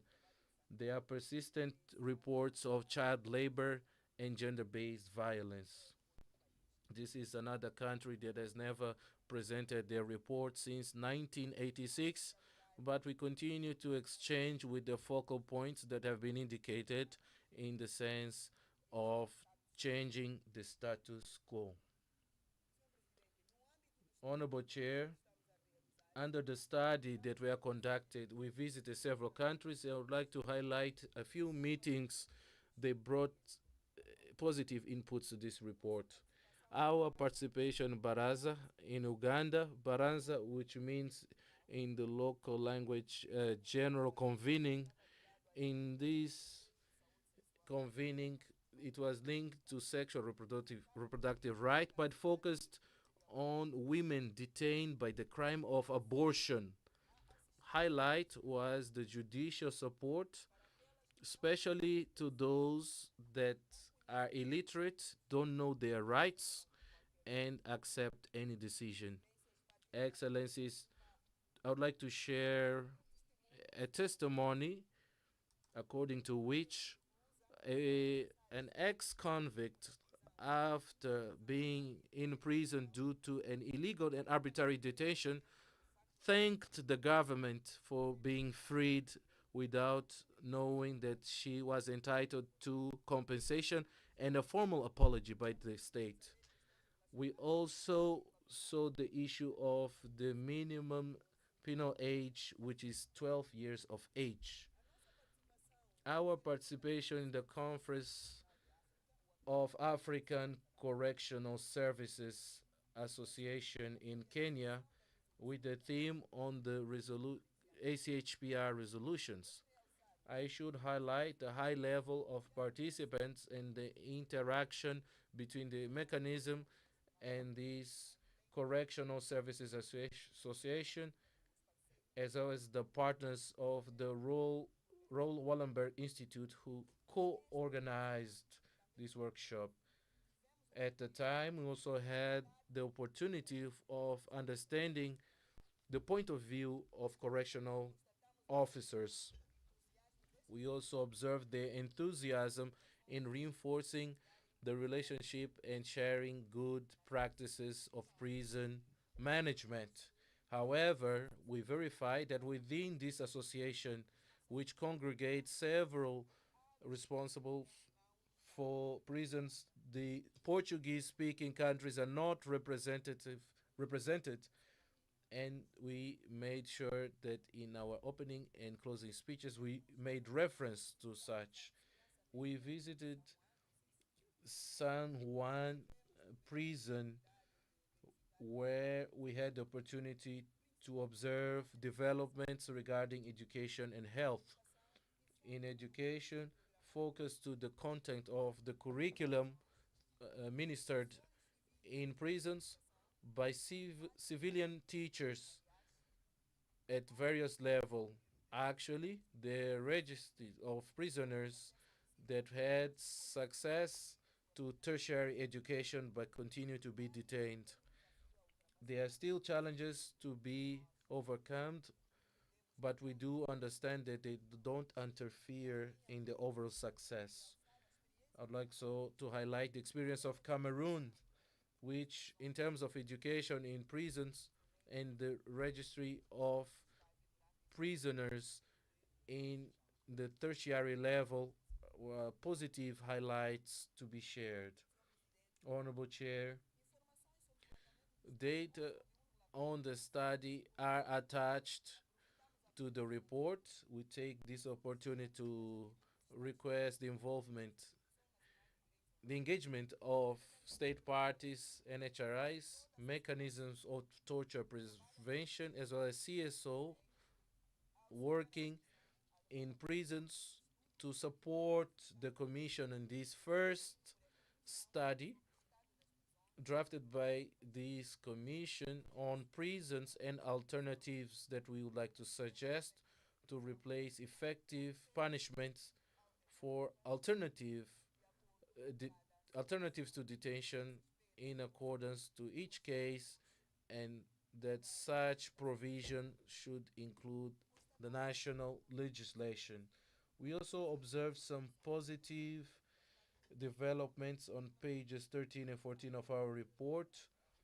I would not like to highlight them now. Our recommendations and a vote of thanks in our report, and also would like to invite all to read this report, which will be available in the website of the Commission.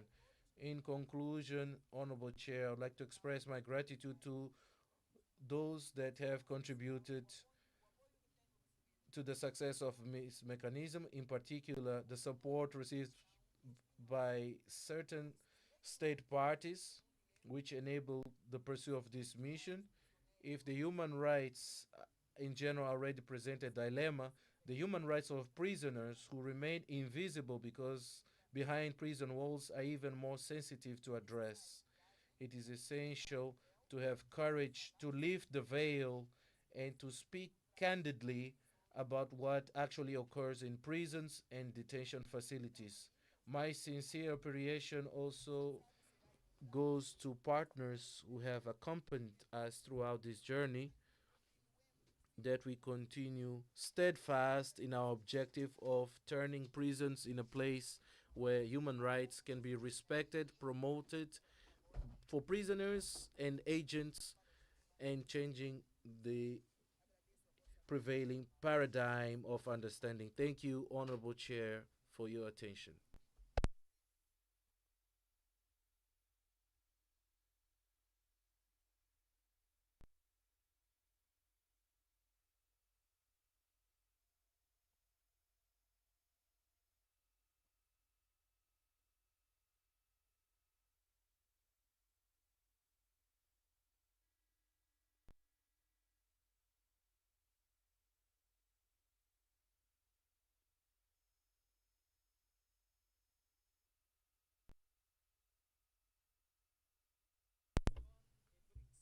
Honorable Idrissa So, Chairperson of the African Commission, Honorable Commissioners, in particular Commissioner Manuela, with whom we extend our greetings, Excellencies, State Representatives, representatives of NHRIs and CSOs, ladies and gentlemen. The Republic of Angola is, as a democratic state under rule of law, subscribes to several international and regional human rights treaties regarding the conditions of police action and detention. We have the Correctional Law 8 of August 29, 2008, which constitutes a mark on the execution of freedoms in Angola. This law is harmonized with good practices in correctional management.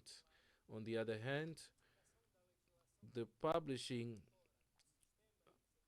of the execution of punishments, measures of security, follow the revision of other diplomas.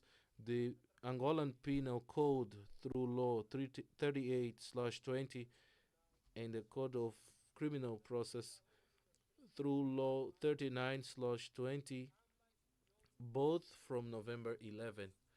These diplomas introduced in the correctional system improvements in detained population, with a clear separation between young and adult detainees, inmates, alternatives to detention, amongst others, bringing advancements in the respect to the human rights of inmates. The Republic of Angola seeks to concentrate its efforts in the improvement of detention conditions, medical assistance, training, and literacy, aiming at providing to inmates abilities which enable them, when freed, to generate their sustainability. Based on this strategy, the Ministry of Interior has been conducting in the past year several training actions in the working context in partnership with the Ministry of Justice and Human Rights, Ministry of Social Action, Family and Women Empowerment, with CSOs, United Nations agencies, and other social partners. in several trainings at levels at the Ministry of the Interior. Specific content has been given on human rights, ethics, and professional conduct in order to train for a better public assistance and turn the trainees in law officers truly committed to the law.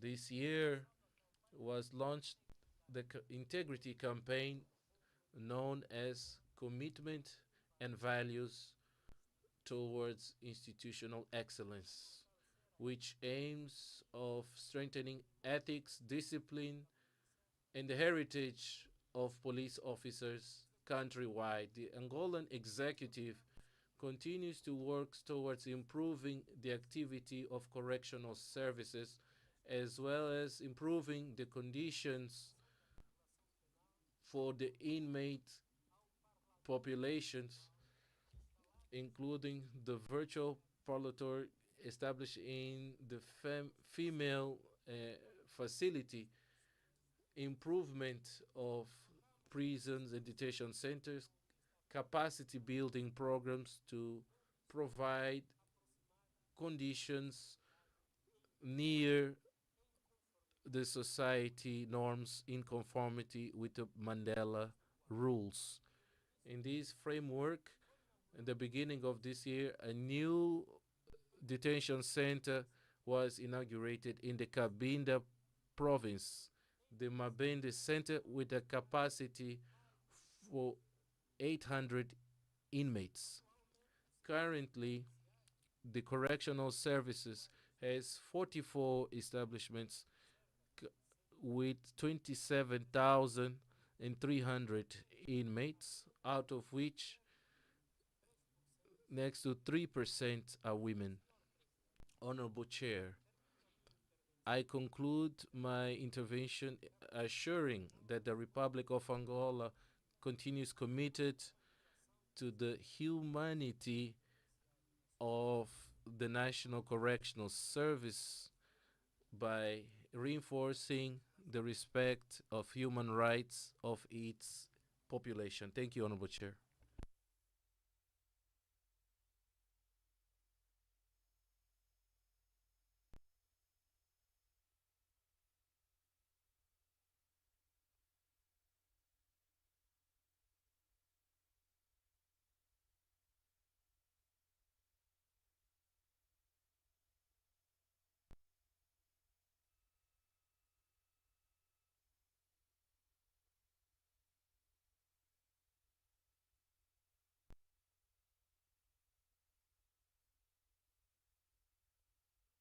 Thank you. I cannot see any state party requesting for the floor, so I ask the Ethiopian Commission for Human Rights to take the floor.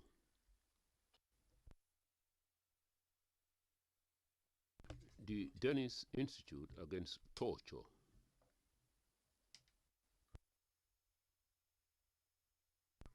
Amnesty International.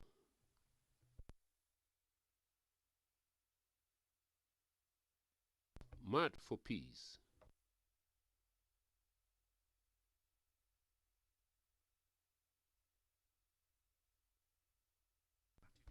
Please come to the podium specifically made for this purpose. Thank you.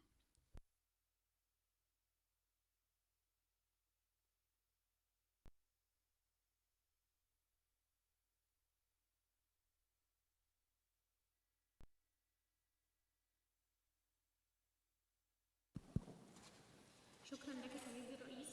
تلاحظ مؤسسة معهد السلام الواقع الحقوقي المقلق لعدد من دول القارة في ضوء نشوء ظاهرة جديدة بتحول مخيمات النزوح لسجون مفتوحة ومراكز احتجاز وسكنات عسكرية يتعرض فيها النازحين إلى أبشع.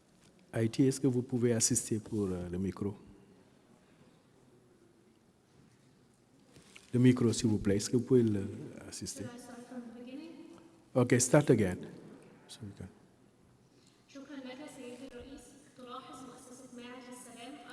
no. لعدد من دول القارة. That's not better. Vous pouvez aller là-bas. Okay, you can proceed. It's okay. Yeah. شكرا لك سيدي الرئيس. تلاحظ مؤسسة معهد للسلام الواقع الحقوقي المقلق لعدد من دول القارة في ضوء نشوء ظاهرة جديدة بتحول مخيم. In many countries, like the transformation of camps into detention camps. For example, the displaced persons suffer from harassments from militia in these camps and are transformed into torture camps and so on. So these displacement camps in Sudan is a clear example of this, especially Zamzam camp, which is dominated by the RSF. And this militia does not only confiscate it and its utilities, but it has become a big prison for all the detainees or the displaced person in it. And they use it also to shell other areas in the vicinity. And in addition to that, the RSF use many displaced persons as human shields, and as a result, they are killed and also detained. As soon as Fashir also fell to the RSF, supported by external forces, information received is a tragedy all over in Sudan, and Fashir, the town of Fashi is a victim of various types of repression, and the RSF detain people in many areas near Fashir, especially Garden, Fashirat, and so on, Jund.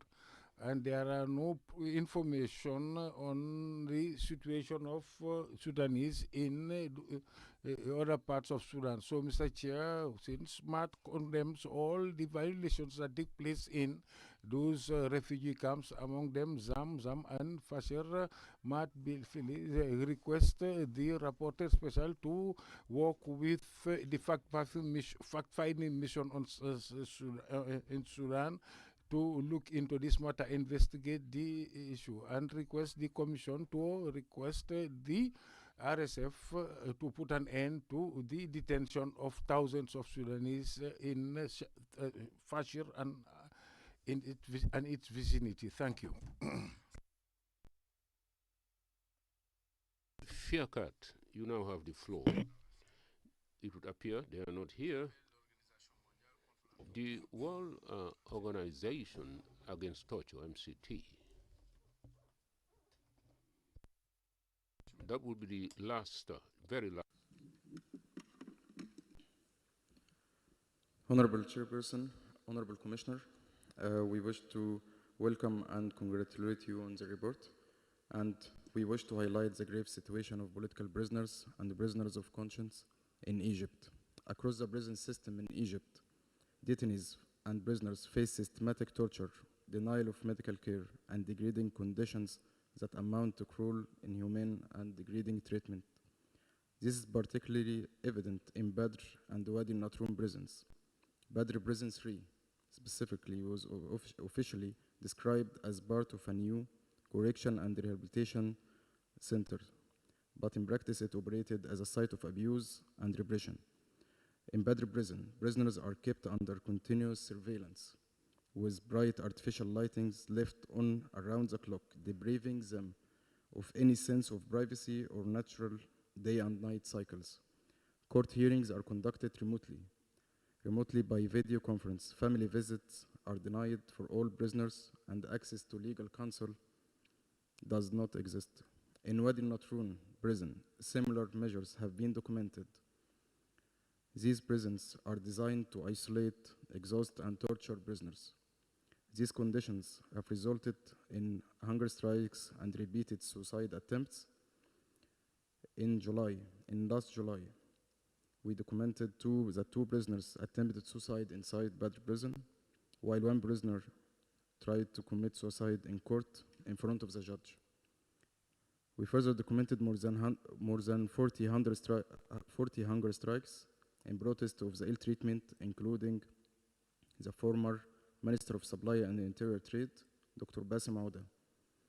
Dr. Ouda was recently assaulted by a national security officer who stormed his cell and beat him, threatening that conditions in Badr prison would be much worse if the prisoners did not end the hunger strike. We urge the Commission to call on the Arab Republic of Egypt on these practices and uphold its obligations under the African Charter. Thank you.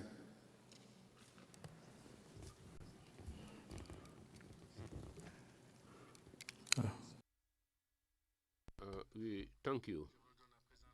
I would now give the floor to Commissioner Manuela for your concluding remarks. Thank you, Chairperson. I would also like to thank Angola for their statement. And I have seen that there has been an update with respect to the Castron. And we would like for this information to be updated. Thank you, Commissioner Lita. Mad for Peace has shared with us important information, as well as the World Organizations Against Torture. I always tell partners that interactions should be conducted during the intercession peace season so that we can tackle these matters with the states. And once again, I would kindly request you for this information to be sent to us in writing so that we can contact the states and obtain more information. We have taken due note and we will thank you for those information, but we will ask you to kindly submit this in writing. Once again, Chairperson, I thank you for your kind attention and I give the floor back to you. Thank you, Commissioner. At this juncture, we have taken note of the presentation of your intercession report. You have indeed complied with your obligations in accordance with the provisions of the Charter and our rules of procedure. I congratulate you. This last report closes our working day. I wish you a good evening, and we call it a day. The meeting will resume tomorrow from 9 o'clock. The meeting stands adjourned.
My name is Shaibu Mahama.